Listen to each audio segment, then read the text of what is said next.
How are we doing this morning, gamers? Riddle me this. Wriggle me this. Probably said riddle. Sounded a little like wriggle to me. That Riddler. That Riddler.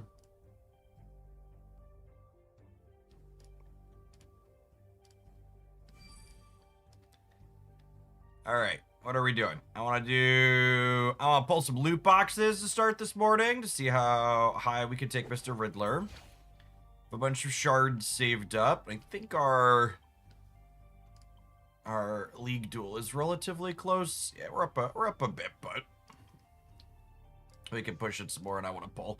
Who's I want to pull. Troy? I am. The Alliance I was in when I was playing Strike Force was also playing this game. Not sure if they kept up with it. Yeah, this game's a lot more like Alliance-centric than a lot of the other character collectors I've played, which is good. I like the team combat stuff that they have at the end. They added this draw 50 button for the pulls, which is nice because you're guaranteed at least one red to 50.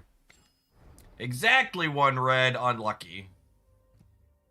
That's the minimum. So we're starting with 560. So we should average 5 to 6 copies of Riddler in here. It should be great. Yeah, we're gonna open tomorrow pulling for Columbina, I think. I don't know that I'm gonna run deep on her, but I plan to pick up at least a copy because my account has Inefa and Lauma on it, which are both pretty decent characters with her.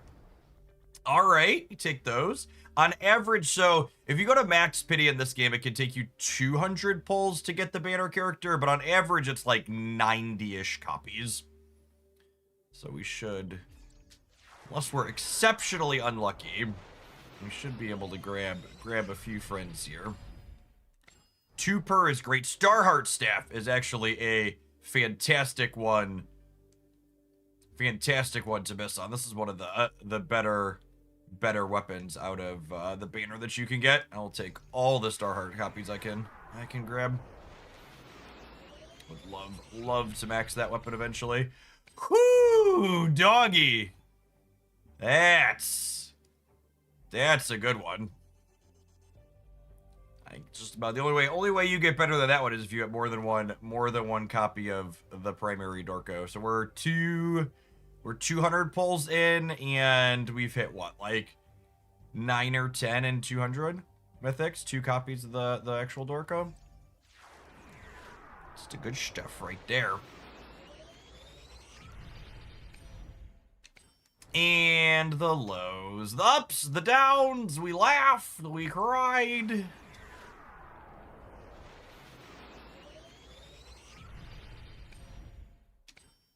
That'll do a pig. Oh, Cyclops is nice too. I'm gonna roll him. I think I'm gonna roll him to 1 red on the next patch, or on the next Supreme Commander Day. Morning, Acriel. He's a good Nightwing support. Nice. That is a lot of copies here and very few pulls. So where are we at? I think I'm pushing him just mostly as high as we could go.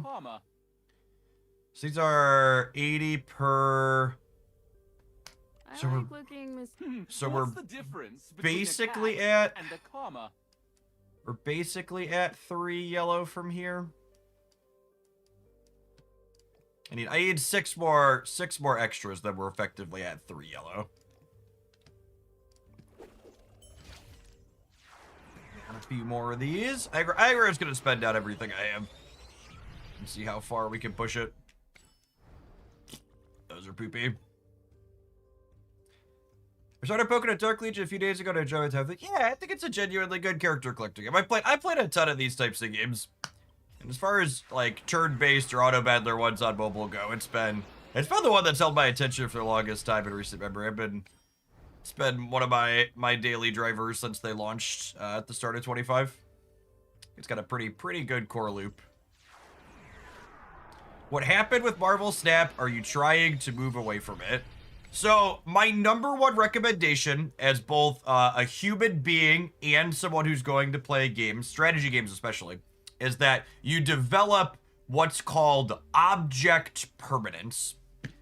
And object permanence, for those not familiar, refers to the concept that just because something isn't in front of your face doesn't mean it doesn't exist. So, for reference, in the last 90 days, I have streamed 318 hours of Marvel Snap.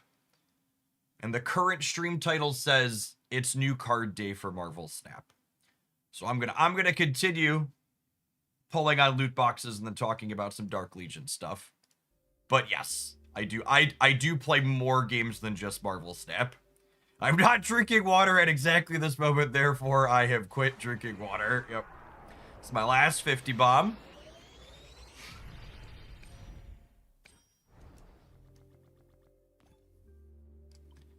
All right, we got a few more, and then usually they offer, when you spend all of your pulls, they offer you a little pack with extra pulls in it. I have planet coins, so we're gonna be a fish and buy that for sure. Oh yeah. Get one more guaranteed mythic.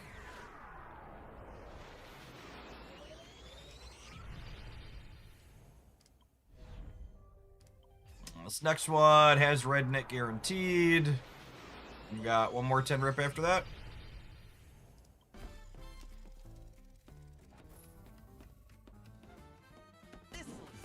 Blueprints are like a riddle, one I can solve.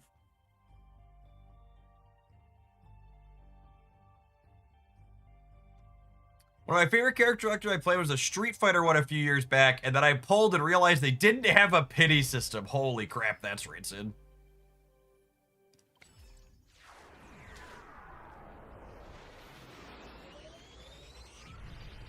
The pity systems are so important.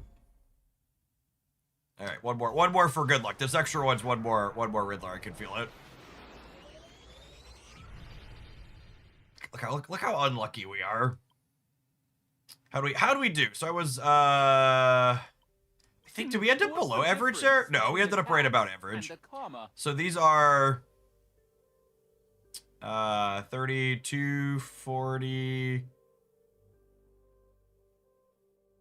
How far does this get us? 276. This is 80 for these.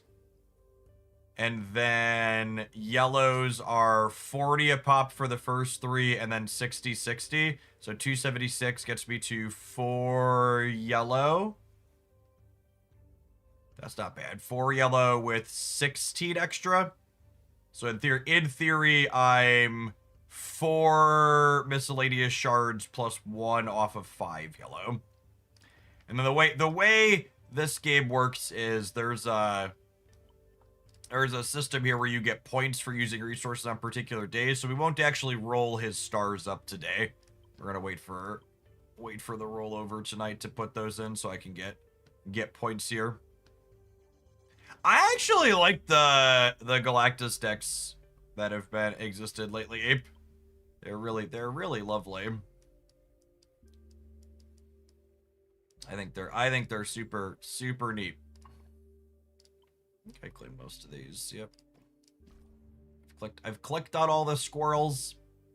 And talking about playing character collector games, something that I'm actually really excited to see Dark Legion doing, because I feel like character collector games never do this, and I've really wished other ones would do it in the past. They're doing this big set of team tag changes for 6 of the most popular team tags in their patch this week. They announced tonight at rollover.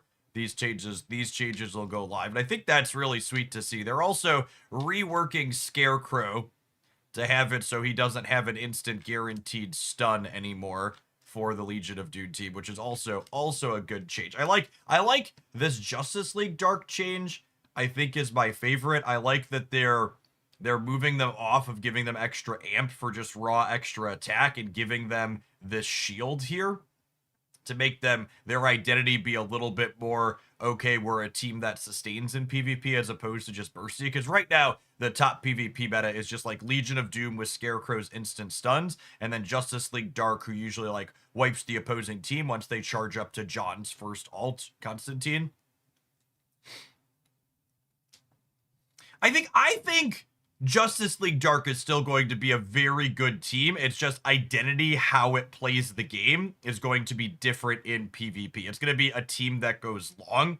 And I think some interesting parallel here, especially with Swamp Thing in the game, is the Legion of Doom only getting their buffs for the first 10 seconds basically means Swamp Thing's an even better counter here, because if Swamp Thing keeps you alive through their initial burst, their bonuses drop off as the fight goes long. And I'm hoping that the combination of Scarecrow change and John doing this opens up the yeah, I like the Teen Titans change a lot. It makes their identity a little bit less narrow. So before they just had crit damage, and now this is giving them some sustain and some physical damage here. But the way it applies is weird. It's giving bonuses per buff you have on your characters. And I was talking about it when we were opening it in the polls. One of the best items, support items in the game is Starheart Staff that I have on one of my Teen Titans already. Because this item, when your character hits its ult, it gives attack, physical, and spiritual defense for 8 seconds. So this is going to be a must-play item on every Teen Titans team moving forward.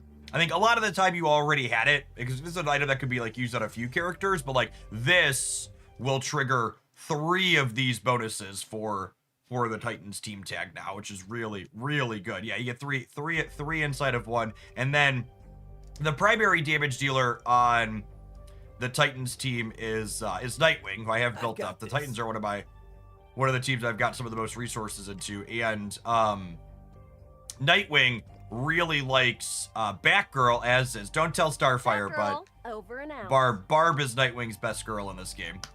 She gives crit rate on her ult, and her passive at the start of battle gives crit damage amp for 20 seconds. So between Batgirl giving these 2 buffs and then Starheart Staff, you could even put the Starheart Staff on Batgirl if you wanted. I've got mine on Cyborg because this gives extra health, and I have Cyborg in my front line. But if you're not playing Cyborg with your Titans, you can put the Starheart Staff on Batgirl, and just from Staff plus Batgirl, you have five buffs for your Titans on the team that are team wide.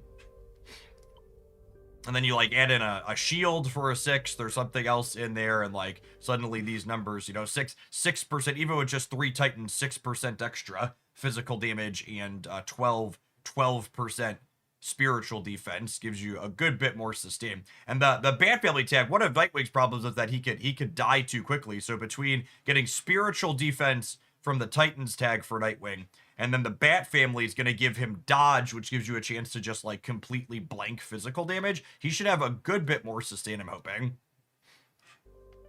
I'm hoping that'll open him up to some of the higher level. He's really good in like he's a great content clear character, does a ton of damage, but he falls off a little bit in the high level PvP right now because he just gets eaten alive by the Assassins team. And I'm hoping that the combination of dodge and Scarecrow losing his stuns means that they can potentially have a little bit more play there. These are, where am I? I can show my dorks here. This is the Titans team I've been playing. I've got Starfire and Raven in other places. I've really liked Riddler's shields in here, and he provides some debuffs on top of shields, which is nice. So I'm gonna roll Cyborg up a little bit more at the rollover today, and then we've got points for Riddlers. This team should get a little bit stronger. Plus the tag reworks will be big changes for this one, I think. These dorks are still the same as last time we played them on stream. This is my hodgepodge team 4. Mix of a few things. These ones I might want to reshuffle once this gives extra shields. I might want to put Wonder Woman up front in the front slot. She takes more damage than Shazam. Coolio. All right, I'm gonna take a pause for the cause to let the advert roll. And I think we're gonna get kicked out over to Schnappalappin this morning. Appreciate the early crew that was here for a variety segment. We've got a new card coming out for Snap. We got other things to poke at this morning as well. Appreciate everybody hanging out. Don't go anywhere, gamers.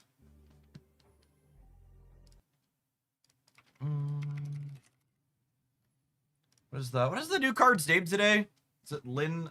I feel like I should put the new card in the stream title.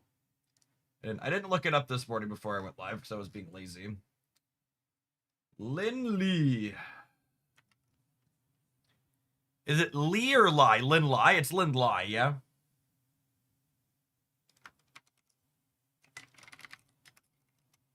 Lie like liar?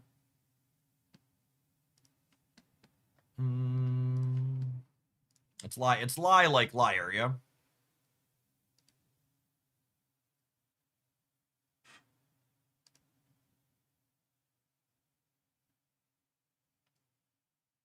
It's pronounced Lie. Don't fucking lie to me.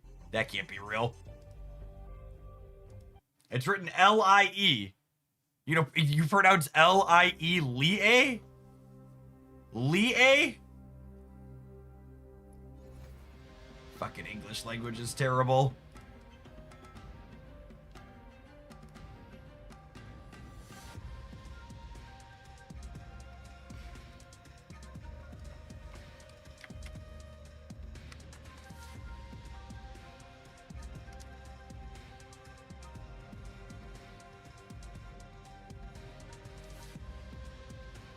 Oh, I should turn off the auto ads on the YouTube side. Apologies to the second-class citizens that watch that platform. It's so annoying.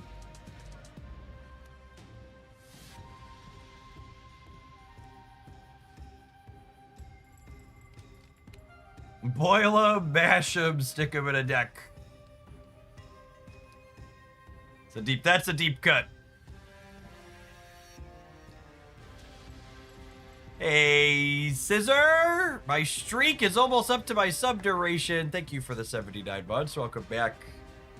Violet Journey, thank you for the 80 months.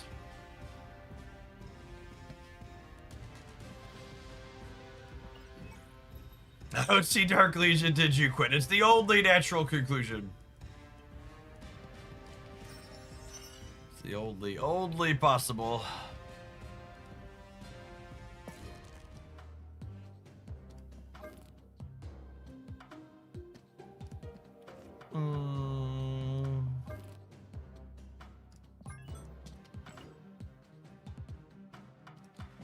Go on, do some Clea Wolf to start. This looks fun.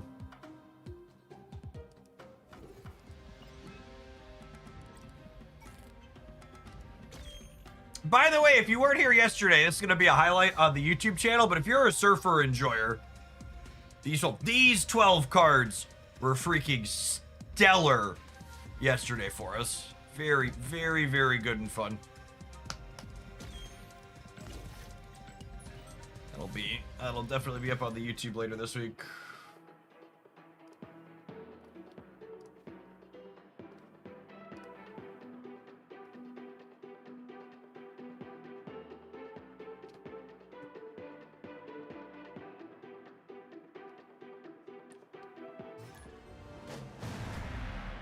Do you have sub badges for 8-9 years? We have sub badges through 10.5, I believe, if I recall correctly.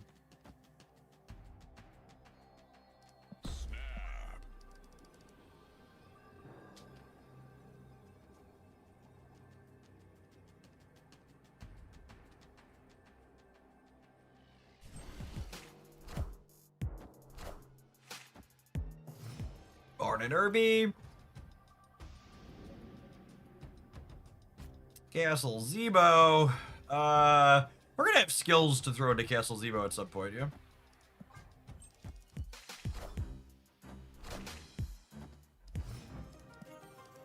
Patriot? Oh me, oh my. Oh me, oh my.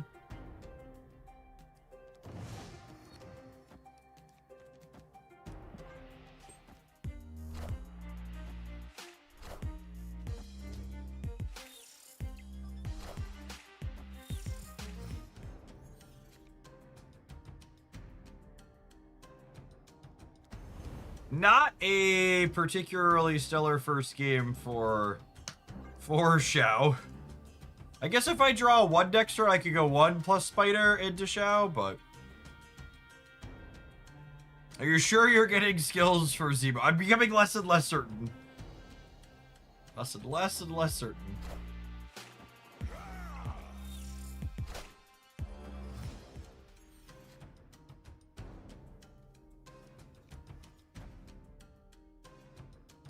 Okay, I mean, Kitty's a lovely draw. And then next turn, I could go Xiao this, and then Kitty here. And then split this across the board.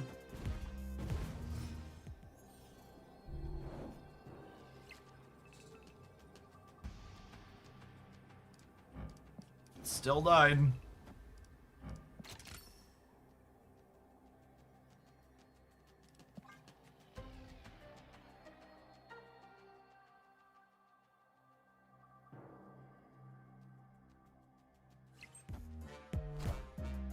There's no strings on me.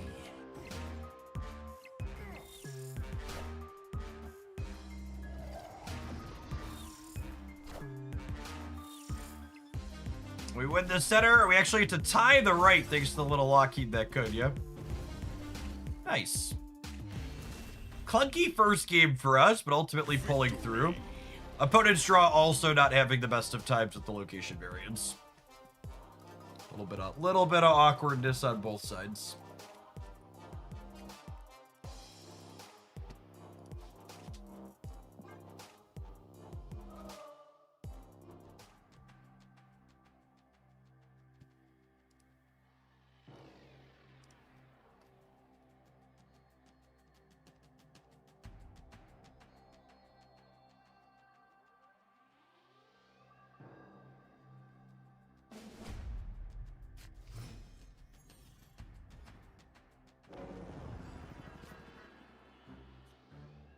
Yeah, I agree. Bits like that feel a lot less bad when both people are getting hit by the variance element instead of just one.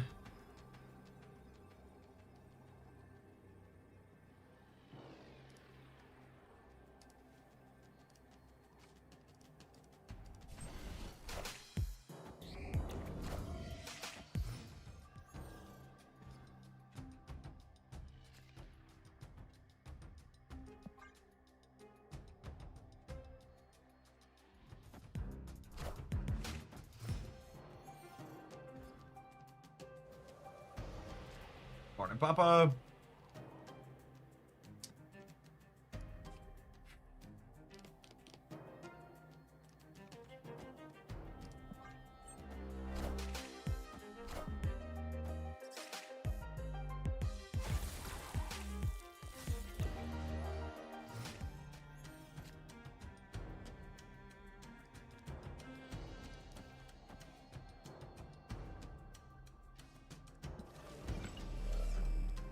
Feel like I want Clea into Jotunheim. It's close to them.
Uh-uh.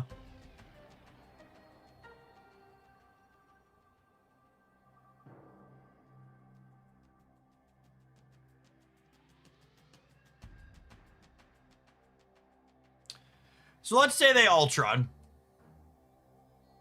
The bots are 4.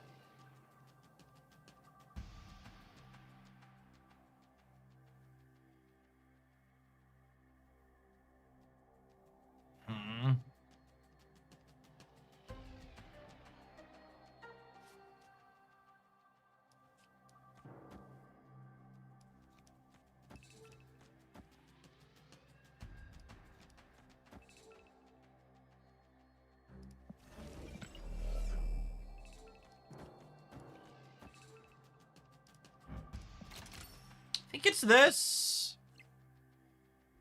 And then Scarlet Spider lands right, we win. I think we're winning right regardless, right? With Lockheed?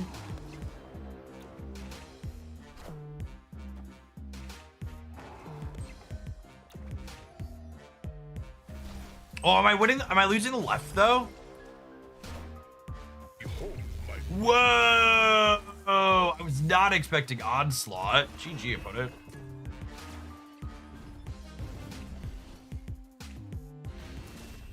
That's a sweet 2 different 6-drop top ends. Yeah. Okay, well, Thing first steps would have been much better there, huh?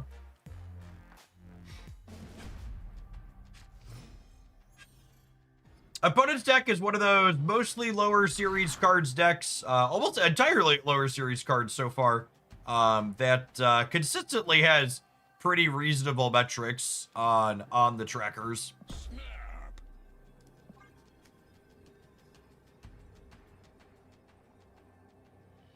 It's one that gets highlighted in my deck's roundups with some consistency.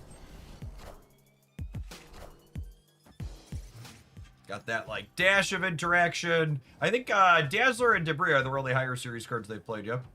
Those are only series 3 at that.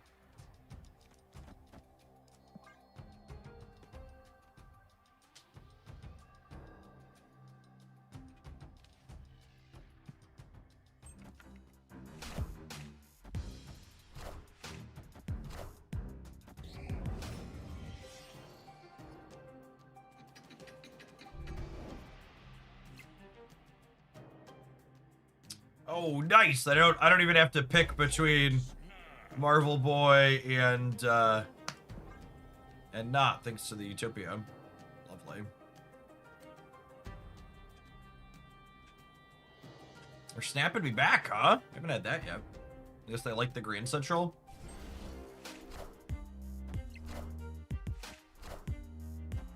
Now, there are a lot of ones here, so missing Clea is an unfortunate reality because of the stupid Savage Lands.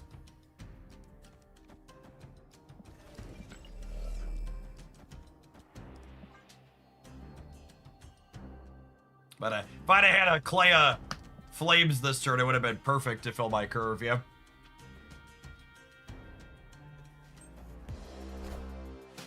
I can't be right. Reddit told me this game is pay to win. I think the most the comment that's even more baffling to me than calling this game pay to win is it's always wild to me when I hear people leverage the accusation that Snap has too much power creep.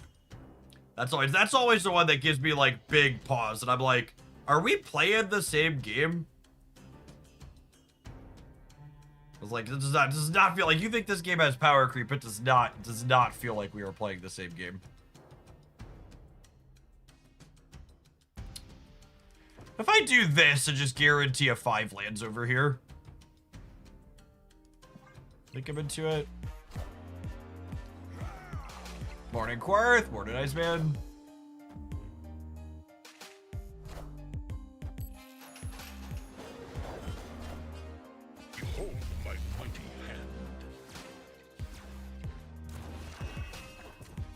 Right in time, Marvel Boy. Thanks for finally joining the party, bud.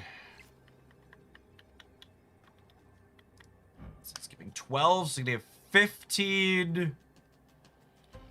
Which means this is 22. And then with things smashing, I think this is good. There's no strings on me.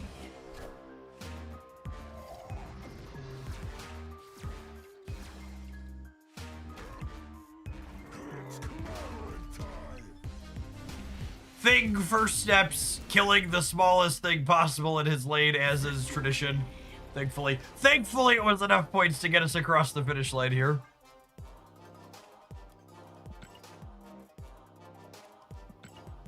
It's like this freaking guy.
I think I definitely just want to get Mr. Merlin going, yeah.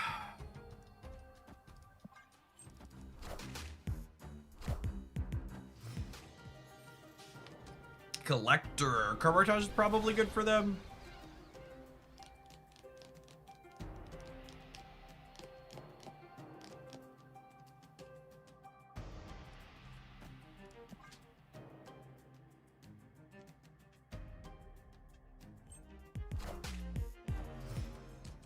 This is like, we're set up here, but we haven't, we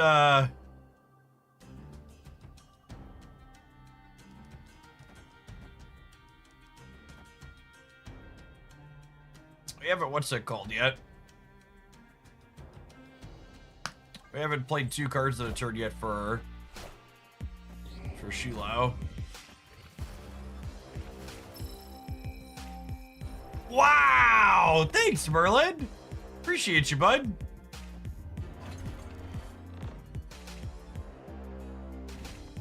What a nice guy.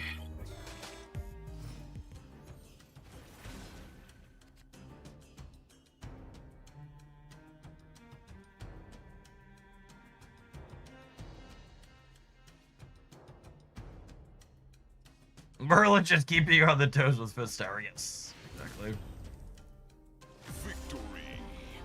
Alberto was counting on that. Carmartage. I think our play this turn, if they don't leave, is Once in Future the Lockheed, Kitty, Marvel Boy. It doesn't play to drawing Shao's it out, but that's only a 20%er once I tuck a card in my deck. So I think we just play to win with what's on board.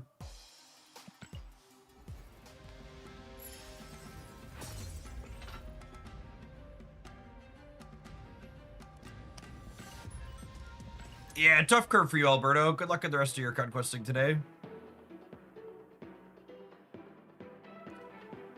As a free-to-play player, is the seasonal and nominal series 4-pack really worth playing for? None of the limited time game modes are worth playing if you aren't enjoying the gameplay. You could also rest easy knowing that Dragon Lord is probably a card for Hela and likely not a lot more than that. And even in Hela, you could still play Hela without him.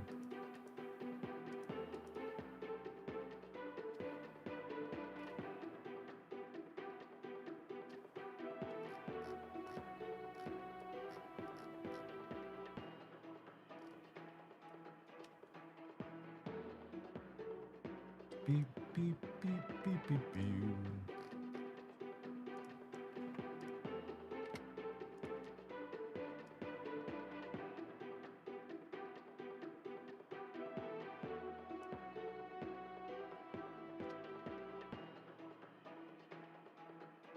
How come Vibranium offers aren't on the web track? I would assume they just haven't figured that tech out since they moved to self-publishing. Do you enjoy playing against Aeroshim 24? To be fair, High Voltage Overdrive is like Aeroshim's the game mode. So like, you know your expectation going in, yeah? So it's not like it's gonna be a surprise to you. It's not like queuing for a Conquest or regular SAP where like it could be, but also could be something different.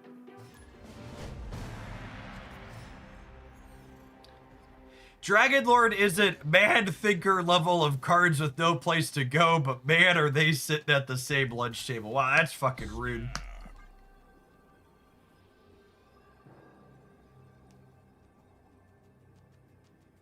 Did Jeff talk about the Alliance update? What update are you referring to? I saw the Snap team talked about how most people aren't in alliances and a lot of the people that are in alliances don't engage with them, so they're low priority for them. And like, none of that information is remotely surprising to me.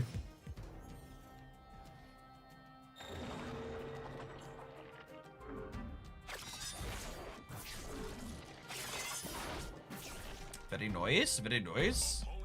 If you wanna lukewarm take, I actually think, especially with second dinner confirming that most people don't engage with alliances, I think it would be better for the game if they just scrapped alliances outright and moved the currency rewards that we currently have from alliances to somewhere else in the game. Like I would be sad to lose the 2,000 extra credits that players get from alliances. I think that would be bad for the game. I think I get Merlin going rather than getting Wolf down, because I want the most chances to remove Limbo. I want 2 shots instead of 1.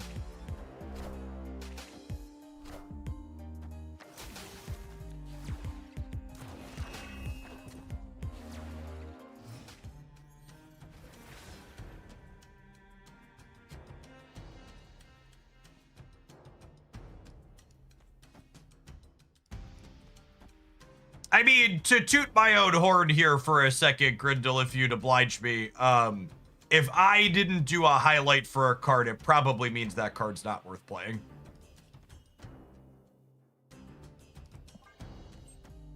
And like Dragon Lord, I had a highlight for. There's a deck for it.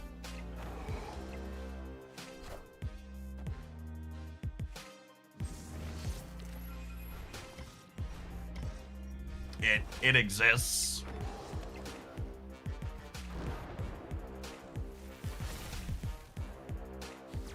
They only drew 1 card with that Jade, and they had 2 open spots in their hand.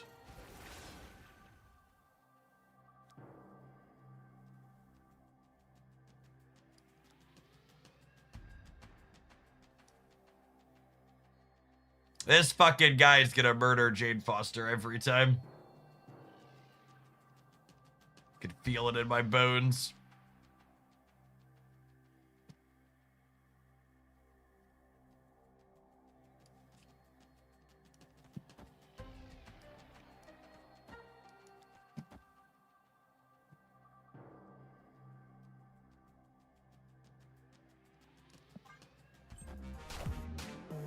Honestly, think first steps with Klea's Flames is pretty awful, yeah?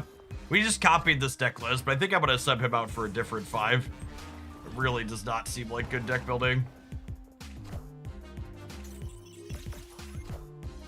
Are ye worthy?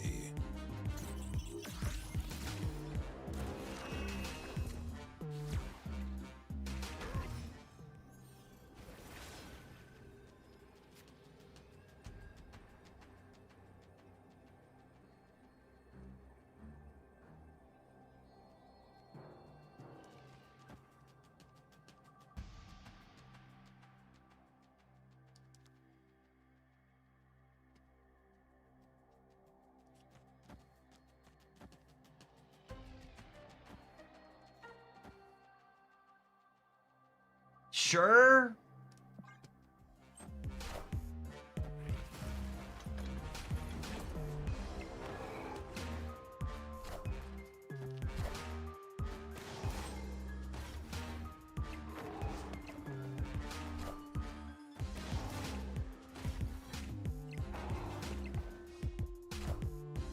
Wakanda forever!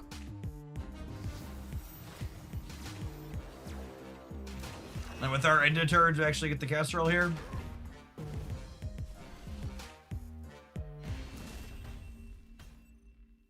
Victory!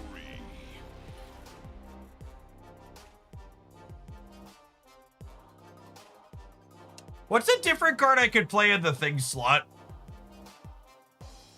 Is there another? I guess there really isn't another a great thing for that, right? I need like a... Just like a good stat stick? I don't know if that exists. Oh, snap! Yeah, it could play like Juggernaut. I like Juggernaut's not a terrible idea. He's not a number though. He's jukey. Legion's cute. Legion has a little bit of diminishing returns with Merlin.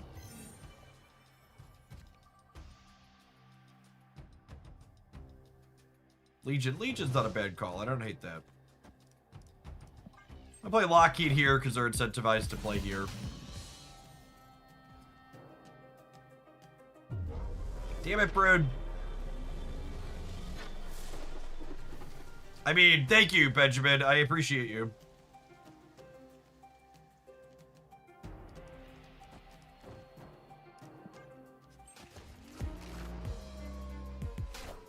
Oh, Cosmic Ghost Riders.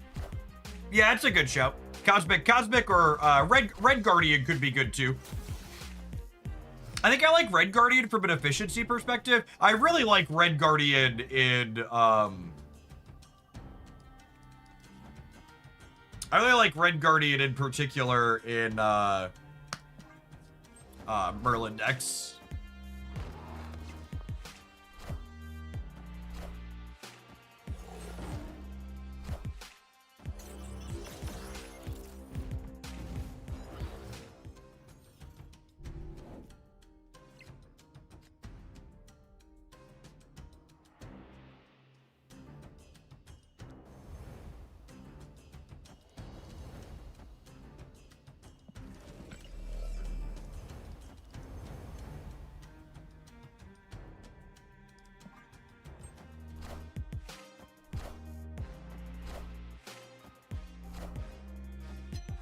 Do you believe in magic? And this turn 7. All right, how many zeros we drawn? They drew no zeros, and we Hotel Inferno'd their Iron Man. They might be Cook Gamers.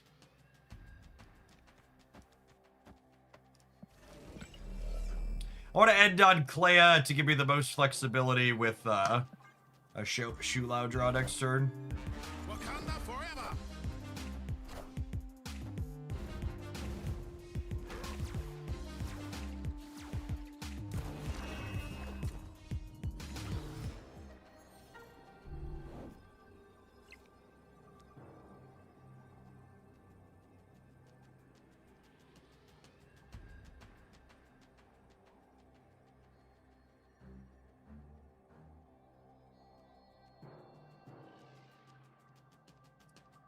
I can't play Flames if I want Thing first steps to break something.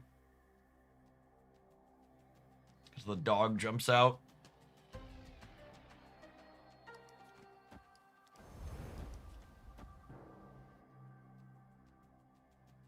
Just like keep him honest here, going to 13 and then play for here and here.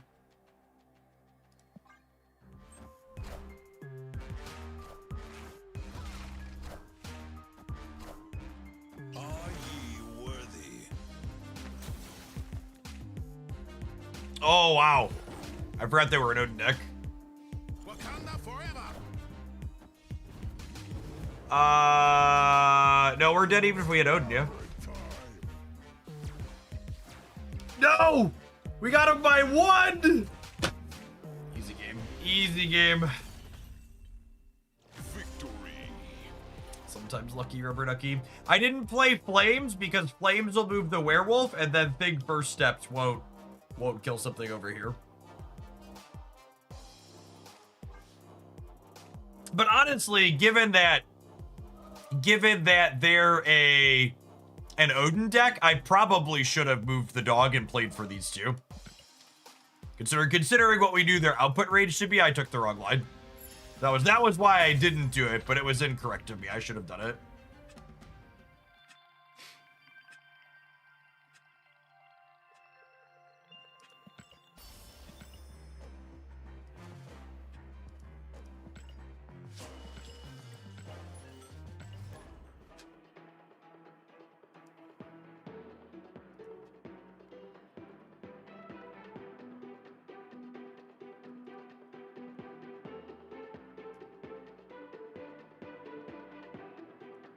Oh yeah, we're gonna change what's his name.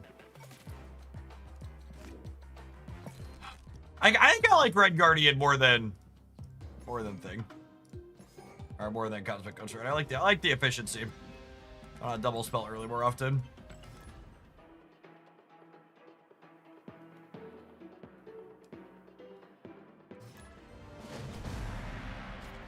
Yeah, Kahori's not a real Marvel Snap card yet. Sorry. Sorry to the Kahori enjoyers everywhere, but Oh, snap. this is the cold, dark truth you need to hear. Opponent snapped.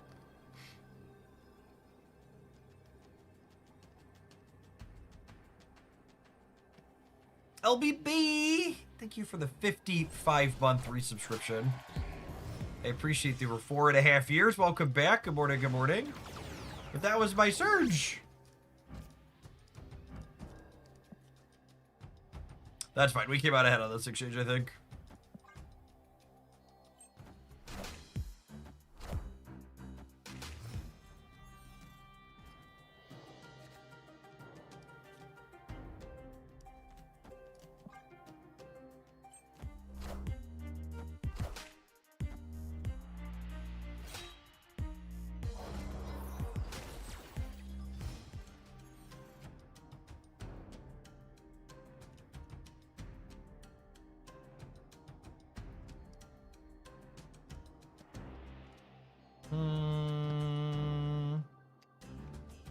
The decks felt real clunky as a Shulao deck.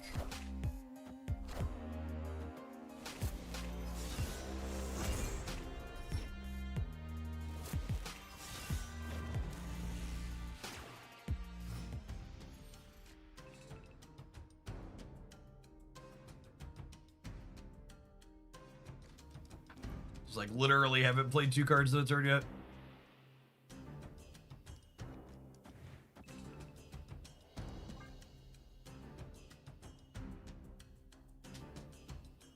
And if I hadn't cut the 5-drop for a red Guardian, we wouldn't have had 2 cards this turn either.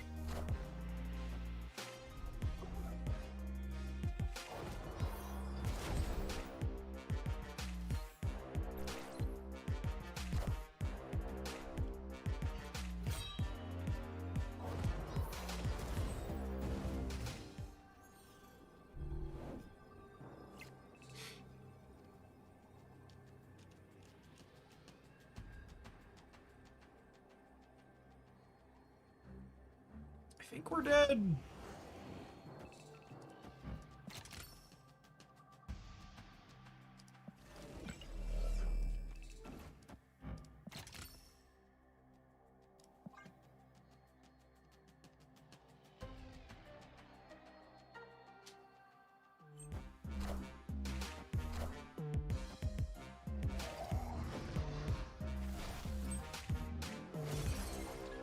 Alright, that's the weapon H. How big is this? Oh, it's not weapon H. Oh, wow. GG.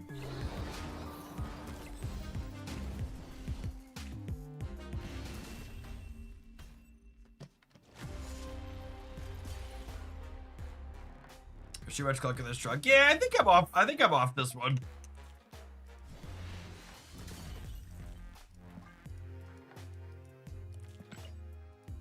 I just want an 8-cuber that put me firmly to rank 94 until March. Are you skipping February or did you forget February? Yeah, I think I'm gonna live at 93 this season.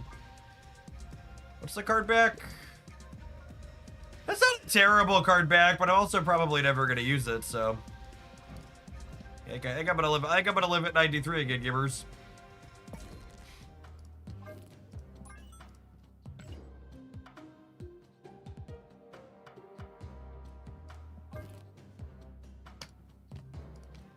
So this was a deck list that we saw floating around that had, I forget what terrible 12th card was here, but we cut it because it was so bad.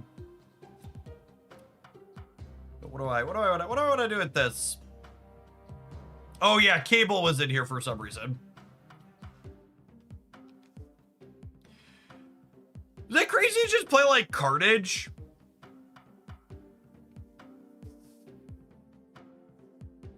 Gambit's also a card that every time I've played Gambit with Phantom X, I've hated it.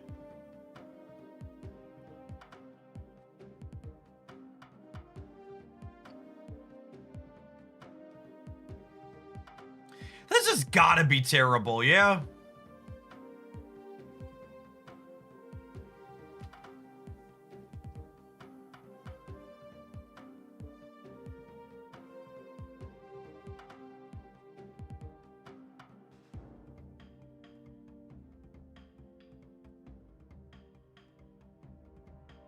We play bad decks though, that's true. That is true.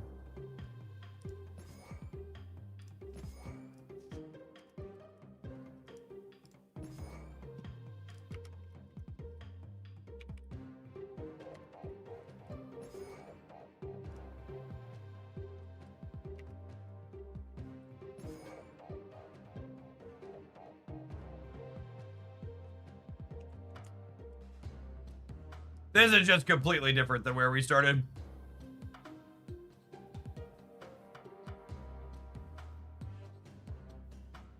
Might still be fine, but it's definitely not the same deck we began the day with.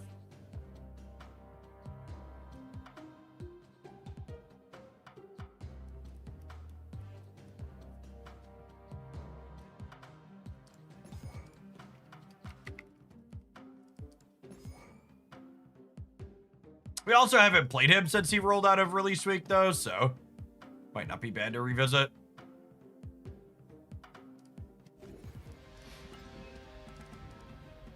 All right. We take a pause for the cause, let some adverts roll so they don't come up over the top of gameplay. When we get back in 120 seconds, we're going to do some of this, and then I don't have any other plans until Lindley releases. So if you're hanging out in the audience and you'd like to send a deck my way, I will guaranteed play what you send for a $10 tip, but you're also welcome to just drop me a link to a deck list in chat, and I will take it under consideration if we don't have any paid submissions.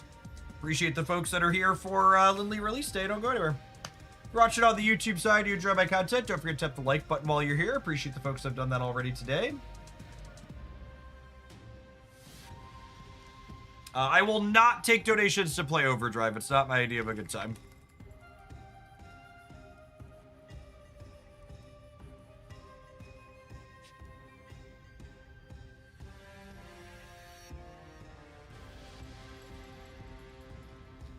Oh, I can't Airwalker with Proxima. Yeah, that's true. Honestly, I think I'd rather have Proxima than Airwalker. Is that crazy? I think I'd rather have Proxima than Airwalker. Call me, baby.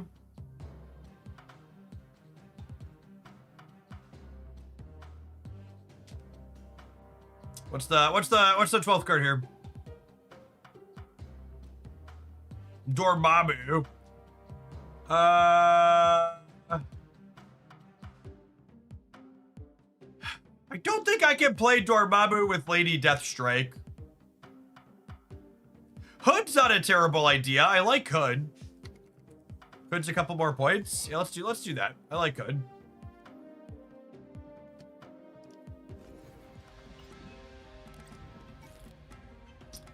Fenris Wolf's not a terrible call out either, because we have Lady Deathstrike and we have Moon Knight. And there's some hella running. I can see Fenris being a good choice too. I like Hood. I'm biased, Chad. I love Hood. He's my boy. He's also a lower series card. Yeah, we've got Nico for Hood. We've got Carnage for Hood. We got Lady Deathstrike for Hood.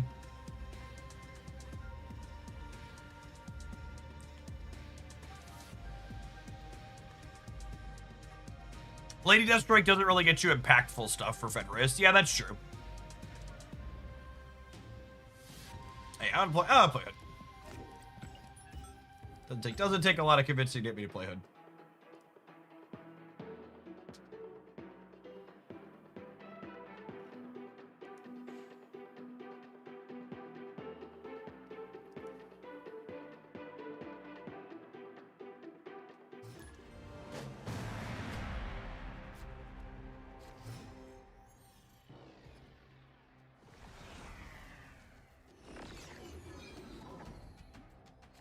Opponent snapped.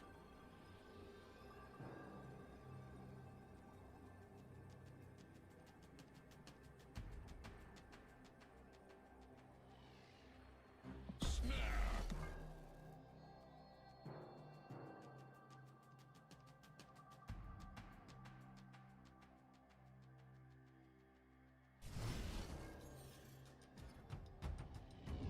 Interesting pile of cards, Bigurio. Have you played Kitty inside of it? I guess she's not an odd reveal, but she hits Silk around. I guess you probably have enough ones to hit Silk without Kitty. Victory.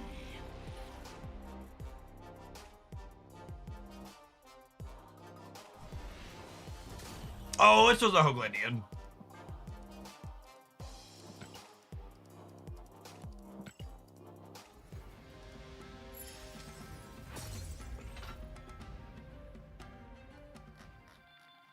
Don't lie, Jeff. You know you can be bought. That's true.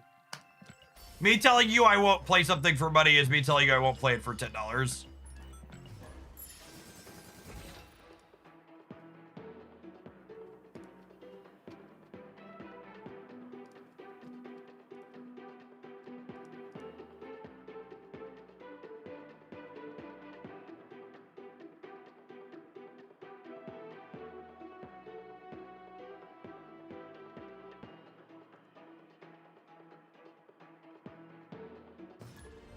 What the heck did you hit Infinite with? A fucking hammer.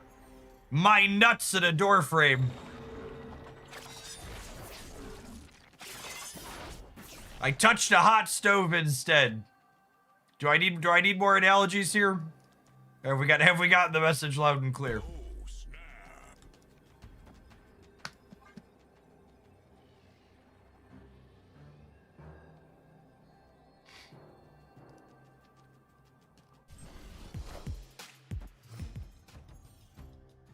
Please continue.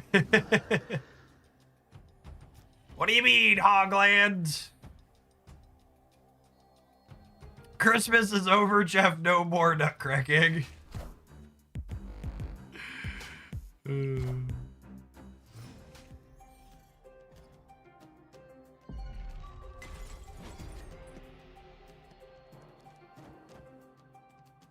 Zorn! There's a name I haven't heard in a long time.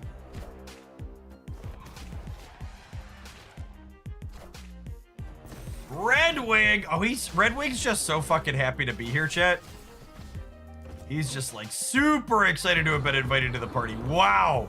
Dragon Lord into Aranya. Fucking beggar after beggar here.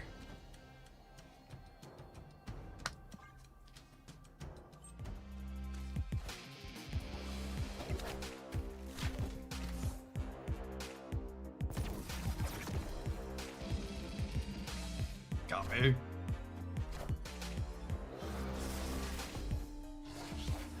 Great power comes.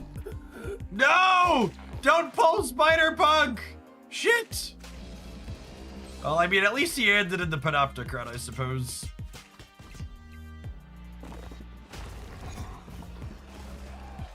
Glass half full.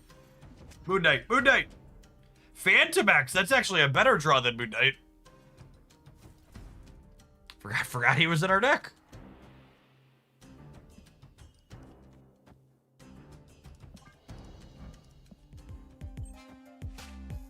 When the card your deck is named after is so forgettable, you weren't hoping to draw him. Okay, now I would like Moon Knight, please. God, what a lovely land.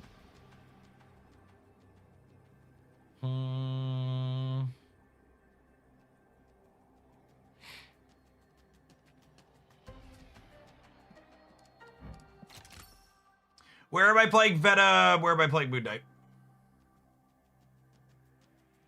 Whoever I play first gets +2 from Nico.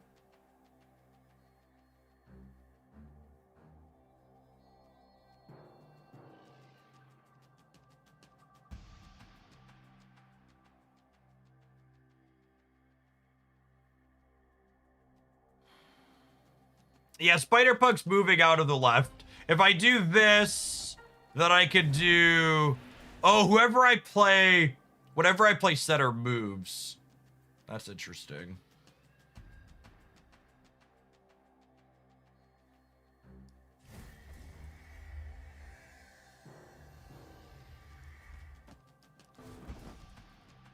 Final answer. Final answer. Final answer.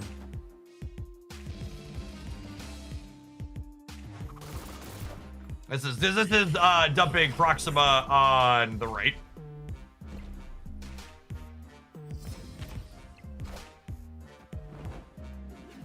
Is there a Heimdall in my future?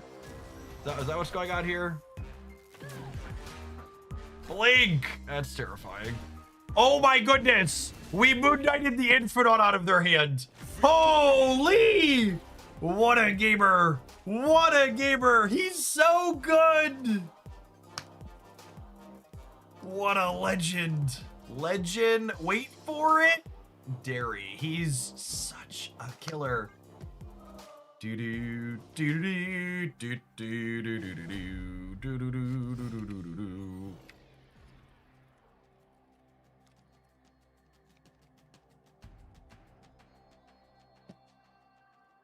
Hey, Azrael, thank you for the 39 months. Welcome back.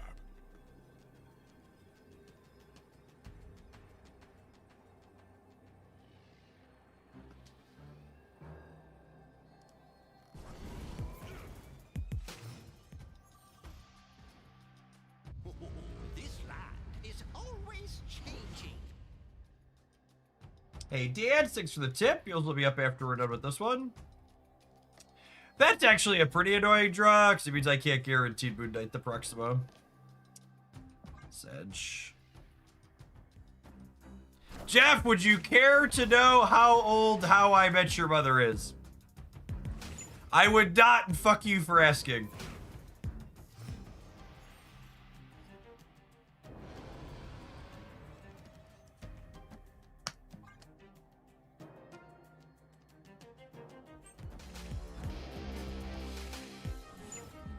Ah, unlucky, unlucky.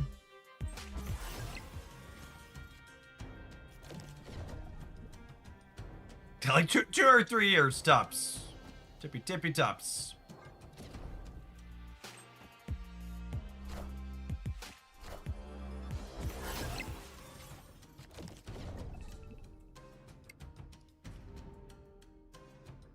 It's me. I am the problem. It's me. At tea time, everybody agrees.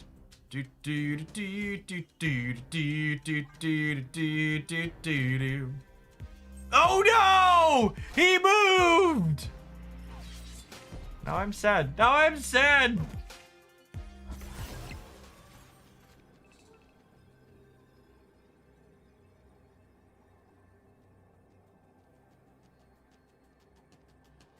Opponent snapped.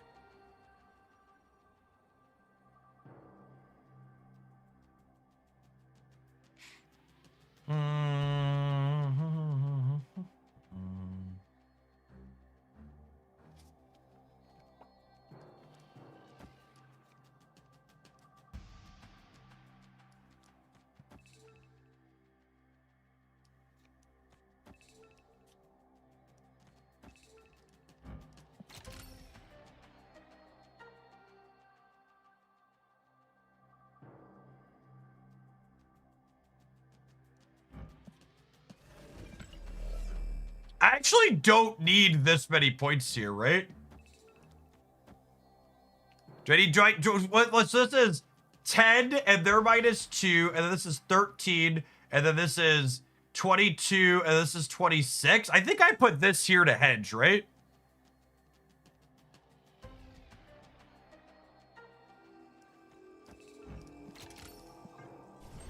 We have a lot of fucking points here.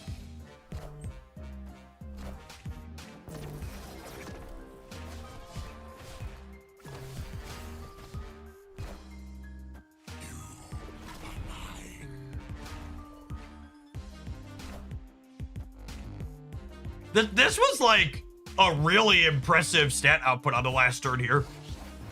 Like we put a lot of numbers into play.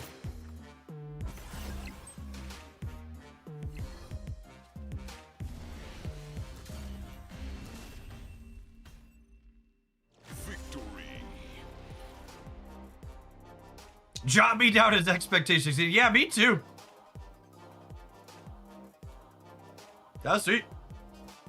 Wild Child being a 2/9 is yeah. Phantom X is like, he's fine. Like, I don't think he's bad. Like, he's doing something somewhat powerful, but Wild Child really is like the big payoff.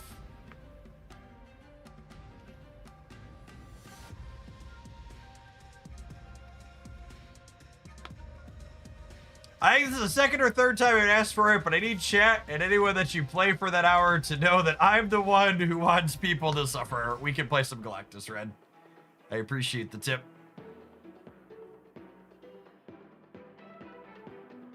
Math. I think we're closed on deck submissions. So I want to play this one for a little bit, then I've got one from Dance and one from Rad. That should get us to 1 o'clock when the what's it called drops. New card.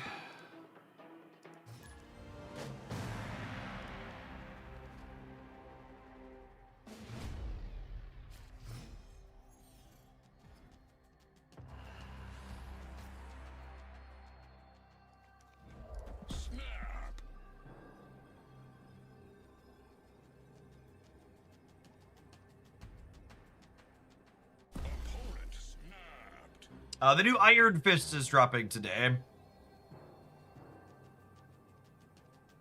Yes, potentially a new Aurora card.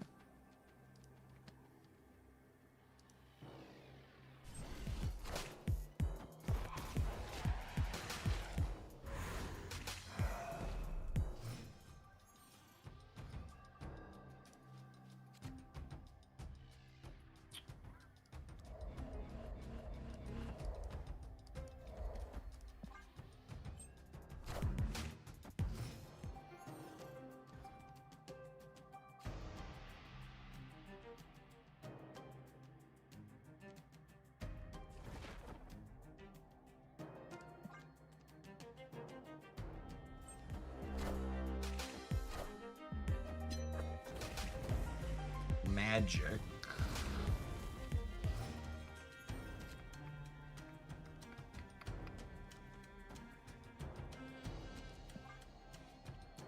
I think I'm planning to Death Strike the right. FBI, if you're listening, I was talking about a video game. Please leave me alone.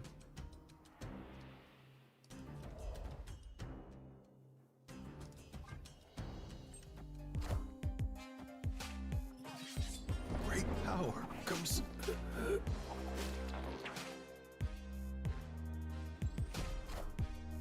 Wakanda forever.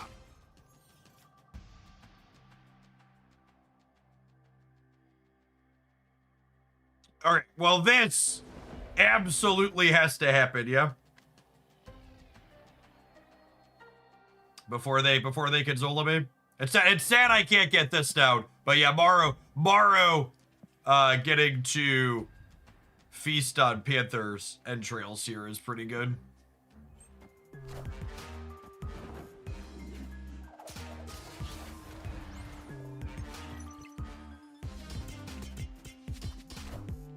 All hail Hydra! Wakanda forever. Oh, I could Morrow left and Phantom mid. Oh, that's such a good call. Yeah, I missed that line. Yeah, great show.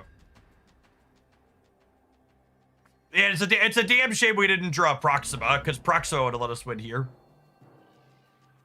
I'm not leaving because I'm not a coward, but...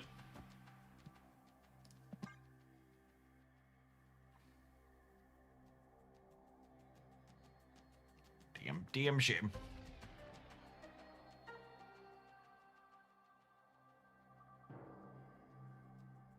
Oh, I could have also binned the Phantom X. Yeah, that's true. In my brain, I was always discarding the Morrow, and then it happened.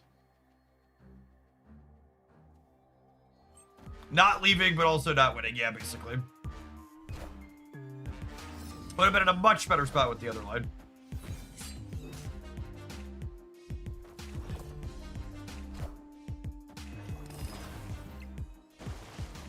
Wakanda forever. And then, talking about how the other line would have played out, I had priority there. So if I would have gone Morrow into Phantom X and they do this, I would have shrunk the Panther to 4, and then it would have only gone, it would have been -4, and then this would have been 16. We would have won, yeah. Cool. We would have also won if I'd have talked deck Proxima, but I definitely should have used the Death Domain. I wasn't thinking about utilizing the location appropriately.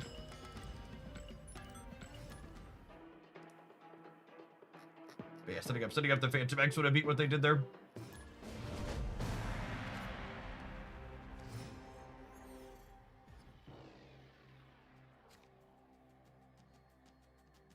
Oh snap!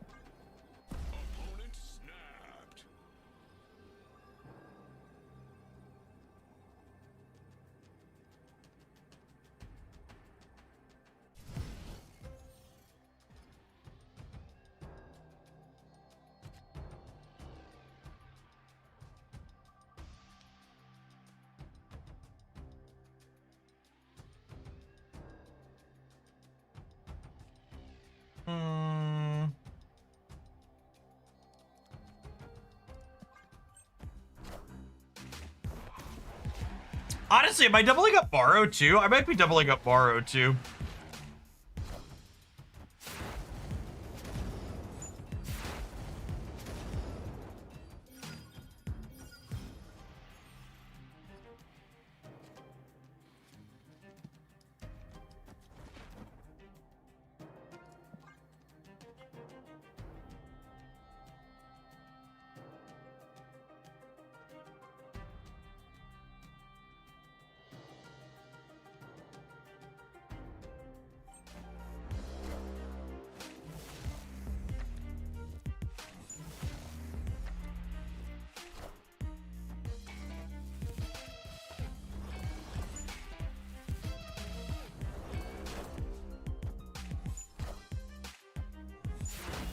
All right, can I win a Lady Deathstrike coin flip, gamers?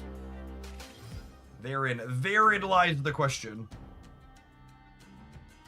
Unfortunately, the way I have elected to set up here, I can't double Phantom X, but that is what it is. I need to be able to Deathstrike here.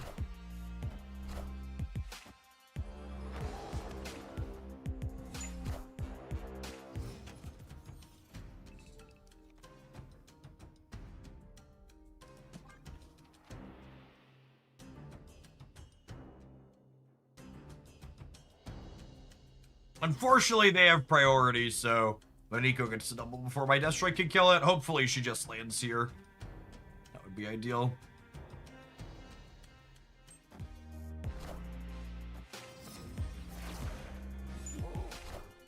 Wow, that's brutal.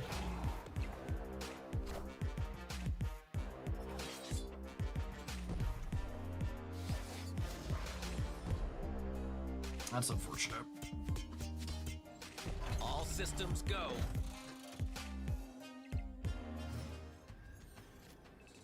It did say 2x, so then it did something else, yeah. That's interesting.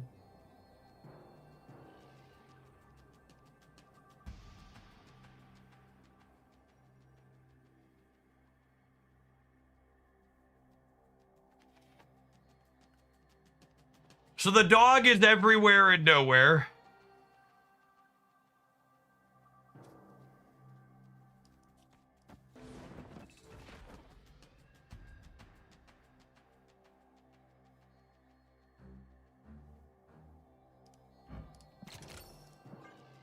We just spread eagle here and hope for the best, I think.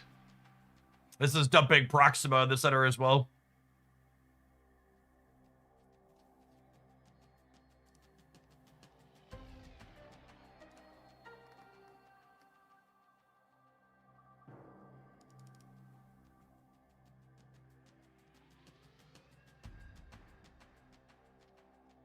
We have like a really good point spread on this last turn, right? Like Phantom X is 12, Moon Knight is 10, Demon is 6, and Wild Child is 9. So that's what, 19, 25. We're doing 37 points on the board this turn. They're in a Nihilist deck of all things.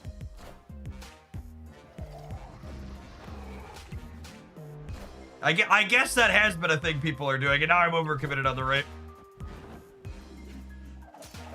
Gonna end up short here. Their anti-venom gave them a free Shao. And that was an Iron Patriot anti-venom too, right? So that was like 6 layers of RNG. Cool.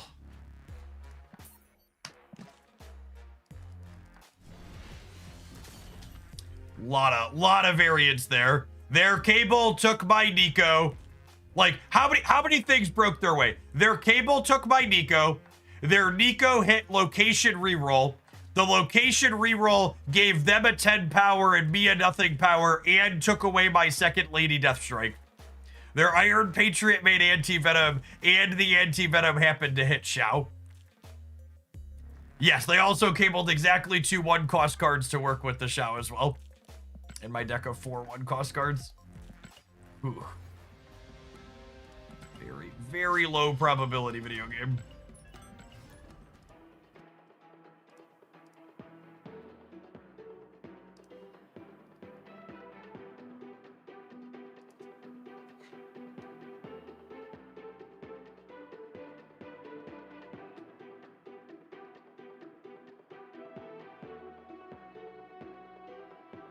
Average game of Marvel Snap. Listen, it was like the first or second week of playing it, and even though we're back to Snap, like, truer words that had never been spoken are, why would you want to lose a 50-50 in Pokemon Pocket by flipping a coin when you could lose a 1 in 200 in Marvel Snap? And I say that with all the love in the world towards Marvel Snap. Opponent snapped. Snap. At least there's no coins on the screen. Absolutely.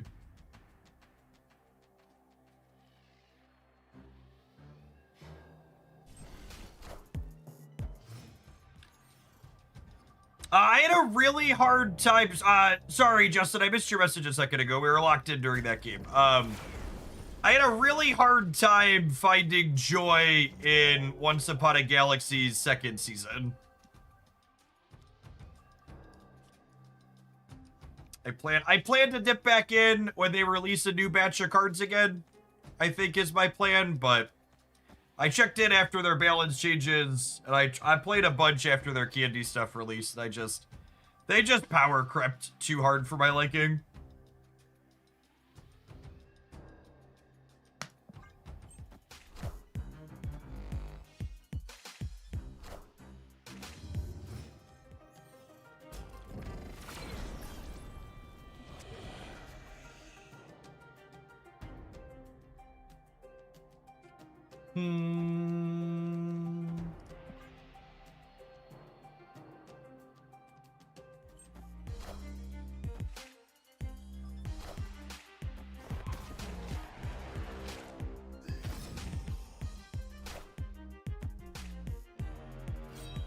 I am reborn.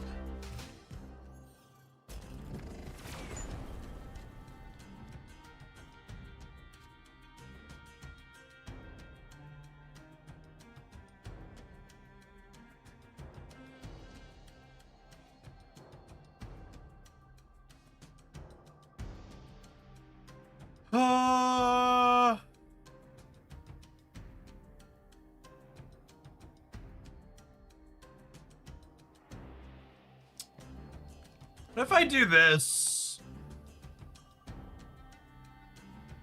Ideally, I want to use the blade to get Proxima for free, because the Utopia means I can't Moon Knight the Proxima. Moon Knighting them might be wrong, though, because they're a what's it called deck? They're a discard deck. Great power comes.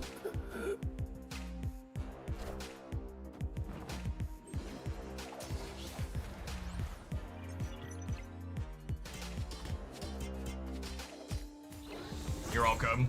Hopefully this screws up what they're planning to discard this turn. Narrator, it did not.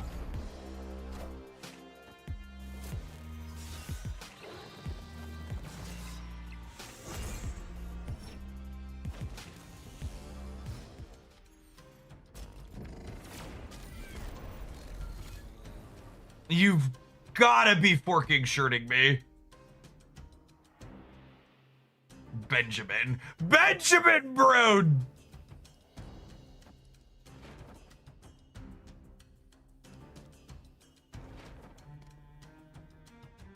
Watch this be like nowhere. You wanted to bleed your Proxima, eh, Hogland?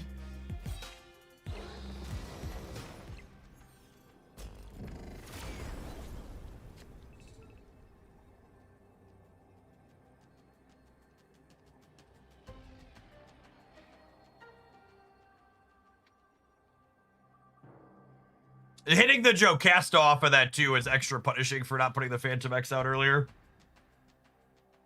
So Phantom X has me winning in all three, technically. Not quite. I guess I'm short here. I want to be winning in all three, so that way I beat them just playing Apocalypse. No, I don't think it's Cannonball. I want to be predictably winning in all three.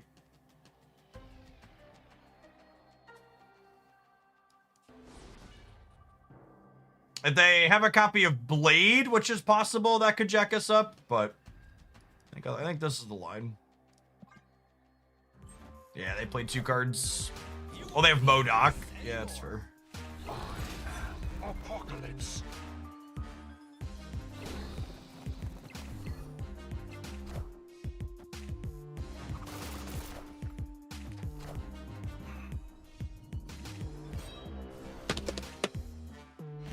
Easy game.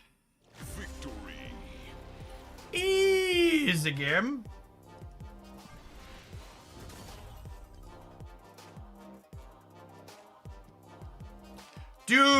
Do we want what might qualify as a hot take, chat? Who wants a hot take this morning?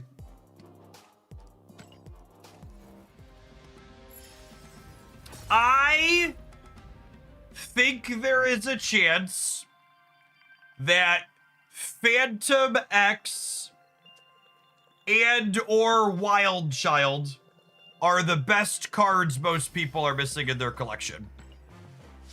So I think if you're someone who's not seasonal complete, you probably were smart to skip Phantom X. But he's really very reasonable. And it just kind of speaks to Marvel Snap balance and design. That it speaks to Marvel Snap balance and design that he can be such a playable, reasonable card to also find just not a big deal to skip. Oh yeah, Wild Child was an event card. A lot of people probably have Wild Child from the event. I forgot he was the event card. Was it Morrow? Was Morrow not the event card? One of them was a season 4 card, a series 4 pack card. That was Morrow. That was the series 4 pack card. Yeah. Oh, snap.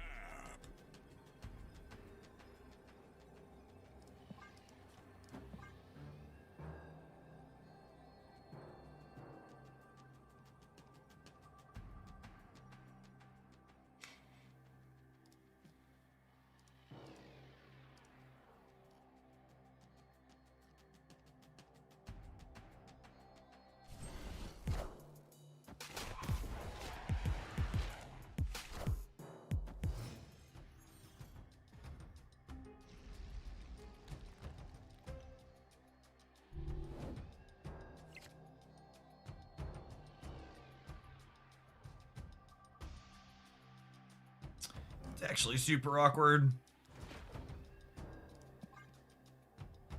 Morrow is pretty replaceable with Wolverine, yeah?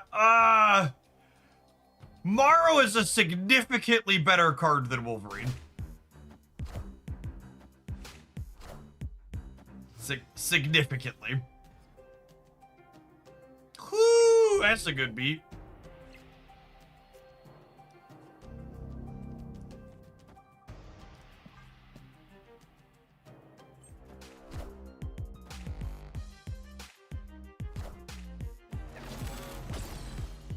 Bolts of Ballsack! Oh, baby. I'm just getting all charged up.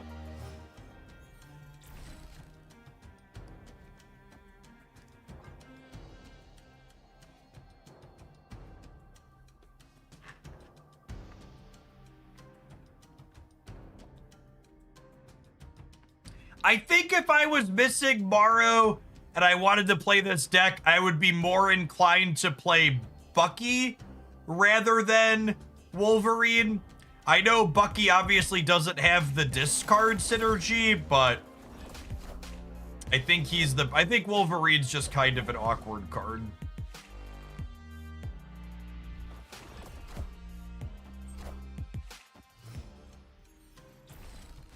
Carnage! Carnage! Uncle Ben.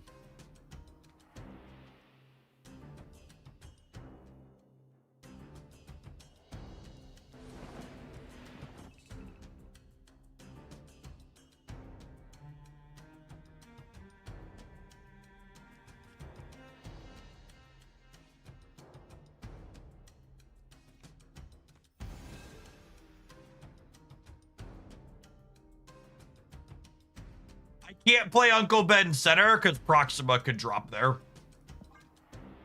Is the problem here?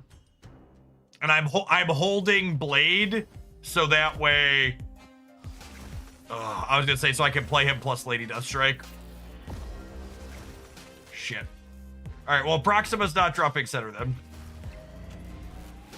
I need to not draw Lady Deathstrike. I need to draw Carnage or Venom here. Carnage is ideal. I guess I needed to win that 50-50 as well. Because technically I couldn't discard a Blade there.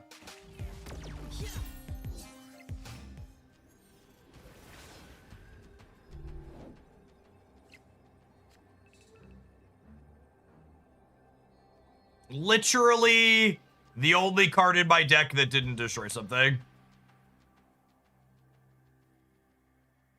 Literally the only one.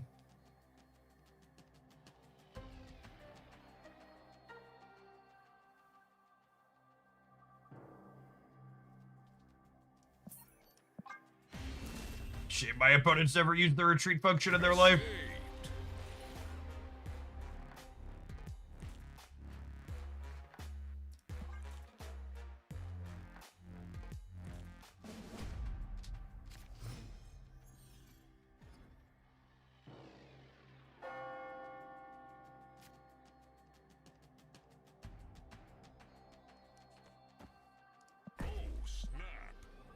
Carbartage is actually likely better for them than us, but just pushing the button to push the buttons is what we do. Should try a build of this with Moira. I think Moira is clunky and awkward in decks like this.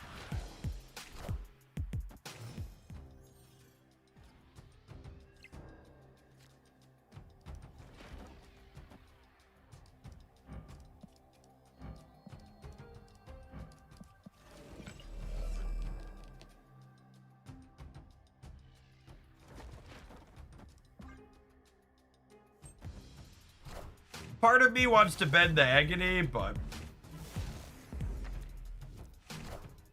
well, hopefully they didn't take Blade Moon Knight.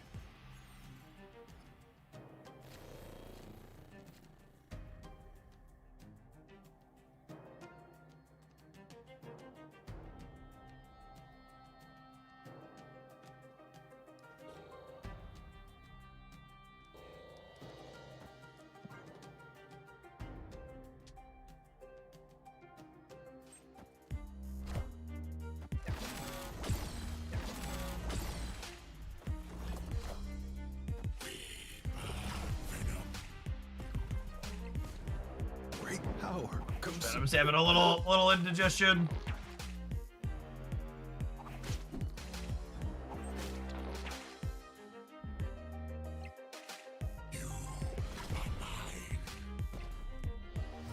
Oh, that's a funny interaction.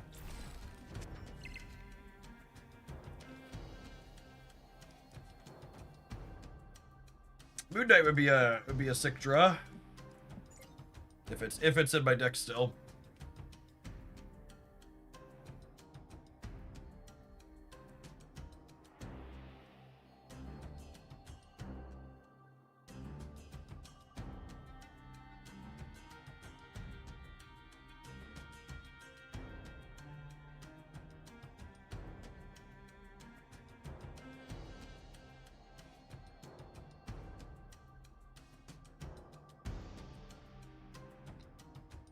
Ah, the rope-a-dope.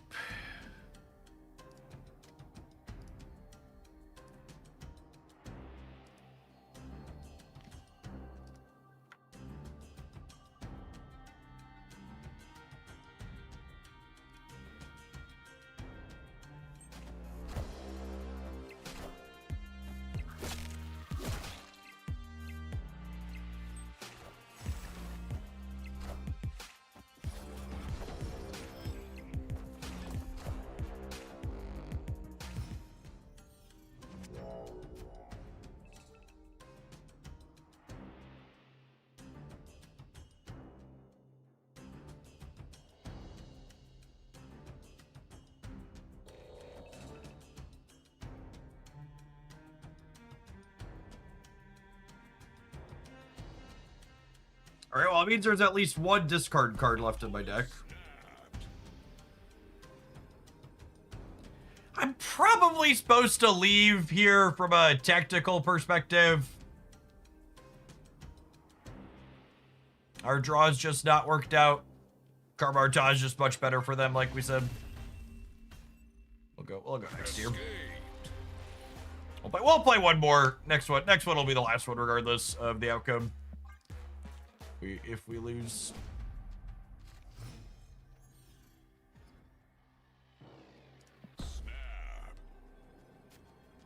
Just like a general piece of advice for people that want to use the snap mechanic optimally to talk about why we're criticizing Ken here. The snap mechanic is a button you are supposed to press before your strong play becomes apparent to your opponent. So like once you have 2 8-power Scarlet Spiders in play, what you are doing is obvious and it's easy for your opponent to leave when you raise the stakes. Mjolnir, I missed the message with your 29-month resub a little bit ago. Apologies for that. I think I'm going to do a high voltage best decks roundup tomorrow. I don't expect it to perform well, but I don't think it can hurt to try. I think we'll do that and see how it goes. Generally speaking, high voltage is a game mode where people don't really care about winning, and usually if there's not an incentive to win, people don't really care to play it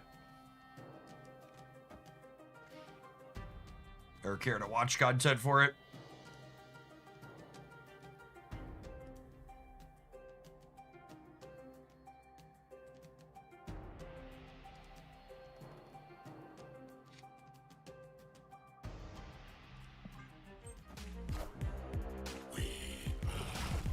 What a strange message to post 6 months after following a stream.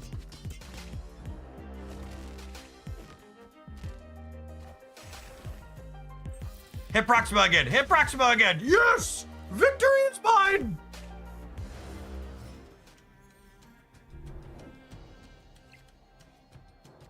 Excellent. Excellent.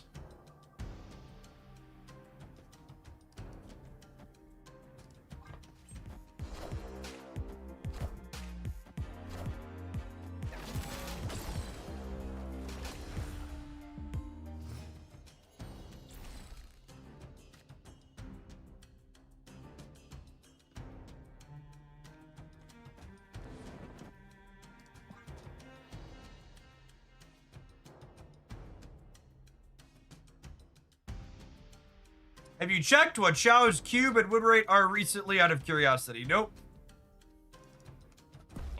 At barely a week into the season, the data on Untapped, especially with weekend missions, Xiao's cube rate, play rate, win rate are all things that aren't really real life and aren't really meaningful to discuss.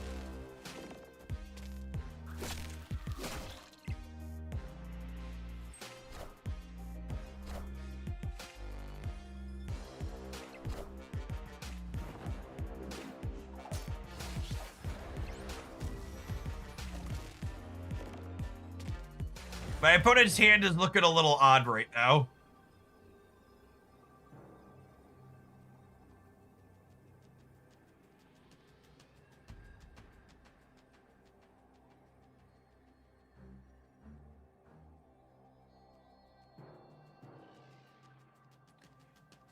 Second Dinner is never making changes to a season pass card in an OTA after a week's worth of data, especially one that people are excited to play and looks playable.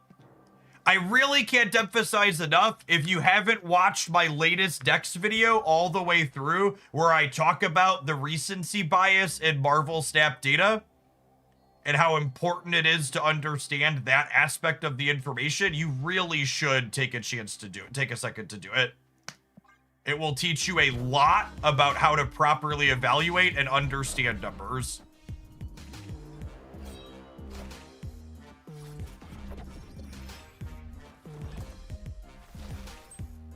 Oh, I forgot about the Agamotto spell. Okay, so if I would have Lady Deathstruck the center and bladed left here, we actually would have won, yeah?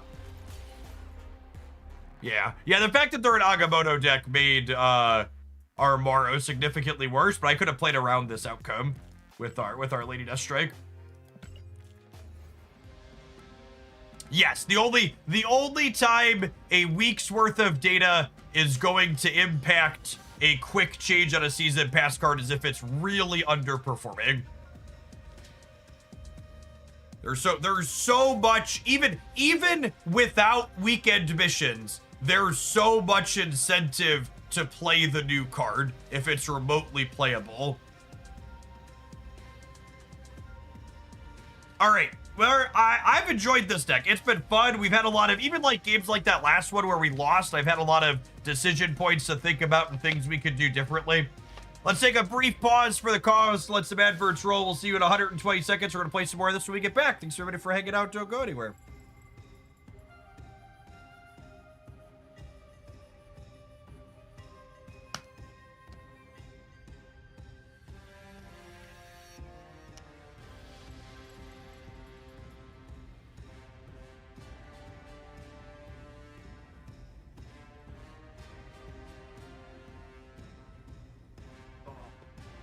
Okay.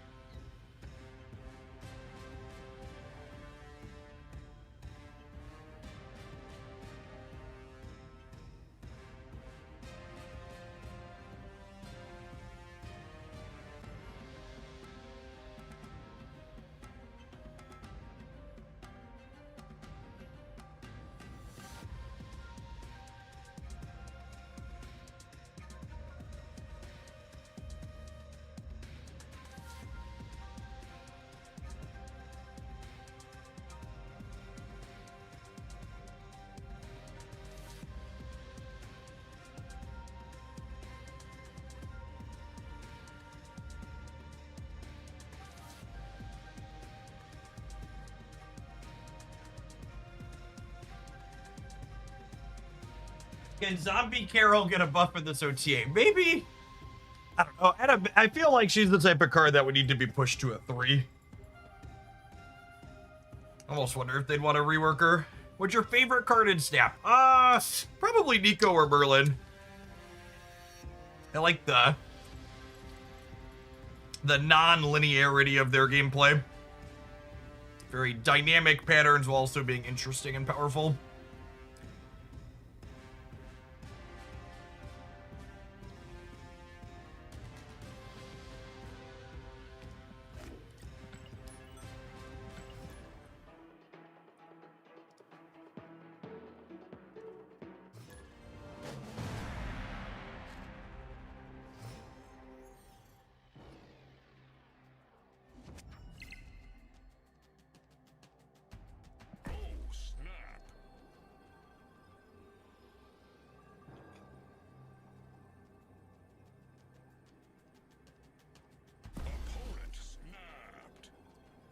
I'm just sliding Bet out. I could play this as a 4, but I think she's 1 in 3 to be able to clear Hood's body next turn, which would be useful.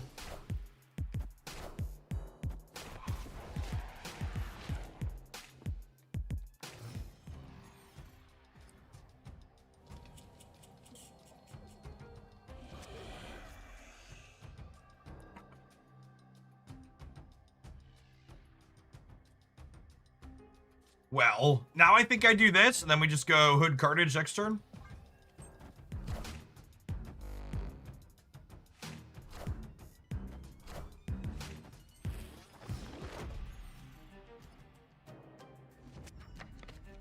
I want to play this game again, but it feels bad when free to play. If you're someone that needs to have absolutely every single card to have fun in a card game, you're not going to have fun in basically any reasonable card game.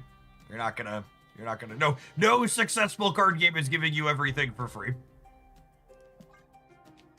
Marvel Sap gives you a whole heck of a lot for free, though. At the current price point of $10 a month to get all the new cards when they release, Marvel Snap is objectively the cheapest successful card game that's basically ever existed. Great power comes.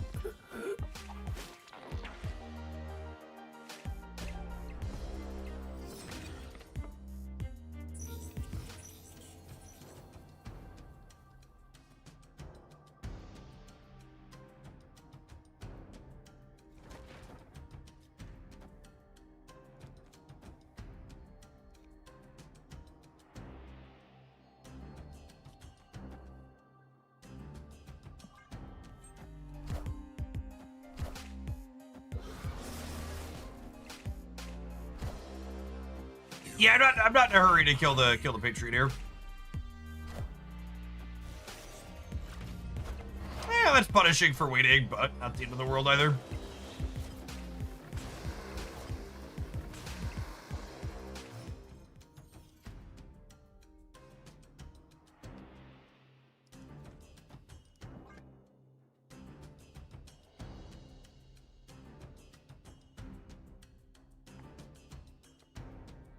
I was expecting them to copy Patriot with Mystique, which Lady Deathstrike would also get to destroy.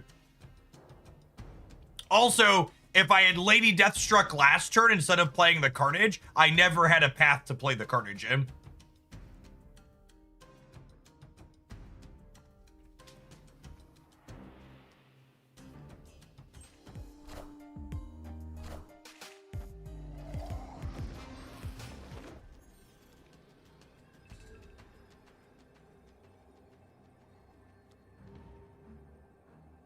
Oh, I haven't discarded anything. So Phantom X doesn't currently have text. Oh, that's awkward. Yeah, we're actually just dead.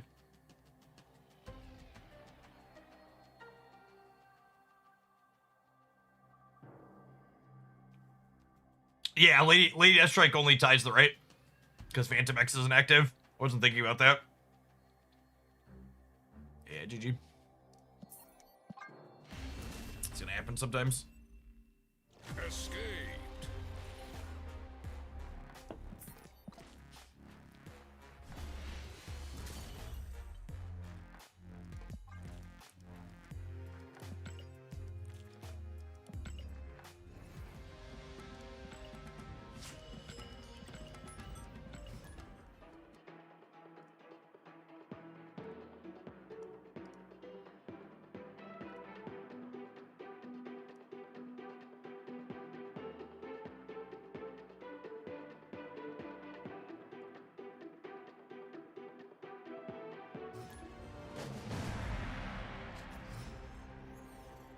What's the Hyper Geo on hitting one of our 2 discard cards by the last turn of the game?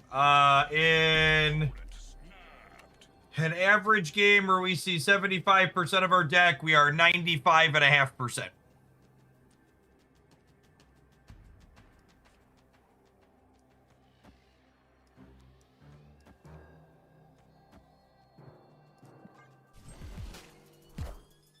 Which is probably good enough. And that's before you account for locations that randomly discard cards. So really you're probably somewhere in the 96 to 97% range. Mikey, thank you for the 14 months. Appreciate the continued support. Welcome back.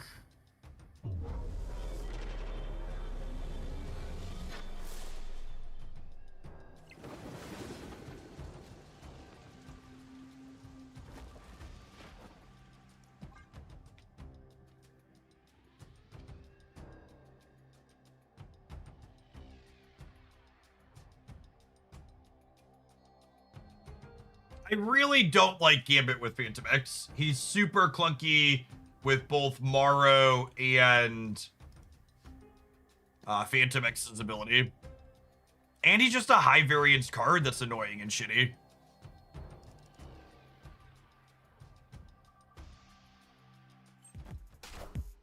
Just not an enjoyable gameplay experience. It also doesn't feel good with the other cards we're playing.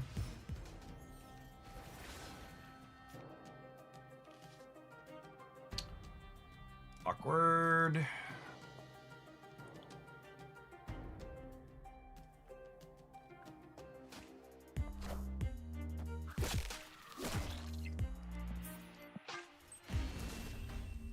If you're not snapping Agony into Maverick on Murray Island, what are you snapping? You think Lin Lee is going to be one of the better cards to be releasing this season? I have no idea. Lin Lee is the type of card that has way too many moving parts on it to have any remotely realistic idea of what to expect from it before we see it in action. There's just too much going on. Is Dragon Lord out? Yeah, Dragon Lord released with the limited time game mode yesterday. There was a highlight with it on the YouTube channel this morning. You can get it from High Voltage Overdrive. Future Endeavors, thank you for the 28 months. I appreciate that. Welcome back. Played a few at this deck and it's been fun. Yeah, I like this one a lot. Phantom X is like it's like a Goldilocks level card for power level. Like very competitive and playable, but like not remotely overbearing. Maro and Wild Child, very, very playable sports.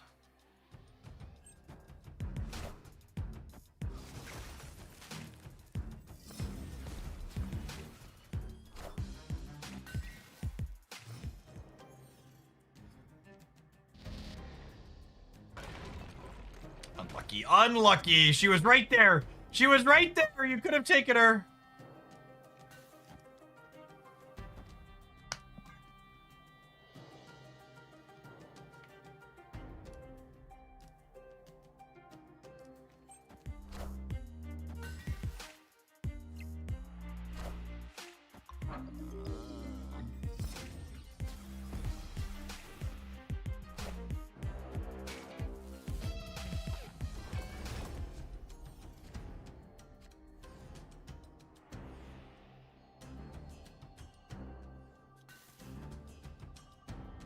All right, Nico. You're going down, girl. Sugar, we're going down.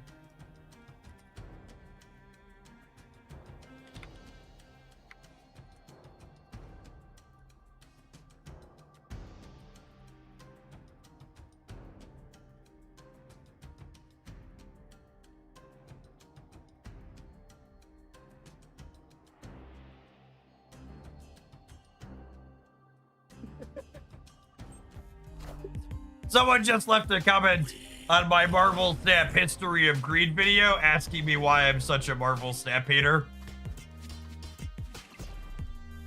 That's a question I ask myself every day, gamers. Why am I such a Marvel Snap hater?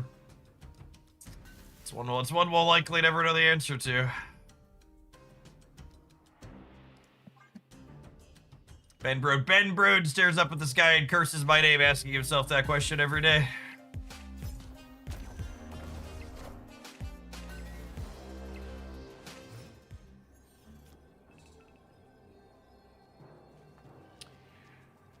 All right, so this is a 13 power Scarlet Spider.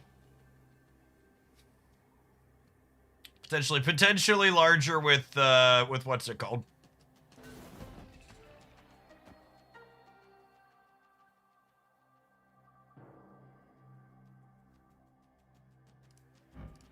I guess Phantom X shrinks it down a little.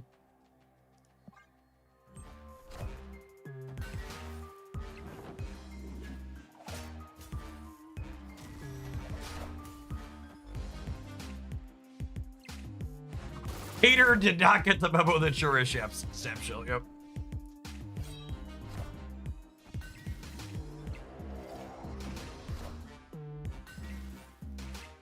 We're good, yeah? We're good? Nice. We would have landed right. We'd have won all three.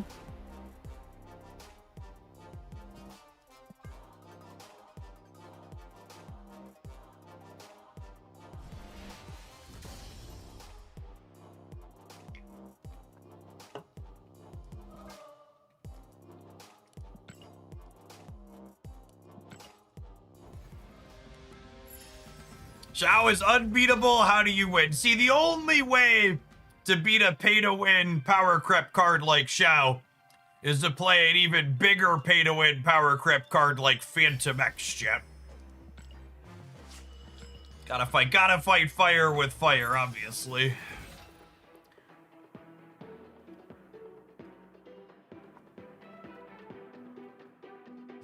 In that game, they had a free 5 points on their Maverick that game, too.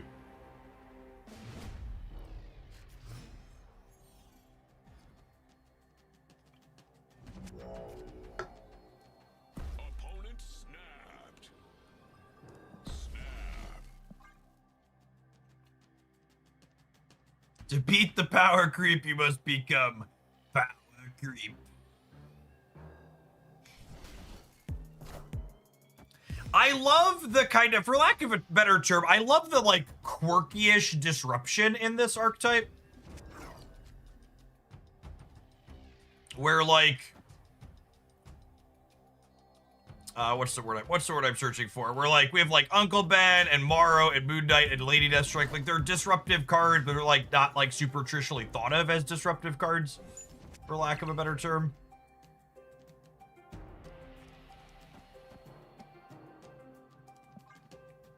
Subterranea puts a kink in my plan. I could have borrowed on the bar with Carnage, but I really wanted to just put all the Phantom X's there. Assuming we draw a discard card, but now drawing a discard card isn't a given.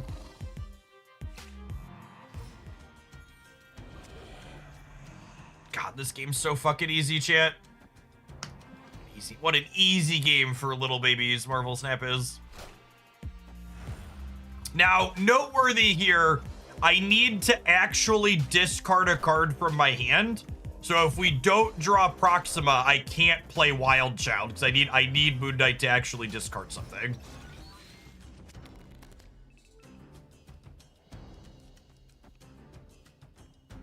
So I'm intentionally not playing this because I need a 2 here.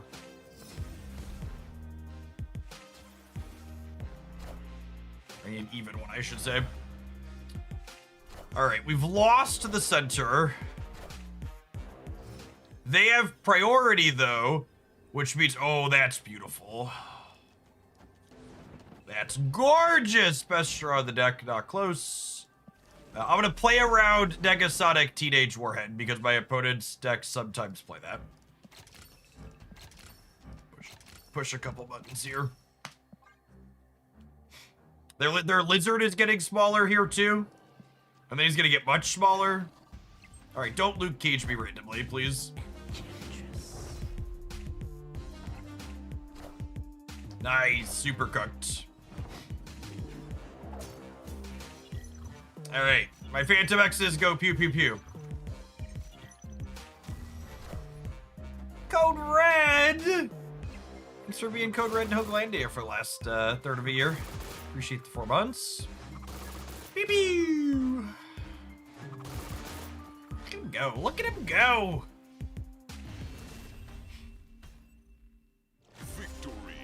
Such a lovely lad.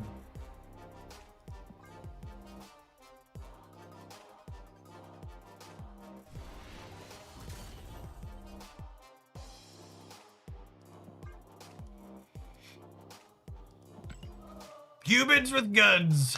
What a superpower. Phantom X is an X-Men, right? He's a mutant. He's got actual superpowers, not just guns, yeah? Why would they play so many cards with negative stats? That's a good question.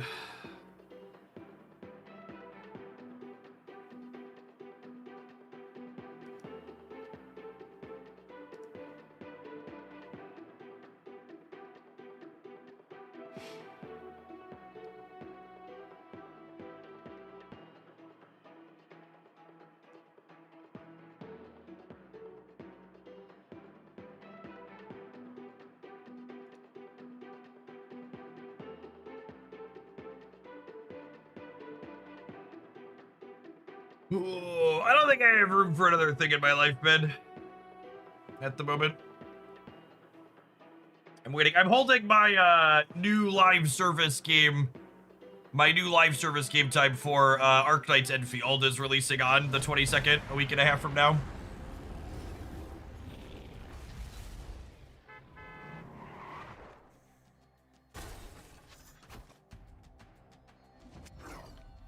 You have a video on how to optimally spend tokens as a returning player. I have a video that gives you some options to help you decide what's right for you. It's kind of breaks down what the Snap economy looks like and give you some min-maxy decisions. But I think there's a couple of different paths that can be reasonable. There's like a prioritize most cards fastest option, but there's also like pretty good like. There's reasonable to like get the newest cards first or focus on getting particular cards that you want first. Few different reasonable angles. Oh, for fuck's sake. This guy.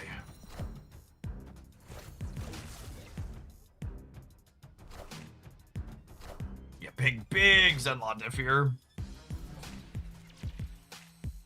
Now the hope here is that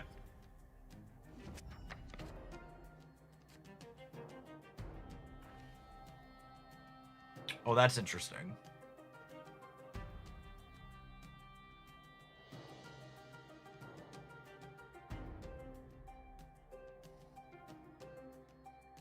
The Morrow penalties are good on Maverick, but they're not useful. They're not useful on the plagued cards. So like, what am I supposed to do here?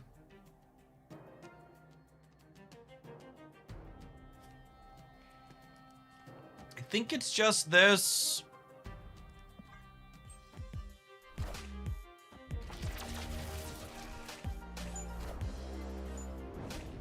Oh wow, wing beat on Vance is disgusting if they have what's his name on the right.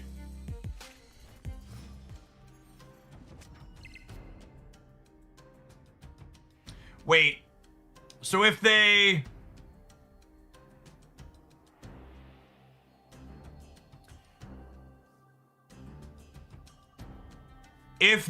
just wing beated Zombie Galacti,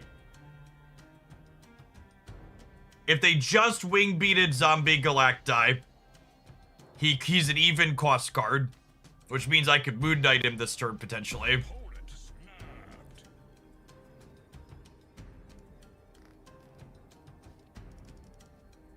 But then I miss my Phantom X. I think the odds of that working out for us are just really high though. I'm gonna do this.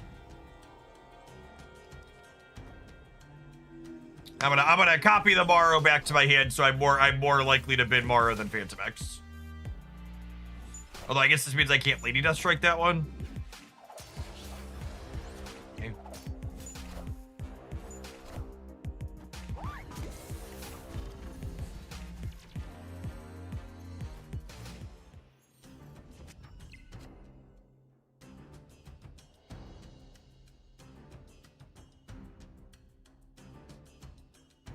We helped. We did help.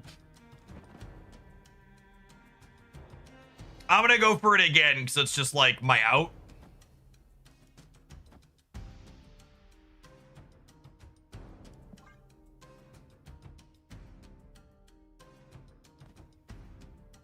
Like my out here is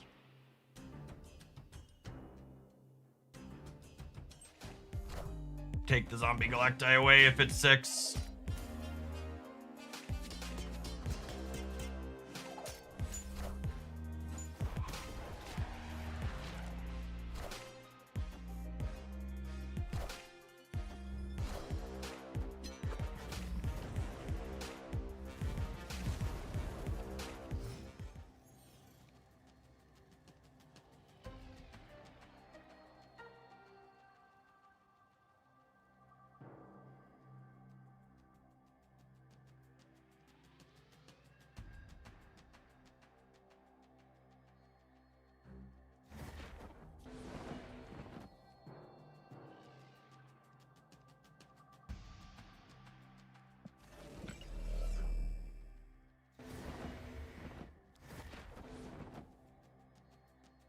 Yes, if we hit Maverick one more time, we can Lady Death Strike him next turn, potentially.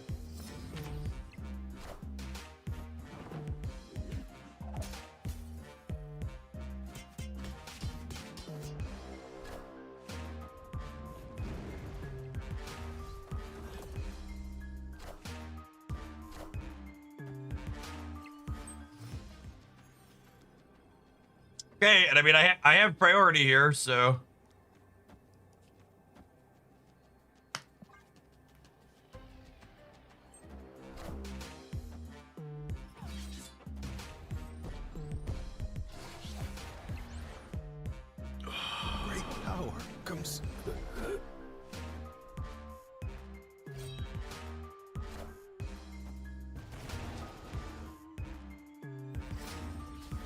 Nice. And this type of game.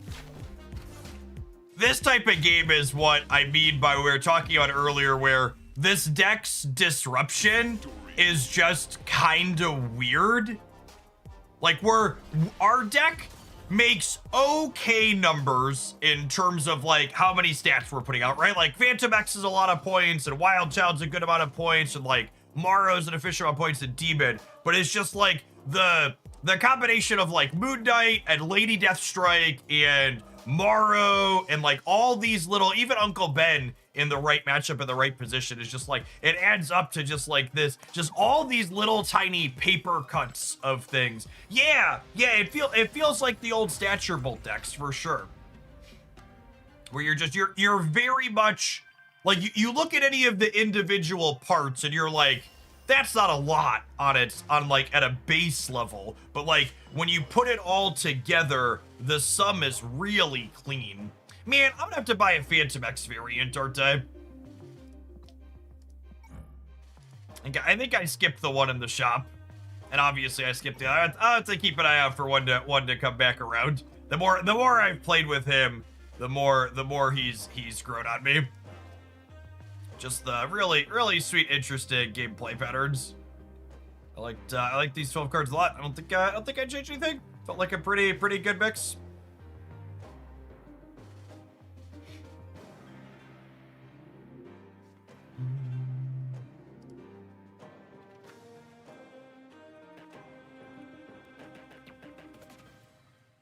You can get the one from the album. The album one was really expensive, yeah? Usually album ones are expensive. What show was that? Was it this one? No, not that one. Is that the bottom? Are the newest albums at the bottom? How are these things fucking sorted? Are there ones at the top?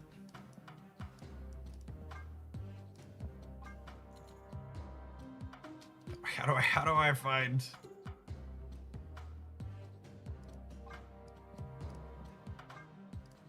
Are they randomly distributed? How are these things? Where is it? This interface is awful. It's called Lab Rats. Okay.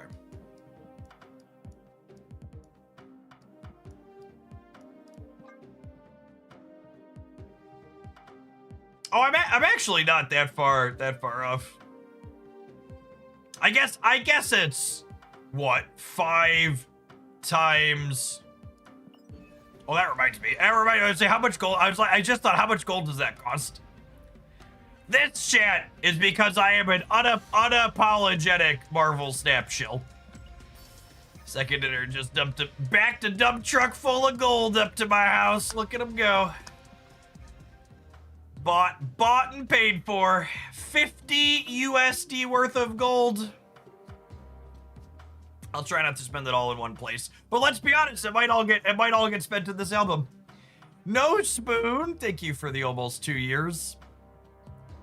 I keep reading Snap is dying, and I wonder what your take on this was. If you missed it, No Spoon, I actually had a series of a couple of videos on the Hoaglandia Snap channel over the weekend, or over the last couple of weeks. One talking explicitly about Marvel Snap revenue drop-off, and then one talking about kind of the history of Marvel Snap and how their monetization has gone. I think if you have specific questions after watching those, feel free to hit me up. I cover a lot of those thoughts in there. So what is this? It cost me, is it 5 times 12? It cost me 6,000 gold to get this Phantom X variant. What are the other options? I thought there were 3 on him.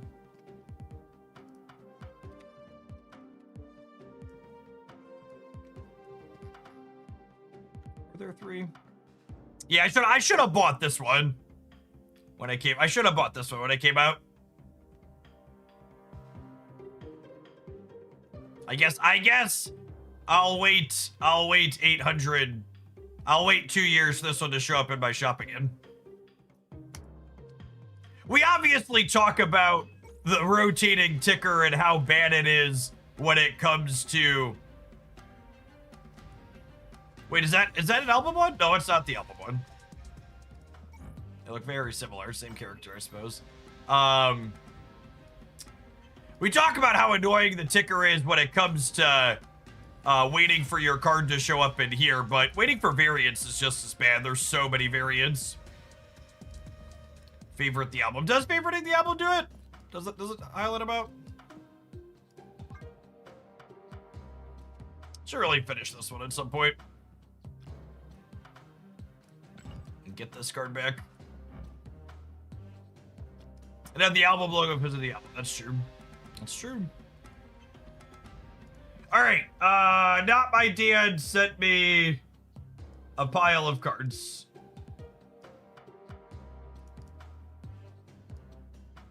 And he said I should keep 6 of them. See what type of weird deck building submission I've been sent today.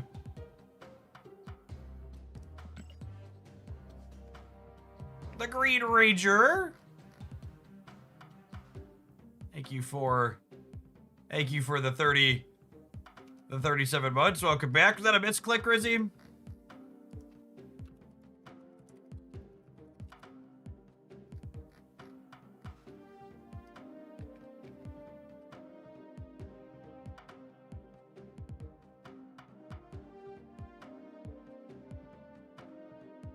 I'm offering you an extra tenner if you only remove 4 and make it playable. Okay. Okay, well, Astral Projection definitely has to go. That one is not serviceable.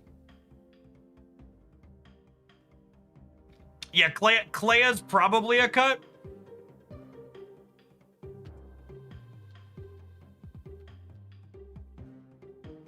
Clea's probably a cut. Wingbeat could be a cut, yeah. I mean, we're definitely adding Werewolf with all the skills. That's a given.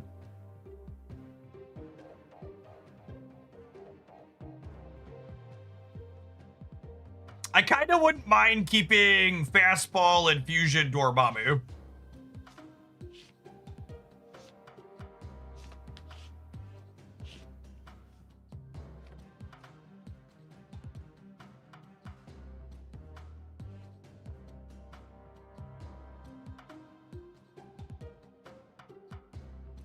Wingbeat's a trump. Yeah, I need more things to destroy with. If we're gonna Dormammu.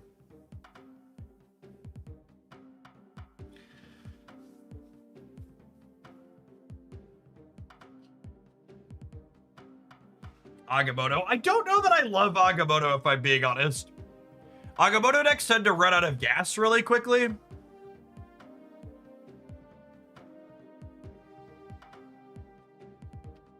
And it would make it... I think Agamotto and Dormammu is a tough pair to appease.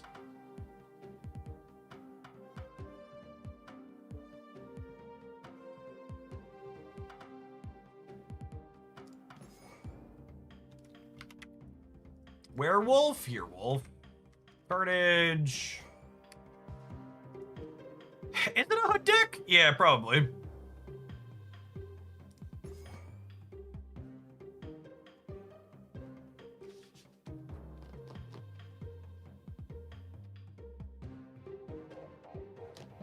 We had Dormammu and Carnage. Yeah, is Nico the last one? Nico could be the last one.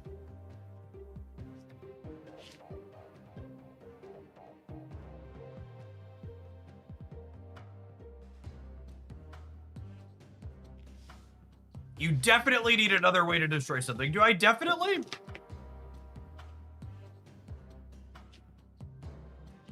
Do I definitely? Definitely is a strong term. Nico fits that descriptor, I suppose. I don't have a lot of things. I don't have a lot of things to actually blow up as part of the problem.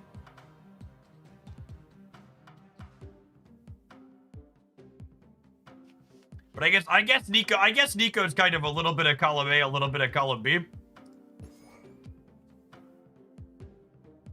You want to keep hunger as something to blow up? Yeah, honestly, we might. Maybe that's better than web slinging.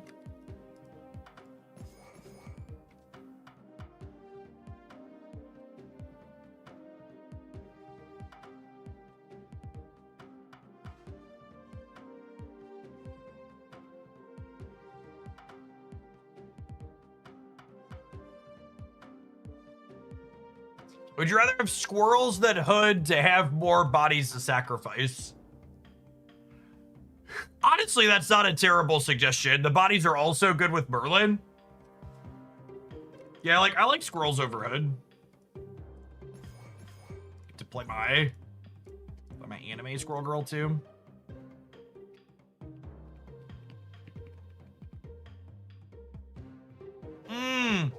Yeah, Uncle Ben's not a bad call out either. Because he's another enabler for Prowler too. Do I play that over Nico? Maybe I play Ben over Nico.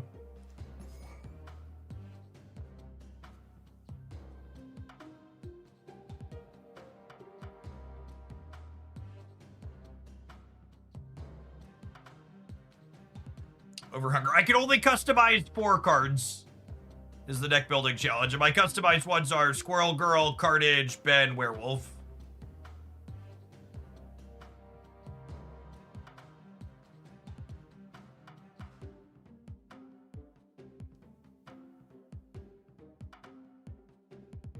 All right.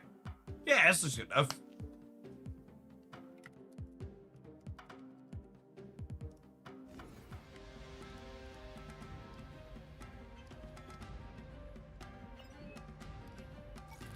All right, we need to take a brief pause for the cause to let adverts roll. When we come back in 120 seconds, we're going to jam some games with this. Appreciate everybody hanging out. We've got a new card dropping in about 2 hours. Don't go anywhere, gamers.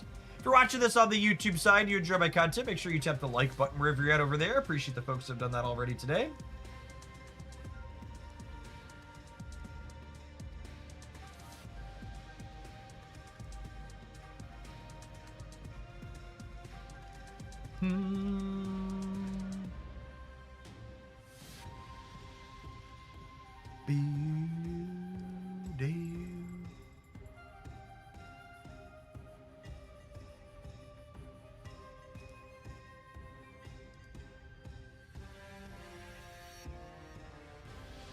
When this deck is done, you need to run a poll to let chat decide if it was playable. Chat wouldn't know a playable deck from a hole in the ground.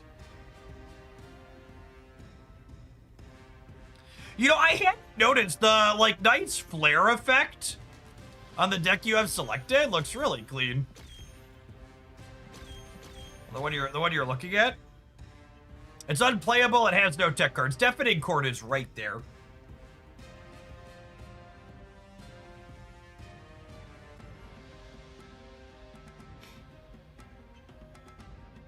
Yeah, the sound effect, very tactile. Agree.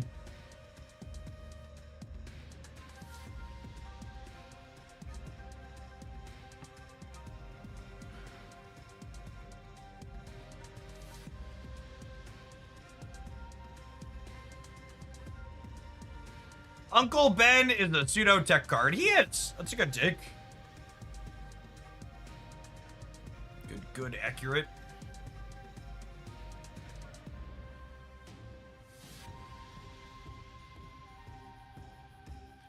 The hole in the ground is where the mole man comes from. Truth.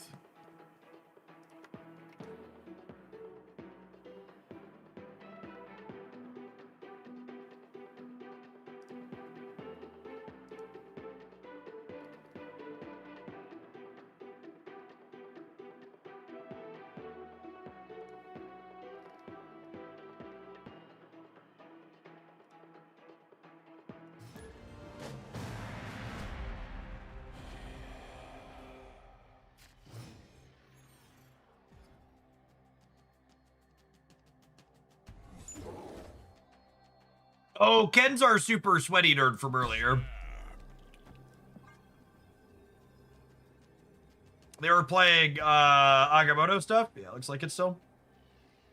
Oh wait, they're at 18 cards. Is that Thanos then? I think they were doing Agamotto stuff earlier. It's like they're Thanosing now. I remember the Avatar though.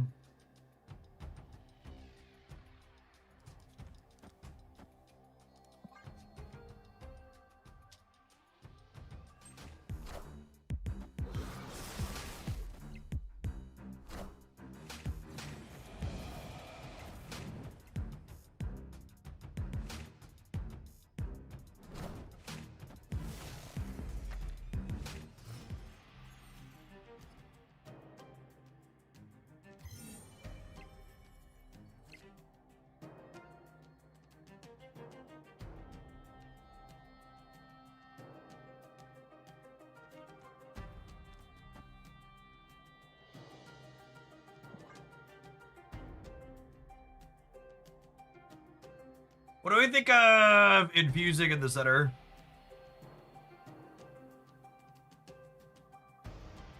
I think I'm into it. I think I'm into it.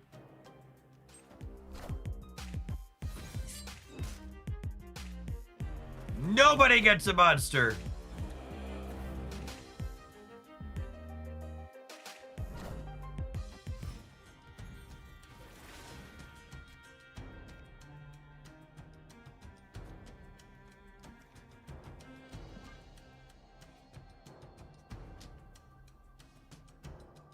Mama always said not to infuse on main.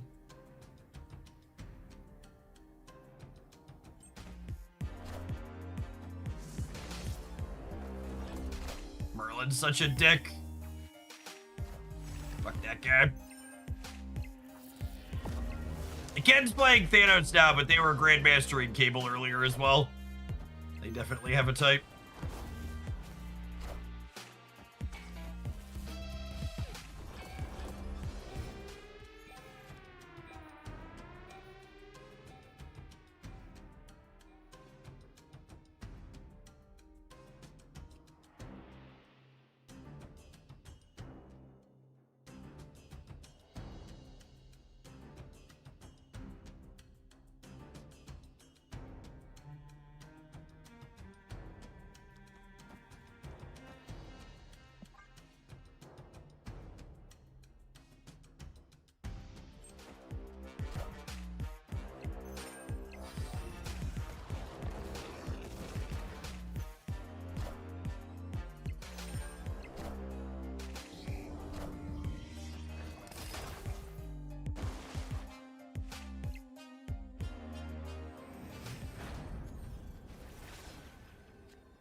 There's so many choices. I think it's this. I think it's this.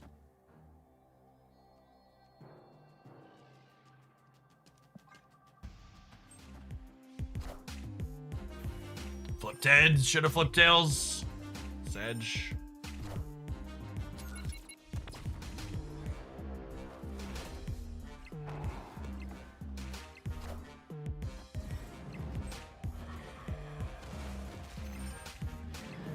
Need to play for the left. Shows to play for the right.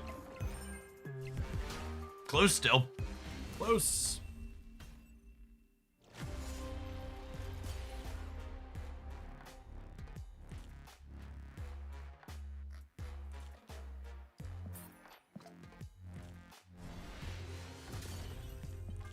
We're gonna elect not to sweat with Ken this time.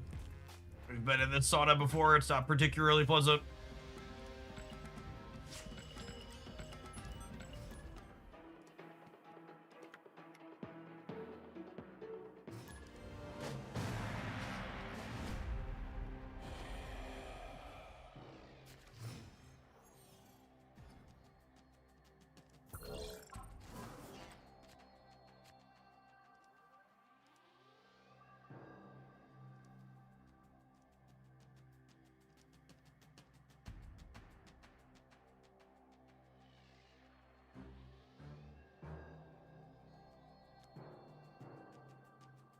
Opponent snapped.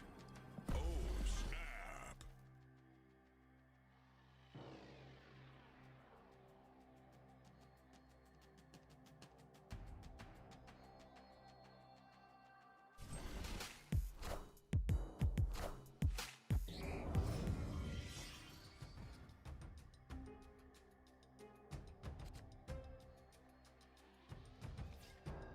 I just got off the phone with Ken. Brode said that if Ken loses a cube, then Brode gets to remove one of Ken's family members at random. Ken needs help. He's bleeding. Poor Ken. It depends brutal what he wants to be.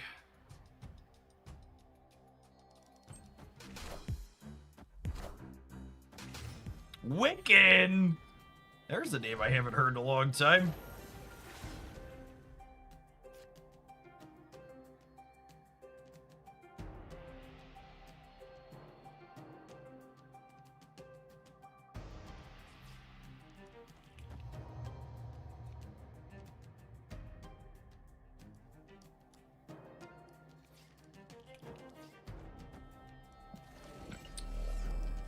I guess I'm doing this. I'm not happy about it, but it is what it is.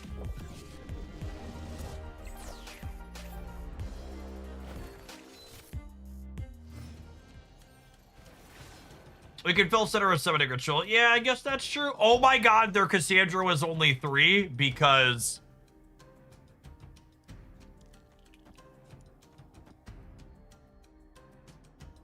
The Cassandra was only 3 because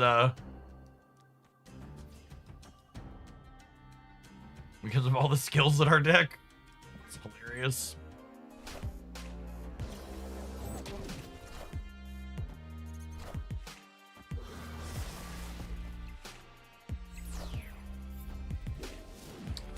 Tactically brilliant deck submission here. Messing them up.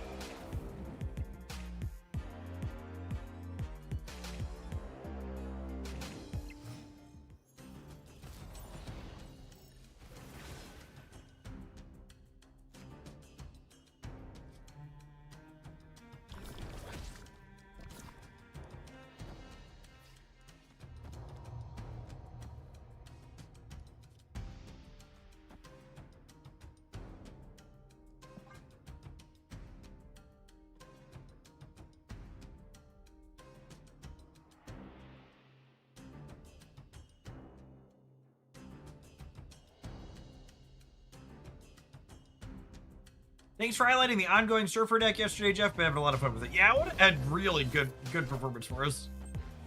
I think it'd probably be... Oh, we have a new card coming out tonight. Probably Thursday's highlight.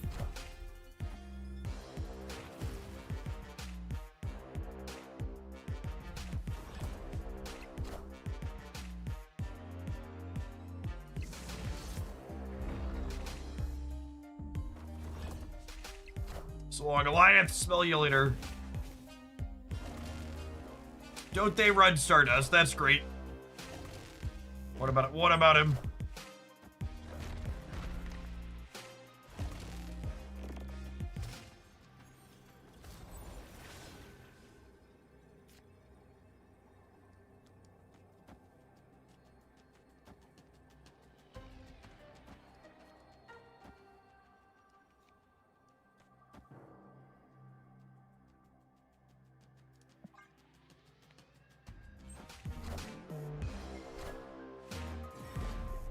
Great power comes.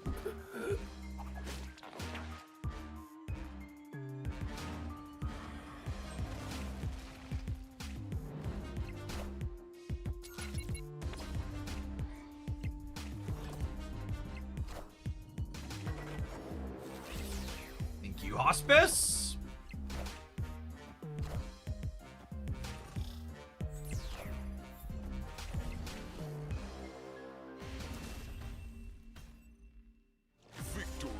Hospice is a really wonky location. It does a lot for the same reason Shadow King does a lot, right? Like on both sides, a lot of ups and downs. Casual 10 power Nick Scratch, by the way. No big deal. Neat one drop. Uncle Ben's a very good Marvel Snap card.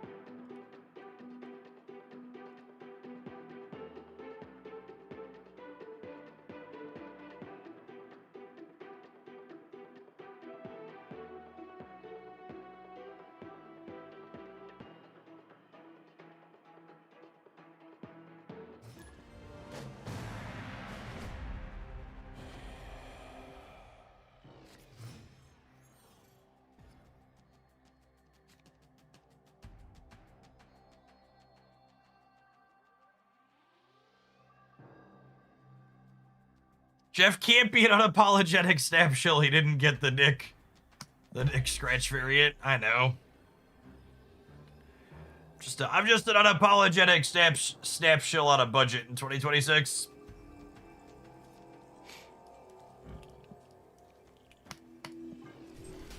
Got bills to pay. I got mouths to feed. Ain't nothing in this world for free. Speaking of chat, if you really want to do me a flavor, there's a sponsored video on the Hoaglandia Snap channel today that I would appreciate if you have the time to give it some watch time.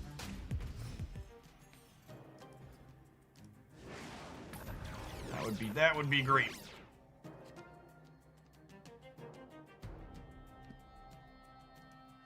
I thought you fed the child last Wednesday. Do they want to be fed again already? They're very greedy.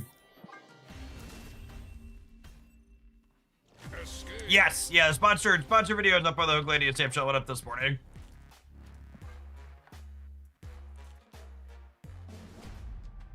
It's a campaign that they typically ask for video metrics on, so people giving it a watcheroo. That Borderlands 1 intro quote reminded me that we should trench. I forget that song got used in Borderlands 1. What band is that from? I forget. It's a song lyric. I always forget the band's name. Cage the Elephant. Yeah, that one.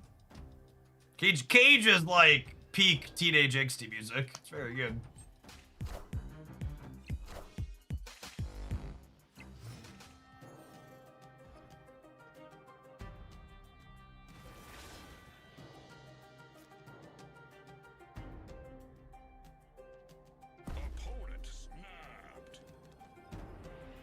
Jump this dog around so much, chat. It's gonna be great.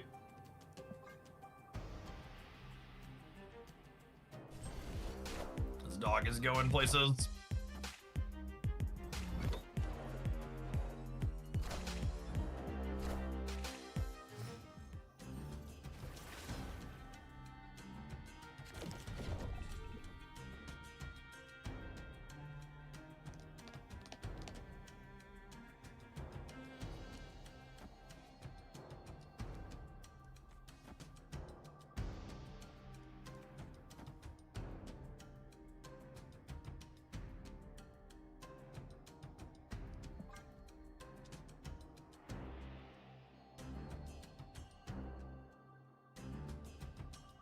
I was excited when I saw Wild Child and then I saw their card with a red border. Dude.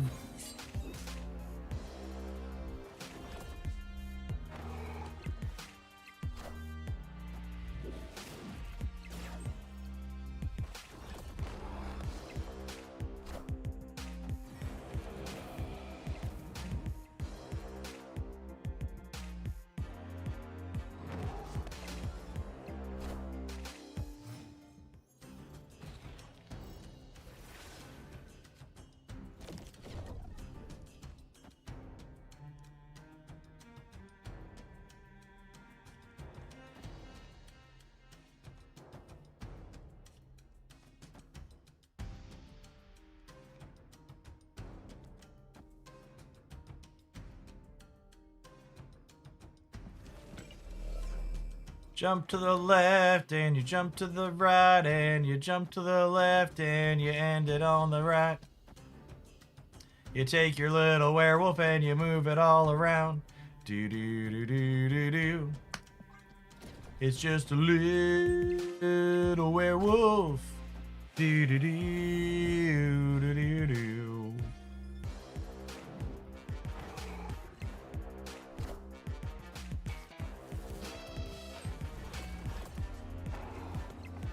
Oh, I don't actually have anything destroyed, do I?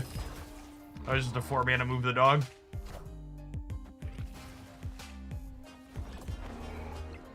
Uh-oh. Uh-oh. Oh, come on. I hate Aeroshim so much. It's such a fucking pit stain. At least I don't have to rush to mute while playing against these dickheads anymore. It's nice having all of the emotes deleted.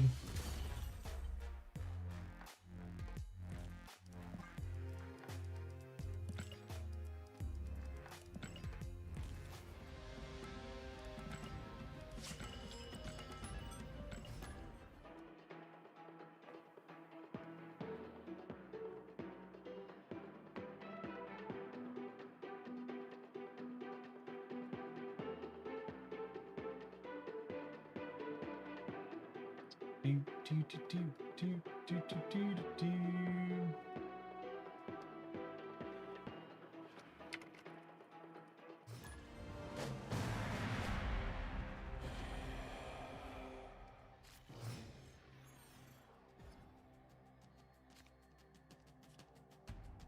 think we're holding this for post-doggo.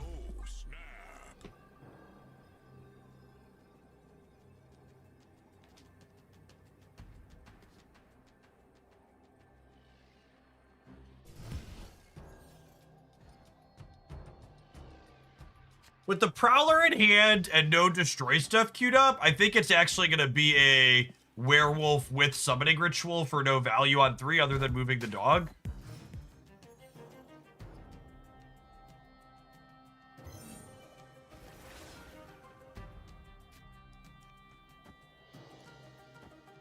If Second Dinner wants to ban my account for deleting the emote files, I'm going to take that as a sign to stream other things.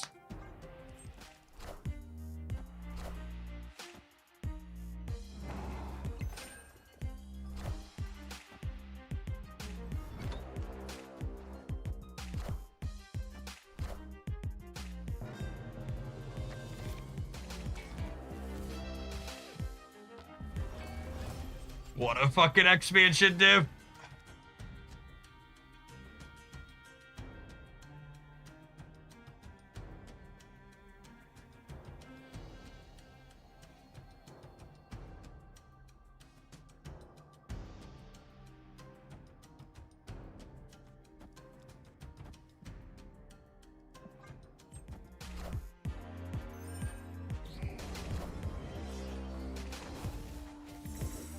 Second Dinner banishes #1 glazer of Marvel Snap. Yep. Oh, I don't have priority here, which means I can't remote mines the Maverick. That's unfortunate. Well, I can't remote mines it before it gets to do its thing.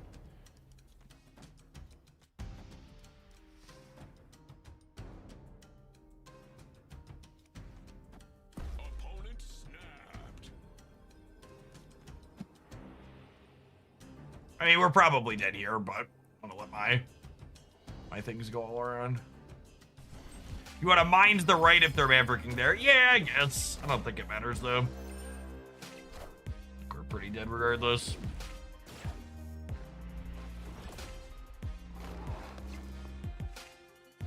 If we top deck fastball special, we might be able to get there.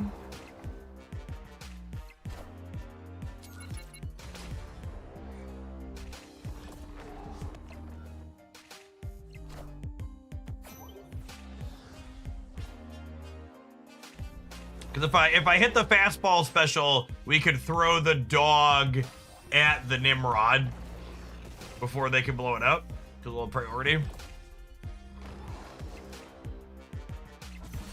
One reanimated somewhere.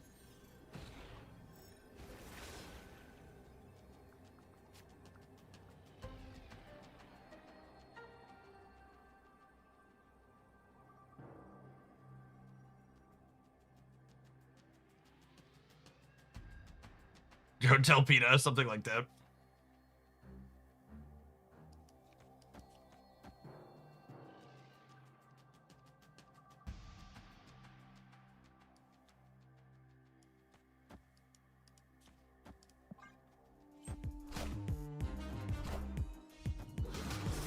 Polybid gives us Stardust every time, absolutely. I like the faith.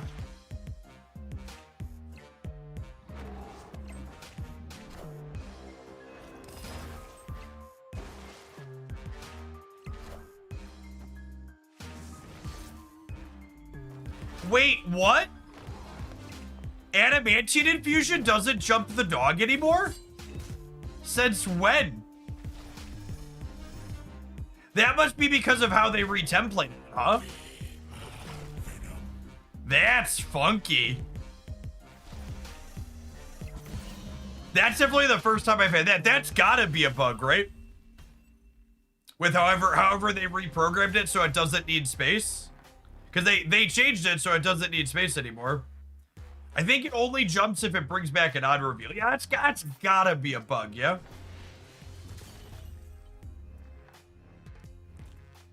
How'd I go report that one?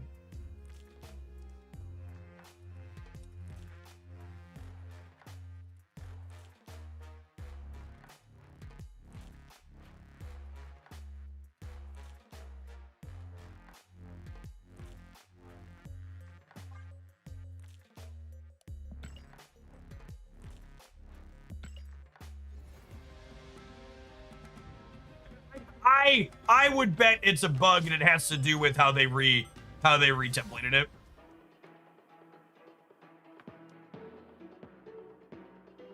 So that way it doesn't need space. Probably just a quirk from that.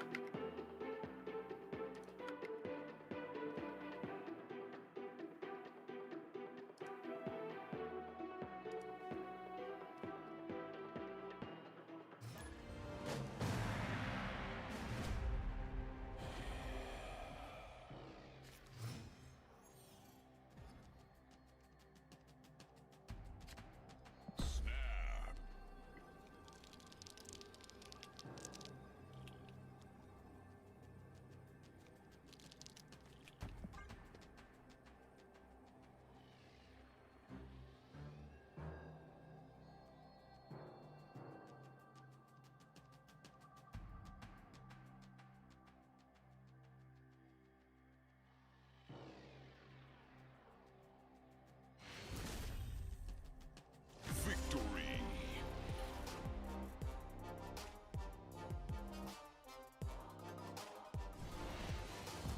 Hello.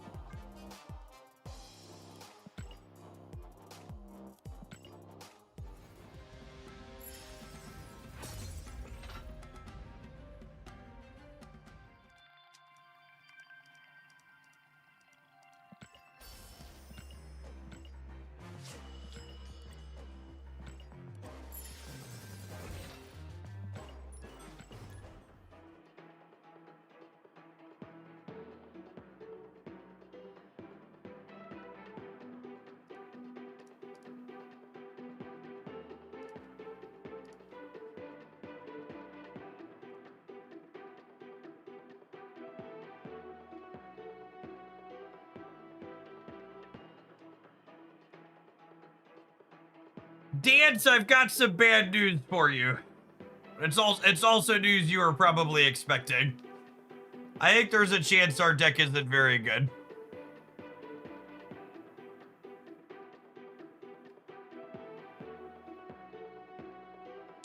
I am getting a sinking suspicion.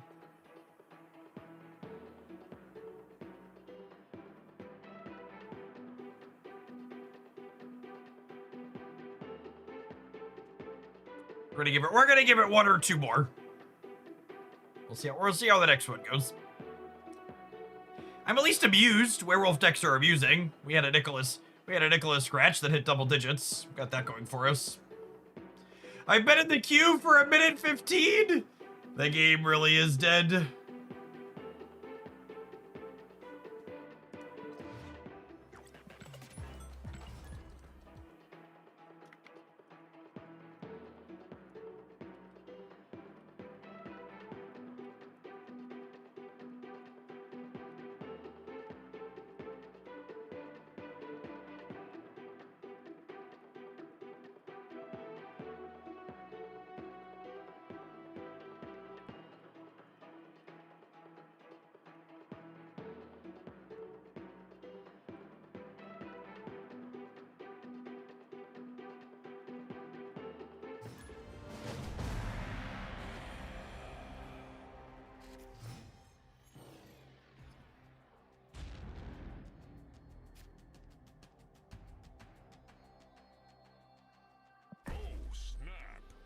I'm gonna hunger into Carnage on curve here, and then we can Werewolf Summoning Ritual and get the ritual going on 3, which is nice.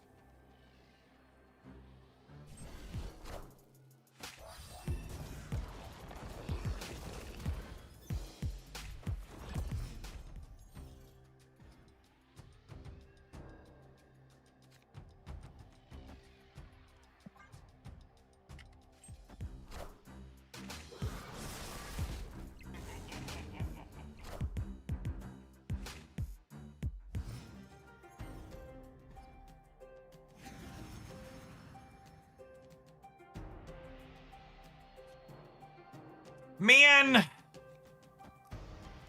Fuck. It's probably right for me to chord this, but it's just so boring.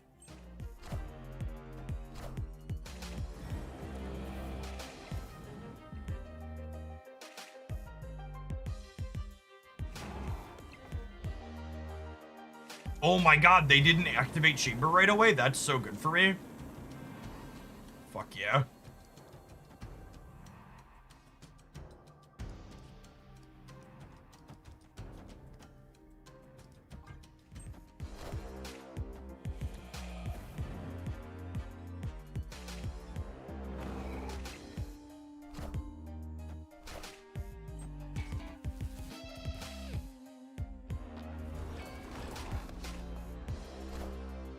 Who they dig up this time? I could have entered the dog left for extra energy. We are losing the center here now, unfortunately.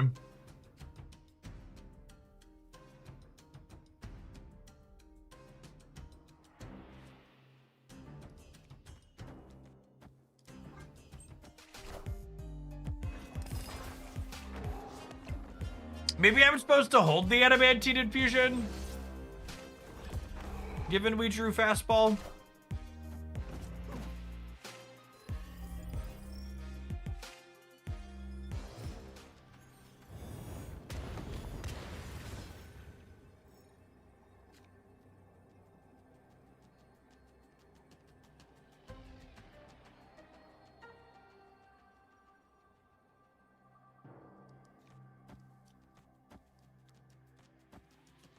Hey, like, what if I just do this?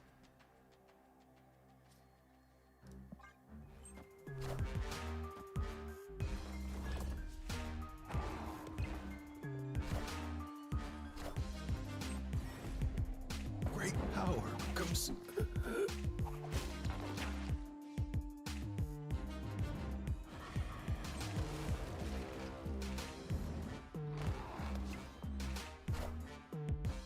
Dead to the average 6 on the left here, unfortunately.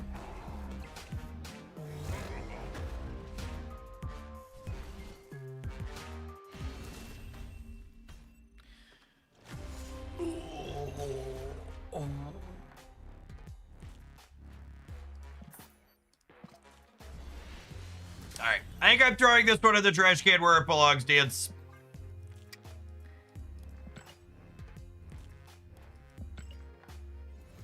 Just kind of worse variation of what we could do with other options. All right. I've been paid to play Galactus, which I'm going to be honest, I'm not really ever sad about these days. I like this Galactus deck. Have an end roll. I'm going to run upstairs and grab some lunch. We're going to dork around with this until the new card comes out in a little bit. Thanks for hanging out. Don't go anywhere.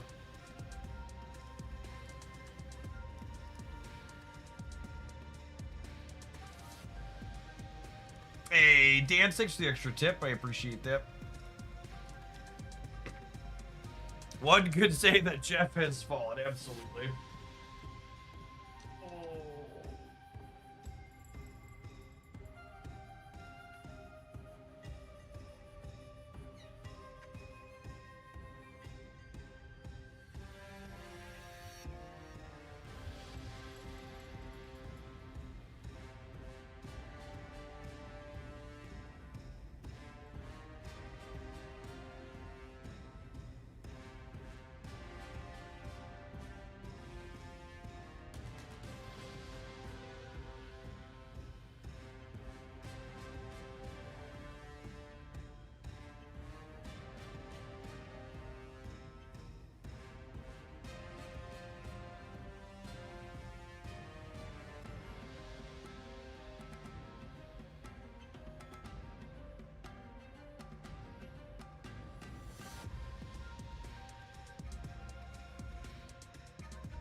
Gamers, I came to a terrible conclusion while I'm upstairs.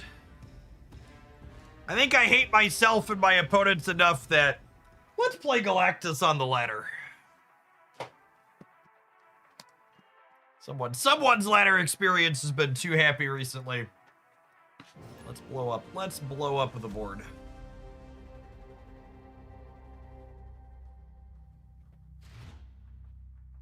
Give in to your hatred. Yep.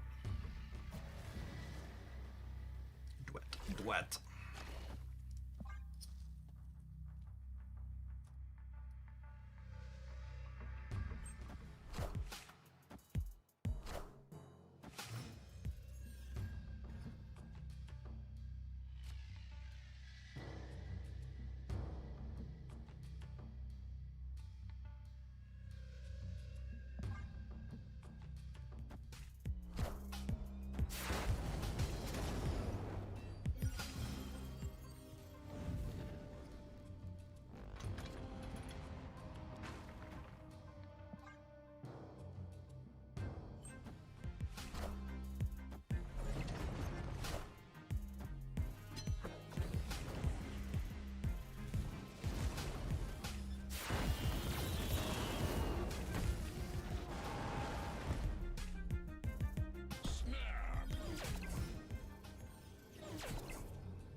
Victory.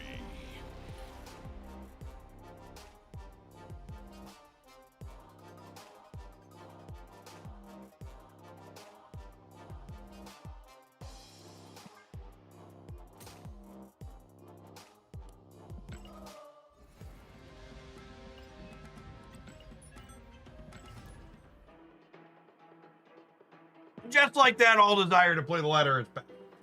Back to Conquest.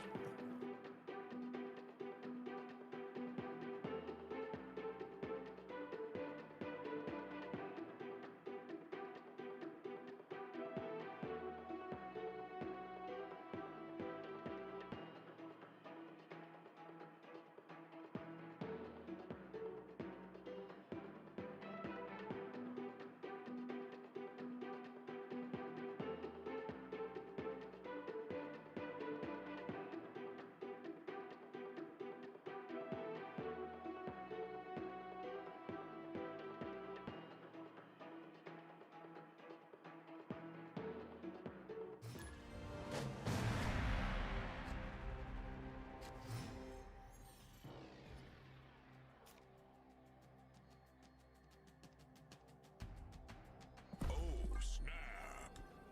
Opponent snapped.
So against Merlin, we need to play like there's no turn 7.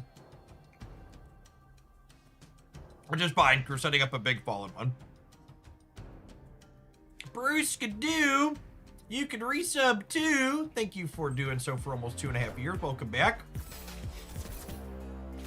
My Hein, thank you for the 28 months. Now, unfortunately, if our opponent won the 50-50 to get an acid arrow, we are cooked here.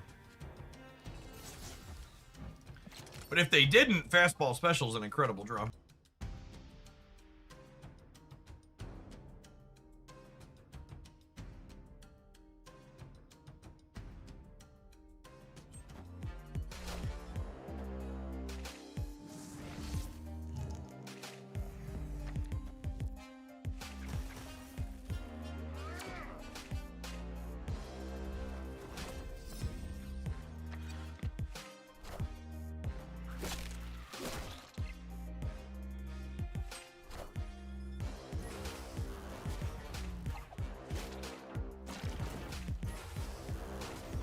systems go.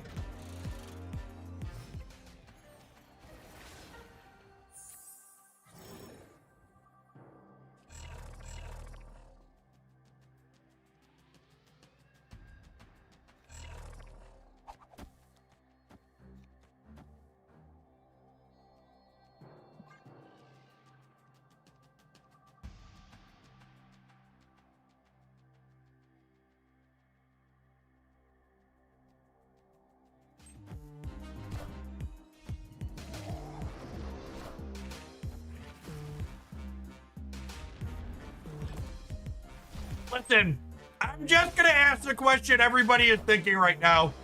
When are they nerfing Shu Lao? Shu Lao making Scarlet Spider 20 points of power is completely unreasonable, and I think Second Dinner needs to do something about this busted pay-to-win season pass card before they lose players. If you're free to play, you're just gonna auto-lose to Xiao Lao, and you might as well skip the season.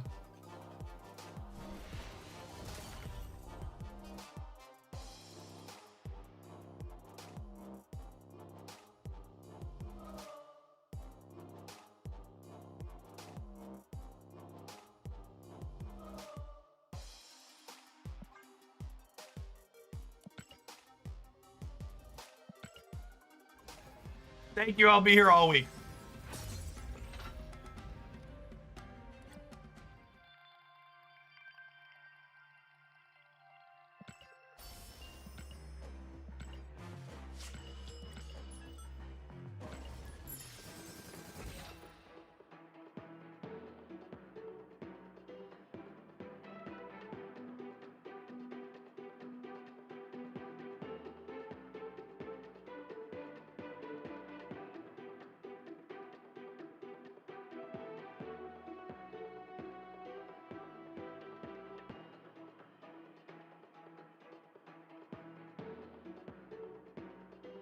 The people who weren't watching the stream but are just listening to it right now are very confused.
That was like Schrodinger's game critic. The glaze or hate for the game depends on how you're currently perceiving him. Mood. Accurate.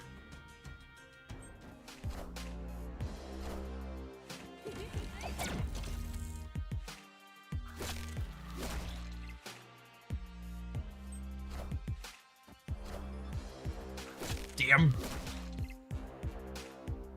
Going to the Galactus here.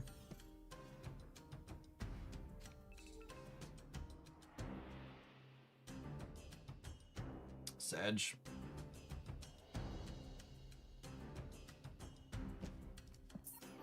I don't want to play a mirror match for 2 cubes at a time, so I'm gonna go next.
Well, Agony's in danger to Killmonger anyways, so let's just make their Deadpool useless here, huh?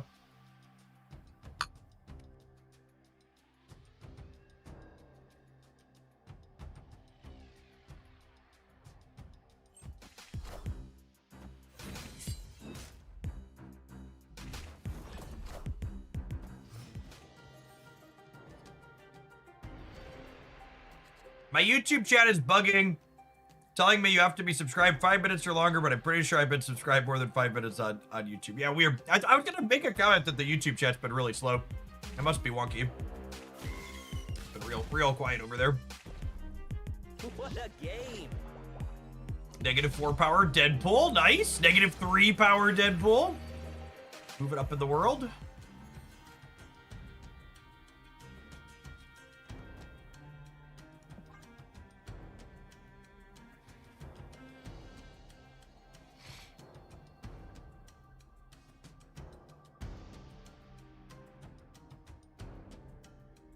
Oh, they're gonna give us the Deadpool and Castles emote. Yeah, that's true.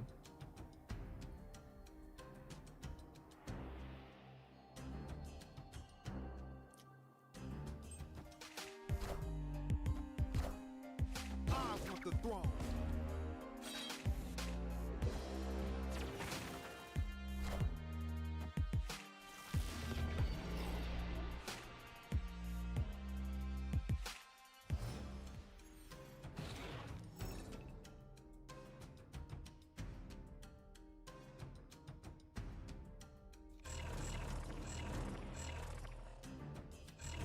The Zemo animation there is real clean. I think we're dead, unfortunately.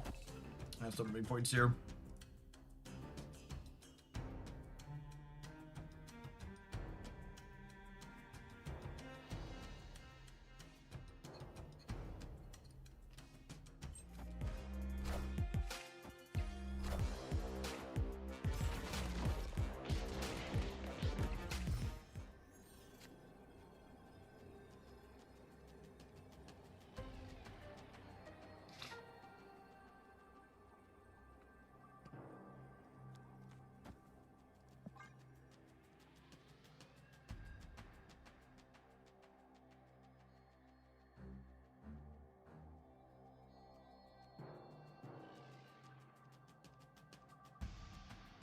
I switched from top to all chat, and it seemed to have fixed it on the YouTube side.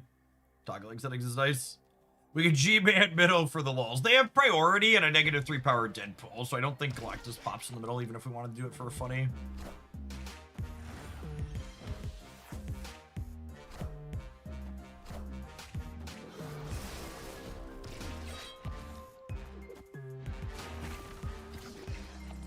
Is this death on the right? Wade Wilson! I can't believe we won that game. Limp. 16. Victory.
South Korean prosecutors are seeking the death penalty for their impeached president over his imposition of martial law in December of 2024.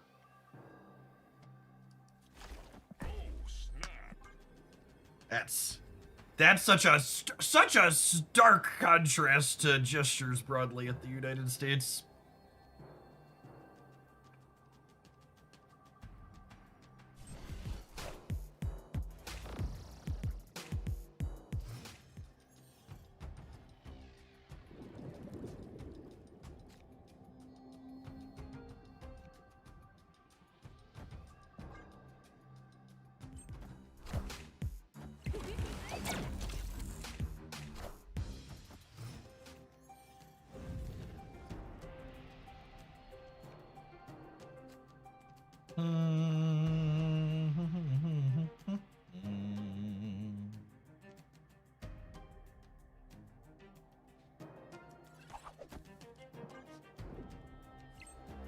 If I find Taskmaster or Adamantine Infusion, I don't need the 7th turn.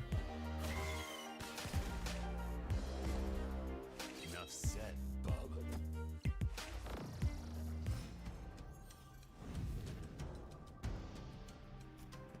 Dodge a Killmonger, we can dodge a ball.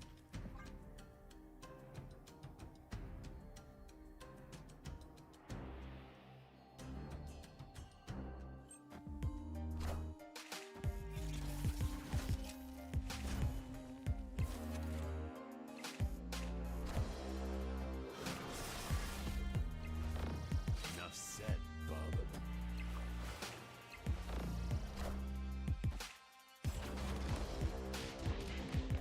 We could move Penny to make Venom smaller. Ooh, that's a good shout. Yeah, that would have been a good line. Missed that.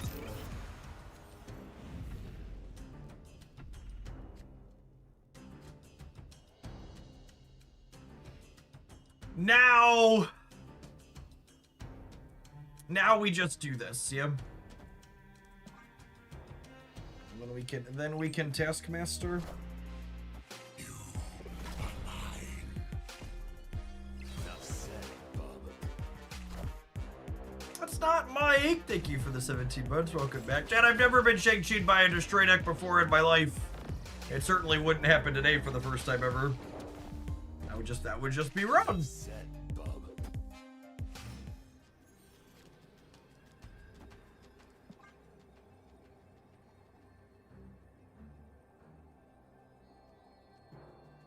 That'd be crazy.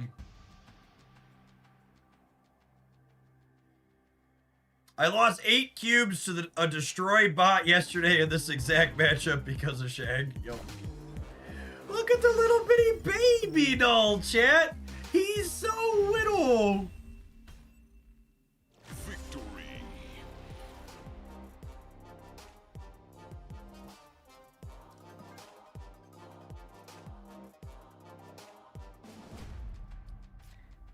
Senior Trump administration officials say action on Greenland could take place within weeks or months.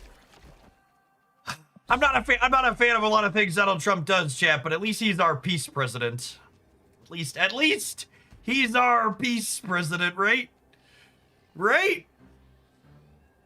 What's that, producer? Piece of what? Piece of everything.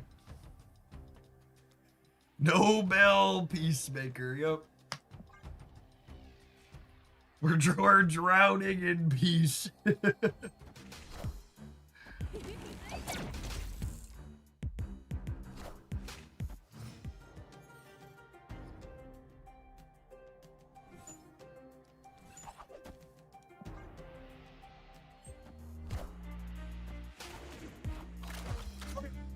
I need someone in chat to, like, explain it to me like there's not a brain in my head because I'm a conservative.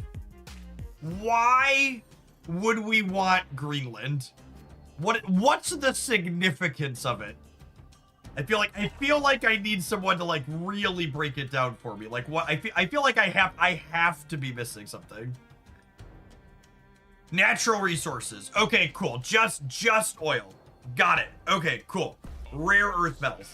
Okay, that actually makes completely sense. I understand now.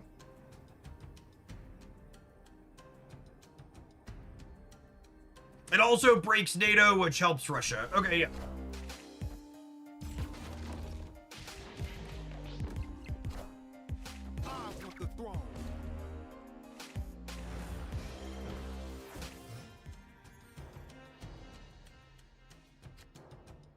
I think, unfortunately, because of Castle, Zemo, and Sanctum, I'm not going to be able to beat Null this game, because the only way I can get points here is via infusion, which means I have to sacrifice something.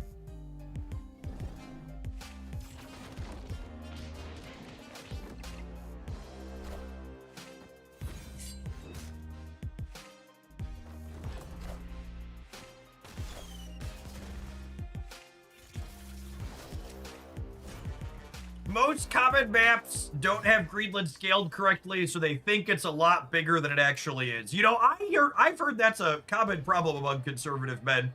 They frequently think things are much larger than they are in reality.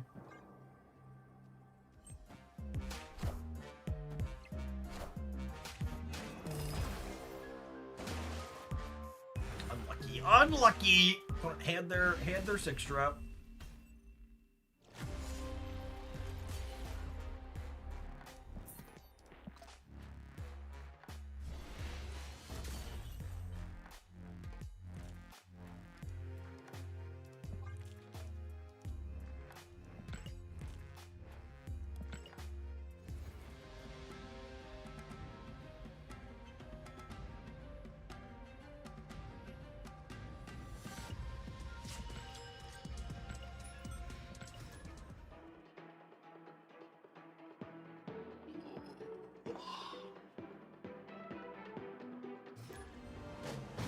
When does Lindley drop? Card releases happen in an hour.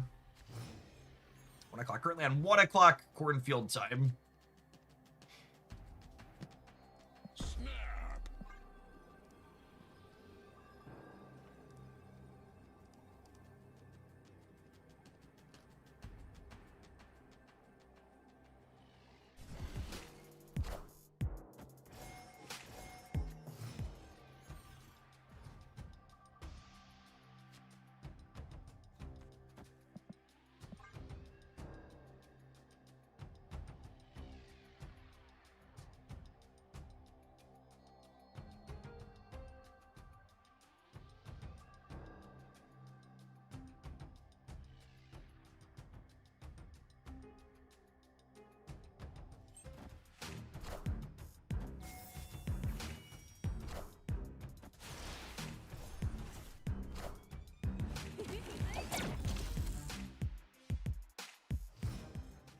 Mango Mussolini. That's a title I haven't heard before, but it's stellar.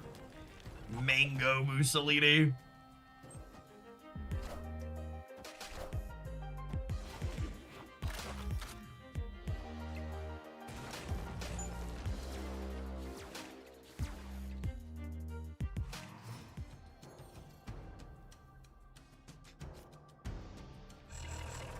It's funny right there.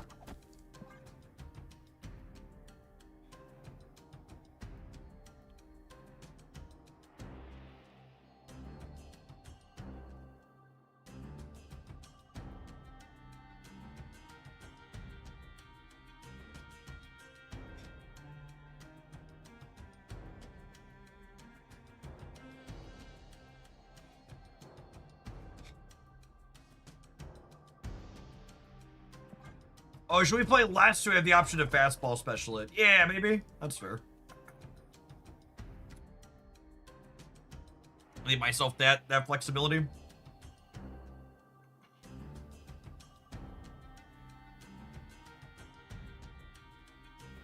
That's true. I might Taskmaster. Yeah, I'm gonna Taskmaster. I'll do this. That's fine. That's fine.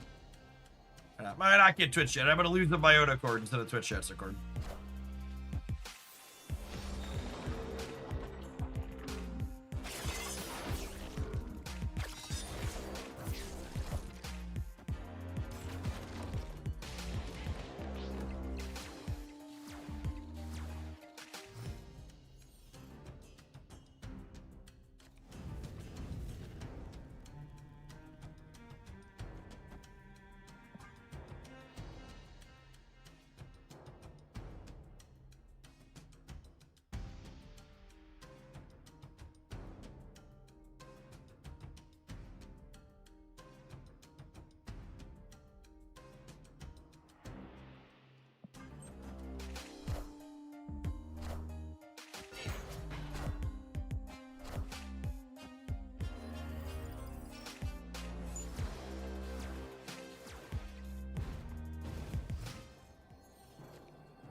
plays for all three, kind of. I guess we're losing the left, probably.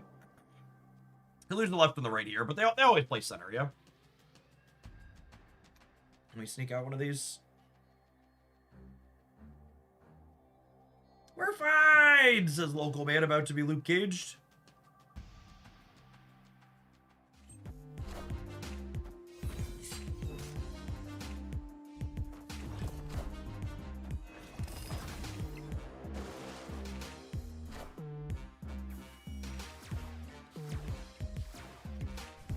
Oh, come on! Benjamin.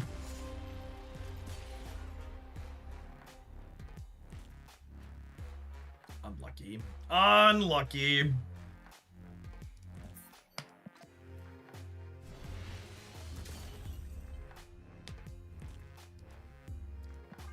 NATO doesn't have anything written into its provisions for what to do if a member attacked another member, because no one ever considered that to be a possibility. That reminds me of brain cells I lost one time when I asked a conservative family member at a funeral to describe to me why they like Trump. And one of the reasons they gave me was, because he's crazy. He doesn't even know what he's gonna do. How does anybody else know what he's gonna do if even he doesn't know? And I was just like, holy crap, you people vote.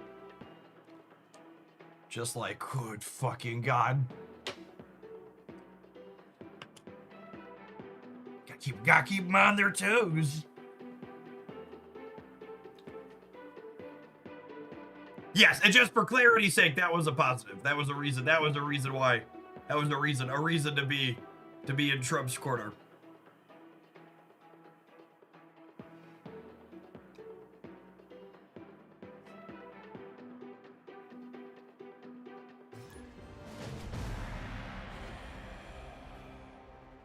That's why he's such a good negotiator. I don't know what he's gonna do.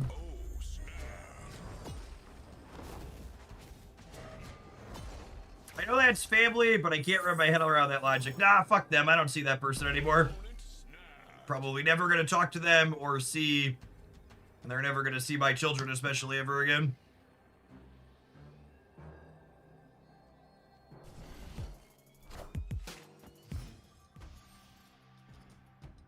That funeral, for better and worse, was the last real connection to those people for me.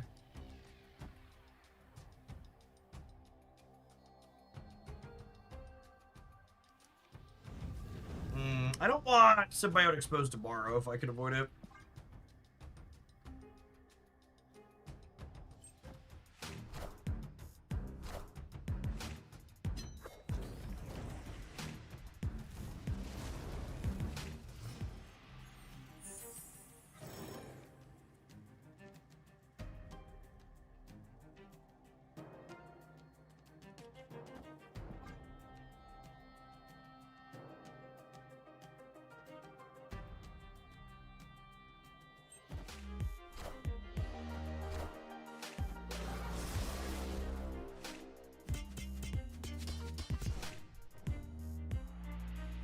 Great power comes.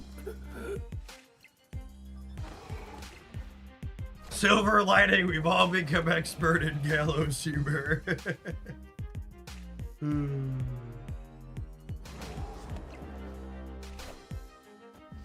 My silver lining is that same idiot runs a small business that largely depends on imports from China.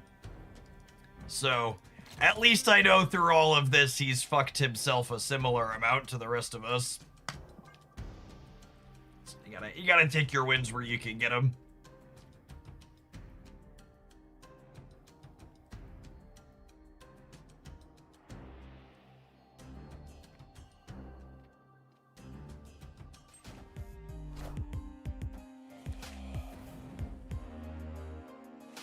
I assume the dog is ending center here.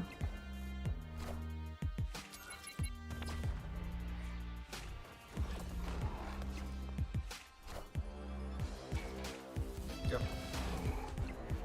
Symbiote costs 4.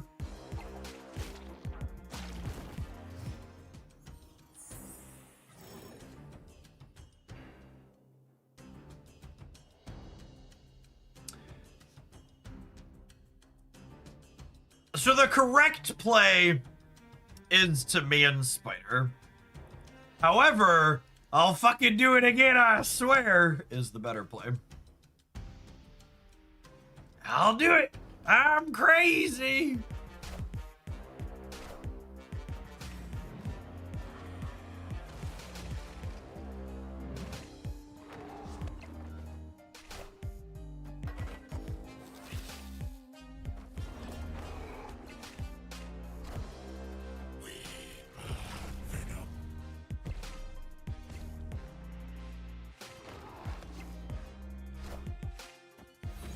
We're winning the center, yeah?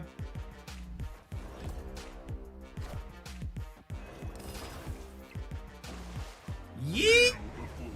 Oh!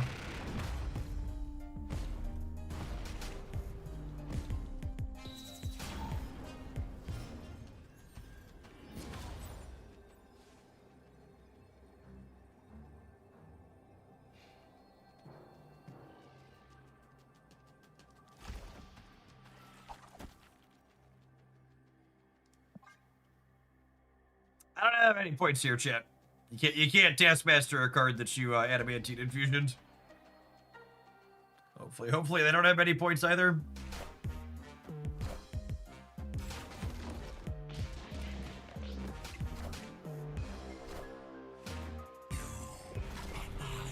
Close.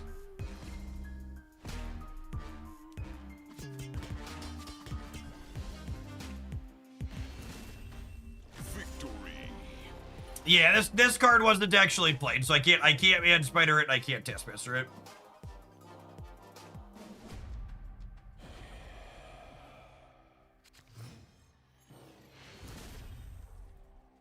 Victory. Do you have enough energy to do man spider and absorbing man? I did not. That's why I played agony and man spider. Absorbing man spider was 7. I only had 6.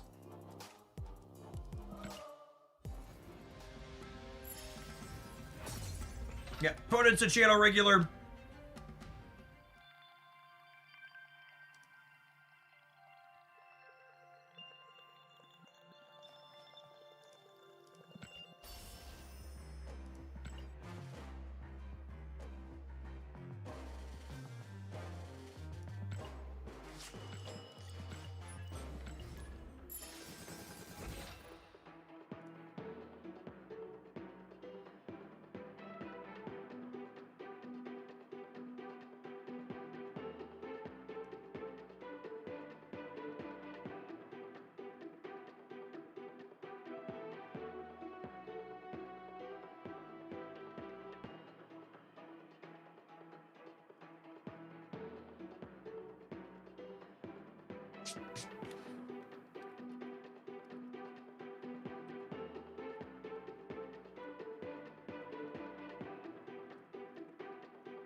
My mom isn't really conservative, but she's addicted to cable news and watches CNN and MSNBC 10 plus hours a day. Holy crap. I don't know how anyone could subject themselves to that.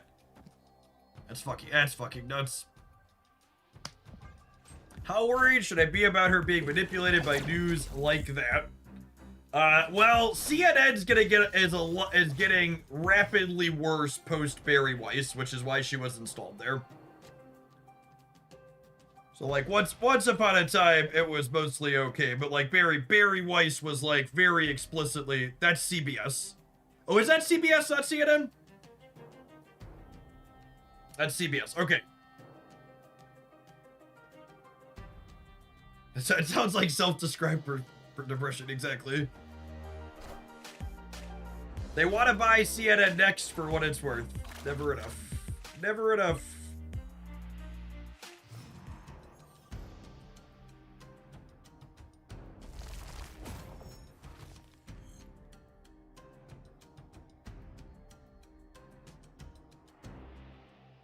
Cosno.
Speaking of CNN, my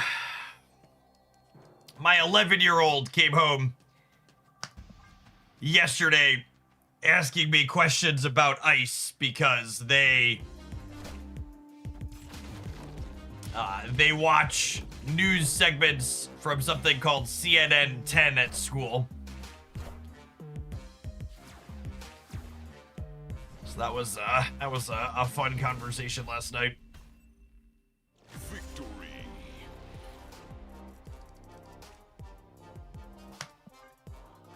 Which I'm glad he came home and asked questions about it after watching it.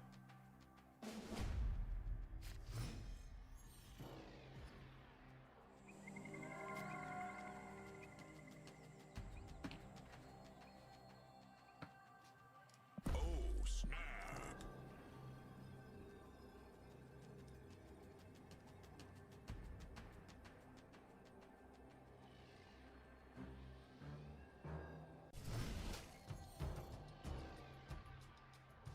It's good that he's mature enough to ask about it. It's sad that you have to explain hatred at that level to someone at his age. I think kids who are 9, 10, 11 especially are 100% equipped to understand concepts like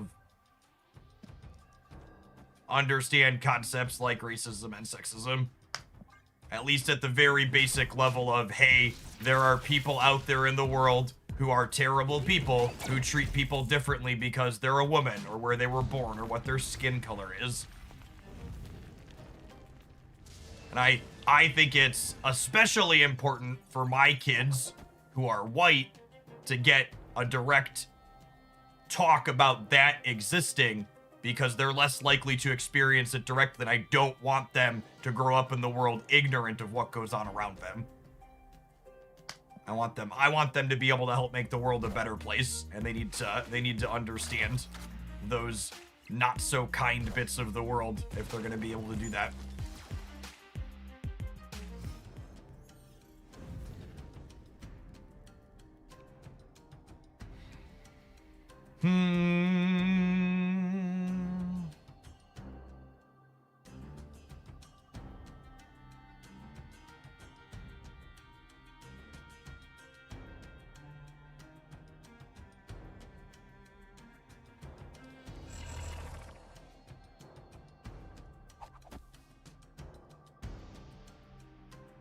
Inquirman spidering. I don't really have. I could move Penny out of this lane and then set up. I could set up Symbiote Spider-Man into Fallen One. I don't hate that.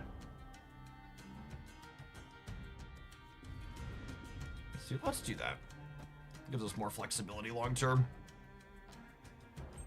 I think they're less likely to Cosmo Center, but definitely a bit of a flip here. And now I have priority going into this turn, so I can fall in one without fear of Cosmo.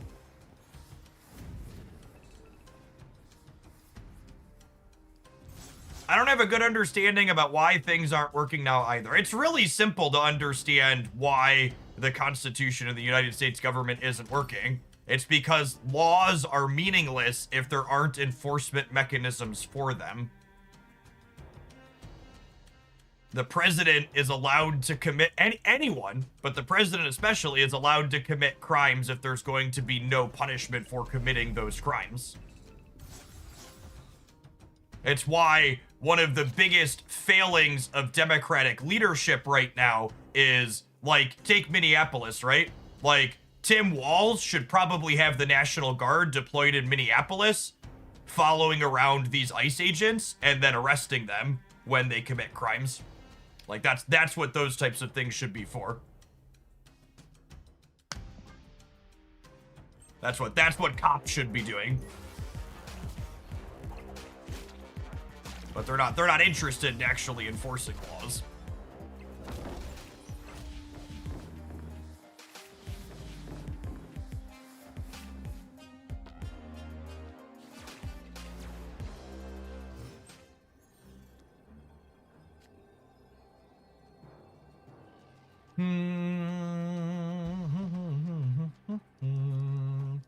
This is so nice, I'm gonna do it twice.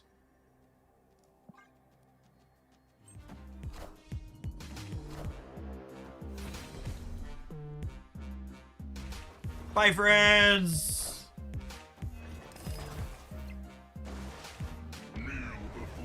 Kneel before Poppy!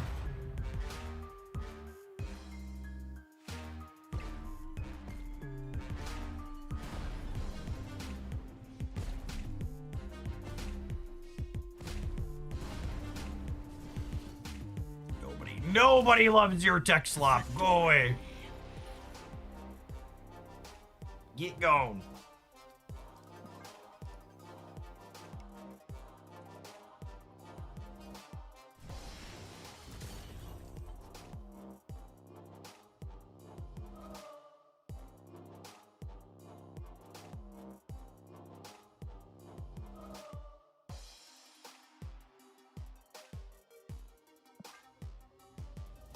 Absolutely, it came in.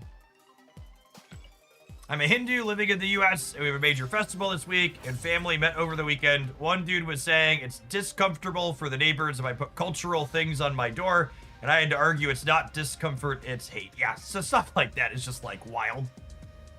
Imagine being upset someone decorated their home or part of their home in a way they wanted. All right, let's take a pause for the cause and let some adverts roll. We've got a new card here in 45 minutes. We're gonna dork around with Galactus for a little bit more, and then we'll hop on in to build in some Lindley decks before he drops. Don't go anywhere, gamers.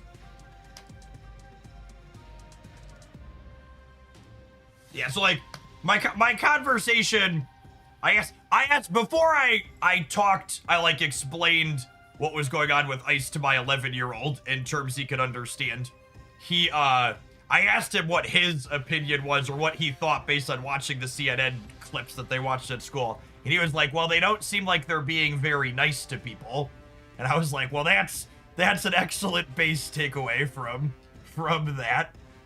And then he was like, even if people aren't supposed to be here legally, aren't people supposed to want to come to America? Isn't that the point? And I was like, yeah, bud. Good job. We're doing well. I was just like internally fist pumping as he gave me his takes. And then I took the time to explain to him, like, they're not just like going after people who shouldn't be here or are illegally here. They're harassing Americans and lots of people trying to just do that.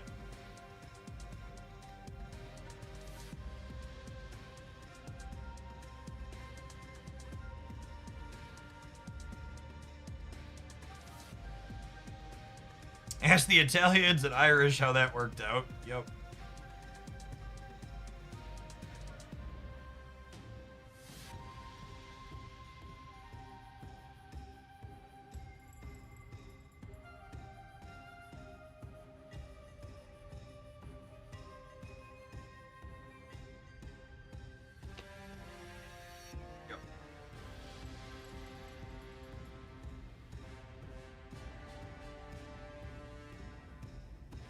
And I've talked about it before, but one of the most baffling things about my mother ending up hard conservative is like her grandparents were first generation Italian immigrants. And I remember her telling me stories growing up about her dad getting harassed for not being white enough for being Italian. And I'm just like, I don't know how you could possibly have that lived experience. Like, just like literally the generation above you, like your parents, like have that tell you like this is what happened to them, and then like end up where you're at.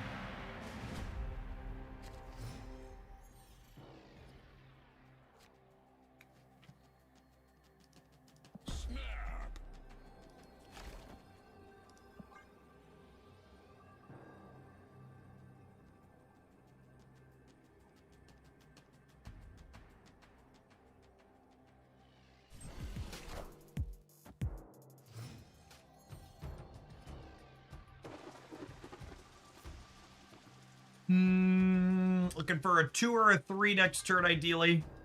Penny, Magic, or Luna would be ideal. Erishit. Yep. Only one playing Starlord. Didn't snap me back. Played a Starlord on 2. Must be Erishim.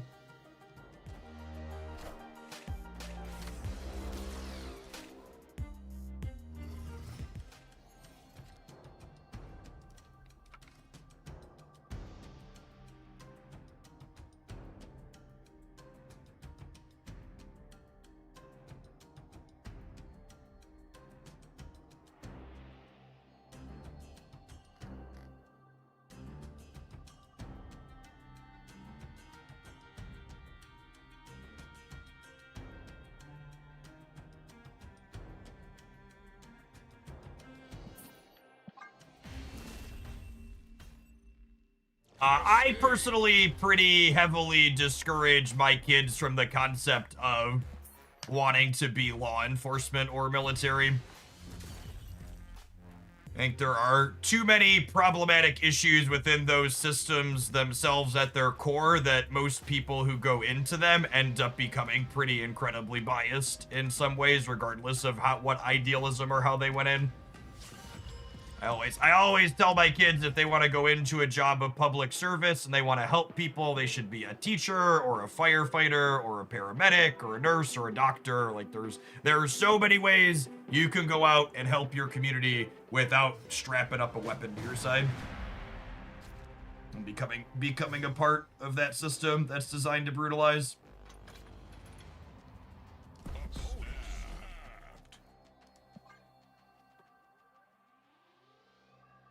There isn't a song that says fuck the fire department. Yeah, exactly.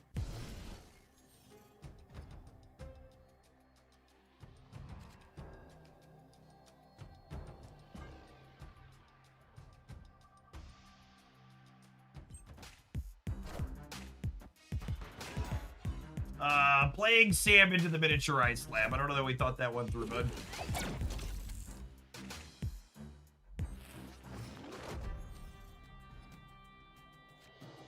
Right, Titan working out for us here. We priority as well. Oh man, can we Galactus the Vibranium Mines next turn with Titan?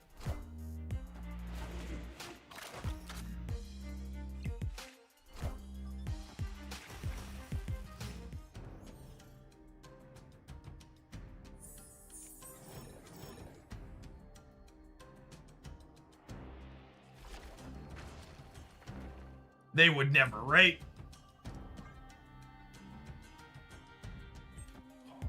Oh, yeah. I am Iron Man. Bye, Felicia. Galactus.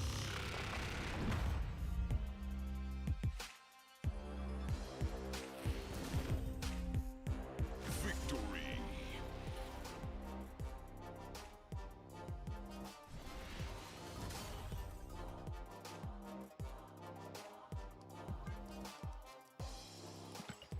We're so toxic. We're so toxic.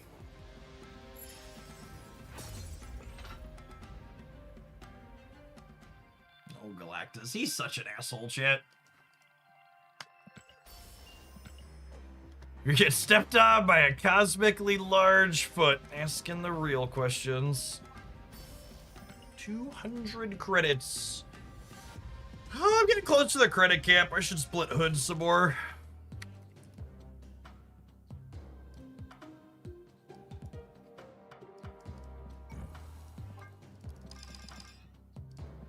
I'm working my way up to a Cosmic Storm background for hood. The sponsored video is on the Hooglandia Stamp channel. It's under the unassuming title of my favorite types of games. Post a link in the chat.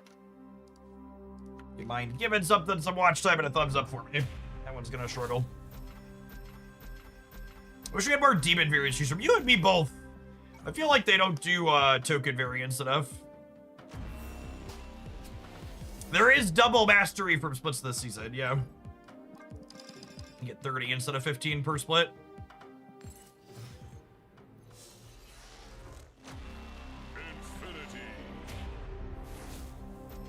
Infinity.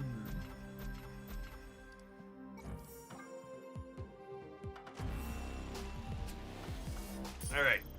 I like the stormy background. Yeah, buddy. Coolio. Coolio. Now Nico and Hood can be matchy. As my 5.5-year-old would say.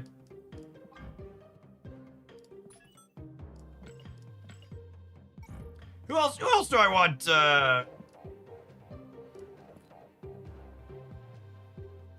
Or are these all cards I have splits on that I haven't done yet? That's wild. Merlin's a good one. Is that what all these are? Are these cards I have splits on that I haven't done?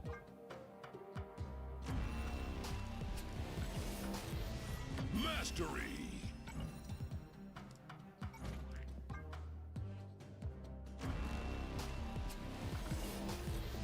Mastery. This is a new background they added. I mean, it got added a long time ago.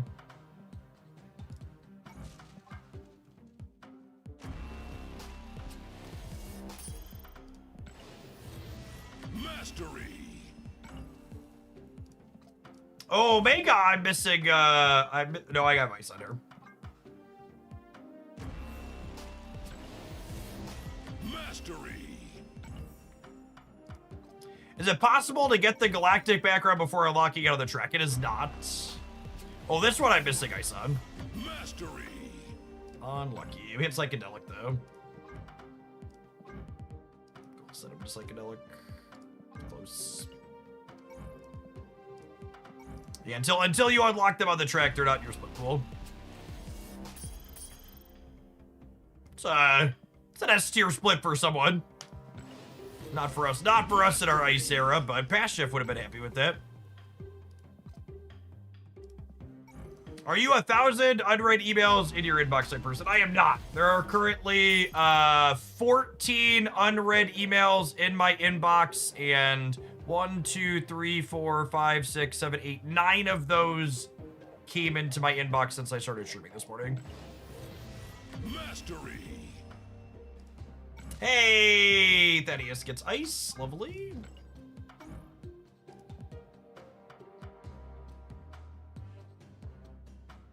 Oh, they'll show up in the shop. Yeah, it doesn't matter. All right, so Hood and Nico have a lot of boosters. Shang-Chi has a lot of boosters, believe it or not. 5,000.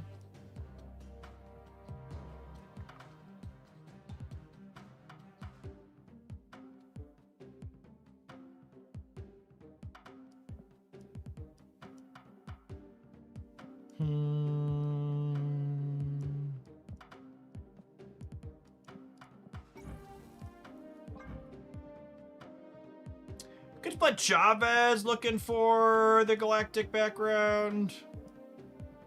Man, 4,000 Jeff boosters. What a different era, gamers. 4,000 Jeff boosters. Or does my Beast have the Storm background yet? He does not. Okay, let's do him.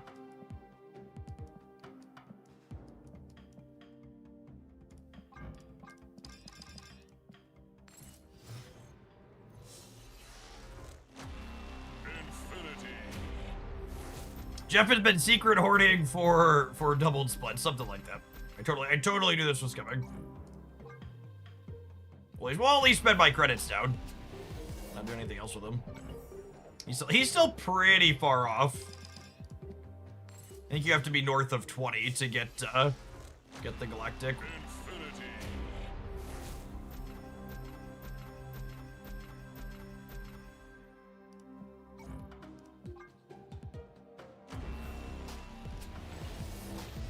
Mastery.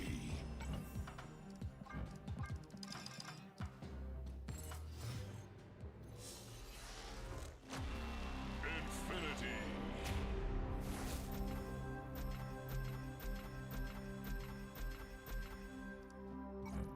Should you split the gold border first? He's special though. This reminds me of a time when you had to leave them here for the border to match before custom cards existed.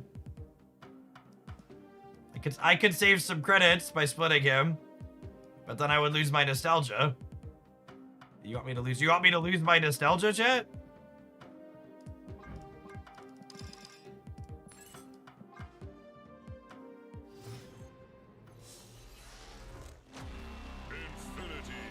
Don't lose the nostalgia. I'm gonna tell my kids about why that beast has a gold border someday. It was a simpler, different time when Marvel Snap only released 4 cards a month and it cost you $400 to get all of them. Mastery.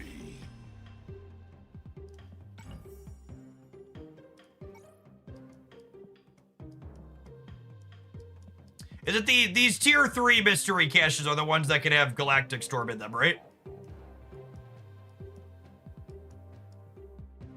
So 2021's the first chance. So anywhere from 2021 to 28.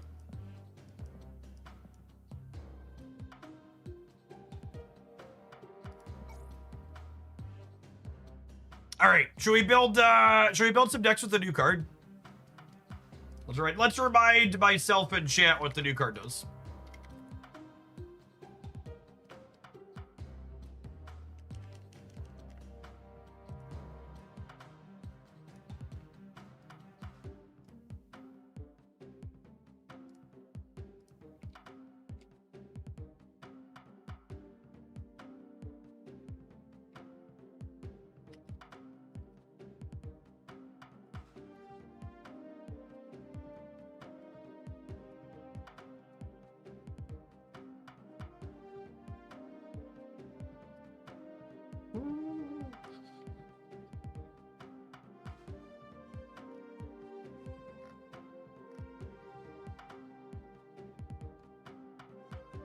Tutu, odd reveal, add the sword of Fushi to another location.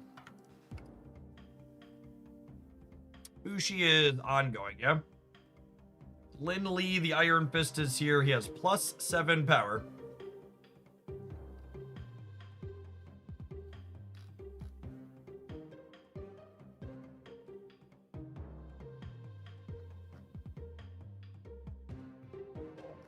He's a Grandmaster card. Yeah, maybe.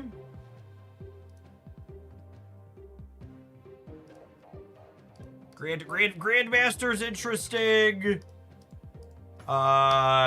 Beast might be interesting. Madam Web is interesting.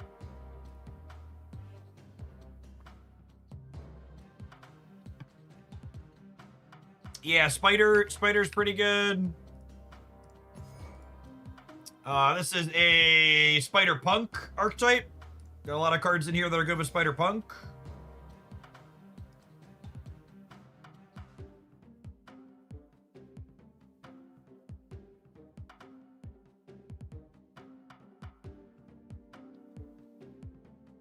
Ancient one is adorable. Cause you can Tau. You can move him to the lane and then Tau onto him for what, +21 in the lane?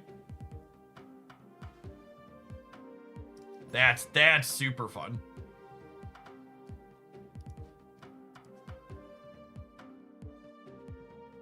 Yeah, you can towel the sword onto himself.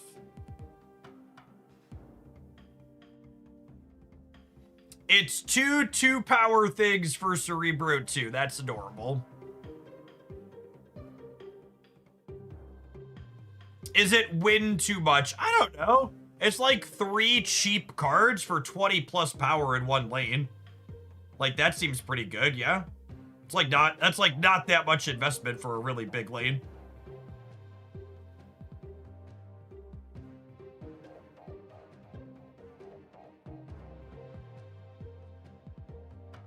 Is there another decent ongoing I can play that works with Ancient One? I feel like you'd ever want just one.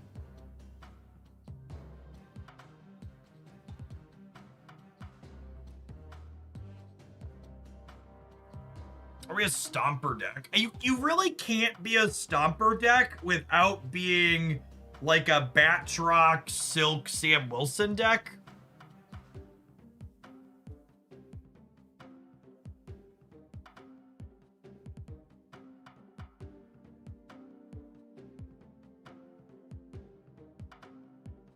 Zombie Fantastic has more generic application than Zombie Witch. Definitely play Zombie Fantastic without Zombie Witch than vice versa more often. US Agent's a cute one. Miss Marvel could be okay. We have a lot of cheap things though. No, because the Sword and Lindley are both 2s, which makes Miss Marvel not good. I like the idea of US Agent. He's an all right card that copying his effect around seems fine.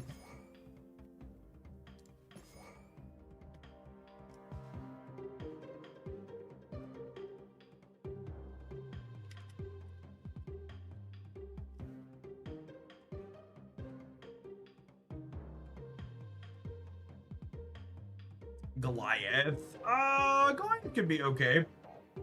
Mr. Fantastic could be okay. Gives you a bunch of points to the left or the right. Moonstone. Duplicating Moonstone. Oh, you're saying Moonstone could duplicate the sword. So she's a 4/13 in that path? I don't hate that, honestly. And that would be another one that's good with Mr. Fantastic Center.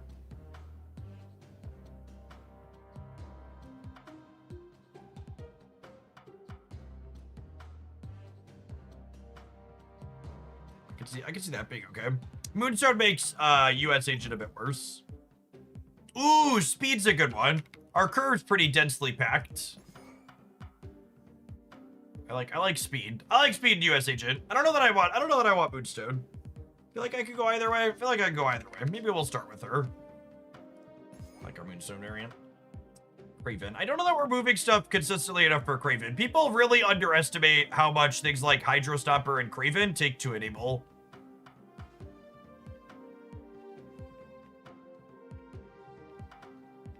I think we have enough move enablers. I have Ghost Spider and I have Madam Web and I have Grandmaster. Like I really don't know that we need to be further in on the move package than what I've already got going on. Frigga's kinda interesting because Frigga, you can curve Lindley into Frigga and then you play the second Lindley in the other path. Yeah, I'd kind of buy that for $1. I don't hate that.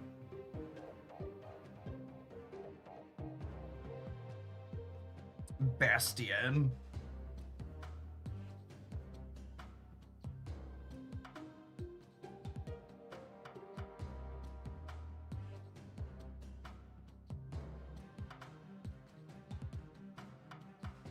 Do you want more payoffs for Madam Web? I don't think so.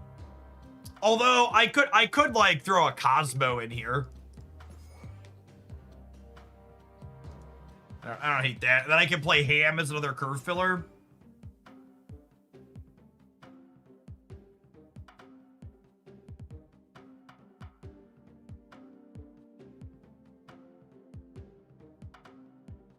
Yeah, I probably want another one if I'm gonna play Speed realistically. This last card is Lindley, obviously.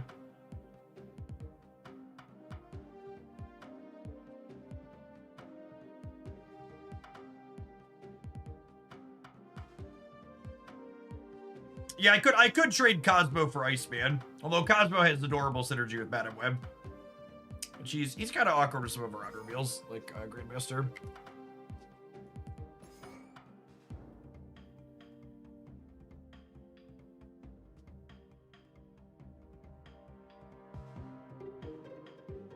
Yeah, sure.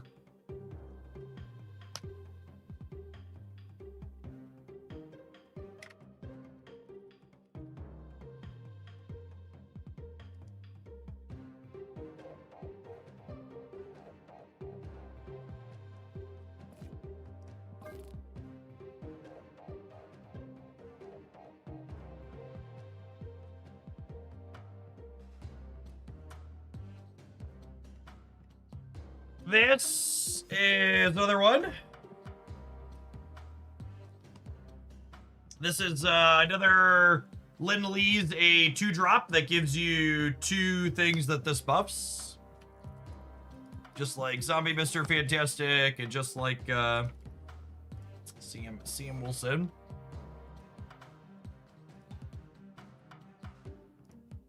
Yep, definitely I want ham.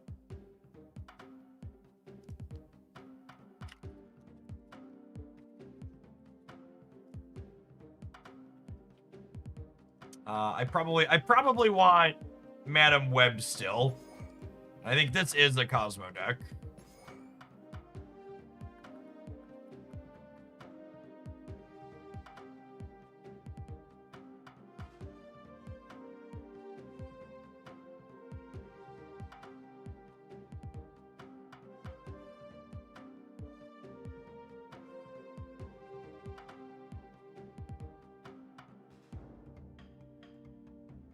Black Cat. Yeah, we probably want some end of turn stuff.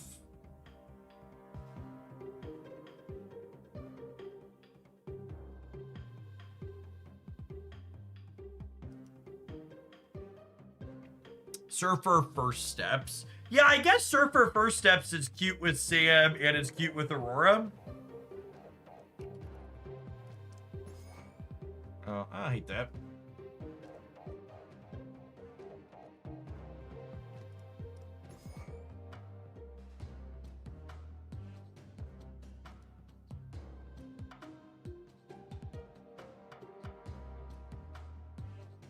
Anya is cute. Yeah, I suppose that's okay. She's a cheap activate for what's that called?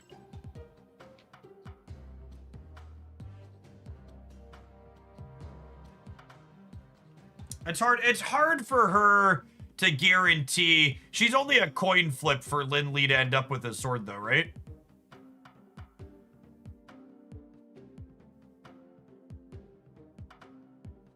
I just want all of the fanfare suggestors and chance to know that I see you and you don't deserve to be acknowledged. This is more than you deserve.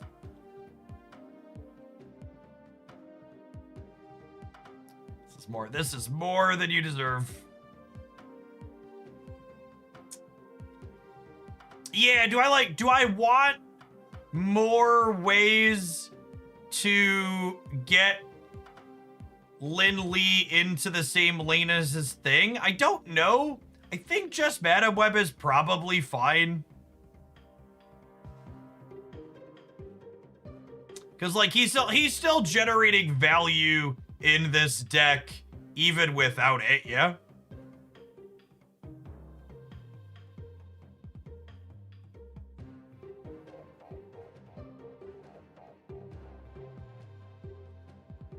Why not just play Web Sling? Because these decks for Aurora want to be building bodies on the board every turn. So we have plenty of on reveals here, right? I have Zombie, Sam. I have Zombie, I have Sam, I have Lin Lee, so that's three on reveals. We're overloaded on ongoings, because ongoings, Lin Lee's an ongoing, Sam is 2 ongoings, Cosmo's an ongoing, Madam Web's an ongoing, so 4 to 5 of those. Ooh, do we want to be blinking still? Yeah, I like blinking. We don't have that many on reveals, and I like the consistency of blink with Aurora. And we're not playing like 4s and 5s anyways. Maybe Red Guardian, so we have 3s that I don't mind blinking out of. I don't hate that. And then I don't have a ton of end to turns. Oh, the last card's Lindley. Yeah, this is good. This is good. I like this. Torch First Steps is not a playable Marvel Stamp card. Please stop. Get some help.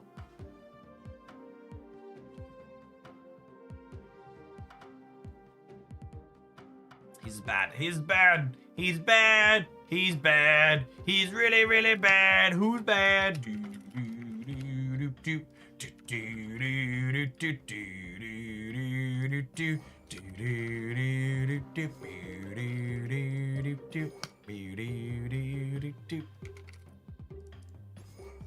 Ghost, Iron Fist, Vulture.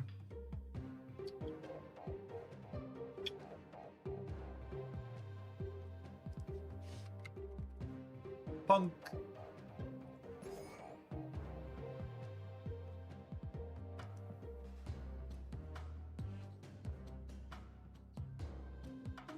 Let's just get this one out of the way, shall we?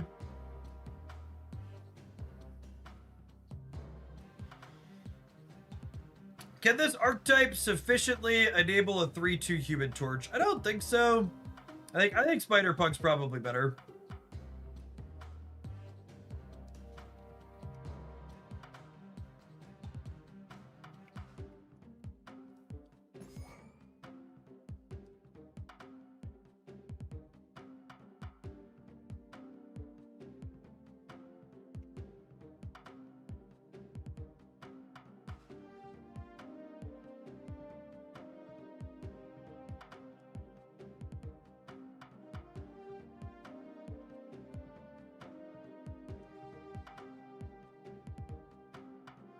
This deck sure could use a fanfare.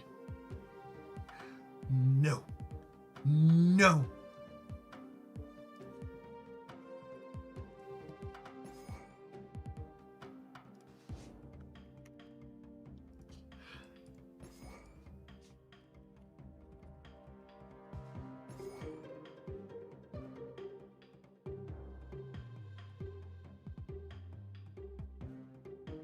What do I think?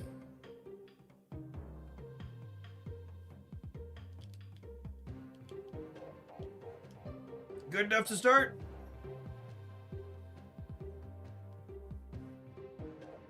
Yeah, it's good enough to start.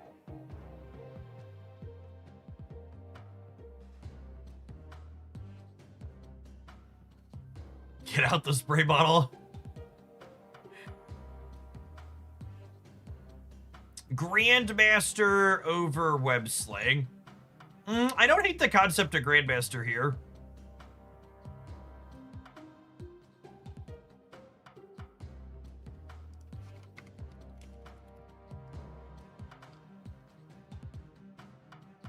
Yeah, are we a Falcon? Is Grandmaster better than Falcon?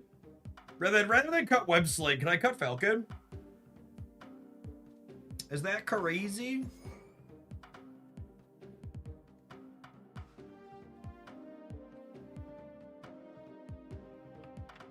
Okay, I can dig that.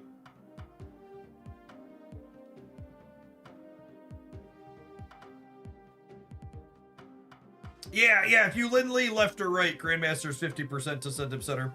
And then after you send Lindley center, he puts another sword out to the left or the right that you can then beast your Toxin back up and drop in the center.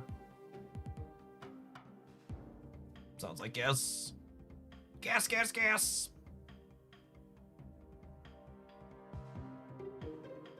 Are bounced activate cards reusable? They are not.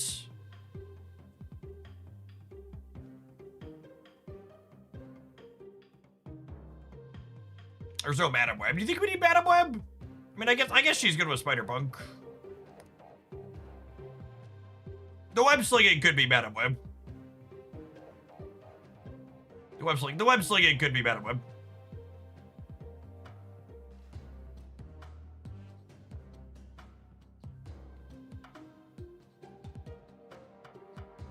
Actually, how do we feel about... Yeah, well, Iron Fist is probably worth keeping with the bounce cards.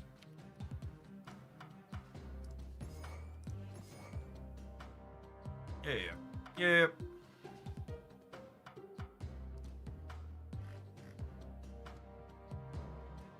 much fisting is too much fisting? Depends on what your tolerance is.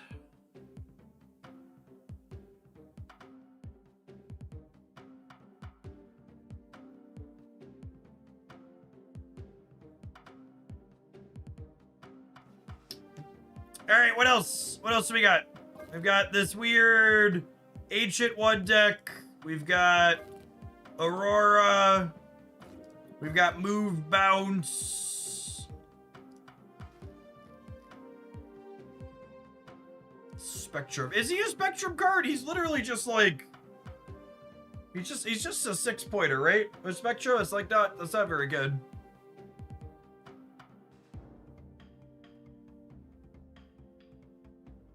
I don't think he's a Spectrum card.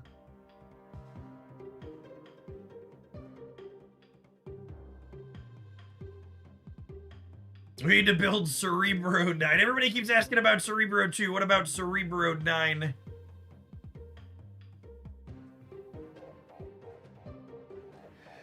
I like the idea of playing him with Frigga and Bastion. Can we do Victoria hand?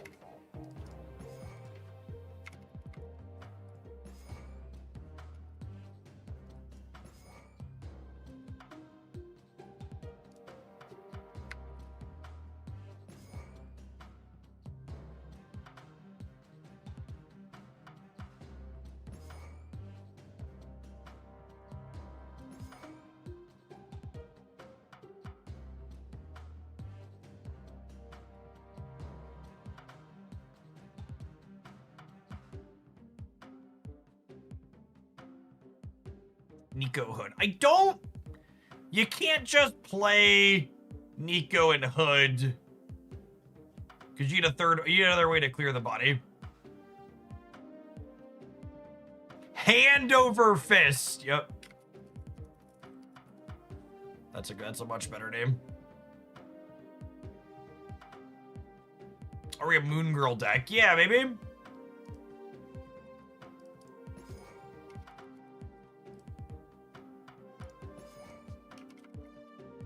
Hail to the king, baby.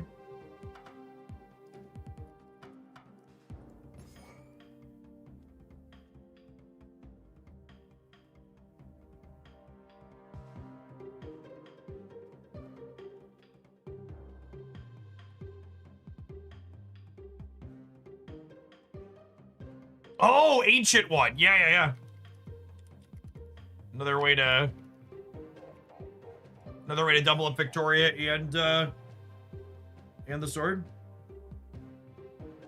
No, I like that.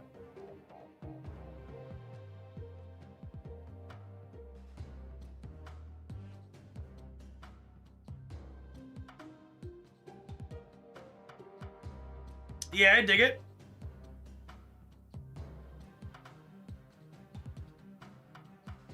If we fill one lane and then we Lin Lee both of the other 2 lanes, they toss swords to each other. They do, don't they? Yeah, that's sweet.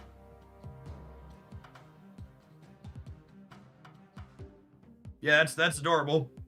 She's like, Moon Girl on 4 or 5, they have 2 Lin Lee in your hand, and then just like make sure the only open spots are where they can throw the swords to. That's cute. That would be a dramatic movie moment. Yep, something straight out of the Spider-Verse. All right, I think I got plenty of sweet decks. Honestly, I think I want to start here. It's been a long time since we played Victoria hand on stream. All right, we're gonna take a pause for the cause. Let some adverts roll so that way they don't happen when the new card drops. I'm gonna run to the restroom. I'm gonna grab a caffeine. Top of the hour, we'll have Lin Lee and we'll be playing games all afternoon. Appreciate everybody hanging out with us here on New Card Release Day for Marvel Set. Yarb, yarb. Tap the like button, YouTube watchers.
Oh. Apologies for the longer break. I got sidetracked by my beautiful wife to talk about Pinewood Derby trophies. It's almost time to get those printing for the year.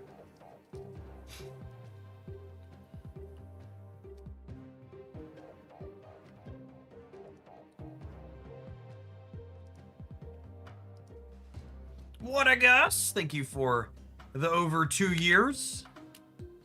Appreciate you kicking off a 3rd year of support. Welcome back.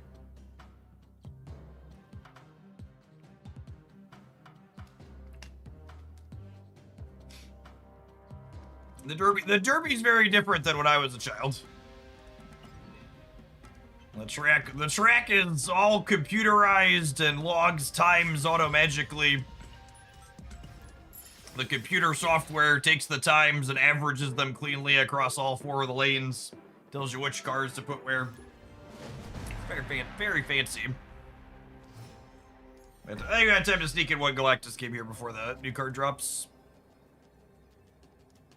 Are booster packs better than Token Tuesdays now? Absolutely. In fact, Token Tuesdays are one of the objectively worst things you can spend your resources on in Marvel Snap. They're really bad now in comparison to the other options.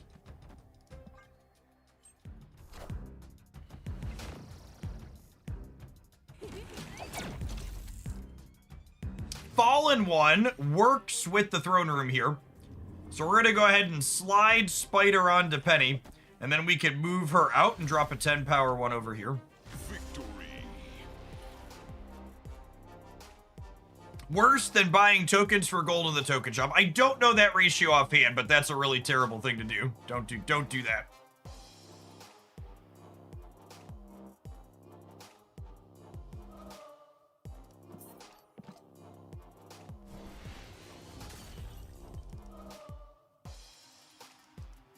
Alright, I guess we'll just hang out and chill then, since our opponent doesn't want to play. I don't know that we have time to dork around with another here.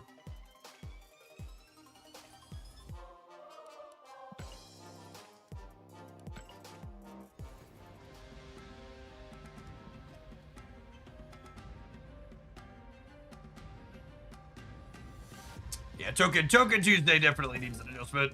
It's weird that they're so terrible. I think we're gonna start here.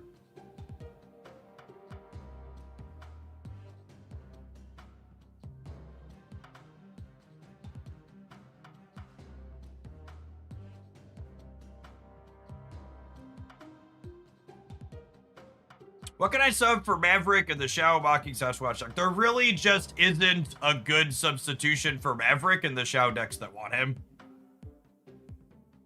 He's a high power card for Shao decks.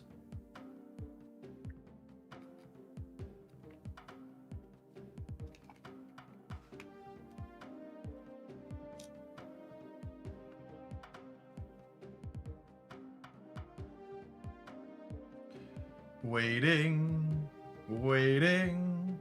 Do do do do do do do do do do do do do.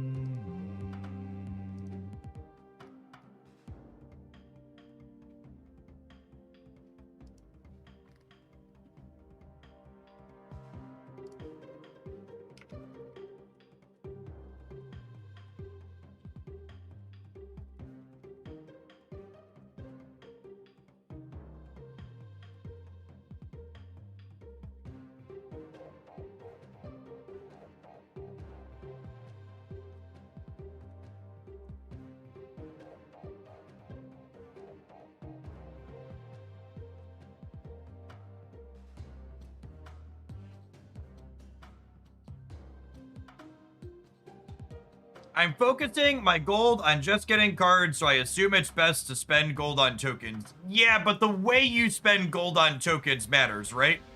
So here, let's take a comparison. What's a good? There isn't really a super clean one, and that's intentional. So like here, for 6,500 gold, you get 5,000 tokens. However, let's break out the calculator. Oh, I should click this. Yep. However, if you turn 6,500 gold into credits directly at the base rate, that's 7,800 credits. And the rate of tokens off the track is 4,800 credits. It's like 4,850 or even for clean rounding, let's say 5,000. 5,000 credits is 3,400 tokens. So what's that? So that's 6,500 times 1.2 is 7,800, which means 3,400 times 1.5. This is worse than spending 6,500 gold on credits and using those credits to upgrade your cards to split them and collect tokens off the track. So this is worse token rate for gold than just buying credits for gold directly. And all of that is worse than buying the high value bundles. So like in my economy breakdown where I talk about it's possible for you to only buy the season pass and get every card on release, that assumes you're optimizing and not doing stuff like this. This is not optimal. The calculations I gave only work if you're buying good uses of things. Not being a silly Billy. Don't be a silly Billy, chat.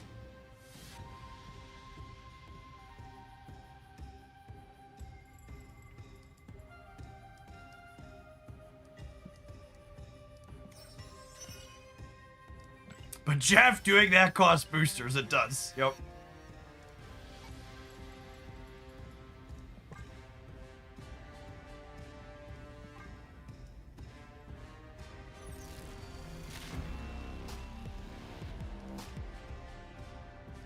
Remember when Token Tuesdays? Token Tuesdays is banned. I feel like I need to talk about that more because that's news to a lot of people. Token Tuesdays is banned.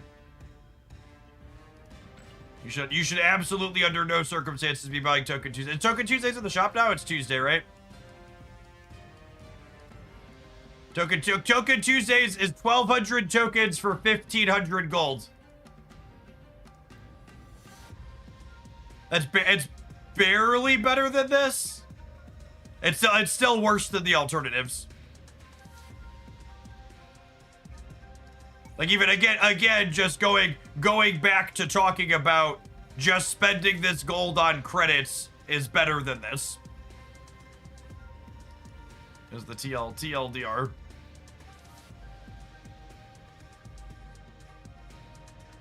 There's a 500 tokens for 700 gold. Is that worse than this? Oh yeah, 500 tokens for 700 gold is worse than just doing this.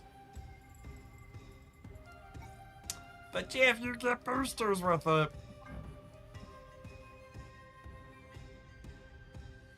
It's pretty good. That's a pretty good one, chat. What's the variant situation look like on this guy?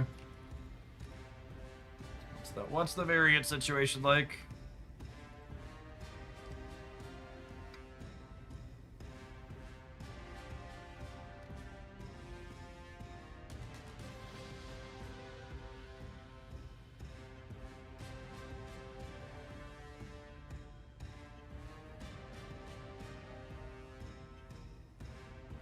A chibi and a creative house coming at unknown time.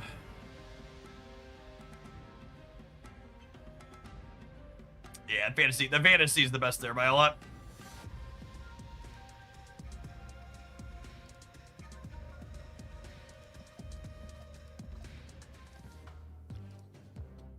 Oh, we should look at the auto deck, right?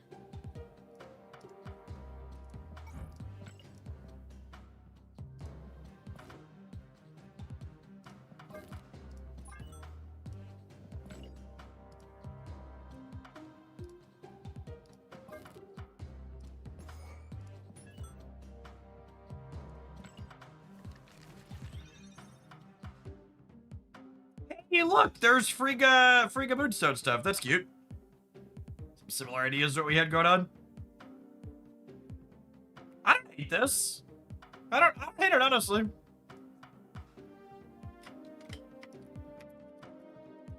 Give that a go at some point.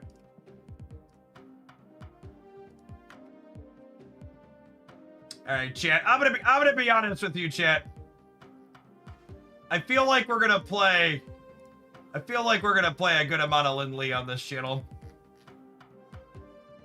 I think I'm gonna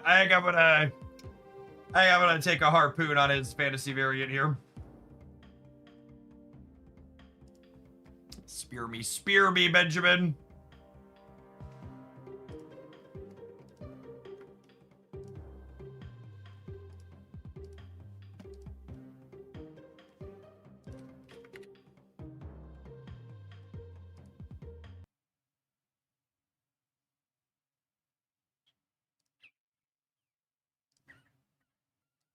Aren't they adorable, chat?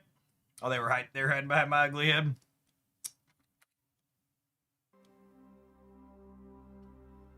I have one black border available as well.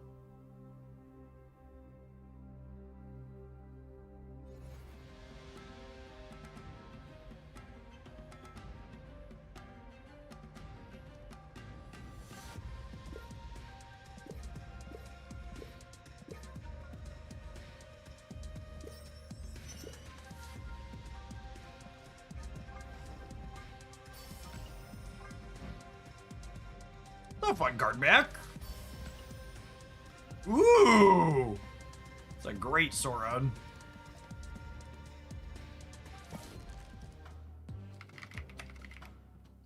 I keep writing line.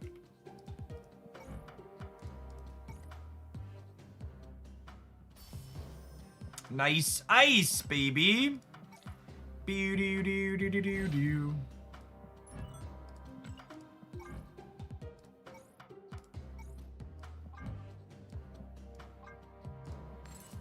The last black cosmic border until the next patch, chat. Maybe my random alliance borders will be black cosmic, right? A guy can dream. That's possible, yeah.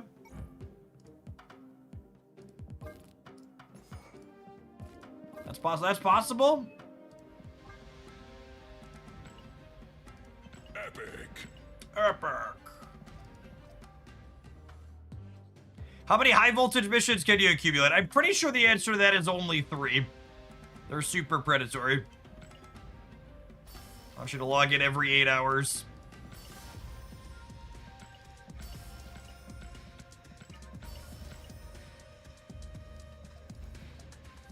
I had black cosmic borders in my high voltage store for 3k volts. Yeah, but then I'd have to play high voltage. That sounds awful.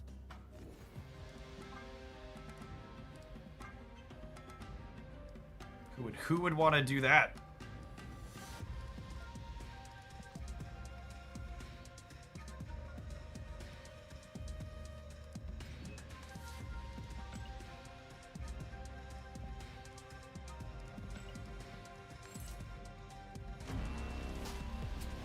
Oh no, I messed up! There were 700 gold variants I'm missing? That's so sad. Are there other 700 gold variants? When did that one get added? That one get added today?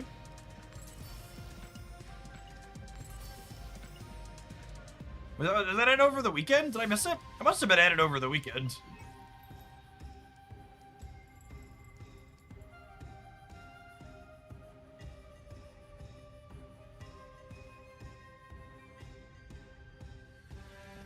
That's a high voltage pole portal one. Oh, really? Are these other ones gonna be? Okay, wait, this one says super rare. So is this one rare as well? Can I pull this one for my cash? That was the only rare one. Wow. They got me.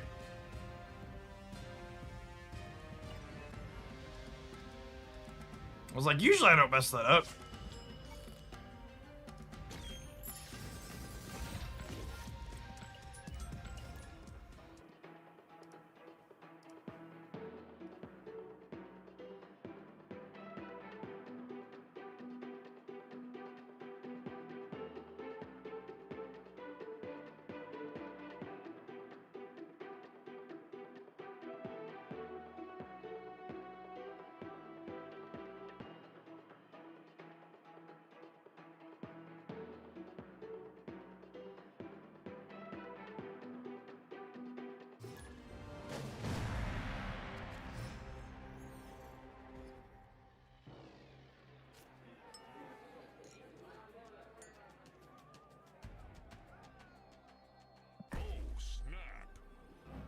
Excellent. What a perfect first game with our new card.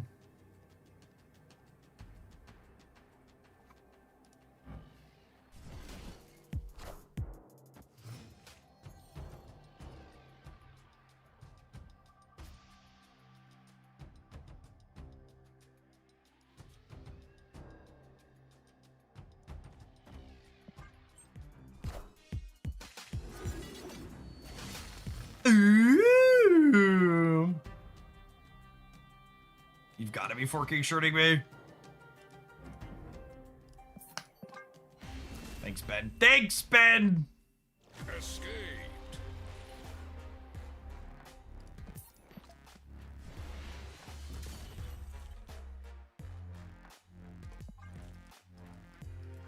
You can Madam Web bid, sure, but then I'm not drawing 2 cards.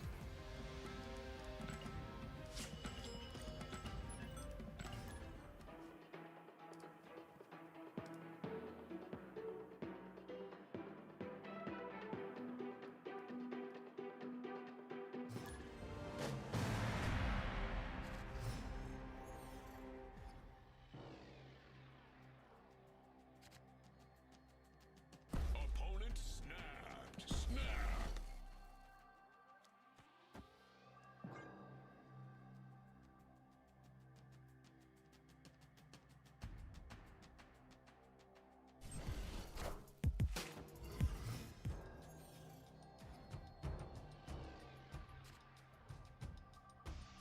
Okay. Can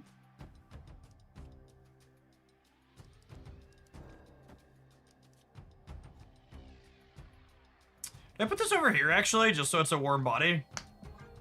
To copy an ongoing onto? I think so.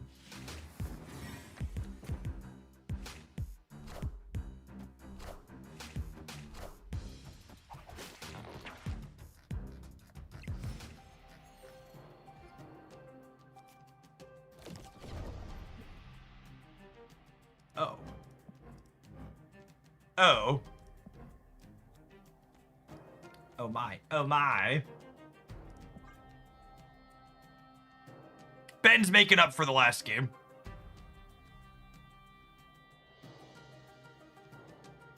He must feel bad.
Hey, tickle, tickle.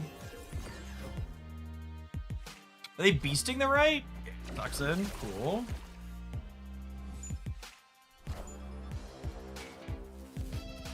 Ghost Spider's not so good, very bad day here.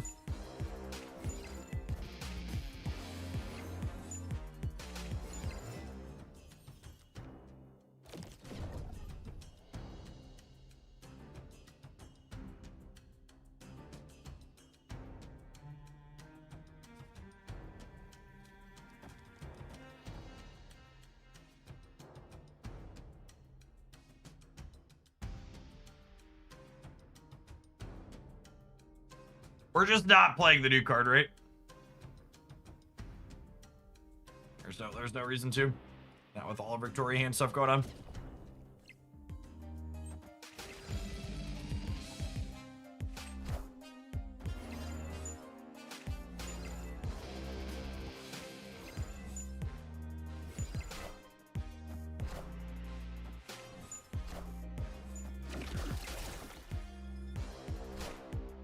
Moon left for another Tau. Why would I need another Tau?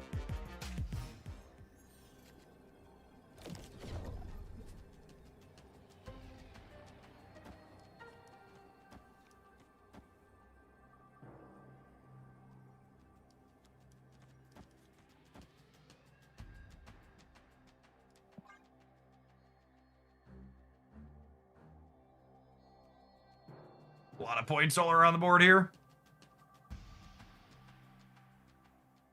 Not a Lin-Lai highlight, but, you know, details.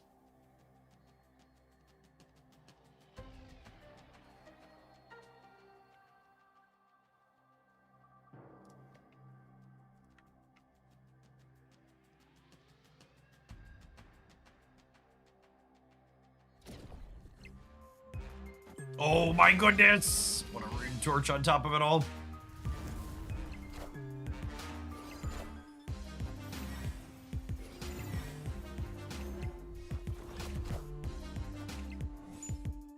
Casual 20 power Victoria hands.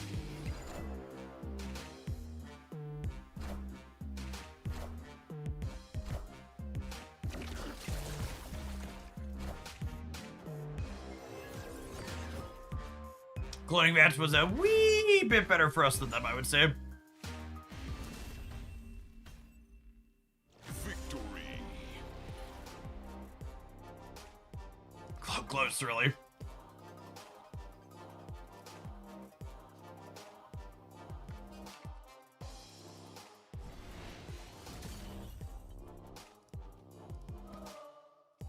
We're upwards, backwards, forwards.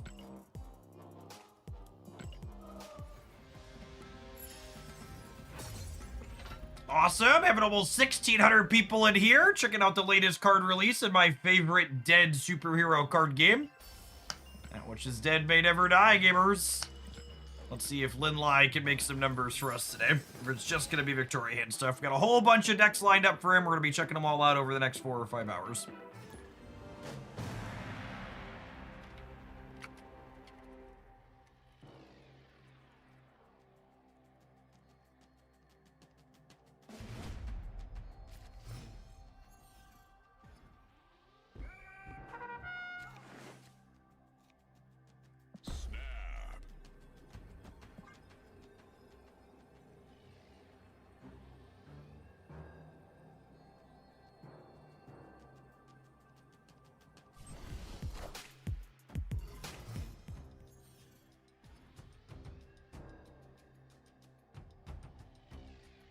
And the real questions, Moriarty.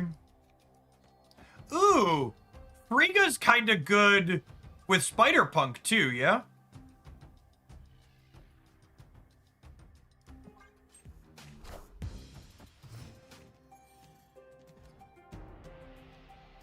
Only really with Mana Wet. Good enough for me.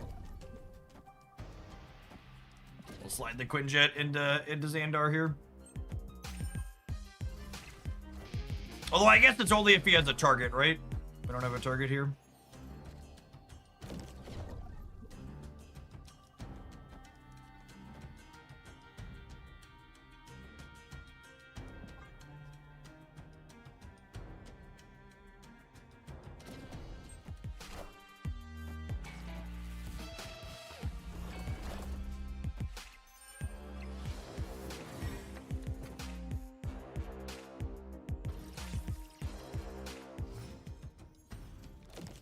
Court is so good. It really, really is.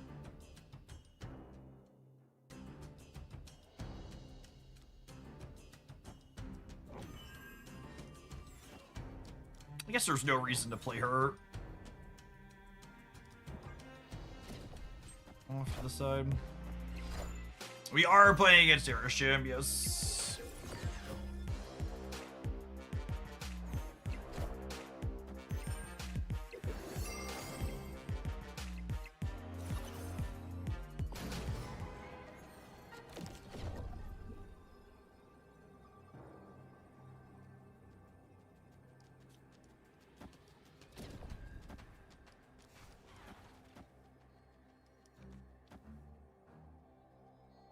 I believe.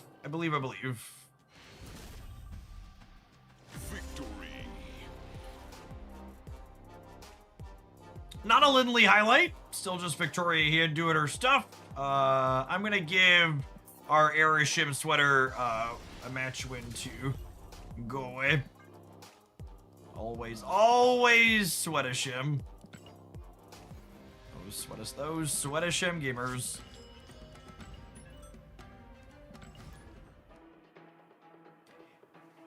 Here's an interesting stat that tells the story about the current economy in the United States. Delta had a $5.5 billion profit in 2025, but at the same time, they sold 1.1 billion less in economy tickets compared to the previous year.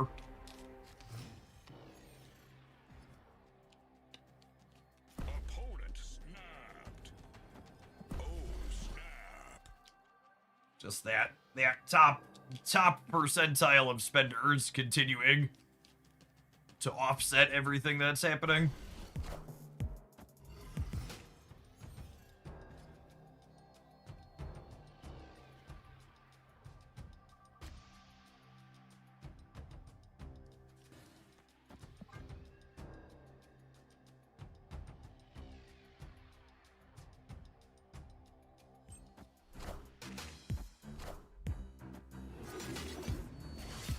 Someday we're gonna draw Linline chat. It's gonna be glorious. Whoo! Today is someday.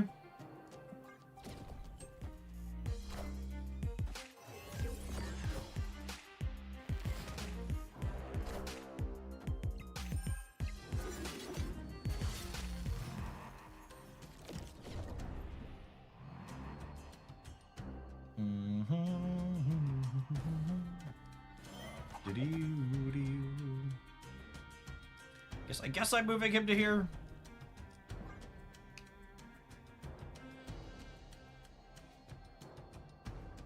I guess there's a world where they relocate this before Spider-Punk can grab him.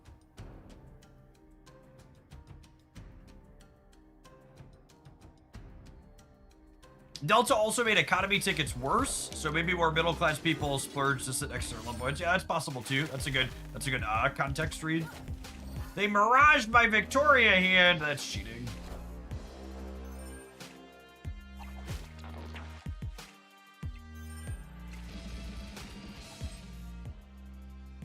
So my Spider-Punk can win the left for me, yeah?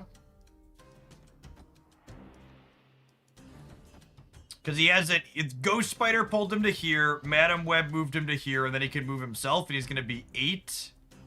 Yeah.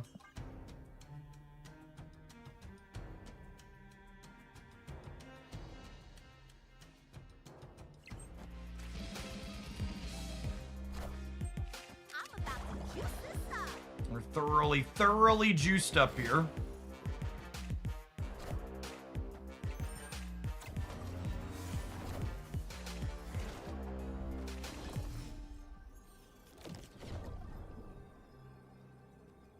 Well, this just got very screwy. Okay, so they have Lindley, and this can move here, and they have another sword and another Lindley in hand.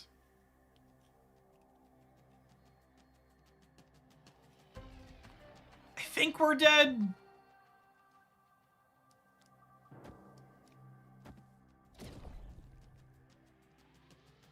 Yeah, they have our Victoria hand as well. That's accurate.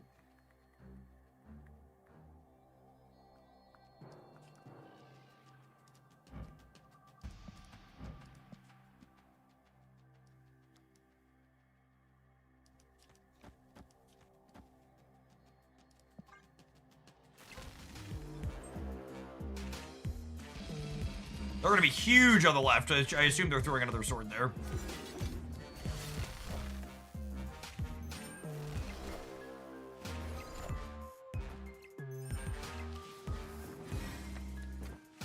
This card's really sweet. It is a very neat design, for sure. Got close. That makes me excited to Bastion this card for sure, though. That looked like yes. Bastion and Moon Girl both looking real sweet with him.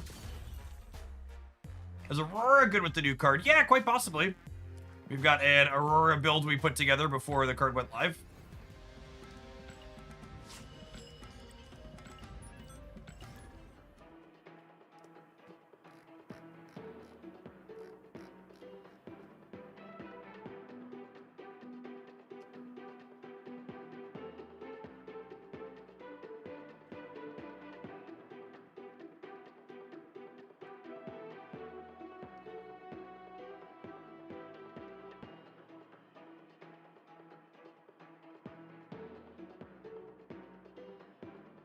Wasn't Shadow King right a win? The sword is ongoing, so Shadow King does not impact its modifier.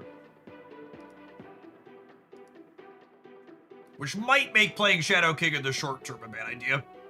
There's going to be a lot of Lindley mirrors, most likely.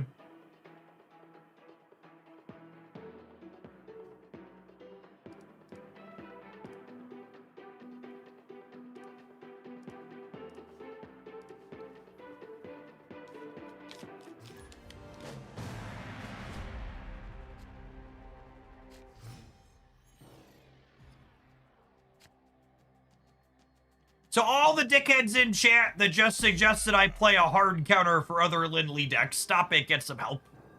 Come on, we've been doing this a long time. What are we ever play the hard counter day one type stream?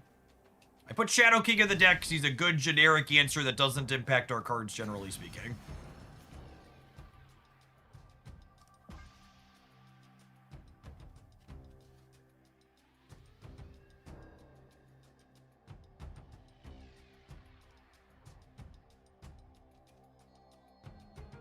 Play Lady Deathstrike.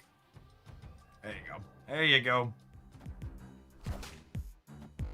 Yeah, we also have an interactive bit, Indefinite Chord. Also accurate. Not a stellar start for us. Literally all 6 of our cards that cost 2 or less in the bottom of our deck here.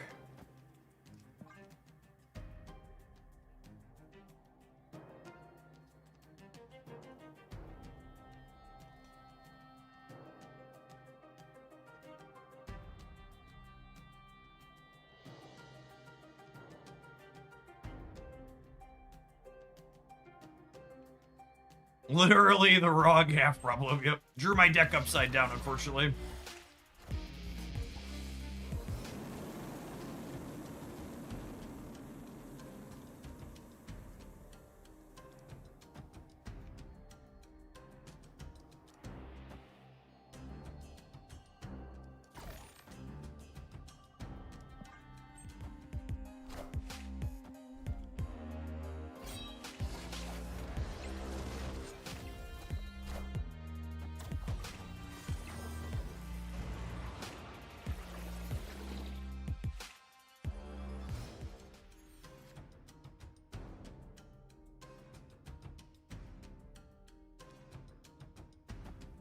We have a free ninja. We have something. We have no Lindley is what we have.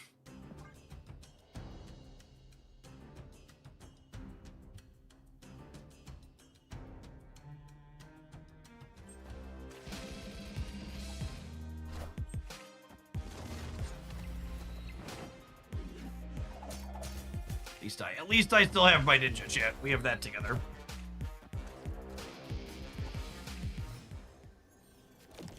Opponent snapped. Oh yeah, Snappy Daddy. Am I getting Hellad?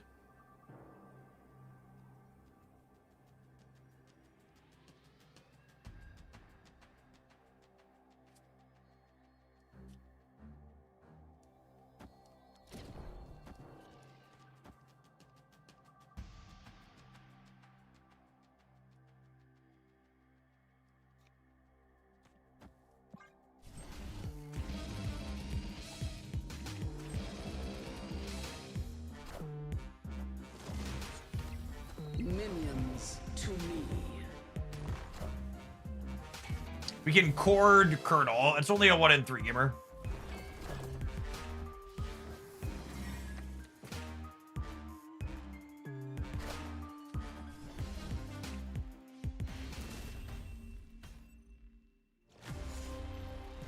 That's close considering it just didn't do anything for 4 turns.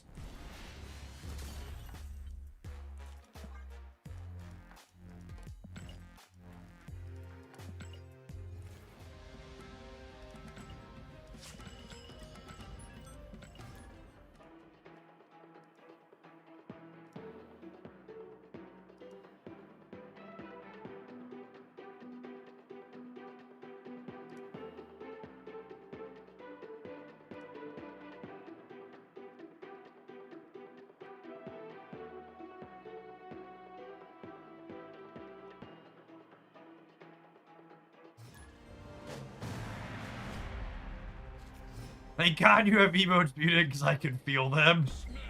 Yep. Yeep, yeep, yeep. Holy! Lin Lee in my opener! That's illegal, chat.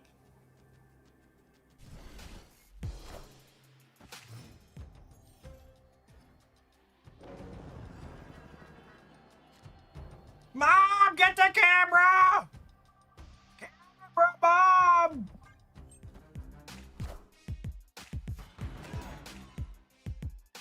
Do I moon girl him? I kind of want to moon girl him.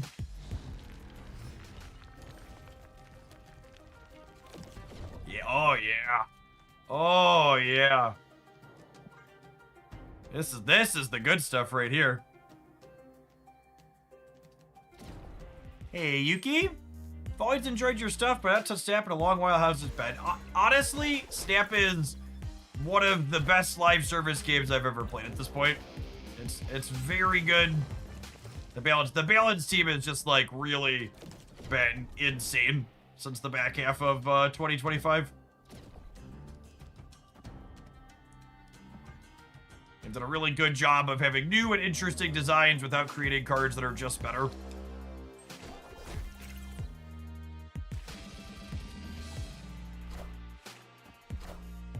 I'm about to juice this up.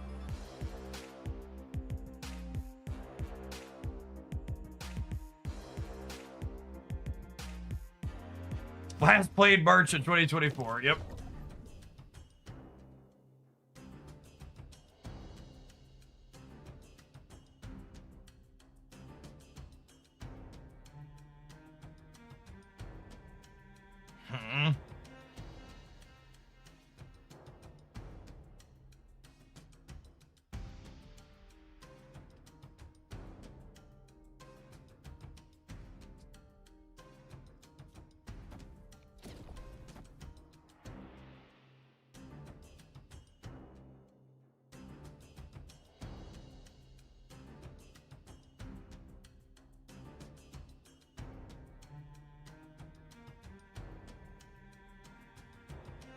Cosmo's gonna mess up the Lindley game plan, is she?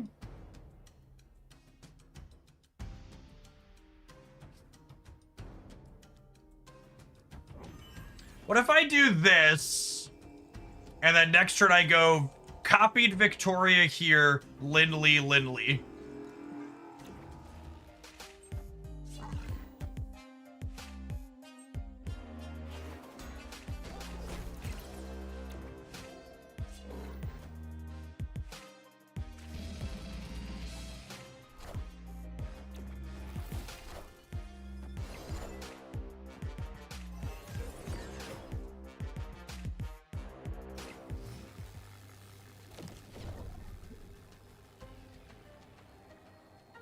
We think they're gonna play hard for the right here.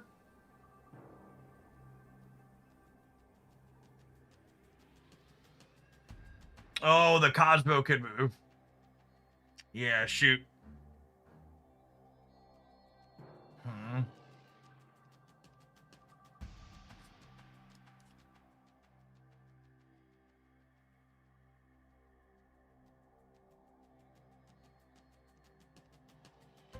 What if I just put them on not playing for the center and I just do this?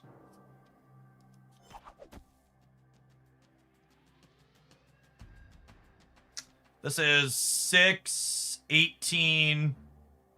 Or sorry, this is 12, 16, 23. Well, I'm only going to 19 in the center. Could maybe cost me. I think I like this. I think because of the Cosmo, I'm supposed to just do this. Which, again, not an exciting game for Lindley because of their disruption, but I think this is my best chance to actually win here. On the back of Victoria hand stuff. Spider-Punk was alright, too.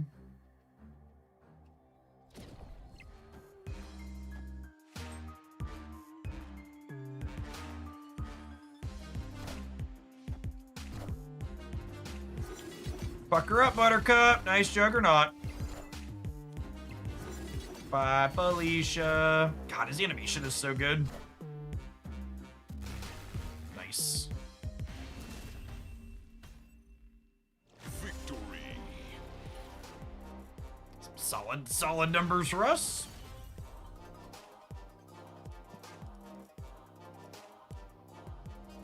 We technically won with Blade. We did. It's a shame we didn't get to do anything fancy with them because of their silly disruptive cards, though.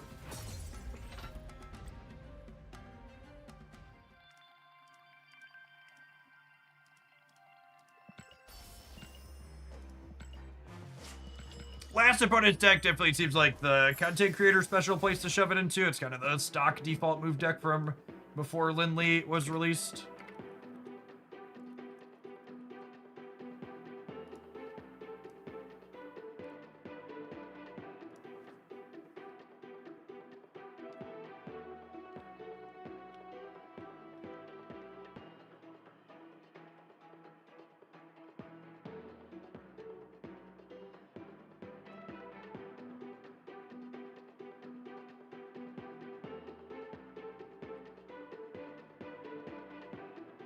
Trying to credit the last deck list we just played into it to a specific person is very silly. It is literally, like I said, just kind of the stock default move list that plays typically 2 interactive cards, some mixture of Cosmo, Juggernaut, Goliath, typically. It's existed for well over a year at this point. Trying to accredit it to a particular individual is very silly.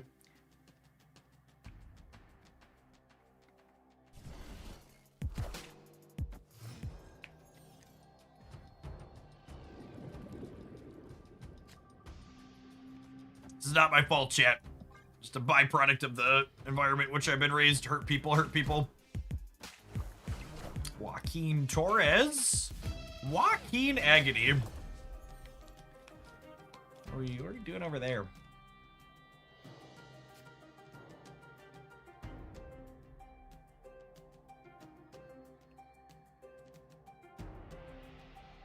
Could be Zombie Show. Sure. Clay stuff, maybe. Yeah, I can see that. Man, Lindley, someone else mentioned earlier that we could play... Someone else mentioned earlier playing Rogue against Lindley. Cosmo is really a damper for Lindley. Because you need on reveals in 2 lanes typically to make him work. Big wet blanket.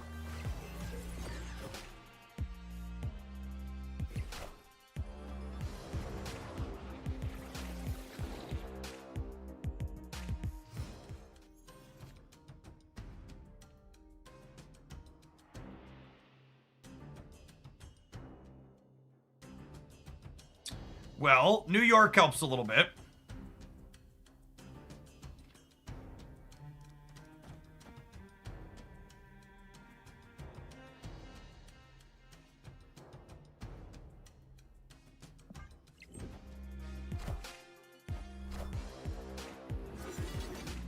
You get 2 Lindley with Torres. Torres only doubles up 1 energy card, so that is not the case.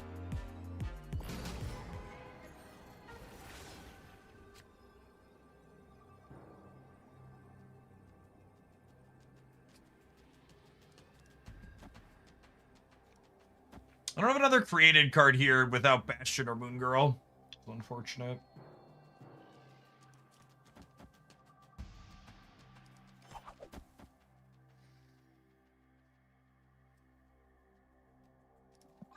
We could get Cosmo'd out of the Shadow King.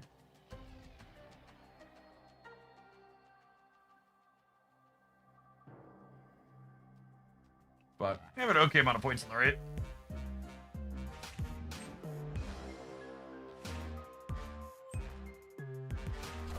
One short. More than one.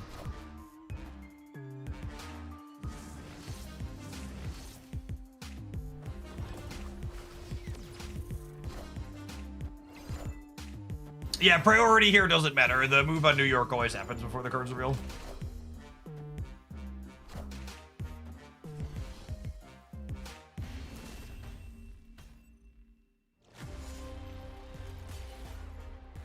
Hey, Colrath. Thanks for always being here. Alright. I am ready to throw this one in the trash can. Got a bunch of ideas I want to do, and we might revisit it at a future date, but We were bad. We were bad at drawing our card, and the games that we drew the card didn't draw the card. Didn't feel particularly exciting. Let's do this because bounce almost always feels like home. We're gonna take a brief pause for the cause to let some adverts roll before we do, but when we get back, we're gonna kick things off with this one. Thanks everybody for hanging out. Don't go anywhere. If you're watching this on YouTube right now and you enjoy my content, don't forget to tap the like button. I appreciate the folks that have done that already today.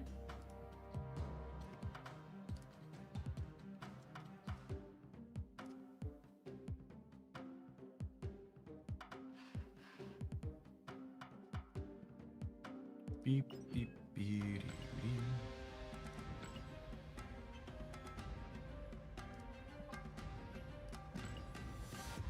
I would love to spend 19 energy on the bounce deck. Things that are likely to happen.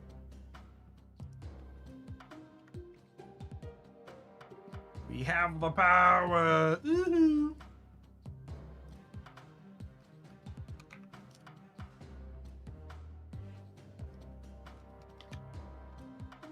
I was move, bounce, working out. Haven't played a game yet. Just got done trying Moon Girl stuff. Cosmo seems very, very good against Lindley stuff.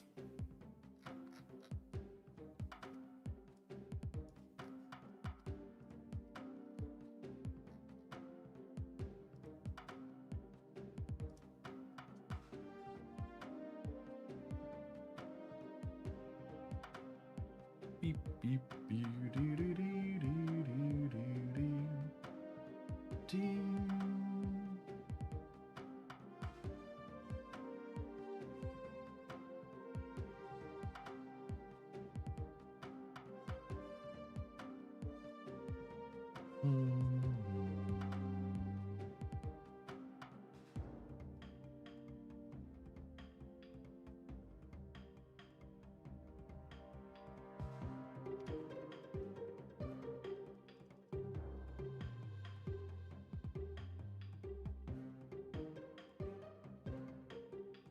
Let's hop on in here, shall we?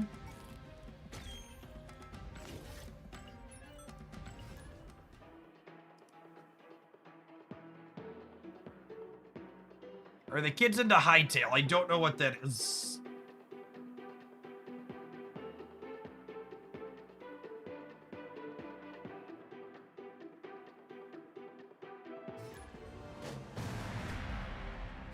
Minecraft 2. Can't say I've heard of it. Is it actually Minecraft 2? Like what makes it Minecraft 2? It's not called Minecraft 2.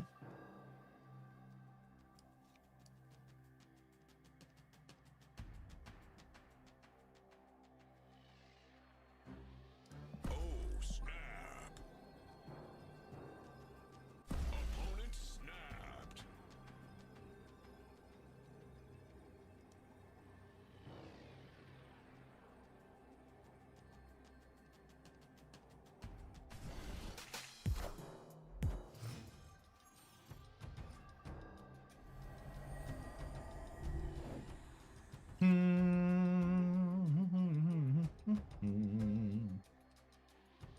I think I want to chill on the Ghost Spider for now.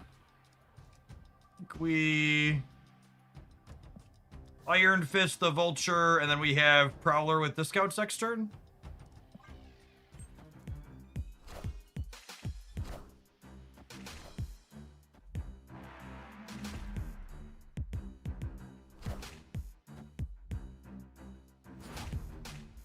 Looks like Riot was producing it for a decade and then canceled it. Oof. Oh, well, now I'm sad. Well, I guess I do this now, so I get to draw the card.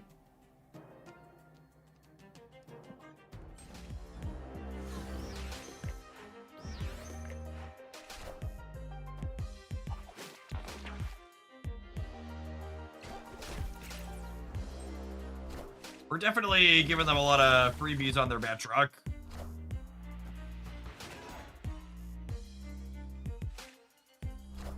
I have seen him now anyways.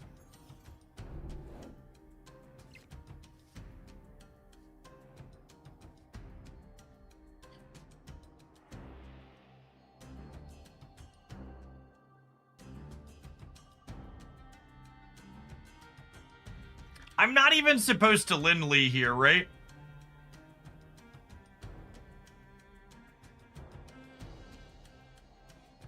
What do we think of? What do we think of this? I'm like, next turn I can Prowler Lindley, and then I can Ghost Spider the Lindley to his sword path. Okay, I think I'm into it. I think I'm into it.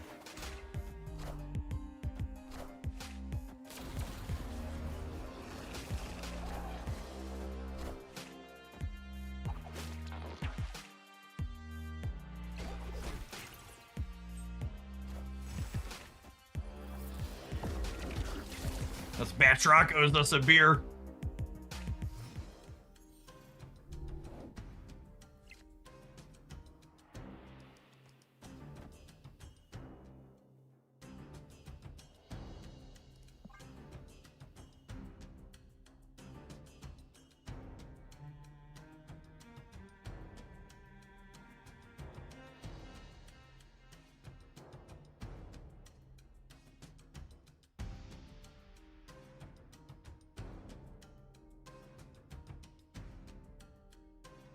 The opponent's Batroc is for chasing their shield around almost assuredly, then the fact that it's getting to chase our stuff's definitely an upside for it.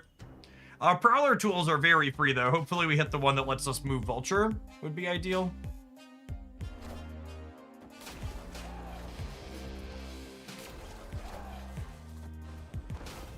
Nice, there's the flight harness. Perfect.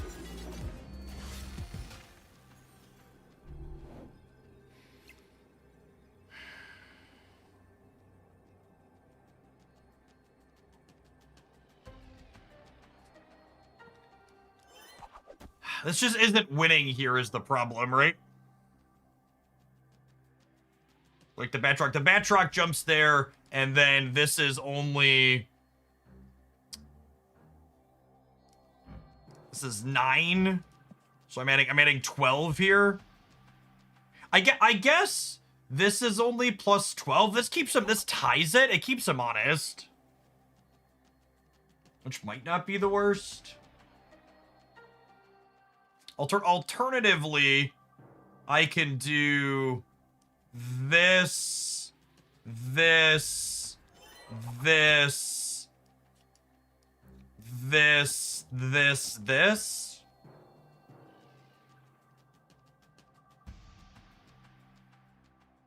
I'm gonna call that good enough.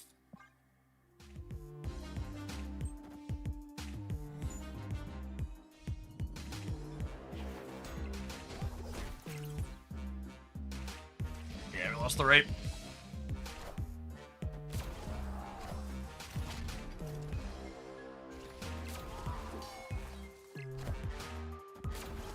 Yeah, just outclassed here, unfortunately.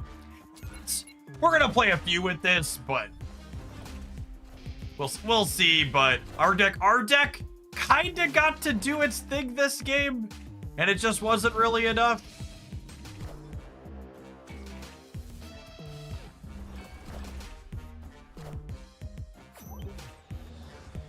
Like we didn't make bad numbers, but we still got like pretty thoroughly outclassed on all 3 lanes.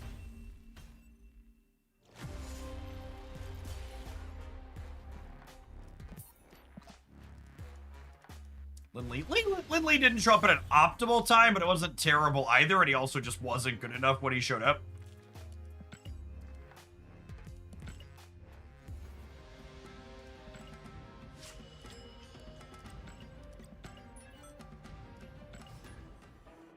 We have Batroc plus 6. I mean, even without Batroc's plus 6, we were still losing the other 2 lanes there, yeah? We've not played Moonstone yet. We tried Moon Girl with Bastion to start, and this is our second deck. A lot of things to poke at with this card.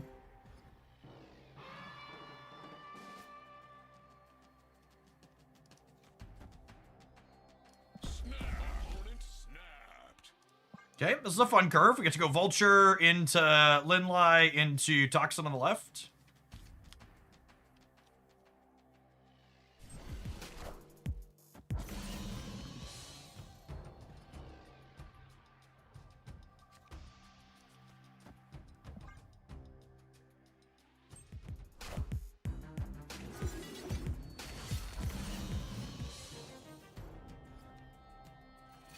Since when is Vulture a 1 cost? No, they switched Vulture and Human Torch. It was a little bit ago.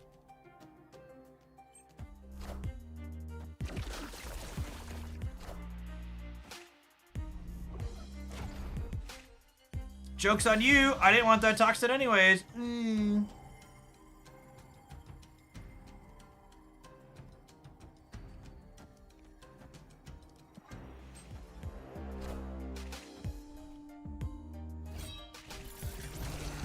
Come on, throw the sword center.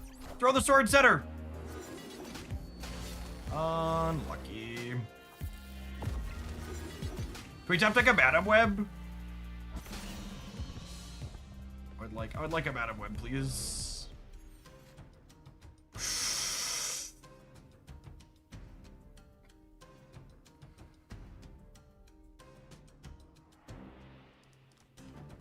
It means I can't do this though. Which sucks. It's definitely the content play to do this though.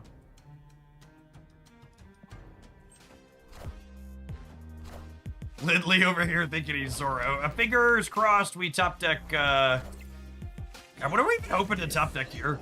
I am reborn. Like a Ghost Spider, I guess? Even that doesn't seem good enough, yeah?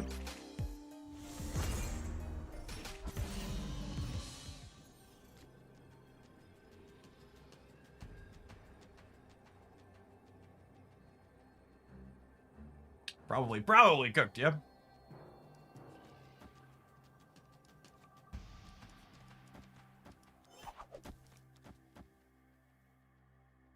We've won the center. We have won the center.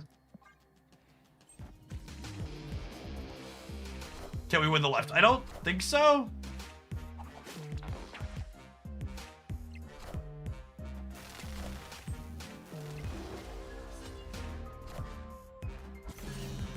You know what I should have done? I probably should have picked up Lin and the sword instead of picking up the 2 swords to give me flexibility on where my stats ended up at.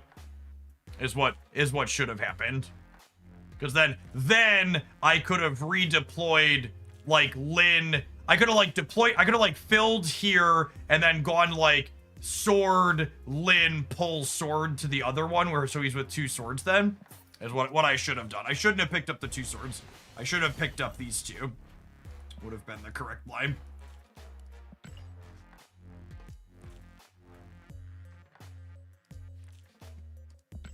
Some neat choices. It's gonna take a little bit to figure this card out, both from a play pattern and deck building perspective. There's lots of permutations going on here.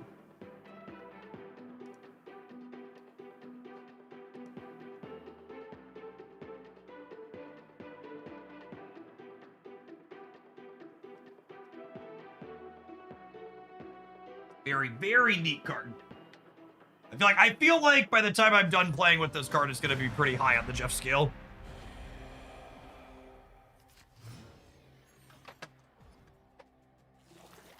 Feels like the type of thing that does a lot of things that I want, that I like doing.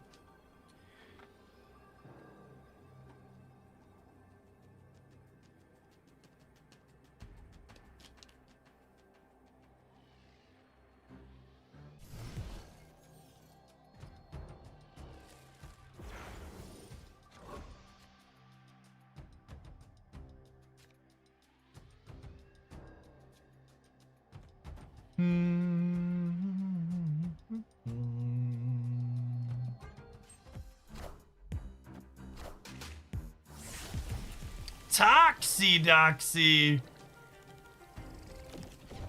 Excuse me?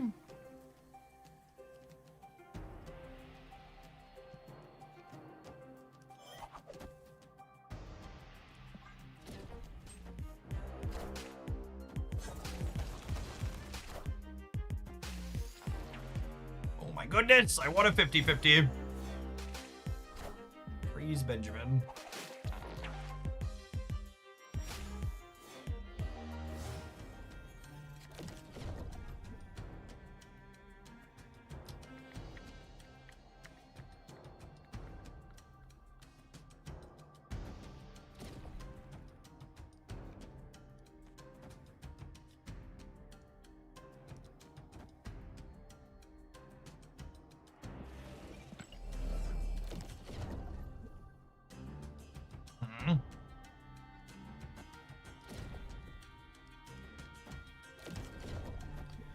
think it's just this. Victory. Come on!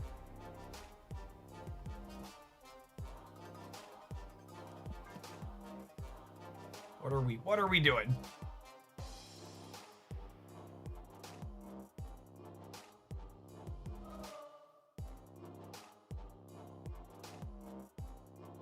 Oh, they are just wasting our time, aren't they? Yeah, now they're running the clock down. Christ, what an asshole.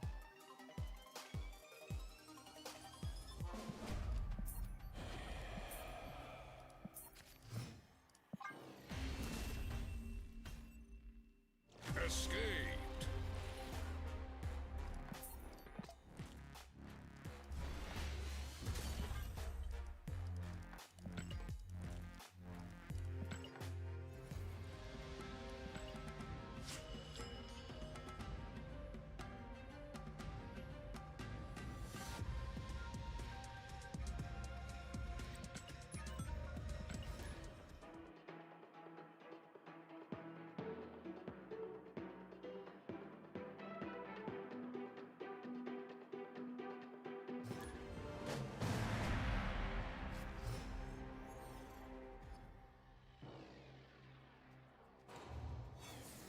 Oh, snap.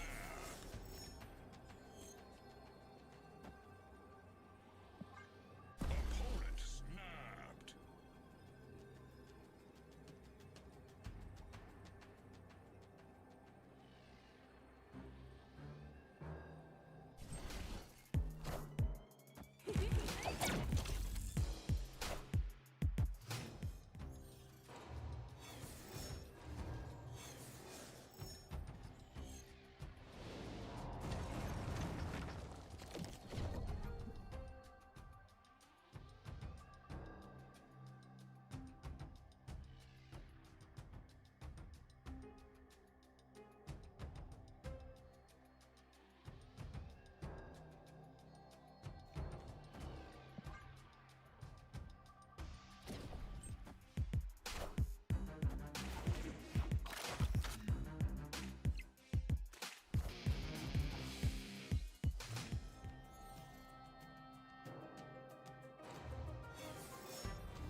Well,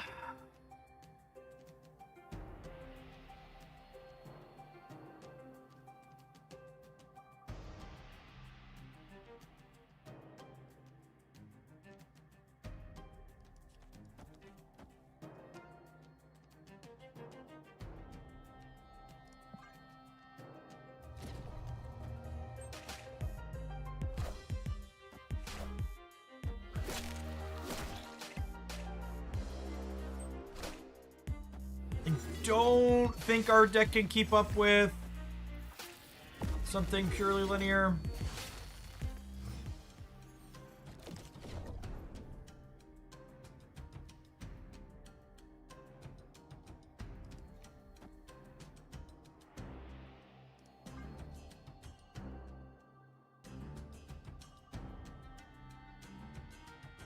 Assume there's a Galactus or Mage Spider in the future.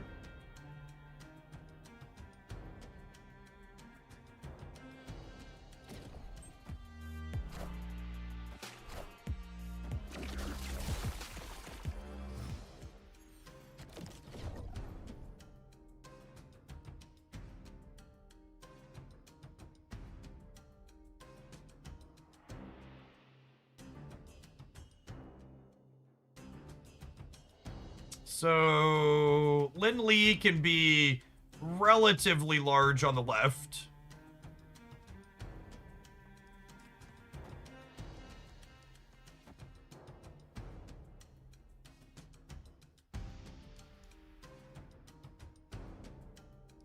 I don't know how we come across in the center. Yeah, this is just the big Galactus deck.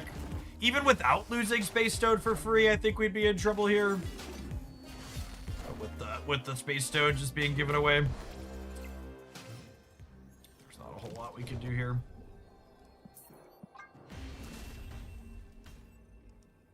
escaped.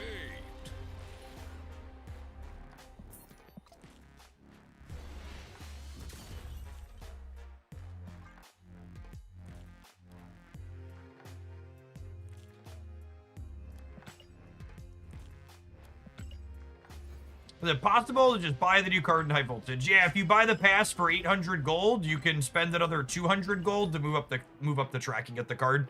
I did that yesterday. I plan to play exactly 0 games of high voltage lifetime, high voltage overdrive. It's not very much not fun for me.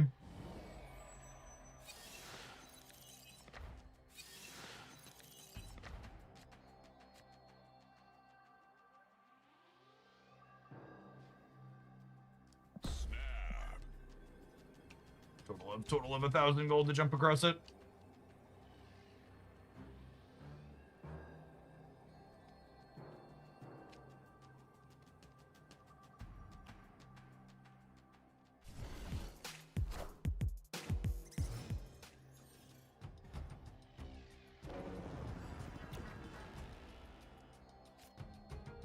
Opponent snapped. Oh, this is really interesting. Starting on Thursday, Second Dinner is going to be putting the winning deck from their Winterverse tournament in the featured card slot of the shop. Meaning that there will be a snap pack that includes several Series 5 cards at 4,000 tokens, including Deafening Chord, Nico Badaru, Spider Ham, Agony, Herbie, Merlin, Jocasta, and Scarlet Spider. And Maverick's base card will be pinned in the shop at 6,000 tokens.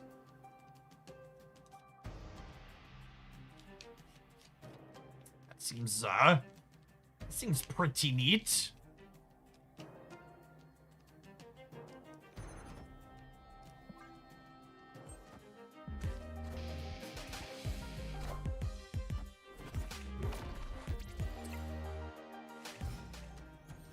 They mentioned that at the end of the broadcast. That's a really, really neat feature. A really neat thing to do.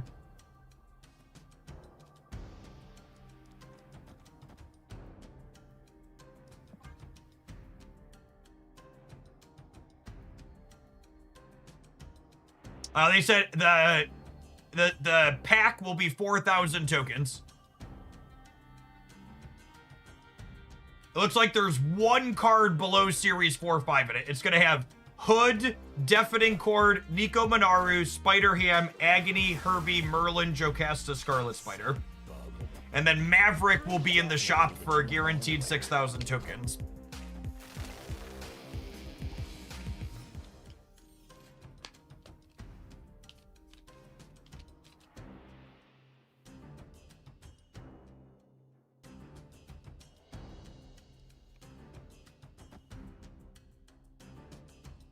Oh, Ham is Series 3 now. Thank you for the correction. My brain is bad. I definitely did not remember that Ham was Series 3.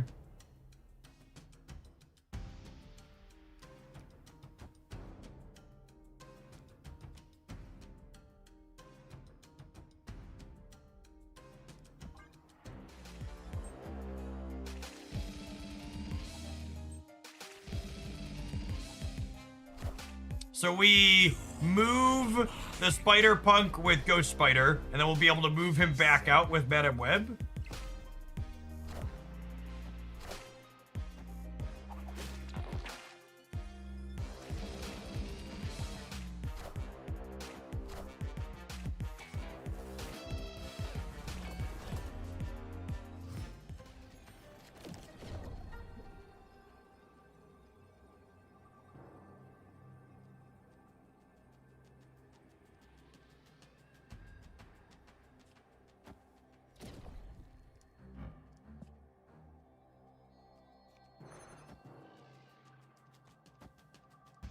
Think we're just dead again. So far, all of these Lindley decks we've played feel like they've struggled to make actual numbers. While also having a kind of medium time against interaction like Cosmo.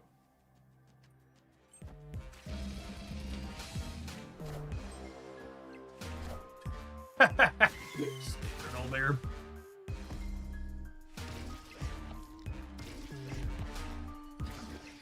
Is Maverick worth 6k tokens for future combo decks aside from the current meta flavor due to his ceiling? I mean, Maverick's played in like a bunch of different decks right now.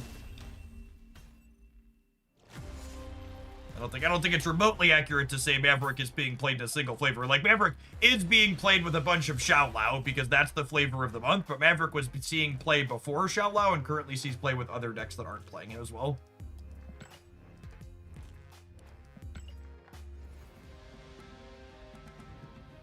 Having Maverick in the overall pack would have been a bigger win. There's Reddit's complaint right there. See, I think that's nonsense. The idea that it's strictly better to have the specific card people are most likely to want available for gambling versus a guarantee, I think is nonsense.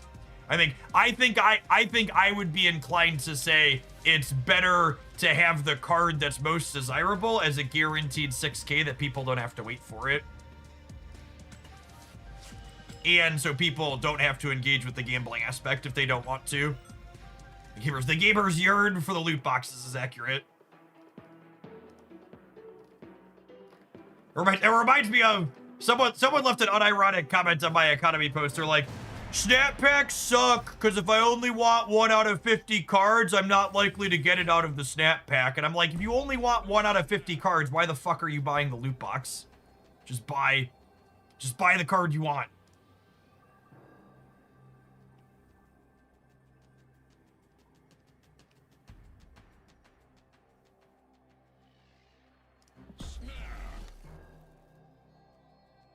Oh, wait. These are base cards? I'm told I can share these. If I'm not supposed to share these second dinner, I would like to blame not my dance. It's his fault, not mine. If these are the base versions of the cards, does that mean if you own these Series 3 cards, this pack is all Series 4 and 5 for you? Is that what this would mean?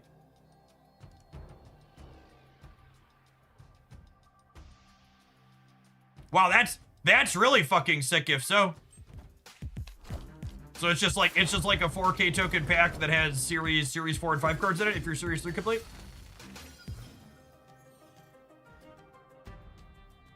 What pack is that? That's gonna be in the shop available Thursday, made up of all of the cards in the winning deck from the Winterverse tournament that happened recently. Should be in the shop rollover Thursday.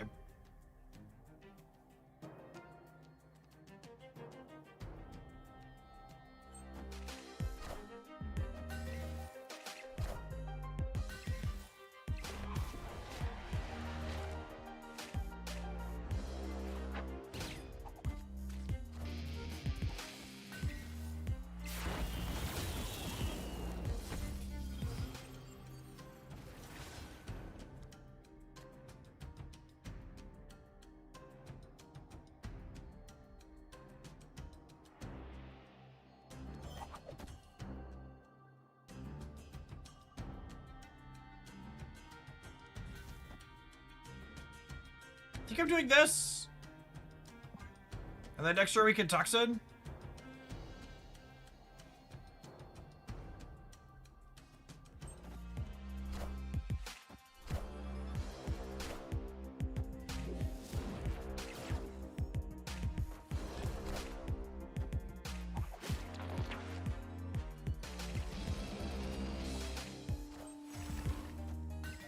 Well, we tied the center.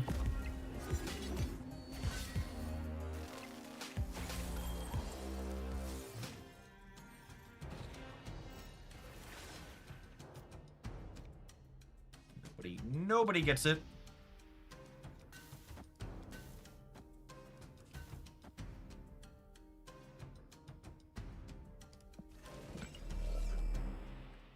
I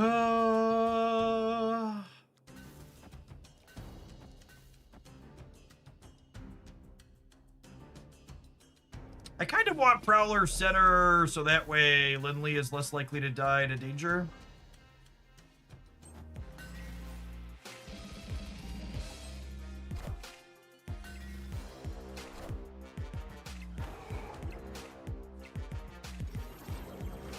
Oh, they have priority.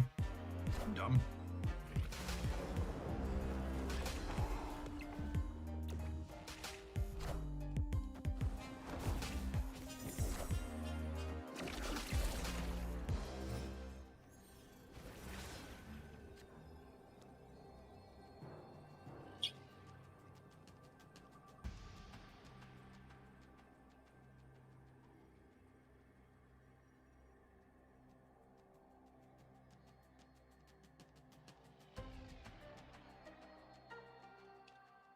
We're just super dead again.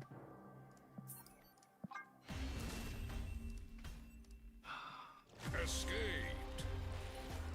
Okay. Time to tap an ad roll. I think I'm ready to move on to the next thing again. These first couple have been real scuffed. We built like 5 decks at launch before things launched, so.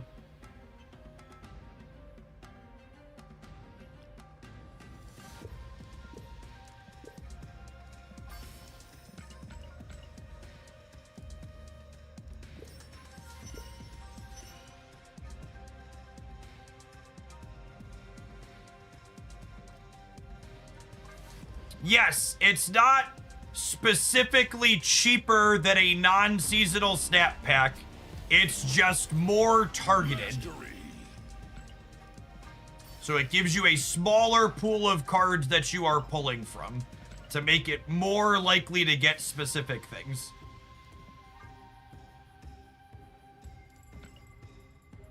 Epic.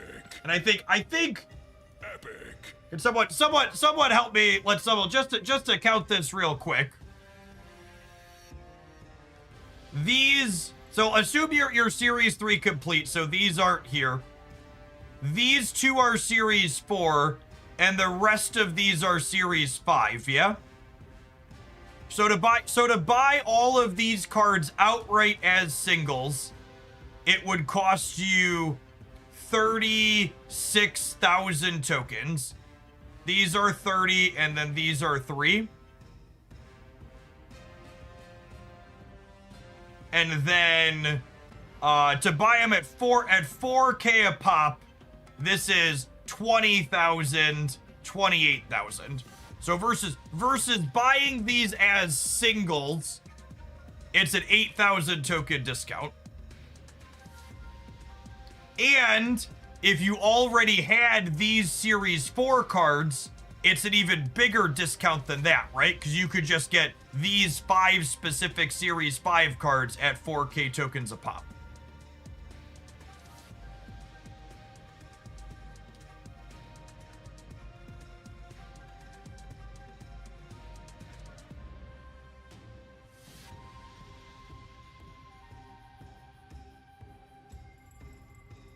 So that's neat. Yeah, and if you like, again, if you own cards in here, they're just not going to be in the pack.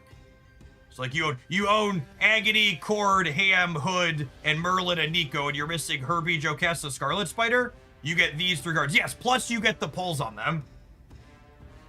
So you get the two bonus rolls for each snap pack that you get as well.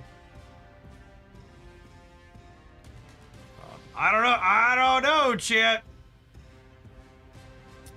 That sounds dangerously close to making the economy even better.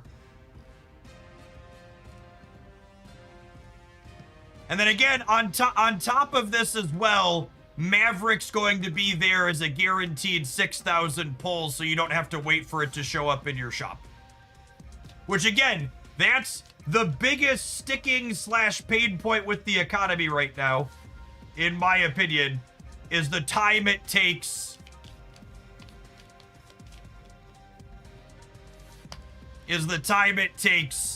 to wait for those cards to come around. So like this is like I can't tell you the number of people said Shao released who are like, I'm really sad I skipped Maverick and I'm waiting for him to come back now. Like this is really good. This is not a long, like, if they did these once a week or something like that, it could be maybe a long-term solution, but it's like, this is like a really acceptable band-aid in the short term for getting cards to people that they're most likely to care about.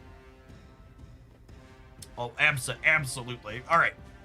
Now, talking about our new friend.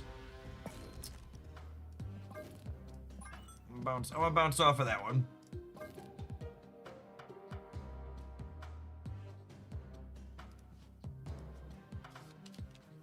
I think I want to do this next. There's some fun ideas. Fun ideas here. We're gonna take a brief pause for the cause to let some adverts roll. When we return, we're gonna do something close to this. Thanks for hanging out. Don't go anywhere. If you're watching on the YouTube side, you enjoy the content, don't forget to hit the like button while you're here. We're gonna keep looking for a Lin Lee deck I like this afternoon.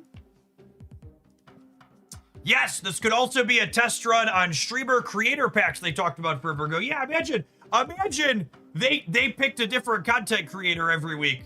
And they're like, all right, Hogland, give me your guaranteed 6,000 token card and then your list of cards. And then your list of cards for the snap pack. The auto deck actually looked kind of okay. We haven't played the auto deck yet, but this looks mostly fine. It's also a Frigga Moonstone build.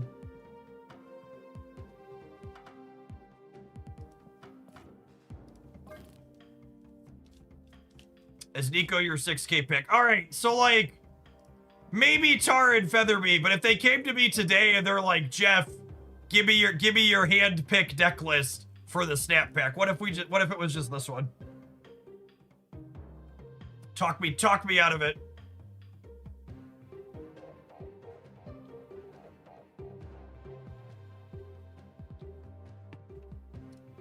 I knew it. No notes. I mean, it's just got a bunch of higher series cards I think a lot of people missed. I think it's just like, I think it would just be a good, like, a lot of like my decks that are like pet decks that I have that are like bounce are a lot of lower series cards. And like this one's just like I think there's a lot of people missing Fallen One and even Symbiote Spider-Man and Penny Parker. Like, I played Uncommon. I've gotten a lot of this deck because I'm missing a lot of their cards in here, and I wish I could get quicker access to them. Like Luna Snow's a good one. It's just like a really good core of cards I think a lot of people missed. It would be a pack that like it's a deck I've enjoyed playing, and it's just like have a lot of cards that are missing in people's collections. Call it the Batman deal, something like that. I don't think Marvel would be okay with that name.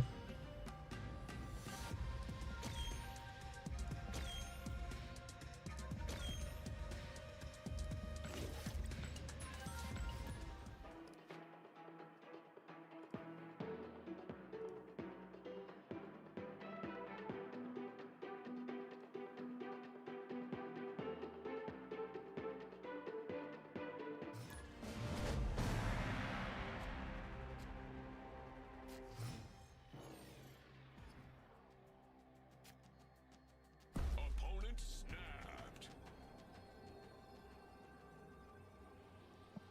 Oh, snap.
So I kind of want to play this off center so that way I could Ghost Spider it into the center next turn. Is the game plan?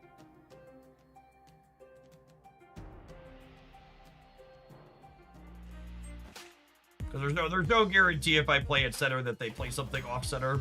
Like if they have a 3-drop, they're incentivized to play it mid here. Honestly, of all the cards in my deck that can get tagged by a deafening chord, I think that one's great for me.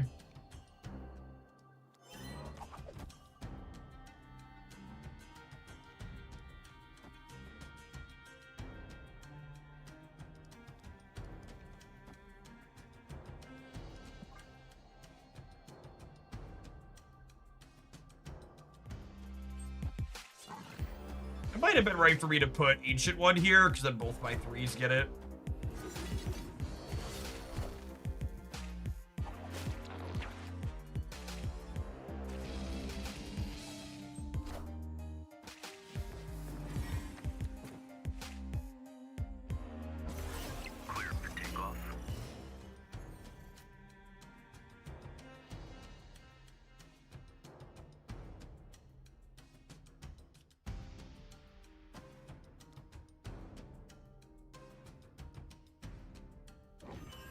I think I'm just picking up a 3/5 here. I'm not excited about it, but it's like the best thing I have to do with my energy, unfortunately.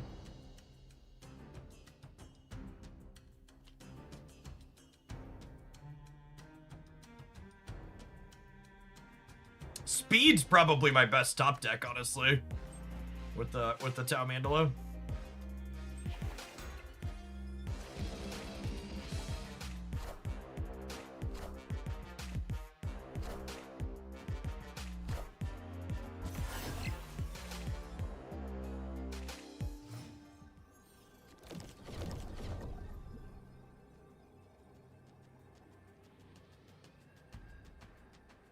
Cosmo is just so freaking brutal for this card. It's crazy. Although they're probably moving Lindley, right? Guys assume they're moving Lindley?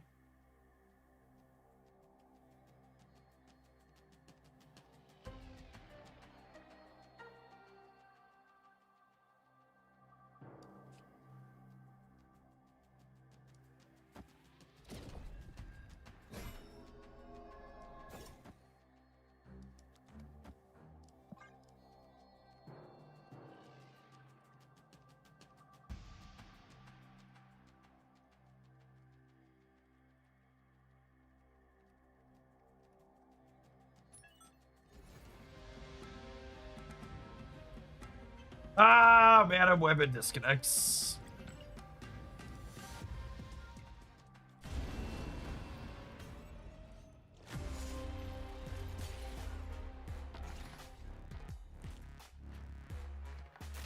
Whoa, I don't think I've seen that Hydro Stopper. It's a sweet one. Matt Maxon, thank you for the 83 months. I appreciate the almost 7 years. Welcome back.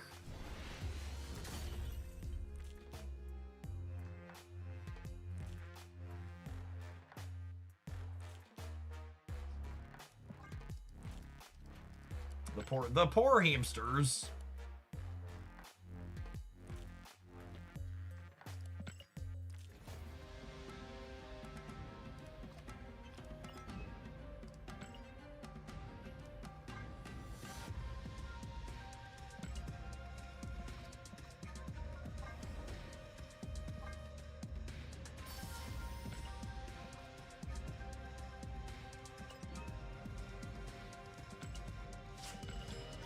Cosmo feels like it's been more popular post-show. Oh, yeah, it's probably accurate.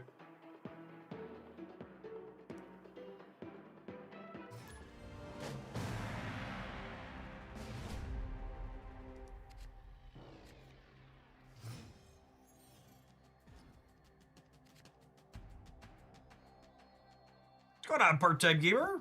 My personal sphere's doing well. Outside of the gestures broadly at the world around me.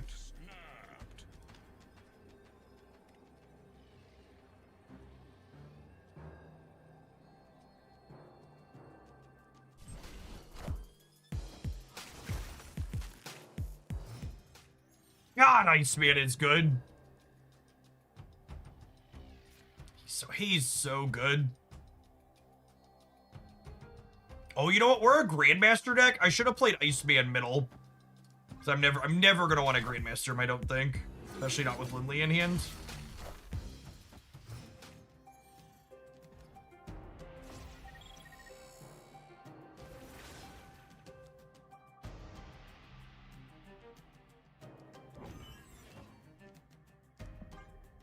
Does Ancient One allow Lindley to buff himself with ongoing? It does, but I have to hide my screen so I don't get TOS for showing it.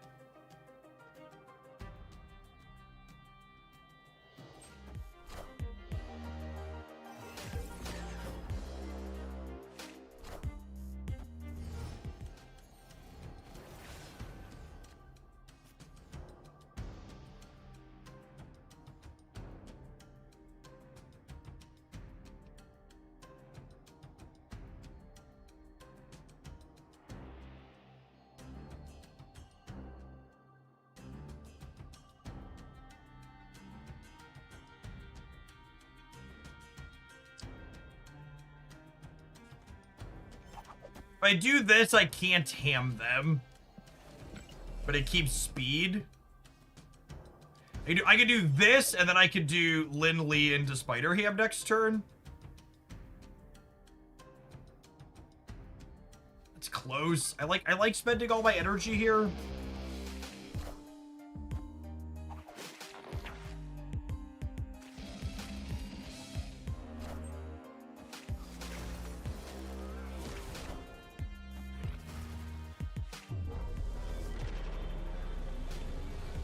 Merlin is on one today, chat. He's like, why change one location when I can change them all?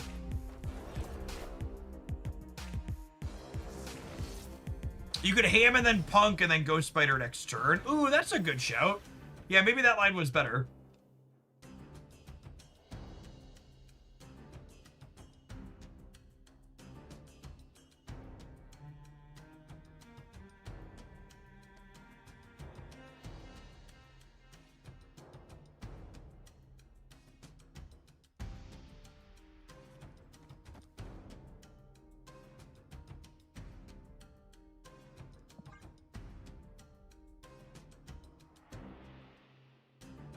So I do this, and then if I fill this next turn, I can Lindley here and guaranteed toss a sword over here.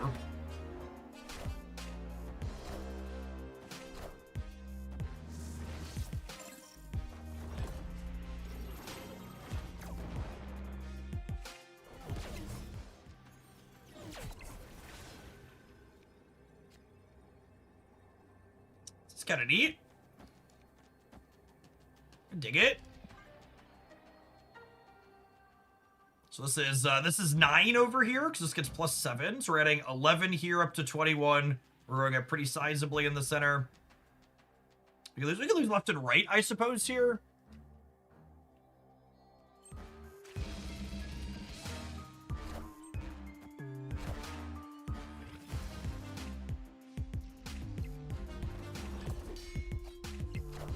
So that's great for us.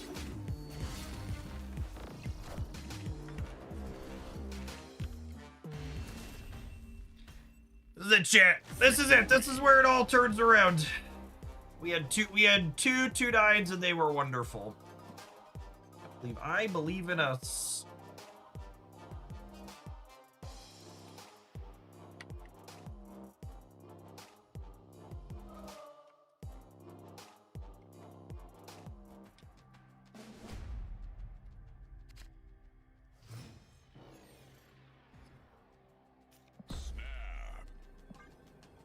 Playing the new card for 90 minutes and it finally happened. You think it would be okay for US Agent to go back to -4? Yeah, probably. I think the metagame looks pretty different than when US Agent was nerfed back to 3. I think he deserved it at the time, but things are different now.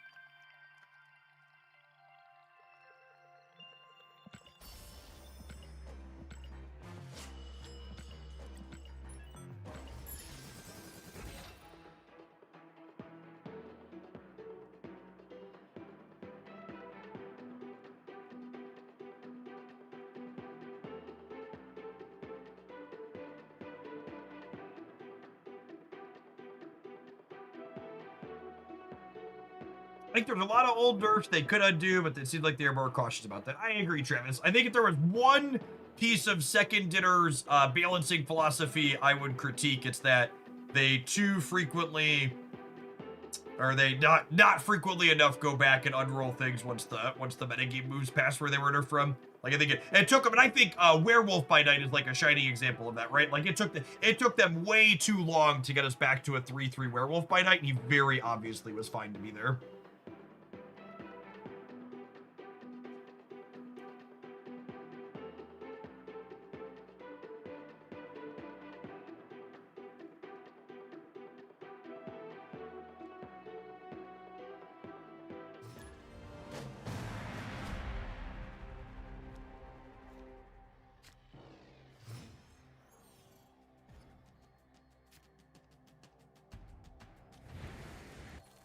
Save this for Lindley, or what's it called? And I'm gonna, well, so this is interesting. Do I Iceman here so I can Grandmaster the Iceman? Just like on curve 1-2 since I don't have Lindley? Victory.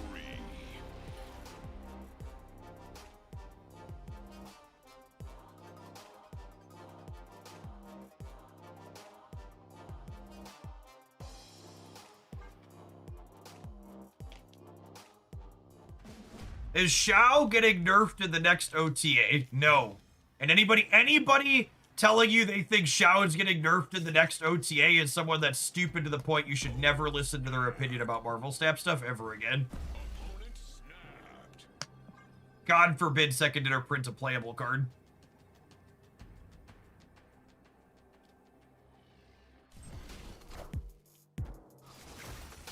Ooh, that's rude. God, I love Iceman Chan. He's so rude. He's so rude.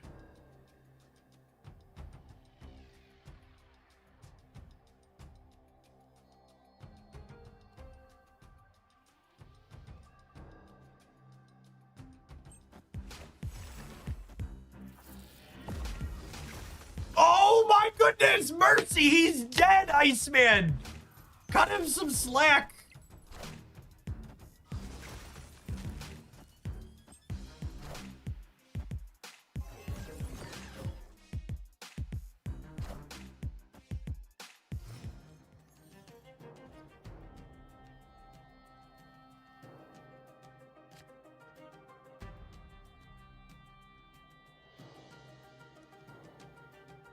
This conversation is absolutely reminding me I need to make it a priority to finish my video talking about the history of how many times they've had to buffer nerf season pass cards after they release them.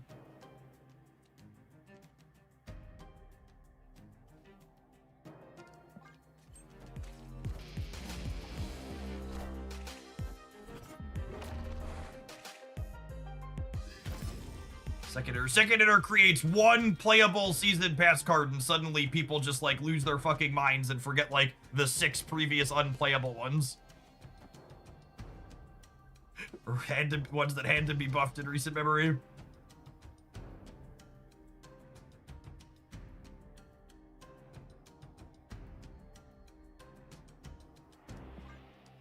Actually, what if I do this? And then next turn I go, oh no, it's Iceman. I would say I could do this and then go speed plus the ancient one, but I can't do that actually.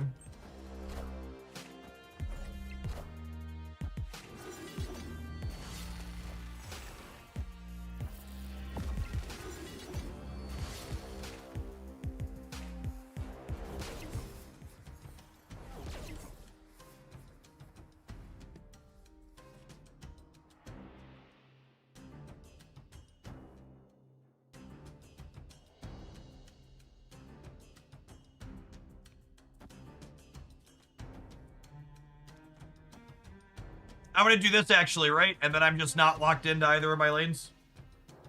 I can move Spider-Punk out. I can move, something out of here if I want.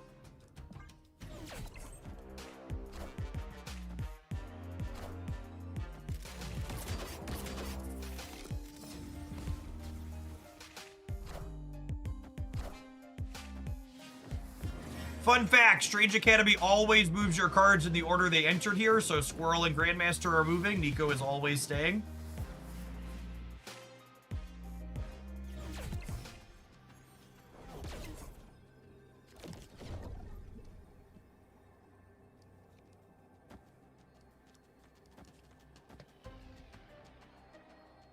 might be dead over here.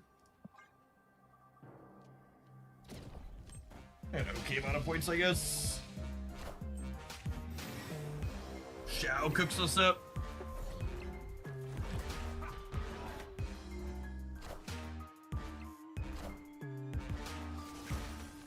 Oh wait, who did Shao buff? Did it? Victory. Oh, they messed up. Okay, so we should have lost that. There, Sable. Sable died. Nico ate their last played card.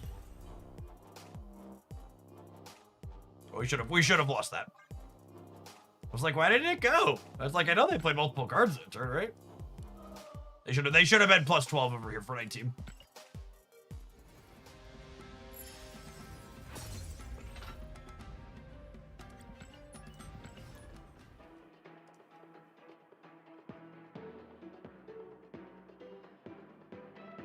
Sometimes your opponent makes errors, sure, but I don't like to start a highlight off with a game that we should have lost.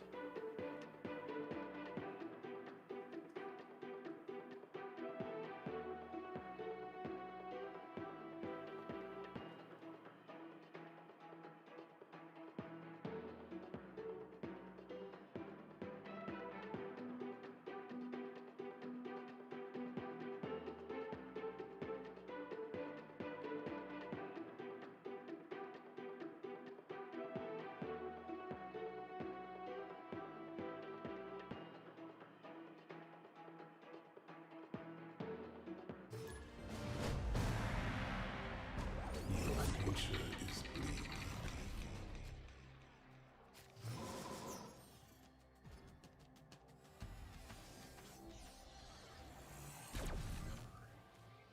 I would love to Lin Lee to start. That sounds lovely.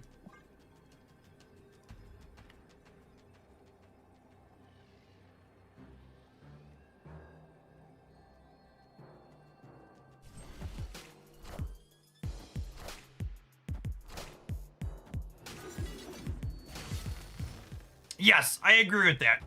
My typical personal rule of if a card could lose a point of power and still be playable, they should probably make that change. Shao definitely fits that. I think trimming Shao down to a 5/7 or a 5/6, still a very good playable card and a change that I think is okay to make. I think all of the people being like, they should never print cards that have +3. I think those people are deeply silly and stupid.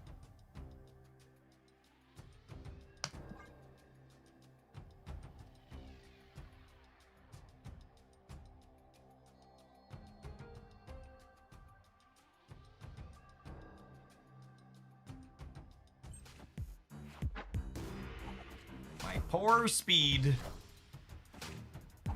Oh, error shit alert, by the way.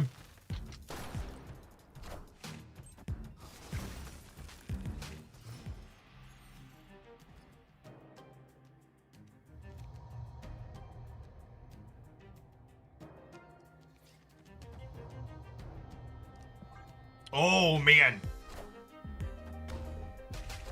This is actually nuts, yeah? Because I get to Tau this lane, and then I get to Moonstone them.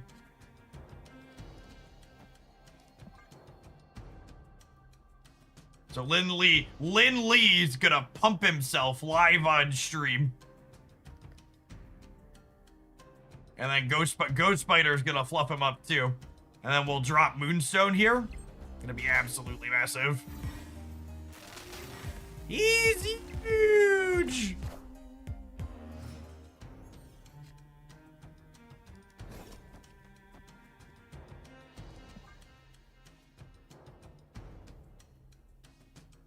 I'm ready to get Shanged and or Enchantress. Not gonna be pretty for the home team when it happens, but at least my 2-drop was really big for a brief moment in time.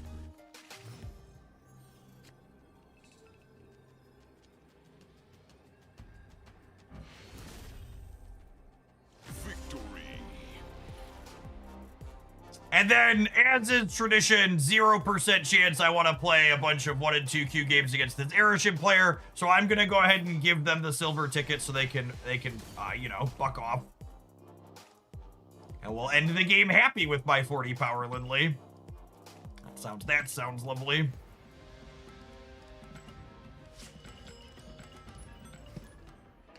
Old mental health concession.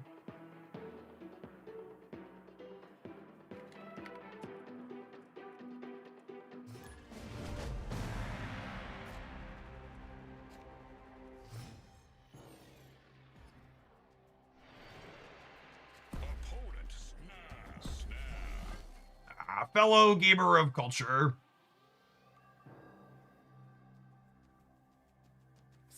This is a Hoaglandian. Hey, you found a rook. Found a rock.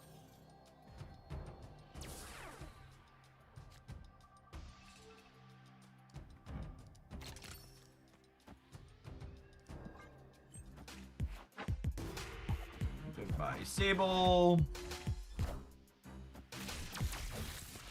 Is bouncing most likely.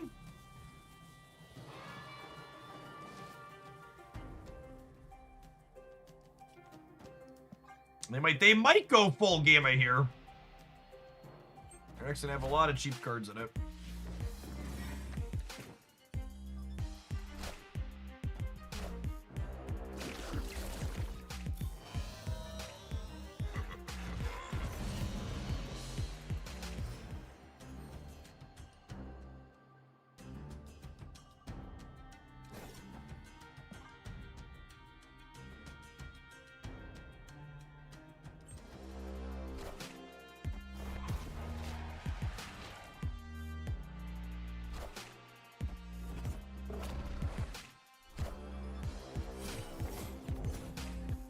We can redistribute the hulks. I mean, is that good though?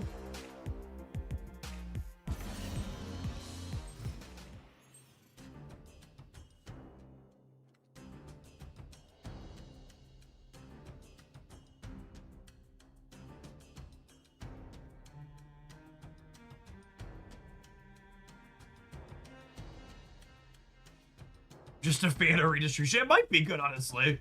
I'm gonna leave myself the option because I can always pull Ham out to put more points here later.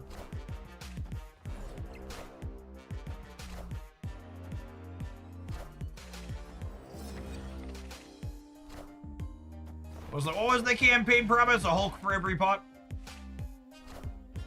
I found a rock. Found a rock.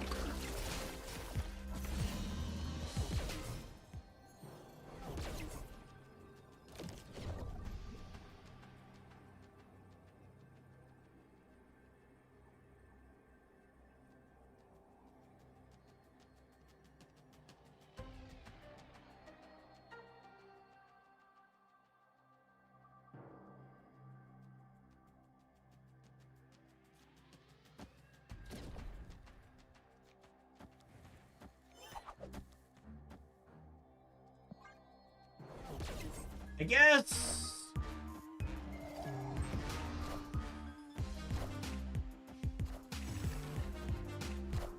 Are Token Tuesdays worth the gold? Nope, they are one of the worst ways to spend your gold. I should really make I should put a making a bundles video on my list to do too.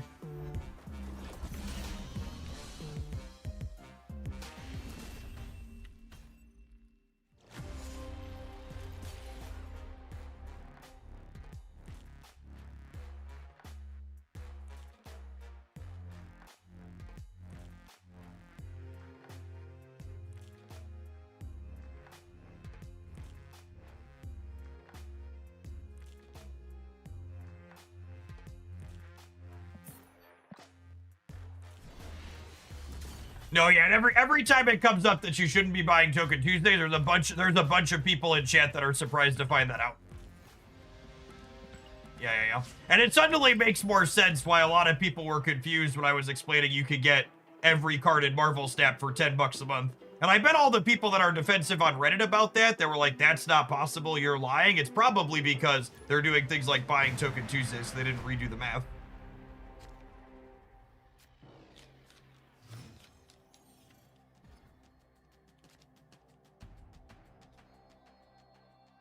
The absolute best use of your gold as a free-to-play or small spending player is buying large bundles for 3,000 to 5,000 gold at a time that contain progression currency, i.e. tokens and credits, as well as a series 4 or 5 card that you are missing.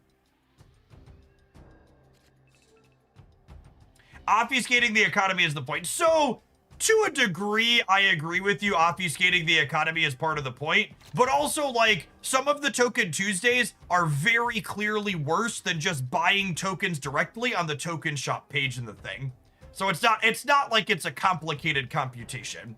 If it was, like, super convoluted, I'd be, like, on the side of the consumer here. Honestly, the thing you should be complaining about to Second Dinner isn't that it's convoluted, it's really simple. It's that, why haven't they been changed to either be removed or be made better than the base rate?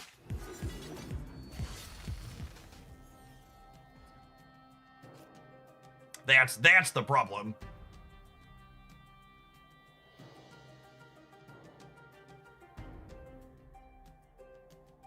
Probably because people still buy them. I really think this is an example of Hallen's Racer. I would not attribute malice to that which incompetence explains. I would wager it's literally. I've actually never said. I actually just typed this feedback to my Second Dinner person, like, hey, why is this still a thing? Why haven't these been fixed or removed? So.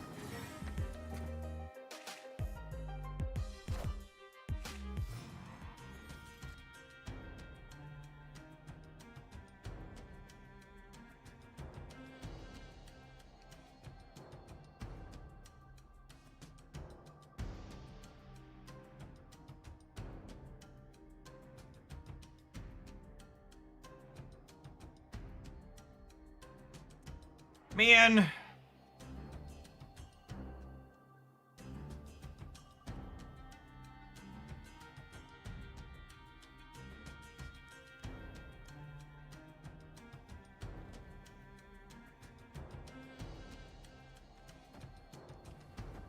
I guess I'm just doing this. How do we win a second lane? I have no fucking clue.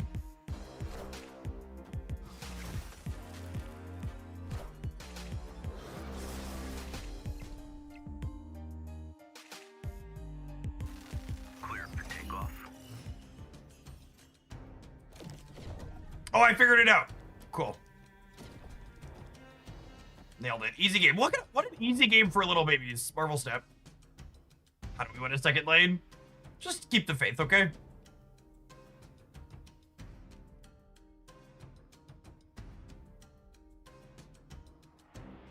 If none of the upcoming large gold bundles have cards you're missing in them, 1, congrats on buying the good cards. But 2, the next best type of bundle to buy are the booster packs that run once or twice a week. I.e. the bundles that have, I think the typical rate in them is 500 credits for 300 gold or 1,000 credits for 600 gold. Oh man, the Madam Web crashes are unacceptable. Deeply unacceptable, Second Dinner. Madam Web crashes.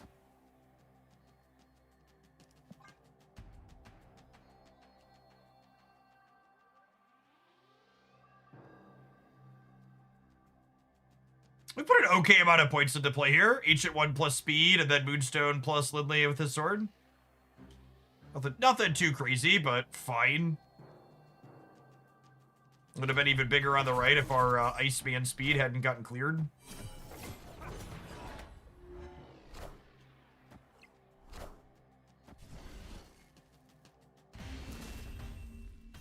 Yes, the types of bundles did a switcheroo. The booster bundles used to be one of the worst things you could buy, and Token Tuesdays were the best, and now it's the opposite.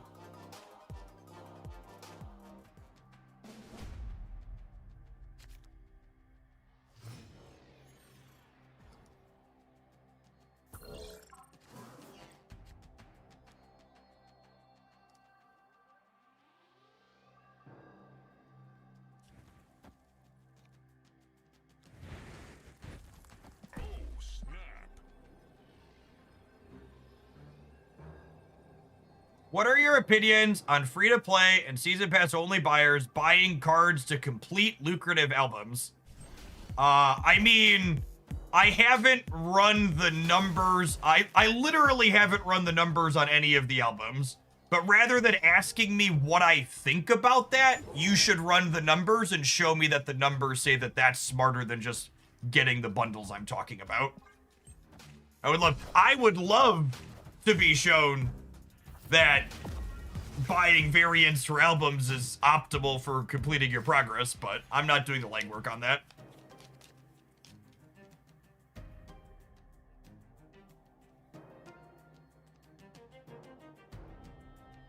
It's not. I've done the legwork. Yeah, that doesn't surprise me in the slightest. Cool. Thanks. Next.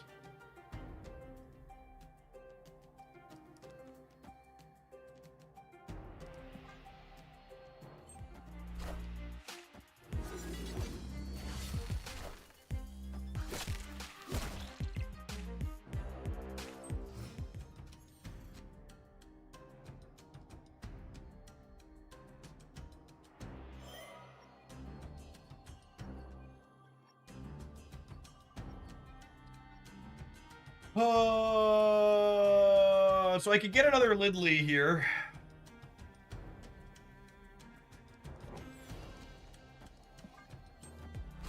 And then if I could fill here, I could force the other sword to go center, but filling negative zone is like not particularly exciting.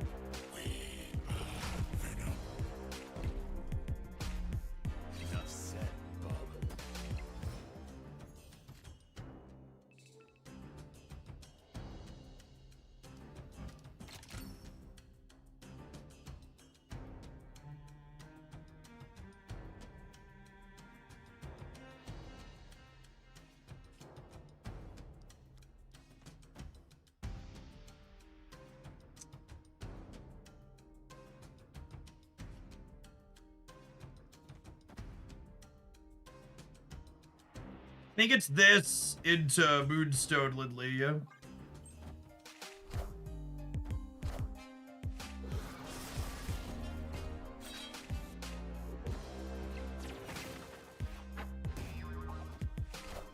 Don't tell Thanos, but we've porked death.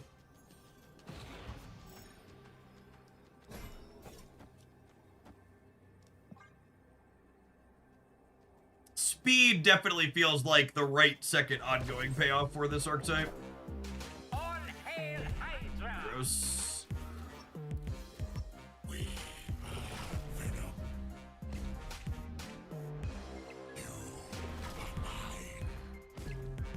Enough said, bub.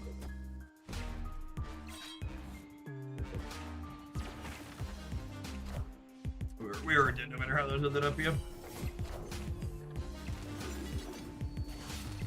Would I have won this with Moonstone on the left? I would have, yeah. Moonstone left would have been 13 over there. It would have put us to 27. We needed neither of these to jump left when this got eaten, but as the board fell, Moonstone here would have won the game. Neat. It wouldn't have guaranteed the other sword would have gone center, which is what I was going for, but I don't think you're supposed to play around Arnim Zola in the Destroy deck until you see it.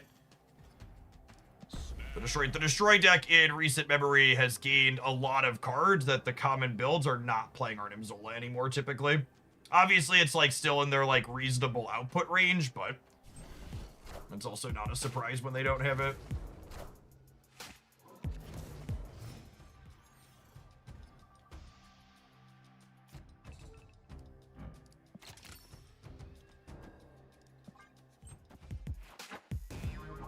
Oh, getting rid of Killmonger is so lovely. What a game!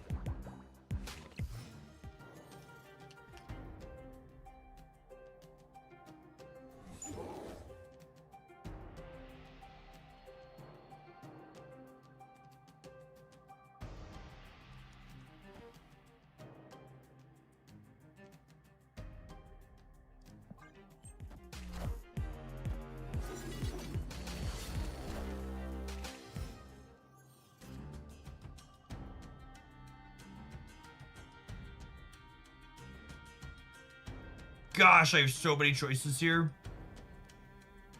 I think What's this?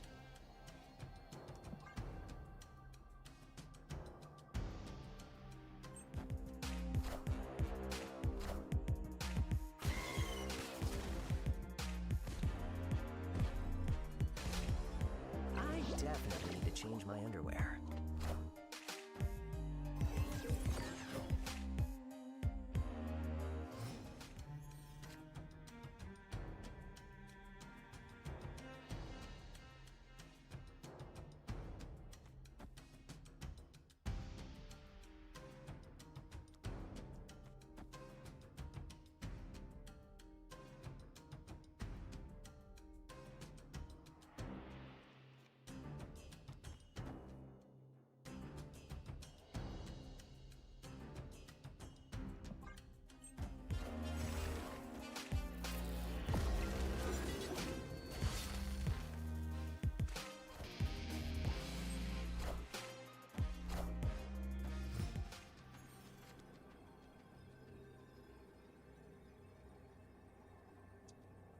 So this is 9 over here.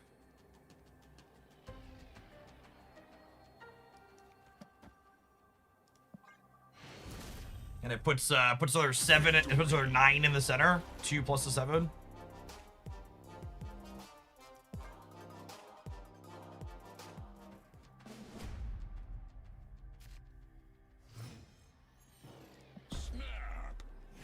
This deck is definitely playing a very unique mix of cards.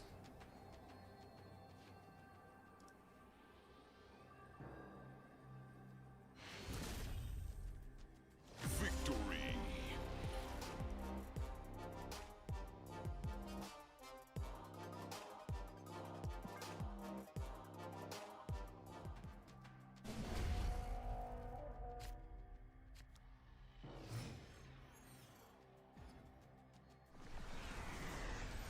Oh, snap.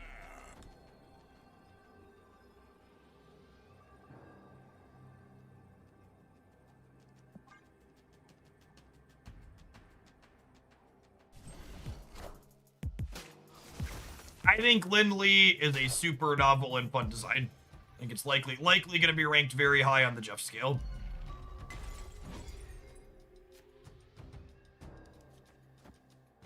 A type of card I enjoy playing a lot.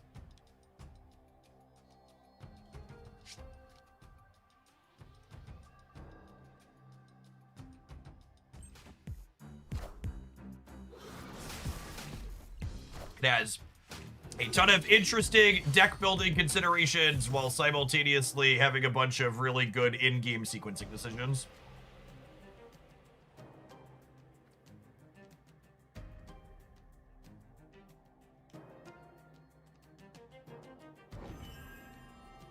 I'm definitely copying this card. It's literally just a question of where am I playing this to copy it.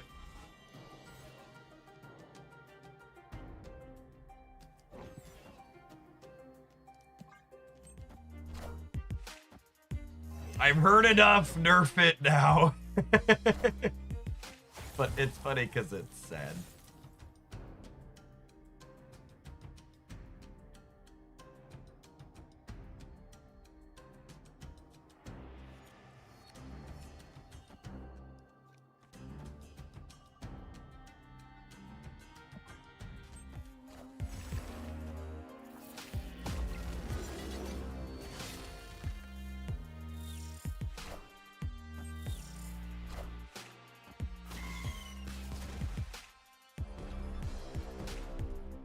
What a game!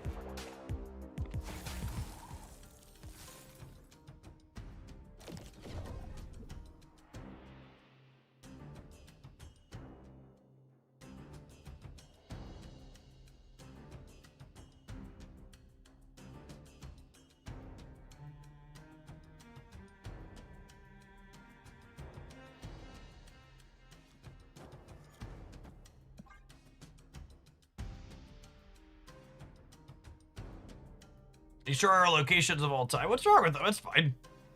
It's a little annoying that we're getting smaller on Jotunheim, but, you know. Lindley's a grower, not a shower chip.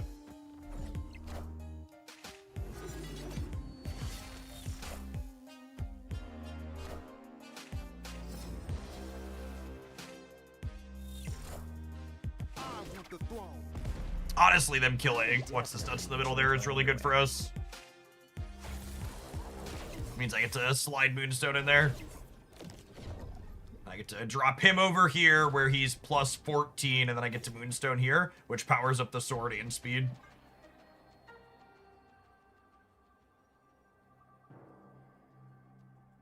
So we just have massive stat lines here and here.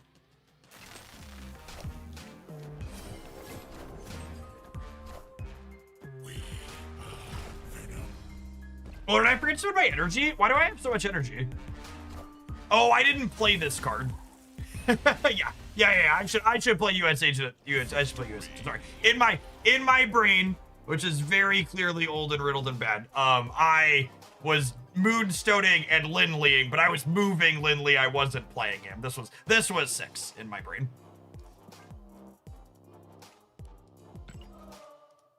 Lindley and this build have both been very fun. Hey, appreciate everybody hanging out. We can take a brief pause for the cause, let some adverts roll so they don't go over the top. I want to do some more with this one when we get back. And then we've got some other Lindley decks to check out as well still. Don't go anywhere, gamers. We're going to be streaming for a little while yet this afternoon. If you're watching this on YouTube right now and you enjoy the content, don't forget to tap the like button. I appreciate all the folks that have done that already today. Yari.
Yeah, Lynn's real sweet. Grandmaster Lynn is fun. Enjoyed that so far.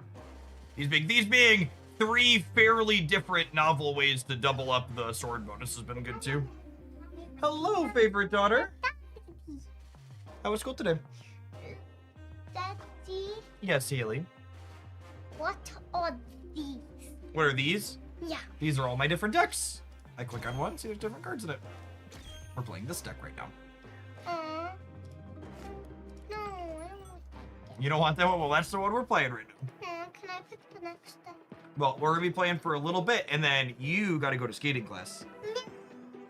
You don't want to go skating? I want cereal. You want cereal? But mommy won't get me it. Oh, well, mommy's gonna be done with work in just a little bit if she's busy at the moment. I know. Oh, your life is so hard.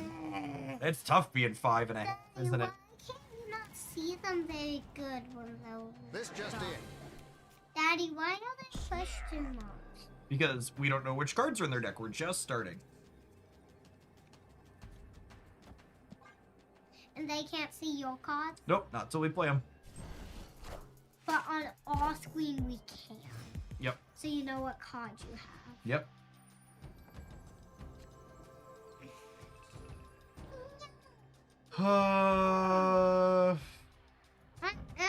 Annoying child. You're an annoying child. You are. You are. I love you. They have our pig too. I think I'm chilling on the Grandmaster. It could soak their ham target, and it could be good later. They parked my speed, which is Daddy, they are pig. They have our pig. Spider-Man pig. Is that a Spider-Man? That is Spider Ham. Yep, It's Spider-Man. that's the Spider Ham right here. With the big eyes. Wait, wait, tap on that guy again. What's the other call? Oink. Makes pig. Makes? Yep, he turns a card into a pig. What's that one? See? This one's pigged. Oink. What's the other one? It's a moonstone. No, what's the other one of them? No, that one. Yeah, what's the other Oh, I don't know. Might just two of them. It's weird. Oh, wait. Daddy, can you make more spider pig? We need more spider pig. Wait. Yeah, I thought about... You need more. Haley girl, I love you, but daddy needs to be able to focus, okay? So please, please don't whine. But you need more bees. I was originally going to Grandmaster the Lindley, but I think free-guying him is actually better, Daddy, question mark. Daddy, why do they only have one card, but we have three? Daddy, why do we have... I think we do this now, because they haven't played other cards yet, Haley girl. Then what is the... Yeah, I think I probably should have played the Lindley Center. Yeah, you played it. I think was probably the better line. They got the little pig. Do we got the little pig? Then I'm gonna do this, and then this is dropping a sword in one of these two spots. If he drops the sword here, we can Grandmaster this over. I'm hungry. You're hungry? You should go eat then, because you have to go. Give me cereal. You most of the time when you say that, you haven't actually asked mommy for cereal, and lying is very bad. So go ask nicely and make it clear what you need, okay? Remember, we need to communicate clearly, not whine. I know it's tough.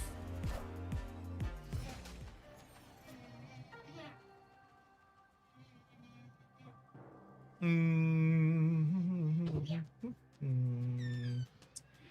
don't know that 17's gonna hold on the left for 2 more turns. That is still a 4, meaning that this shrinks it down. It's a shame. It's a shame speed is pegged. Otherwise, speed plus Moonstone in a path would be real good.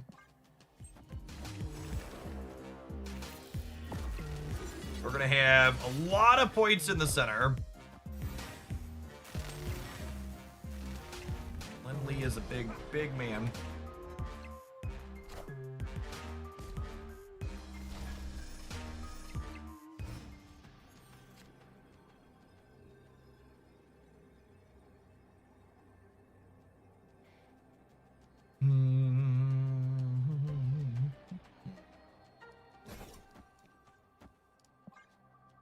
I make a big number at least, but we are cooked here.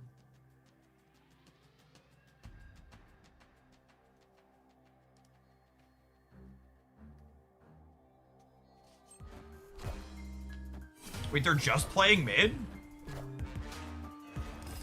Oh, they're reanimating it and then eating it again. Yeah. Rip.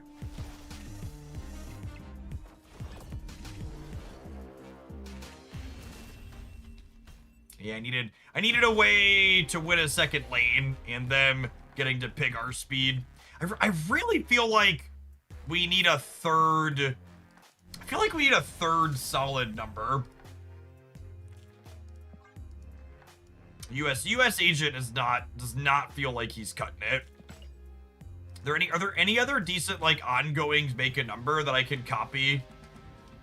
Yeah, we're struggling to win a second lane because I need more points, and I don't have a third. Like I need like the games we have Speed and Lindley feel pretty serviceable. And like Spider-Punk is okay sometimes. Dazzler, she's okay. I don't know that we're consistently filling even 2 lanes though. I don't know that Goliath is big enough. So like just a full Goliath lane, they're only 3s. Iron Man. I don't know that I have the energy to put an Iron Man into play. Mr. Fantastic could be okay. I like Goliath, I think. Goliath's like good with Moonstone too. I have 1 ongoing, 2, 3, 4. This makes 2 usually. Do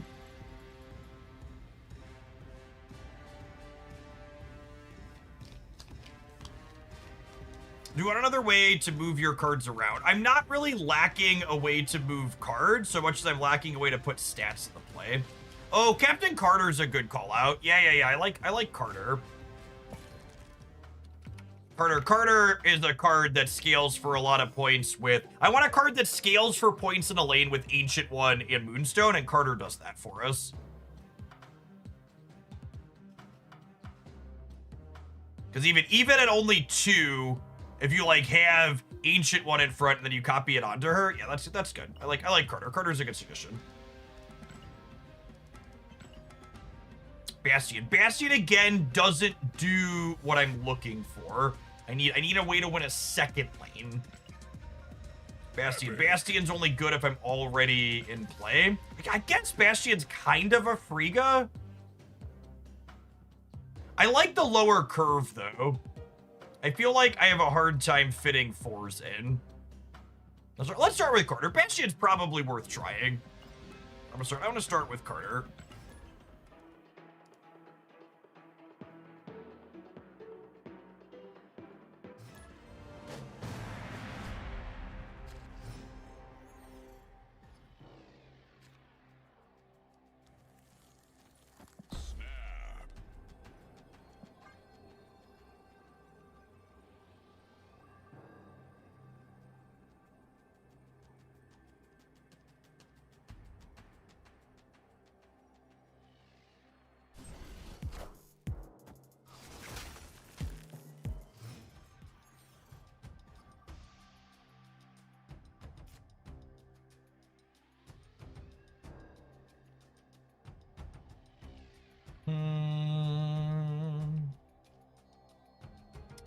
Do I want Sentinels? I don't think so. If this ends up being a bad location for him, we can go spider him out.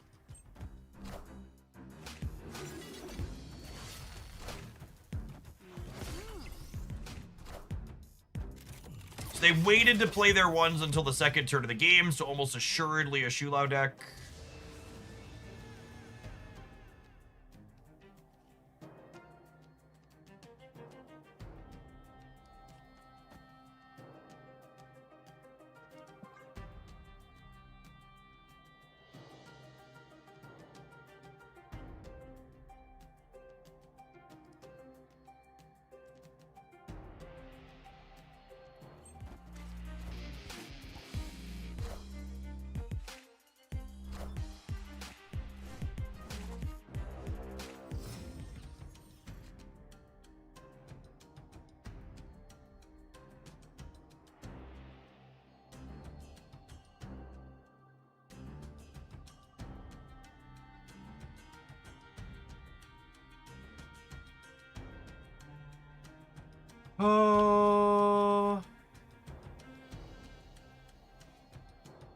I think I'm ghost spidering this to the center, and then I'm putting Madam Web here, so that way next turn Madam Web could push the sword. I guess I don't love that. I kind of want to play my 3 out, yeah?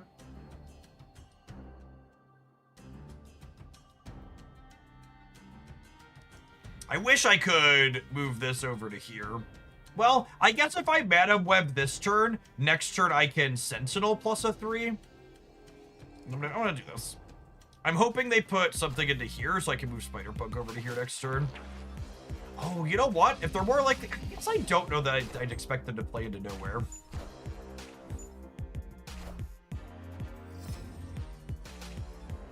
Just curve out. I want to get Madam Web into play. Oh, they have Nico Location reroll. That makes sense.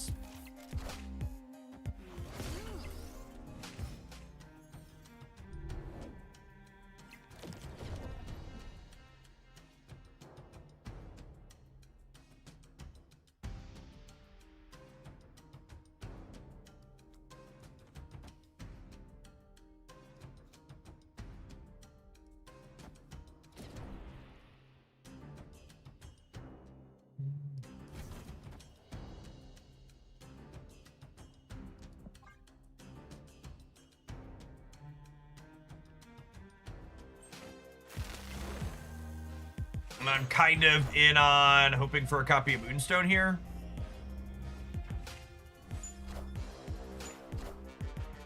Oh, Lockheed scary for our Carter path. Okay, dodged a bullet.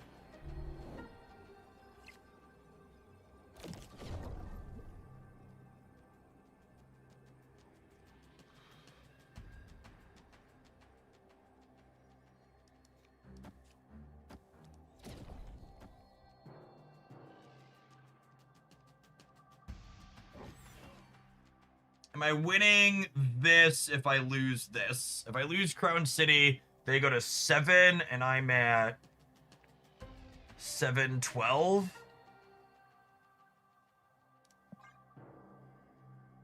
Okay.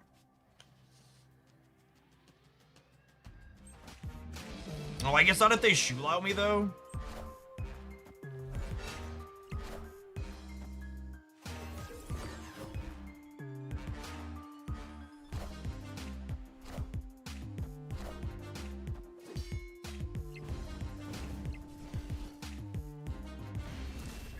Well, you know, could have been worse. Carter obviously not working out there at the end because of the Lockheed variants, but I think I think that feels like the right card for the role that I was looking for. Would have been really nuts if we'd have found the Moonstone there.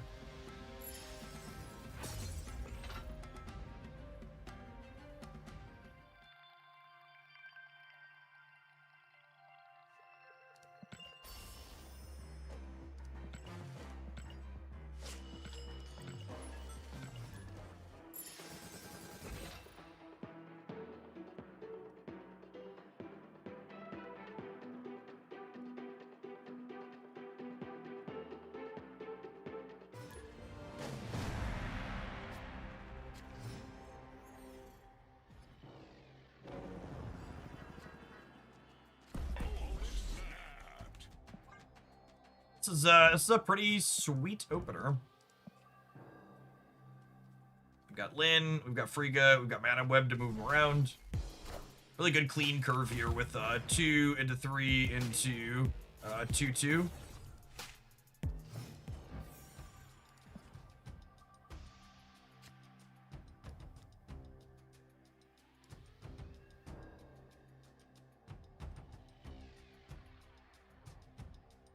Man, I love this Makari variant. It's is this a creative house pocket? Oh, it's an ultimate. Is this a new one? Okay, I guess I'm gonna have to start checking my my shop again. I hadn't seen this one added to the game. With the Spider Punk draw, do I want to mat him into Punk? It came out yesterday. Okay, cool. I got the Psylocke. The Psylocke is in my possession. Life sucks and then you die.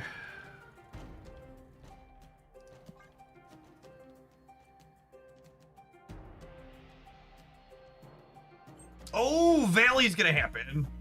Yeah, that's true. Okay, I accept. Humbly and graciously. We're just getting a free sword. It all works out.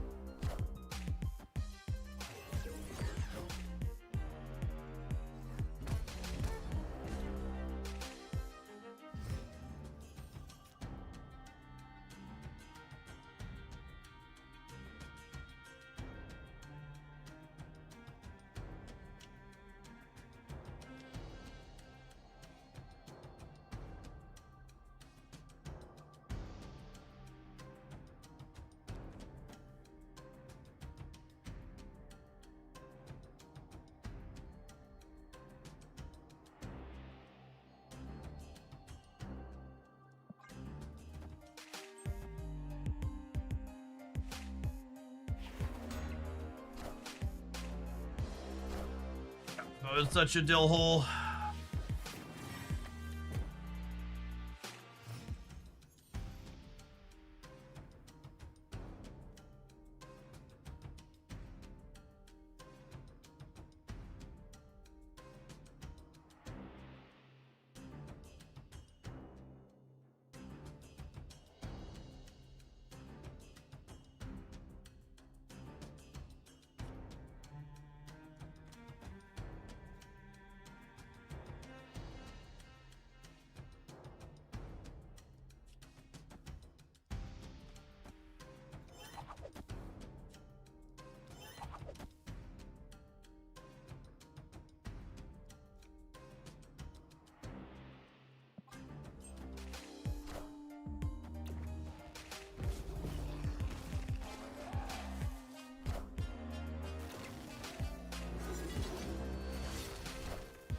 All right, so they're in Aurora deck.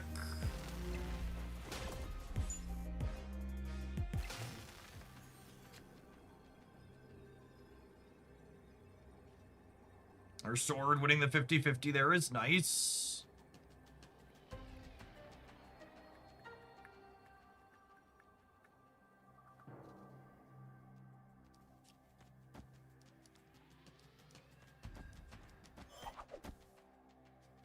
Aurora on the left is 6, 10, 12 only. And she's 4, 5, 6 in the center.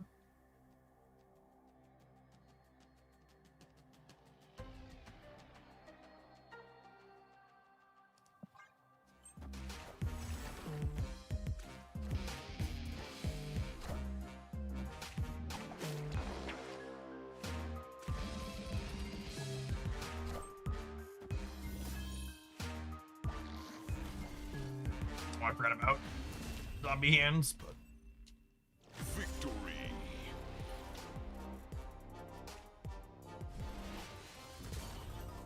should it not have made another sword when it revived? There's a Cosmo in the middle, Deaver. Yes, normally you'd get your on reveals, but the dog is there.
What's the premise of this deck? Read Linlai, the Iron Fist text box. We're looking to play cards that synergize with him.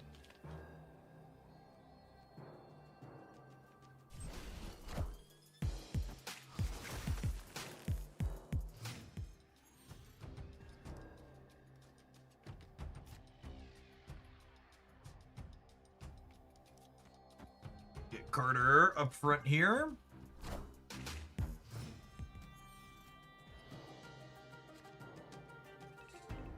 Noise. Although I guess that means my speed is not going to be very large.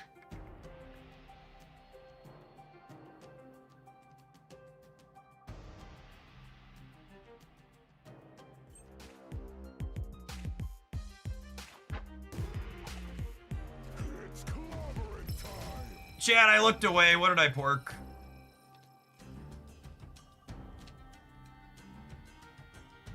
Shocker.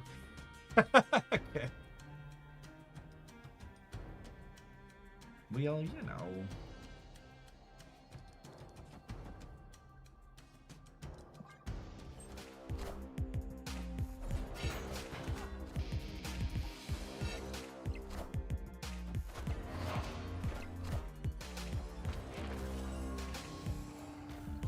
I guess this gives Peggy less of a chance to collect Stark Industry bonuses. They were playing a bunch of stuff there anyways.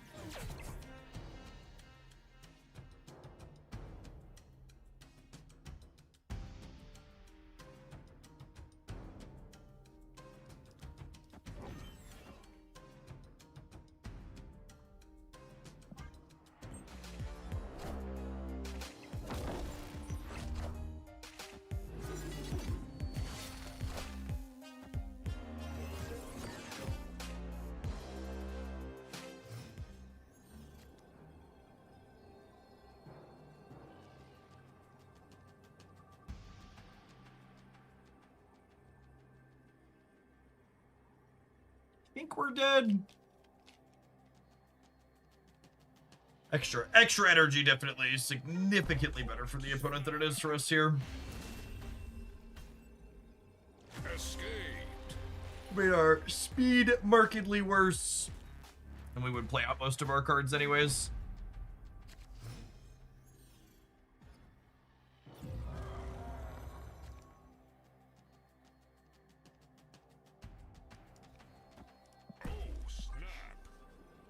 Get Iceman down, try and throw their curve off here.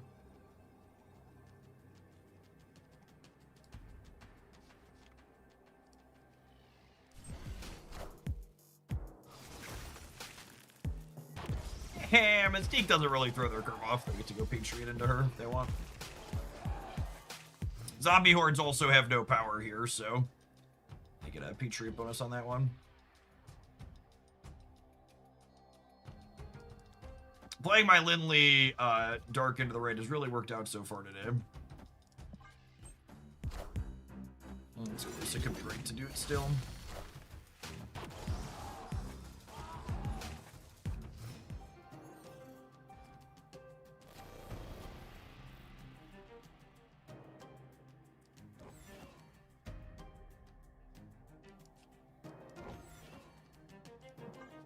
So I'm going to copy Lindley, and then I'm going to fill this up on 4, so that way when I play Lindley on 5, it guarantees the other sword goes over to here.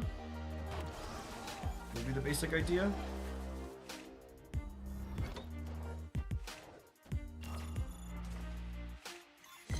Oh, that's so bad for me. Holy.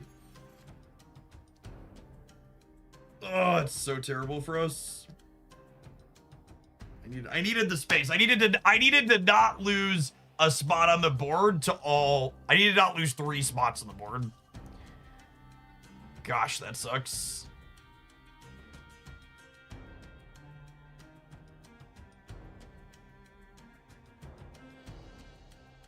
Cyclops clearly OP. Yeah, something like that.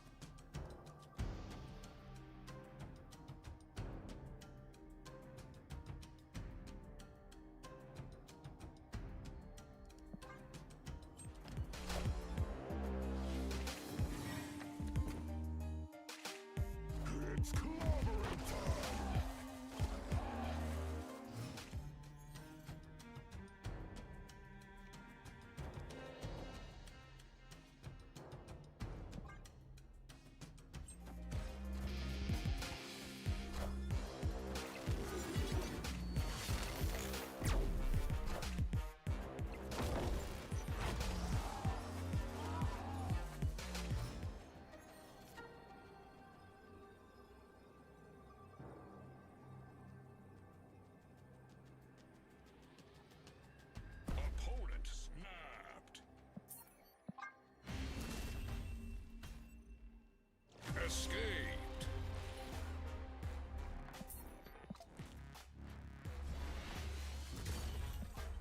They're probably just a newer player, chat. I actually can't see their profile from the stream. Most people don't understand betting mechanics. Is Lynn pretty bad? Lynn is an excellent card, I would wager. The nominal amount of work, it gets you 2.11 points of power for 2 energy play. It's a pretty good move payoff that also synergizes with random other things.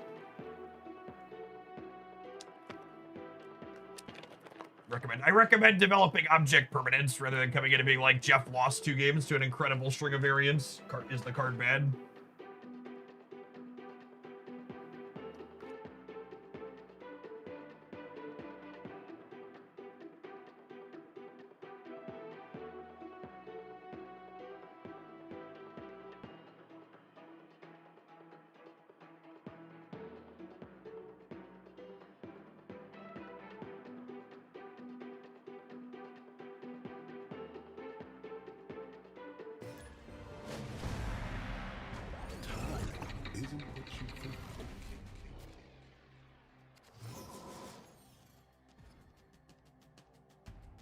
Snap.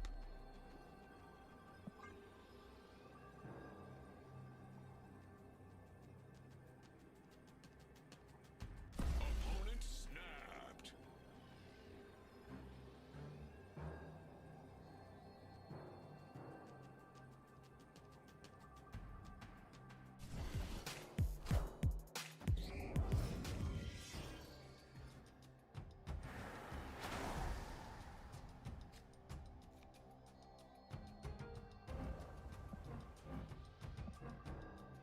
The location variance feels like it's screwing with us at this point.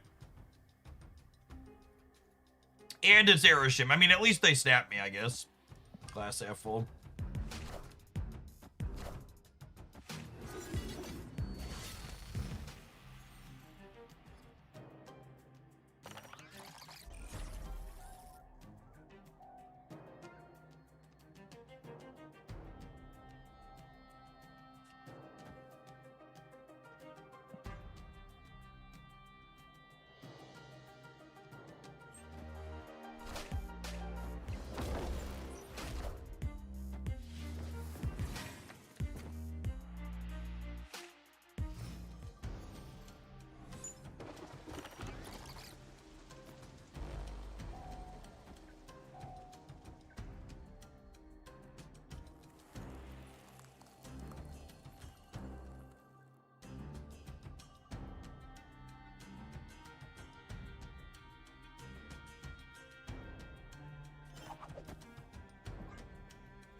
Like, Ben, I'm trying to sell Marvel Snap cards for you here. You please help me out. I'm doing my best, okay? And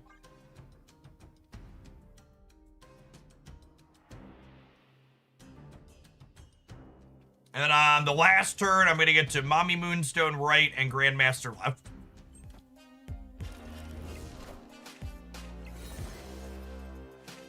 Ready for us to turn into like an Enchantress or a Cosmic Ghost Rider?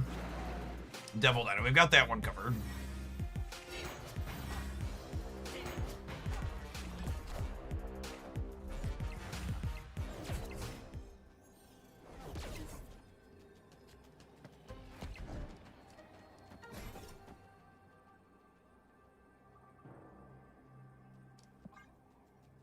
And Grandmaster is not moving anything on the left because all of these on reveals have had their text overwritten with Captain Carter's ongoing. So that's why we're playing Grandmaster instead of Iceman, because Grandmaster also spends all of my energy. So that way speed gets a bonus here.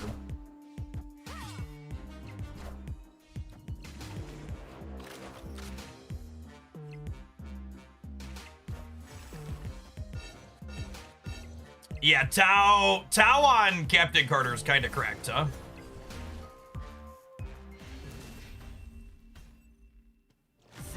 Yeah, I definitely think Peggy. There are a few people in chat that came to the conclusion we were looking for it, but I definitely think Peggy is the droid we were looking for. We started with Speed and Lindley, and I wanted like another way to like make a big number, and Carter seems like a great way to do that. Yeah, Peggy also pretty good on Murray, but like we won by a lot here, right? Over 4 plus 40 on them almost.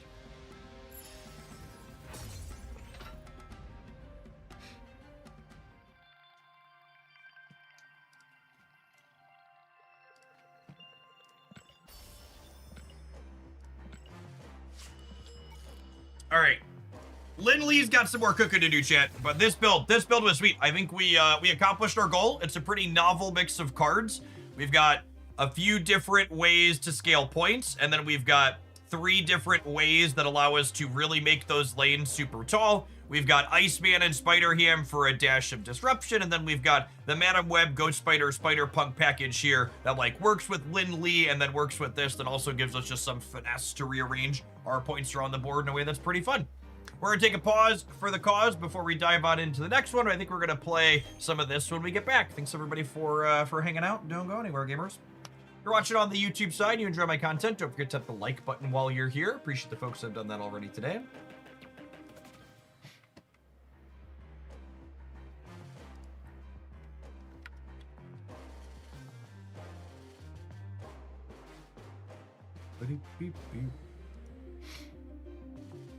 What wasn't working in the Bastion decks? I mean, we played one Bastion deck with Victoria hands. I said we should probably revisit it. This looks suspiciously like one of the decks your last opponent's playing. This is literally the auto deck from when the card dropped. We played a little bit of Bastion with Moon Girl.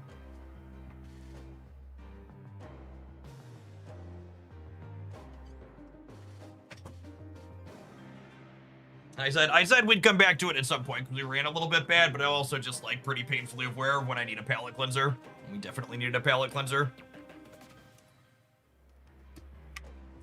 And a bunch of bad beats in a row with it.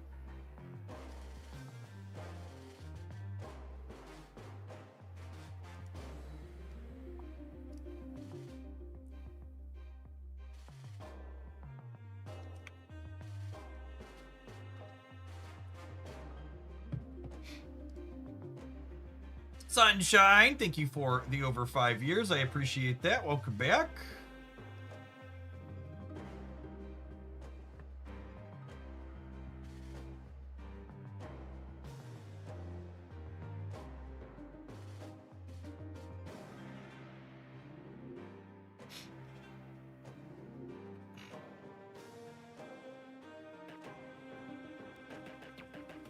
Moonstone Surfer. If you missed that one, this is going to be, I think it's going to be Thursday's highlight because we're going to have Lindley stuff up the next couple of days. But this deck felt really, really good. Best Surfer deck I played in a little bit. If you want to grab an export code, it's in my my decks archive. But yeah, this was fun. Few different Mami Moonstone decks lately. It's been a little bit since we played with her. Would Lynn work in a Little Movers deck? I just don't think, I don't know, like when you say Little Movers, I don't know what 12 cards you're referring to today, and I haven't played a deck like that felt competitive in a long time.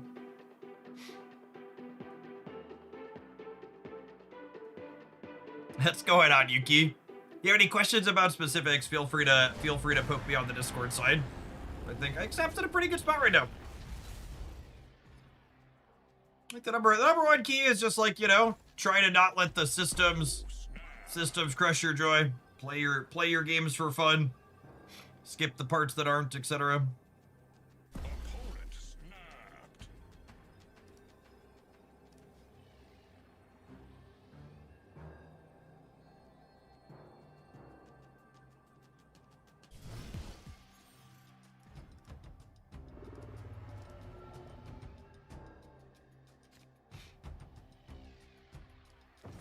Ooh, what's the nice top deck?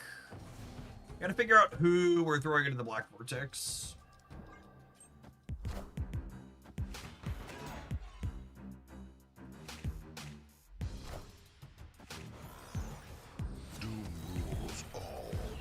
Wow, look at this hacker.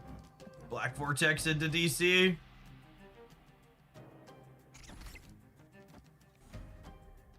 As much as it makes me a little bit sad to do so, I think it's Madam Web into the Vortex.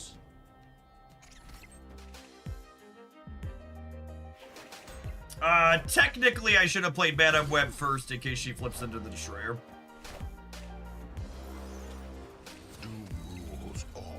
This, chat, this is the perfectly fair and balanced Black Vortex that Reddit wants there to be.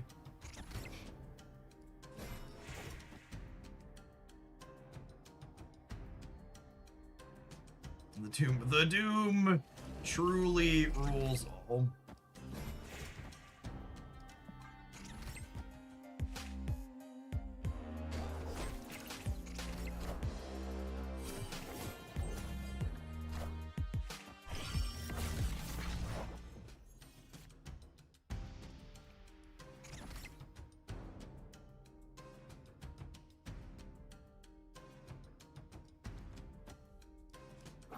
So web slinging lets me move something out of here next turn, i.e. Vulture.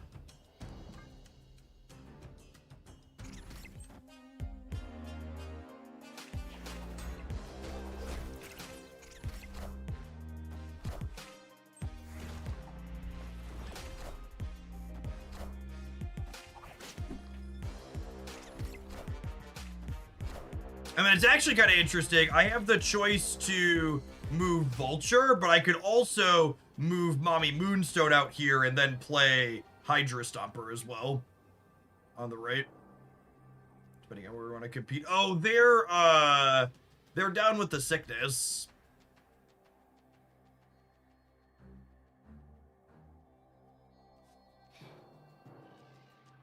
Get up. Come on, get down with the sickness. Do.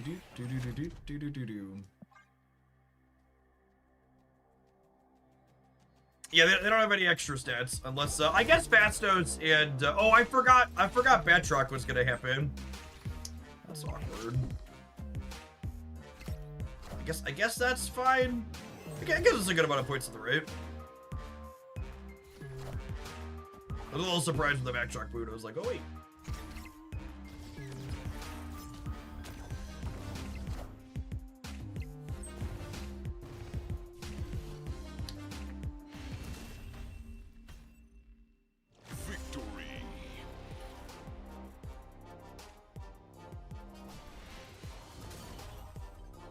Not a Lindley highlight, but, you know, functional Hydro Stomper stuff here.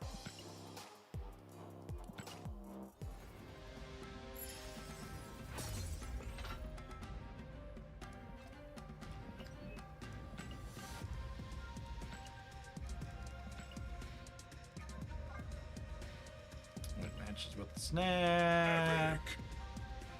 Move 5 cards in a match. Probably doing that. At least 8 cards, absolutely.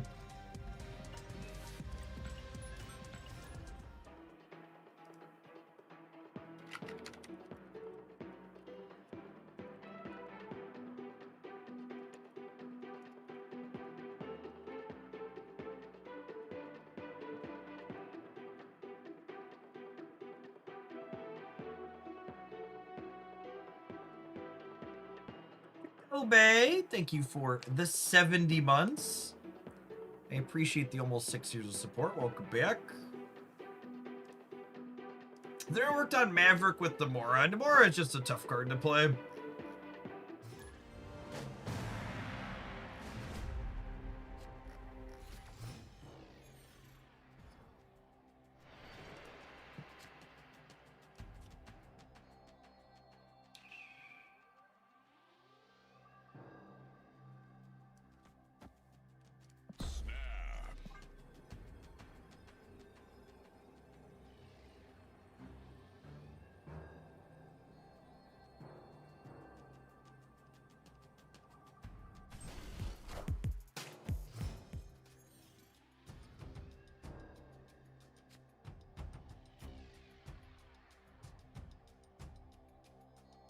We do this, and then this.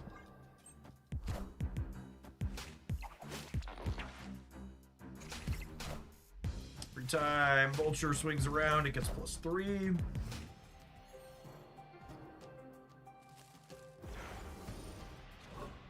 Batroc! Batroc!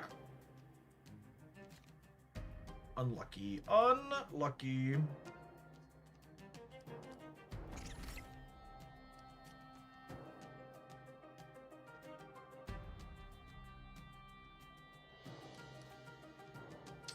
I guess I want to play him here or here, so that way there's a chance his sword slides into his lane, you know?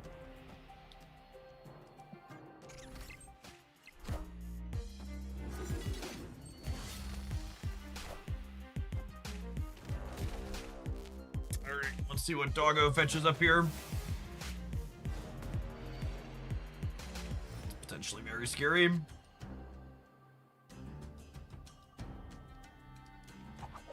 This works out overall with the Madam Web, I suppose. I was like, why is Jeff playing Deafening Chord in an empty lane? Oh yeah, web slinging exists. Yep. Beep, beep, beep.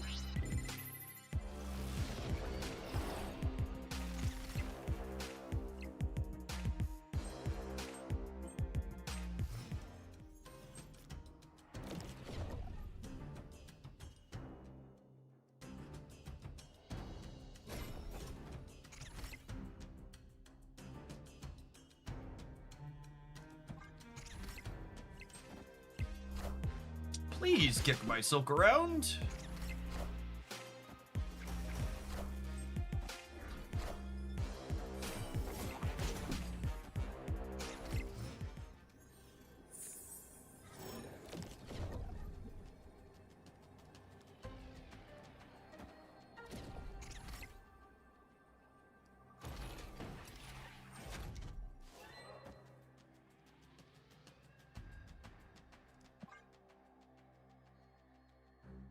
I think Stopper boots are enough to win the center, yeah.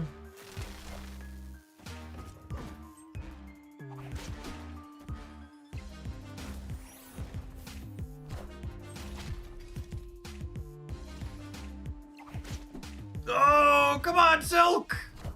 Come on, girl! God damn it. Oh, she's such an annoying card.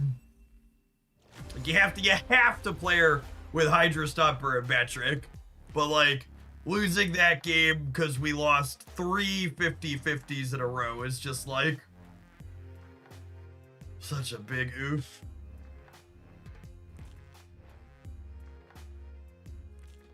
So they hit her, we hit her, we hit her again, and anytime any of those three she lands over here and we get it.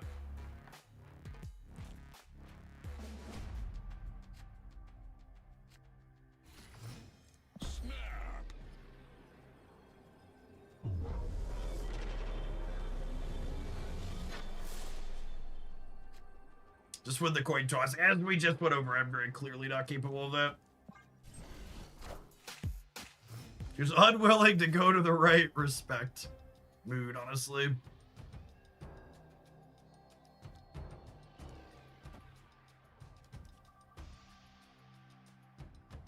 They probably can't do anything with this really yet. I'm gonna give him...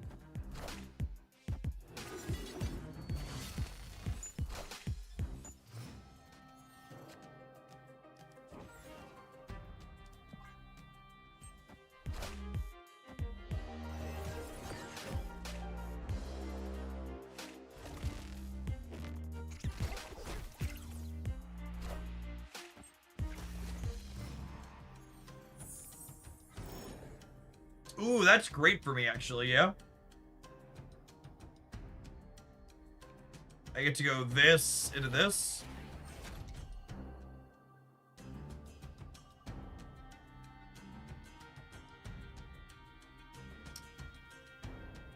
My next turn's kind of awkward, though.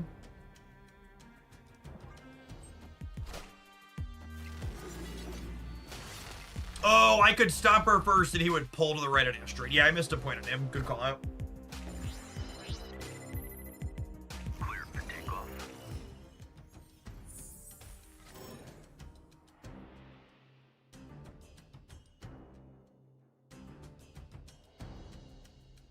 Asteroid M is probably like one of the most misplayed locations in the history of Snap. So easy to mess it up.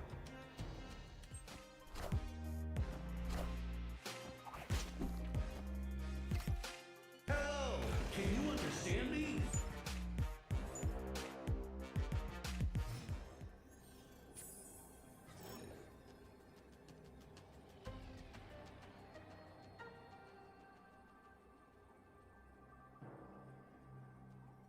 I don't have enough numbers here, right? This only gets me 8 in the center. That puts me down a lot here.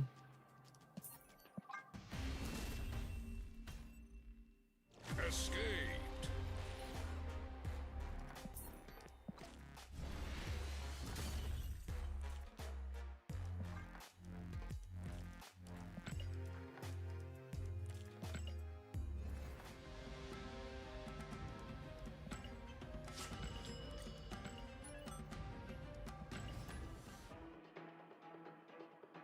Silk going mid with Batroc would have been a win. Yeah, but that assumes they play something on the right. Yep. They could have just played left, just left, or left plus center, and then we lose. Because I couldn't move the Silk.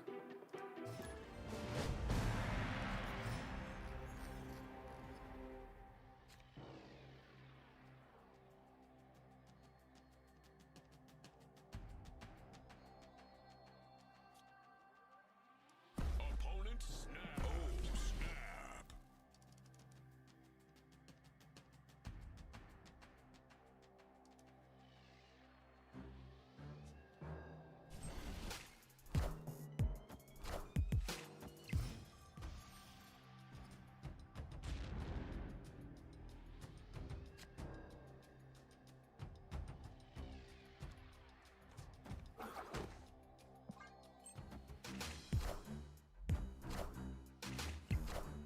So we'll move the Vulture out, and then Batroc will chase him. Nice. Won that 50-50.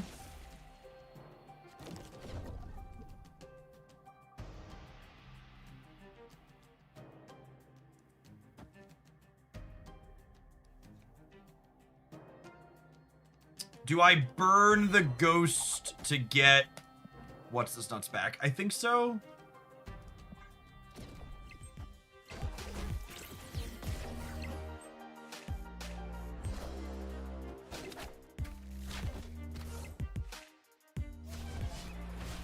If we're doing this, we move Vulture Center. Then I don't get Hellion back because Batroc doesn't come right.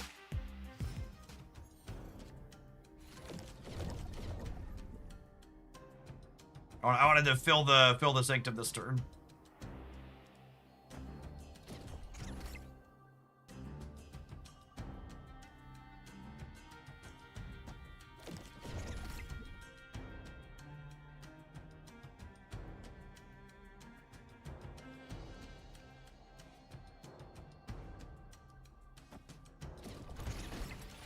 Actually don't want the extra energy next turn, I don't think.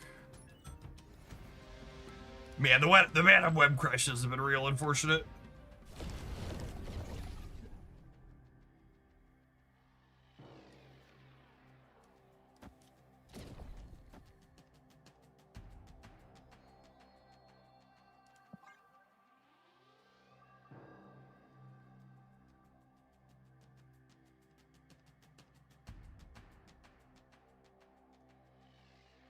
They discarded Ghost Spider on their side.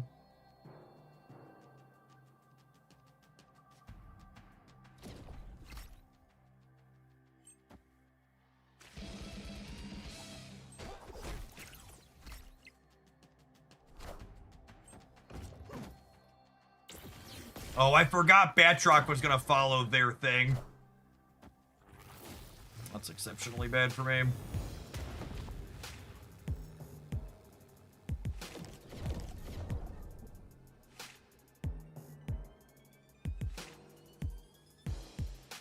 Oh, I could move Batroc out and then pull him back in.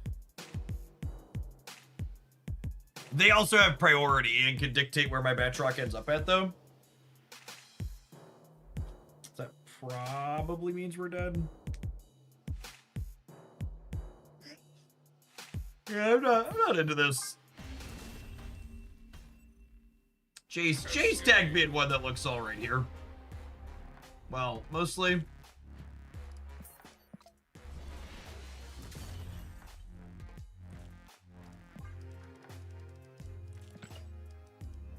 Jace, are you here? Could you give me a text export?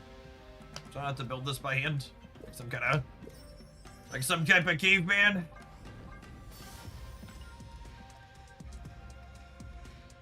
Yeah, these little mover decks feel like they've struggled to do numbers for a long while. I think it's been a long time since I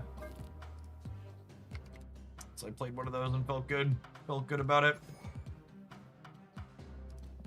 1 second. Perfect. Doing some similar stuff to what we were playing a second ago.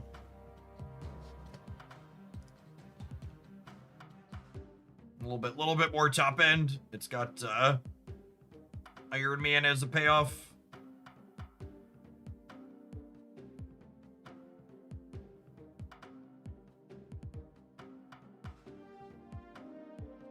I've liked Batroc Stomper with Lady Deathstrike and Cannonball. Yeah, you gotta be breaking shit for sure.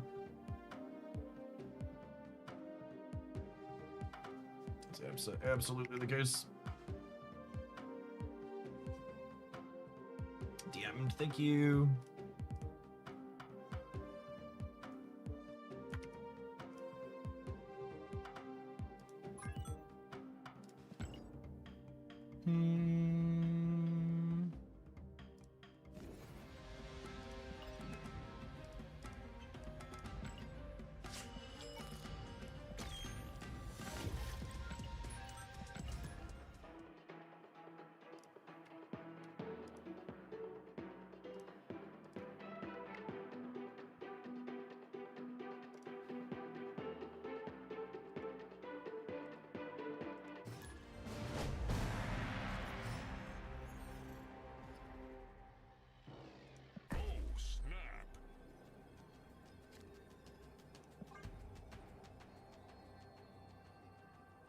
K ult to Valcon 4 and then Bash Unit is fun. Yeah, same with Iron Man.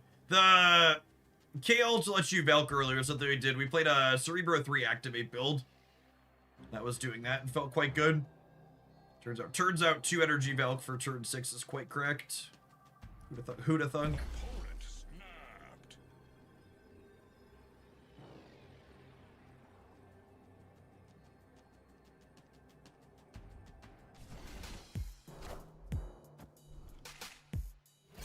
Enough said, bub. Blade my Wolverine. Oh, baby. Oh, baby.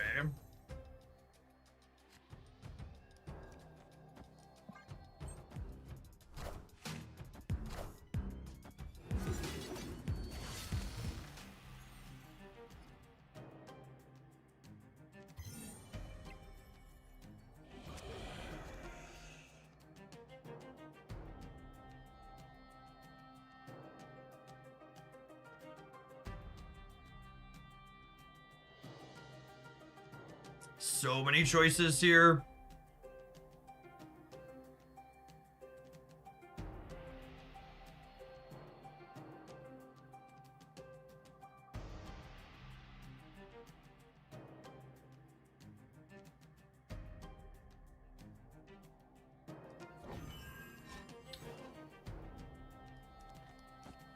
I think it's this.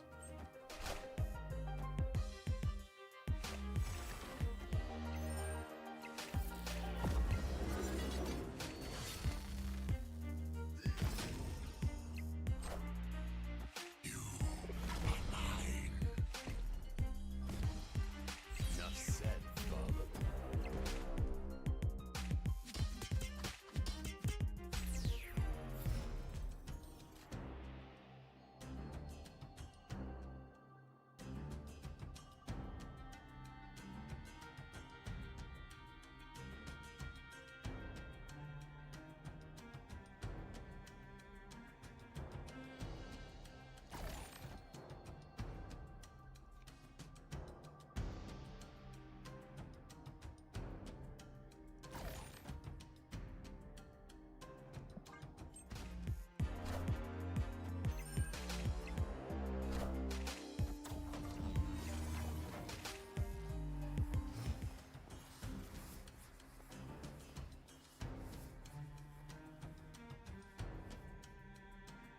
Is this even good?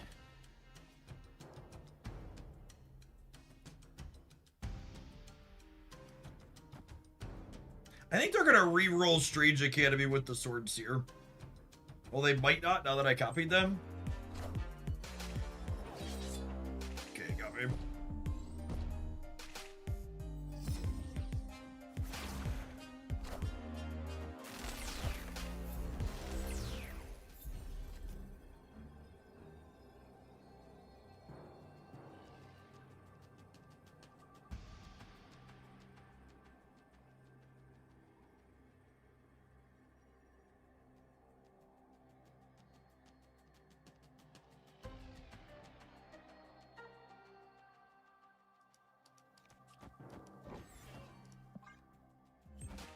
Alright, them not playing for the center is good for us.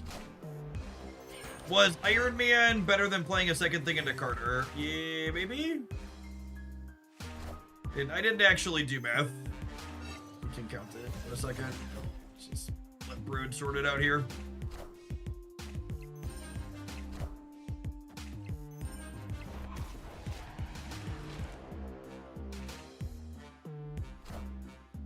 Oh, for fuck's sake!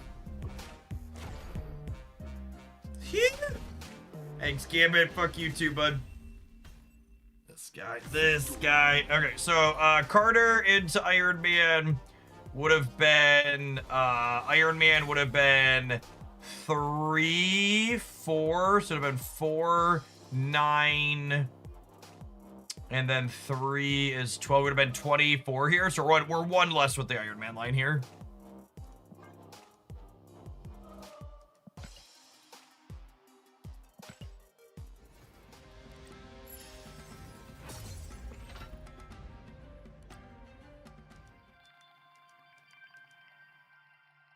Was it literally the only Gambit hit that lost in the game? No, they also lost if they hit They also lost if they hit, they were 75% to win there, I think. One of the ones on the right lost in the game too.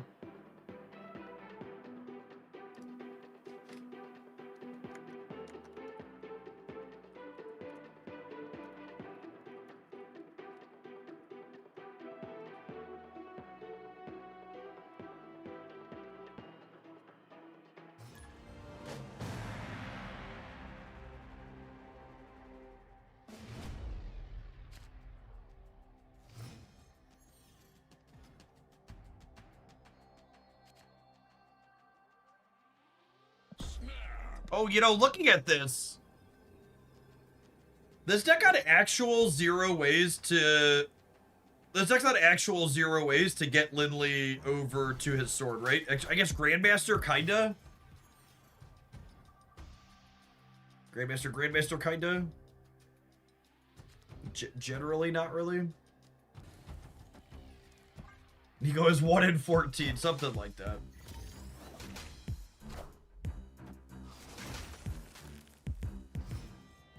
I don't think that counts.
So when they Ultra on the left, they gain 4, 13 up to 25. Captain Carter on the left is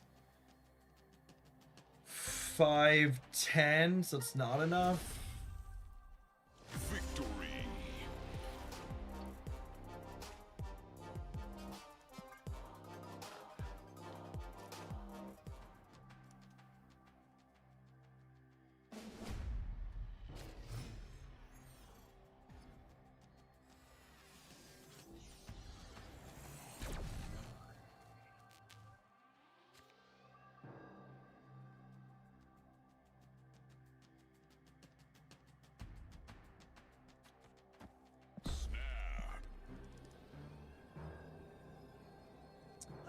I'm gonna play a few more, Jace, but I'm gonna be honest.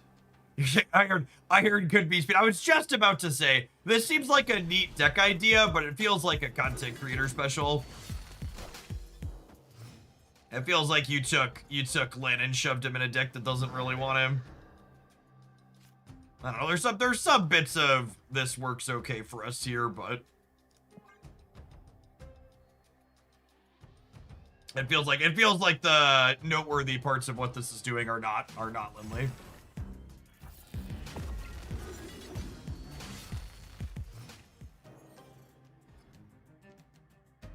I will say I want to play more Lindley along with Bastion. That seems quite good. Bastioning a lane with the sword and Lindley, and it seems quite strong.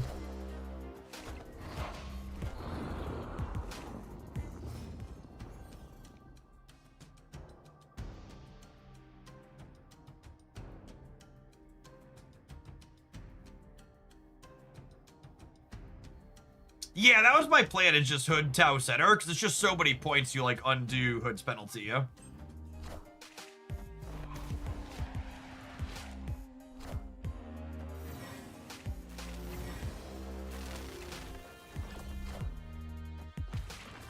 When your lane where you didn't clear Hood's body is at 22. Like, this is so many points.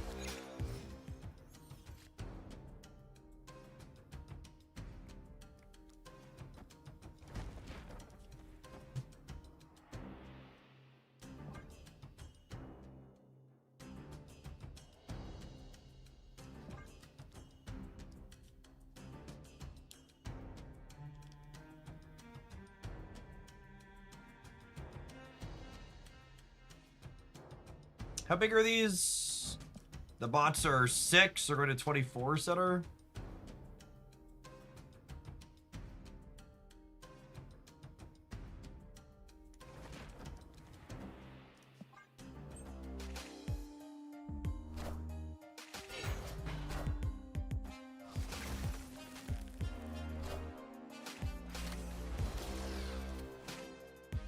There's no strings on me.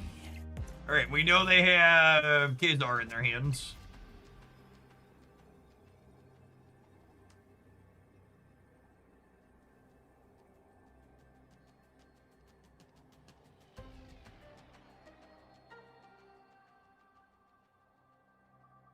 Opponent snapped.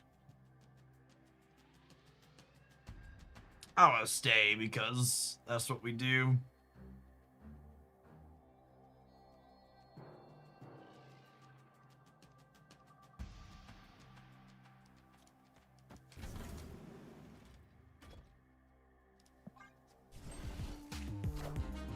Behold my mighty hand. Behold this, gamer. Iron Man. I am Iron Man. I am Iron Man. You are Boomer Snapper. Snapper, Boomer Snapper.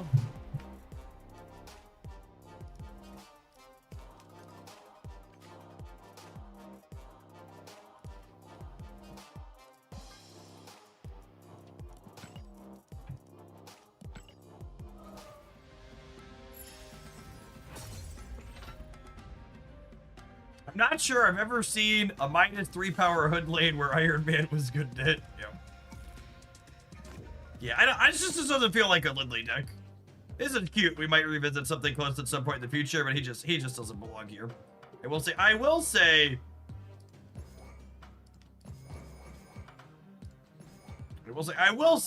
I want a Bastion Lindley, I think. Bastioning Lindley plus his sword seems quite good.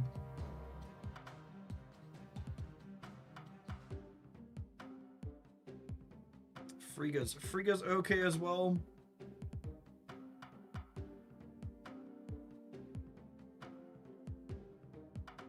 The Ancient One deck we played before this one is my favorite so far. Do you want to be a Victoria hand deck? Yeah, maybe. We started there, and then I pushed off of it, but we also got pretty unlucky.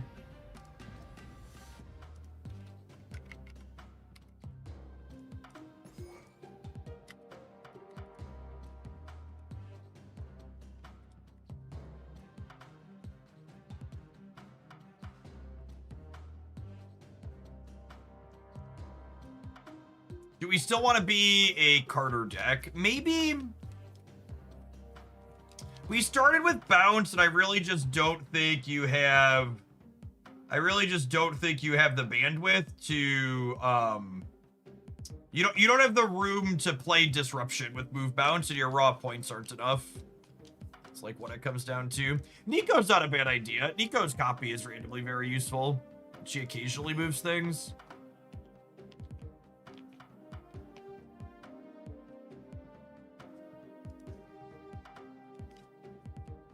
Is the curve densely packed enough for Moon Girl? Moon Girl felt clunky when we were playing, and I want to play Lindley out proactively.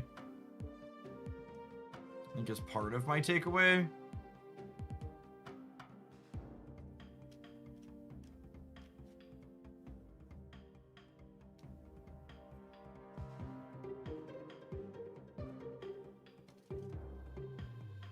Quinjet and Goliath. Goliath's okay. I think I like speed better. Mirage is all right. It's really good in a pseudo mirror nut. There's a lot of those these days. I think Mirage is better than like D-Men, for example.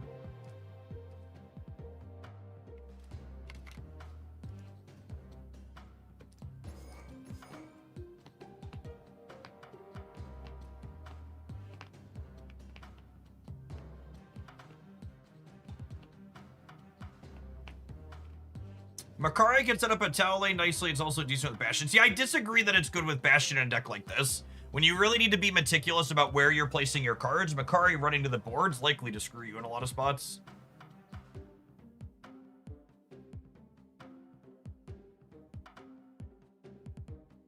I think I'd play Cord before I'd play Red Guardian, because we're not a Merlin deck.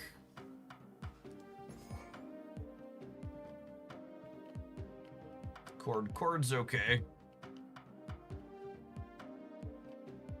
We could play Kate as a pseudo mover too. Maybe Kate's better than Mirage, honestly. If I'm not a Moon Girl deck and I'm not a Quinjet deck, Kate has a lot of appeal.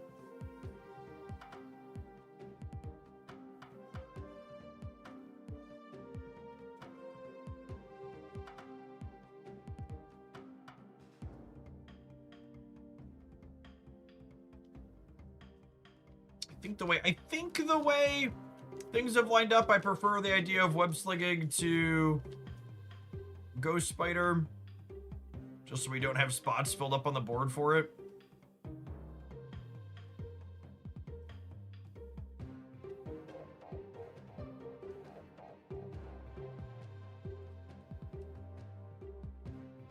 A little bit of interaction. We have no card generation. We have Frigga, we have Kate, we have Bastion. Is Nico good enough? I don't know that Nico is actually good enough here with what we have going on.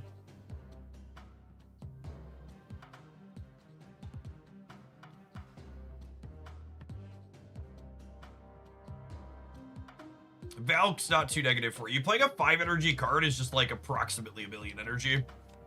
It's so much.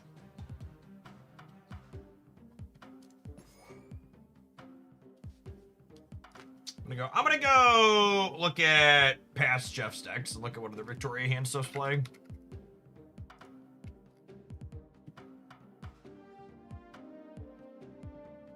They were playing Agony. Agony's cute because Agony lets you merge into Lindley or Victoria hand and then copy it back up. Their Misery Hood decks are the most common Victoria ones running around lately. Would Lindley work in a bounce deck? He felt really clunky in that when we tried to play it. Was not impressed. You want another move friend for Madam Web? Yeah, maybe. I don't have a ton of 3s. We played Spider Punk in the other build and it felt kind of okay. Penny. Why would I want to play Penny? I'm not really looking for extra energy. Would Hydra Stomper fit in here? This deck doesn't remotely enable Hydra Stomper. Not strong enough. Yeah, we can play Moonstone as another way to double up the ongoings. Yeah, Kate's also got a little bit of movement with Spider Punk. I like Bobby Moonstone in the other build we played. This is only 2 ongoings for her though.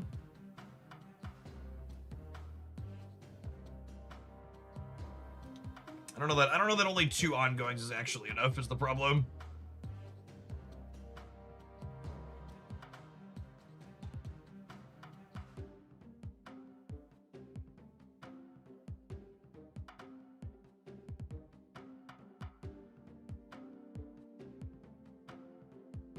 What about Prowler?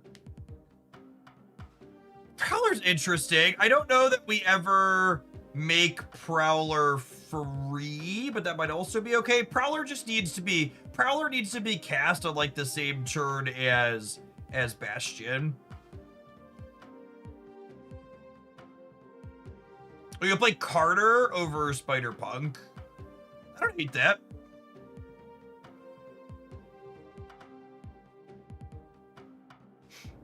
Carter was really good in the last build we played.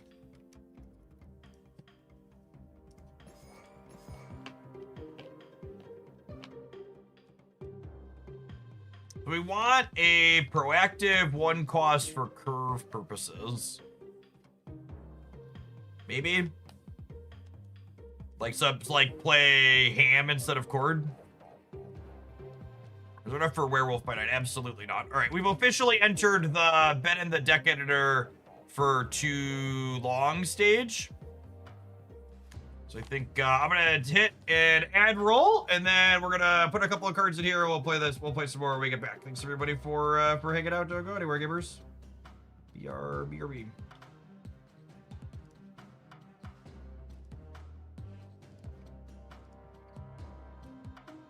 Yeah, Agony gets better with Carter in the deck too. Ham versus Cord is interesting.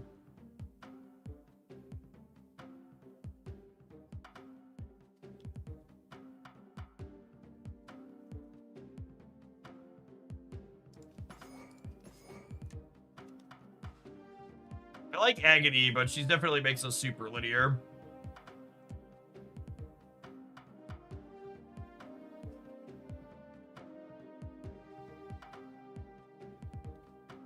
Yeah, Carter is solid with Bastion as well. I think I'm gonna start here. I don't know that we need the Agony. Carter's pretty okay at base rate.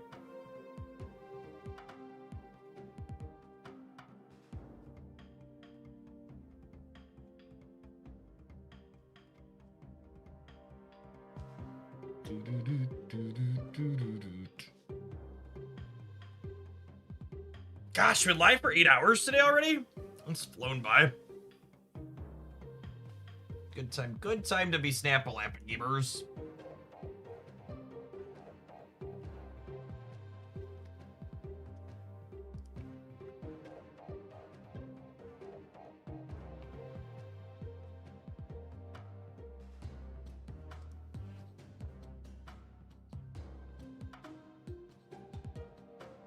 Prodigy is good with Victoria, Lynn, and Moonstone. I don't know that I agree that Prodigy is good with Lindley strictly, and I already have 4 ways in my deck to double up my effects. I think Prodigy is a worse way to double up the things I'm doing than all of these.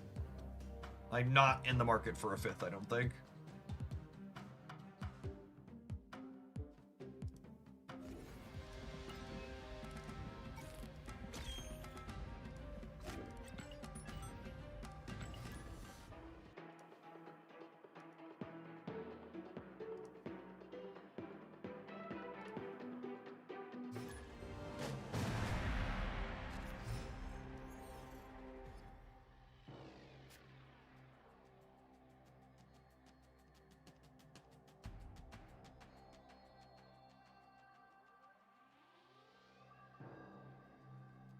Oh, snap.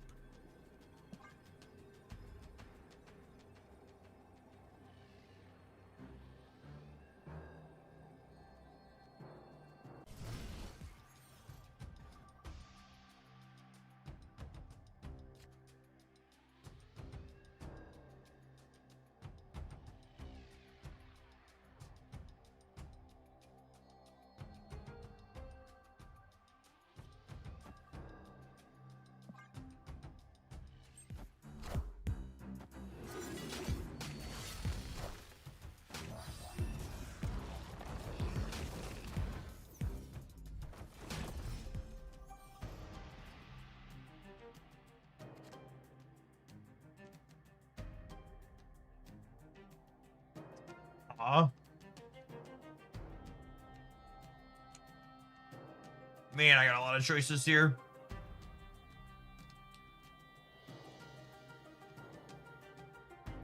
I think I want to contest Asgard. I don't want to give it to them for free. Or can I because my hand is good enough? My hand might just be good enough, honestly, that I could just give this to them.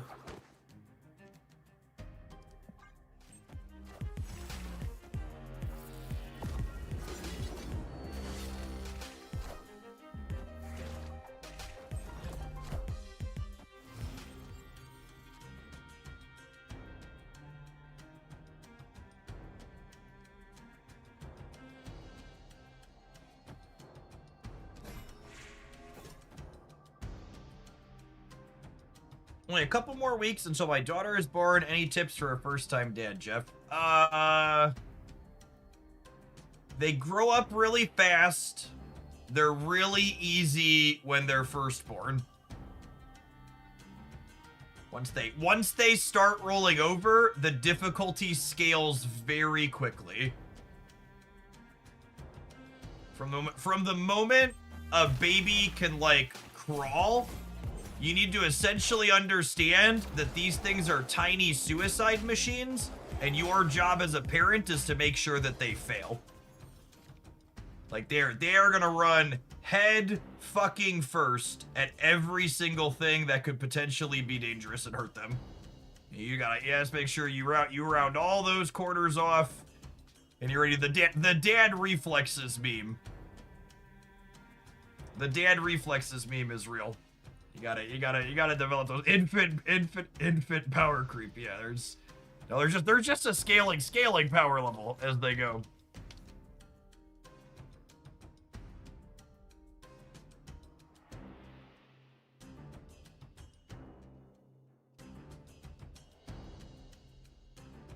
Help your wife any way you can. You are a team. You are not keeping score with your partner. It's not about that's relationship advice, which goes a little bit hand in hand, but it's not about I did one night, they did one night, etc., trying to like keep it even and go pound for pound with each other. All systems go.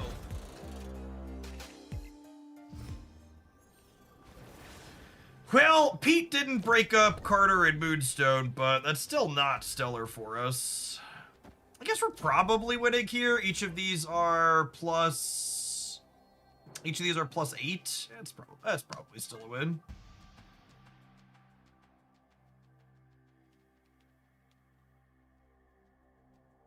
That's better advice than I've gotten from anyone I know. Yep.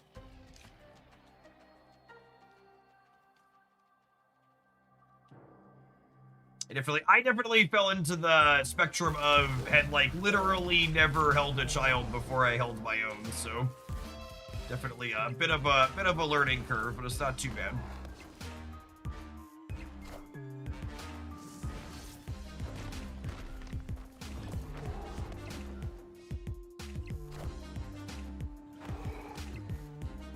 Oh, lost it by a little. Deafening chord being able to take out our sword is said. We should really make these swords more music resistant. We're one in 3 to win that, yeah? Because if the deafening chord had hit Lindley, it would have actually just given him power, because he doesn't actually get the Texas on these to power him up.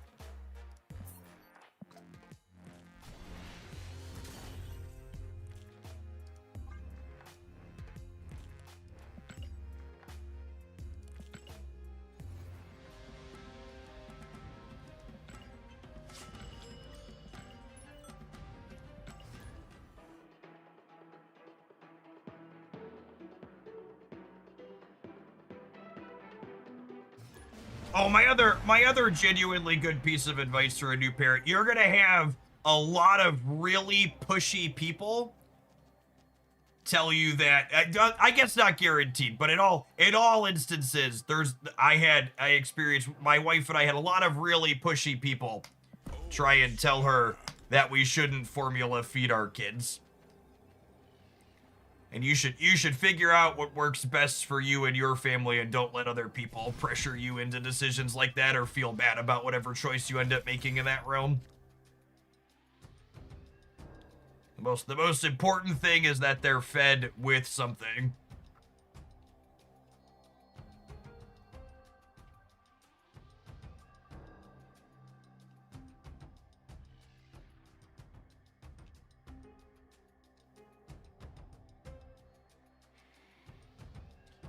I think I just want to play on curve here a little bit. We'll rip the autos lab band-aid off.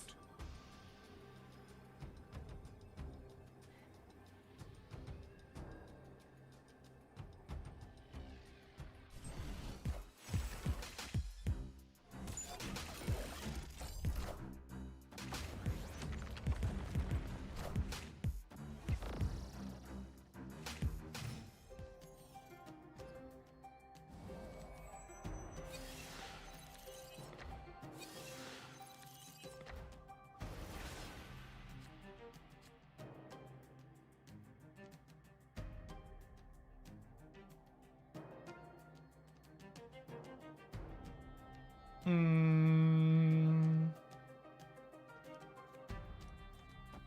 was really easy not to tell anyone the name of my first child because we didn't have one. It was like we're like getting ready to check out of the hospital with them, and they were like, we really would prefer if you put a name on the birth certificate before you left. They're like, you don't have to, but we'd prefer it if you would. Just like, yeah, I guess.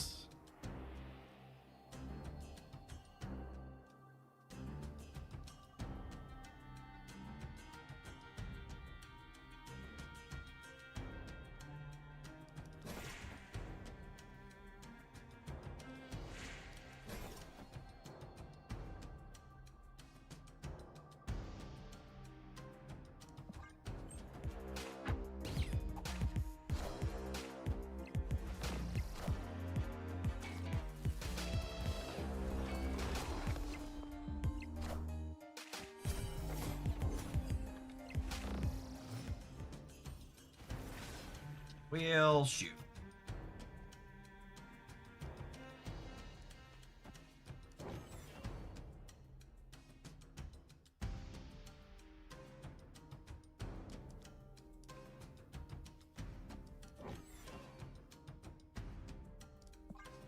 We had so many people upset we didn't use family names. I would have just told them they should have tried harder to make you like them. Oh shit! I forgot. They hadn't triggered auto slab yet. That's really bad for me. Oh, web slinging's actually great for me. JK, LOL. Everything worked out better than expected. This is exactly how I drew it up. Thanks. Anybody telling you otherwise is a dirty, rotten liar. This was always the plan.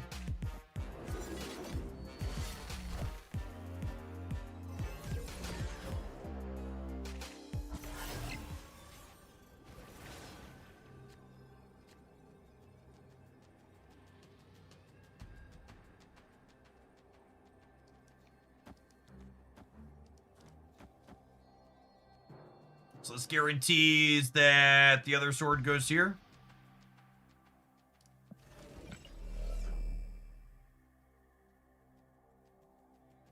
Yep. Yeah. So this Lindley is big, and this one's big-ish, and then the goal here is lose the wolf lane, win the other two.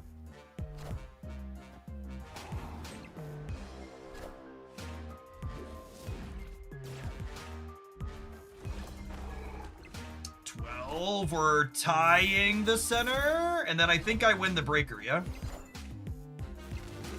He's a big boy. He's Lindley. Iron fist boy. Like it's a big satisfying stat line, chat. I know many of you have never heard that before, but it's very nice when you do.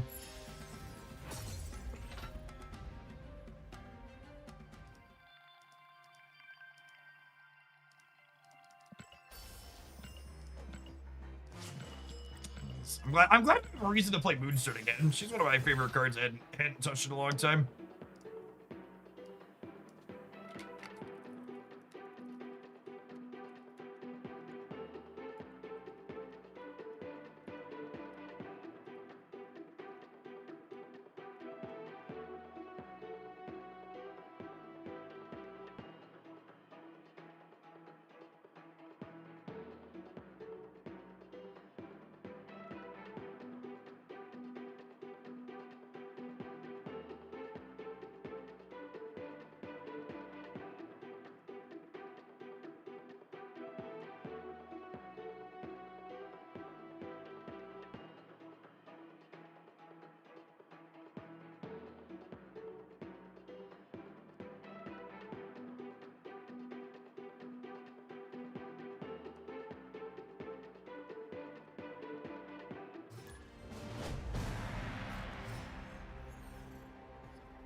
Fucking read.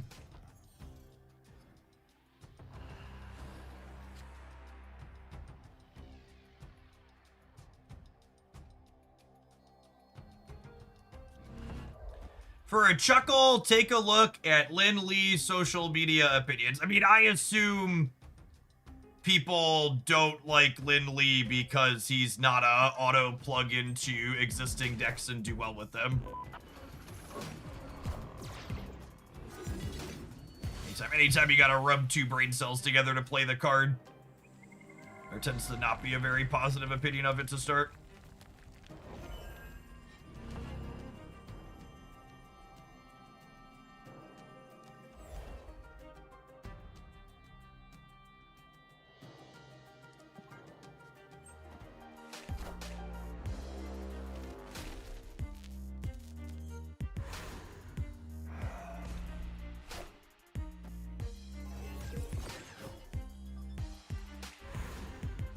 Take a look at social media. I will not. You can't make me.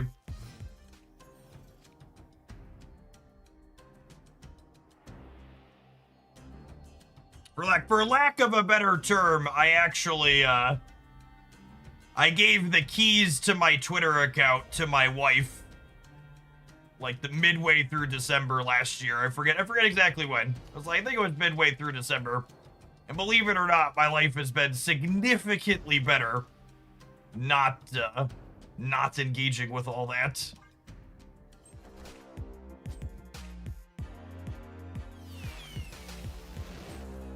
So I didn't delete it because sometimes sponsors want me to make a post on the Nazi site still. I have to go find her where she's got it logged in order for it to be a thing I'm able to do.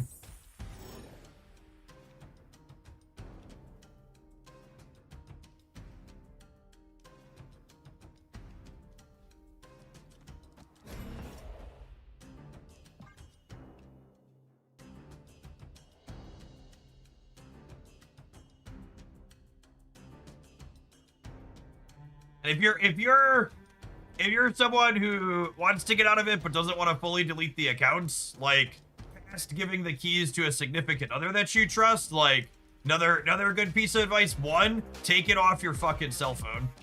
If you have to like get up off the couch and like go over to a computer, it's way more work. And two, every time you're done with it, log out. If you have to take a second and be like, oh, do I really want to type my password in? Is this something I want to do with my time right now? You're gonna realize the answer a lot of the time is no, I absolutely do not want to do this right now. Why am I logging in?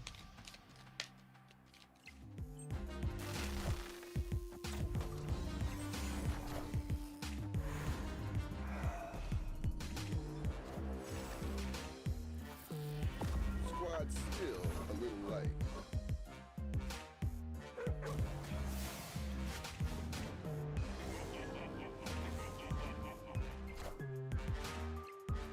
So I could have played Bastion middle and then put two swords here, but Moonstone plus a sword is just more points than two swords, right? So like two swords is 7722. This is 776. This is 7762. So this is 4 more to the Moonstone path. If we hadn't had the Moonstone with the web, I would have copied the two swords in the center.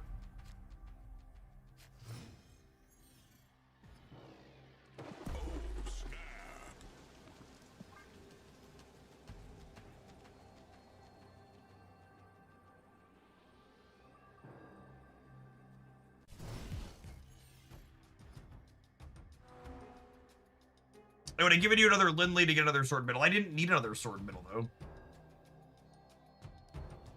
Is the thing.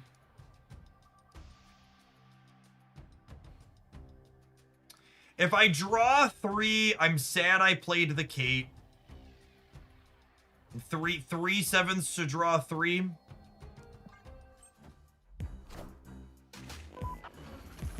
There is a Dragon Lord highlight on the YouTube channel this morning from yesterday. And if you want to see us flop around with it on stream, it was in the end of yesterday's stream. Alright, well that works out quite well. We can draw 3 or a Grandmaster.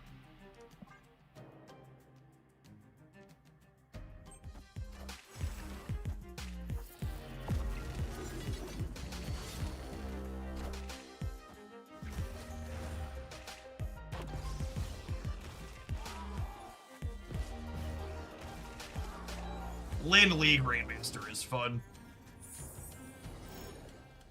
That is a sweet, sweet one, too.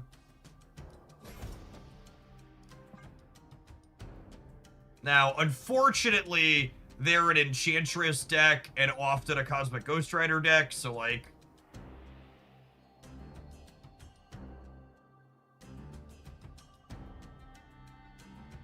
Could get jacked up here a little bit in the center.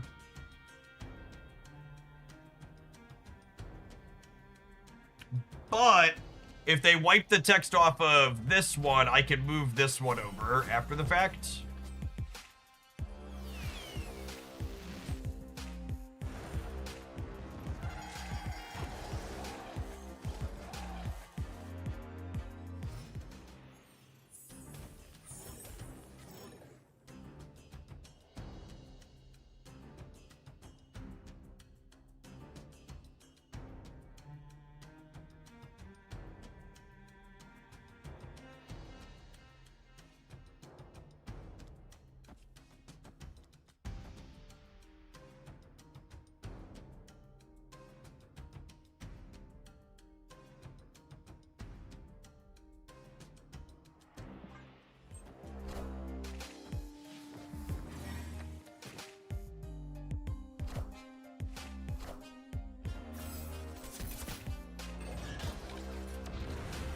Set up Carter H1 left. Yeah, maybe.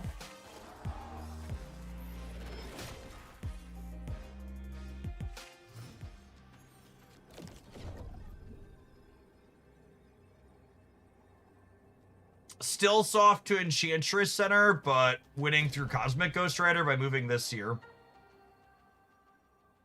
How big is this? It's 7 and 6 is 13. 28 only. So what if I do this? I think I'm losing the center to Enchantress, unfortunately.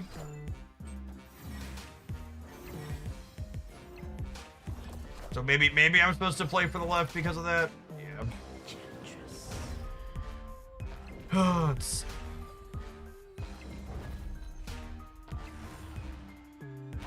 They didn't have another generated card, right? Yeah, that's on me.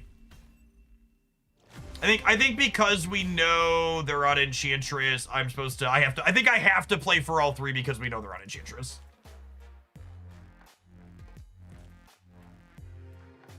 Is Lindley fun? Lindley is a really neat card that leads to interesting sequencing decisions inside of your games, while also has interesting sequencing decisions inside of your games, while also having neat deck building applications. It's everything I like in a card, on top of having a pretty low energy cost.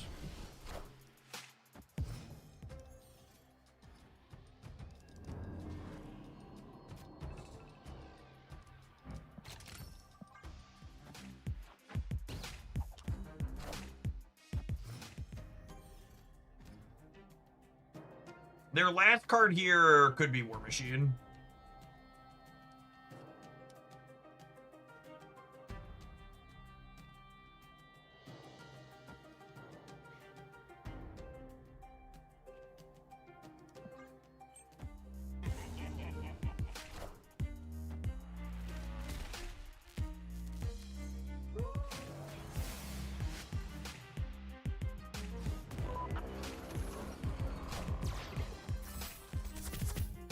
Blink's a possibility too. Yeah, I agree with that.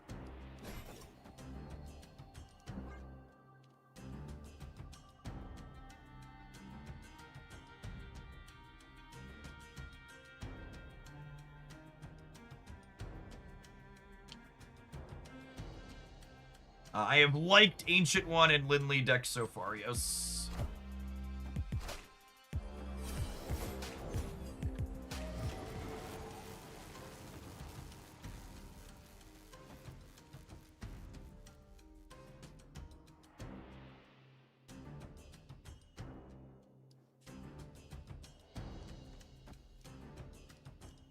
How do I win here is the problem.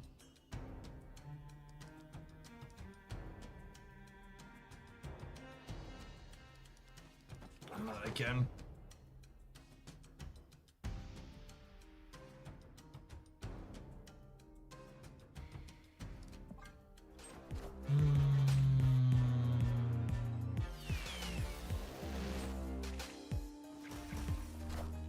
That's actually great for me.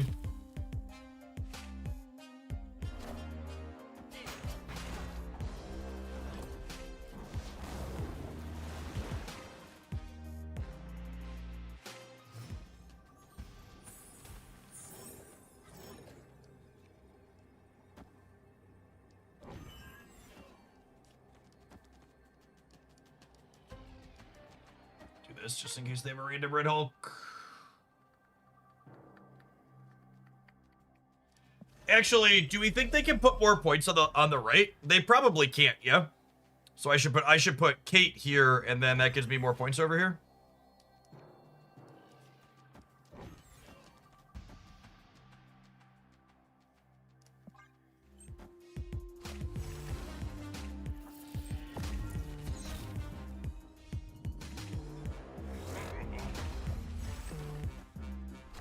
I'm short here, yeah.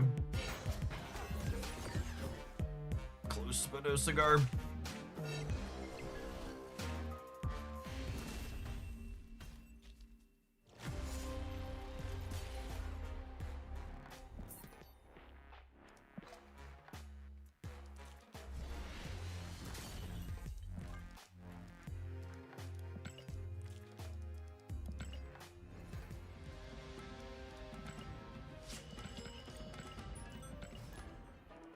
So far, the Victoria hand aspect of this deck hasn't felt super relevant.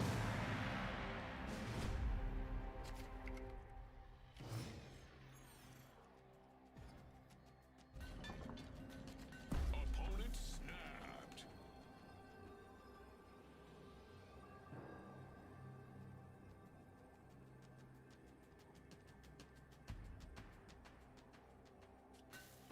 Snap.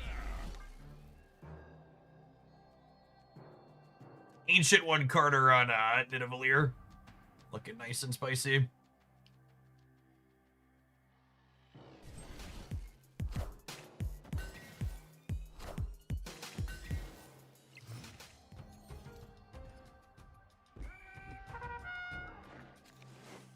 Ooh, man.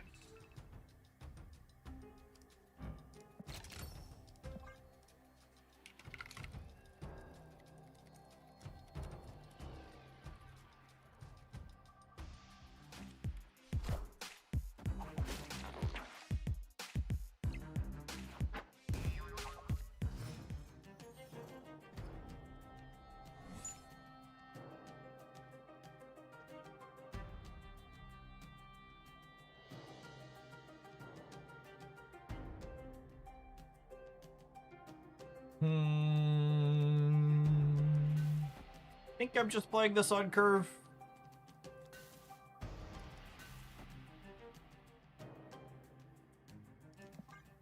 And then we'll Maverick behind her, so he's nice and huge. Does activating Maverick give power from Nidavellir? Sure does. Works with what's it called too? With Captain Carter's bonus. Just snapshots its current power basically, and passes it along.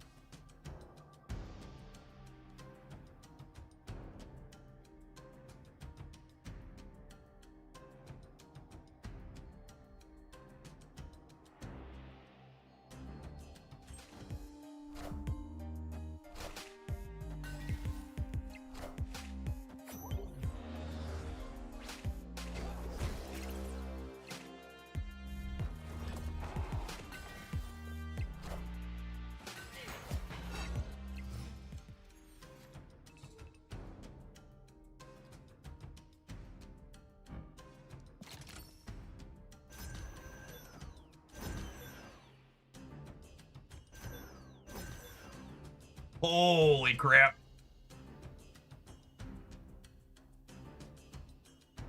Man, that's good. Wow. I don't know if I'm ready to get like Cosmic Ghost Rider or Enchantress or something to get jacked up, but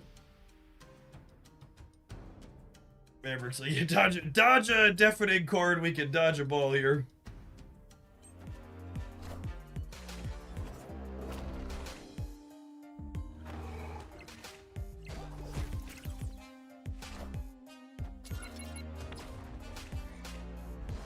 Damn it! I only get plus 11 from my Maverick? This is completely unacceptable. I don't know how I'm ever gonna financially recover from this. Shit.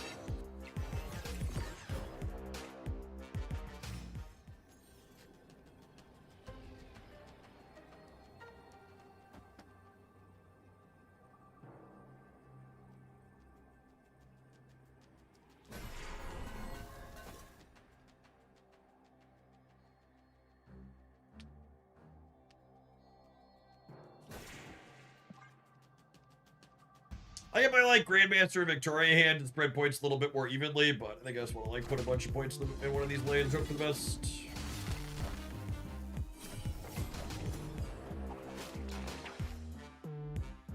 Okay, so far so good.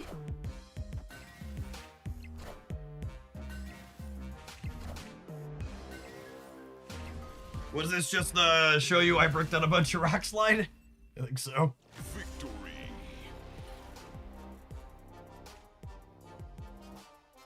To everyone who's like, Maverick is just better than Victoria hand stuff, I don't know that the Victoria hand stuff is good, but like, we just played a Maverick game where we had a Nidavellir and Captain Carter. So I get that it looks really crazy here, but on average it wouldn't be that much, and this only was this good here because I had Frigga with Lin Lee on top of it. Like, the odds of that all coming together like that in the average game are, like, pretty exceptionally low. Yeah, nothing buffs Maverick in our deck.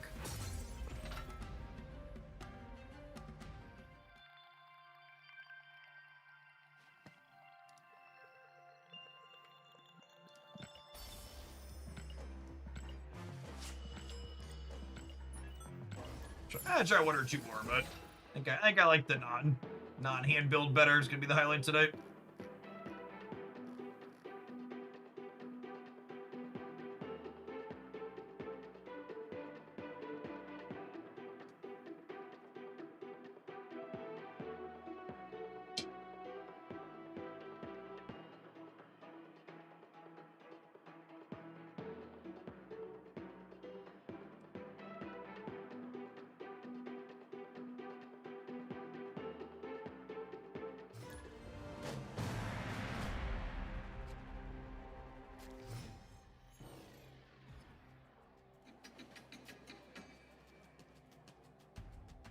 Opponent snapped.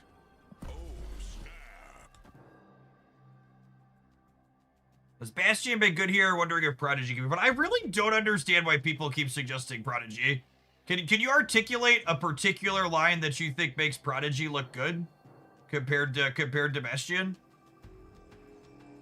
Help me understand, because you're not the first to suggest it.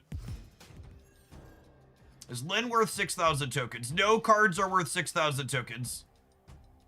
The optimal thing to do with your tokens is sit on top of them like you are a dragon and roar with some frequency.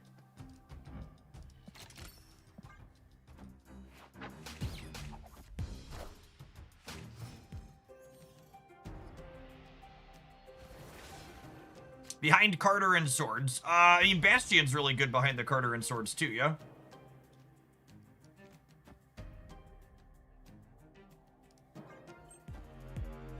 Ham has been fire for you. Ham is one of the number one thing Aurora releasing into this game taught me is that none of us were playing enough Spider Ham. Card is so good.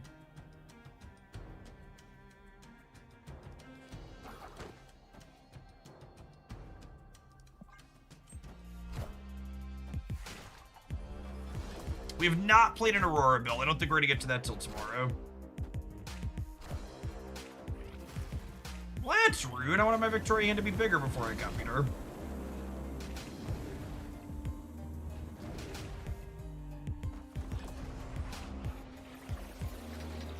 I only have 150,000 tokens. What am I supposed to do if they release 30 good cards in a week? Asking the real questions.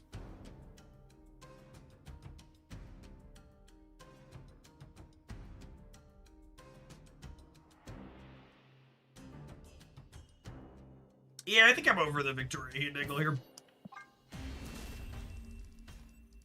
All right, gamers.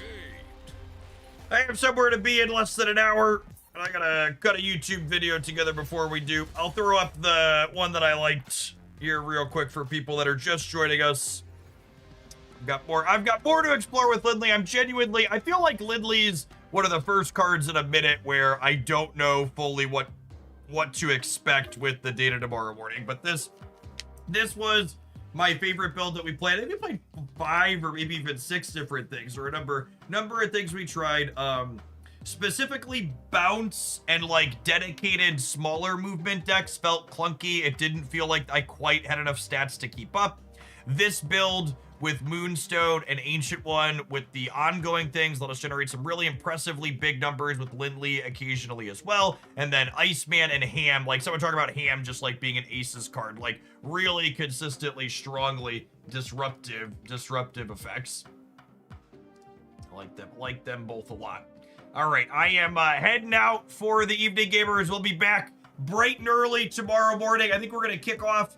There's a Genshin Impact patch tonight. We're going to pull for Columbina on stream to start tomorrow morning and dork around with her a little bit. And then we'll switch it over to Snapple app and take a look at the data with Lindley and then play some more of him. If you're looking for an Aurora build, you want to take a screenshot really quick. I think we're going to start here with him tomorrow and see how that goes.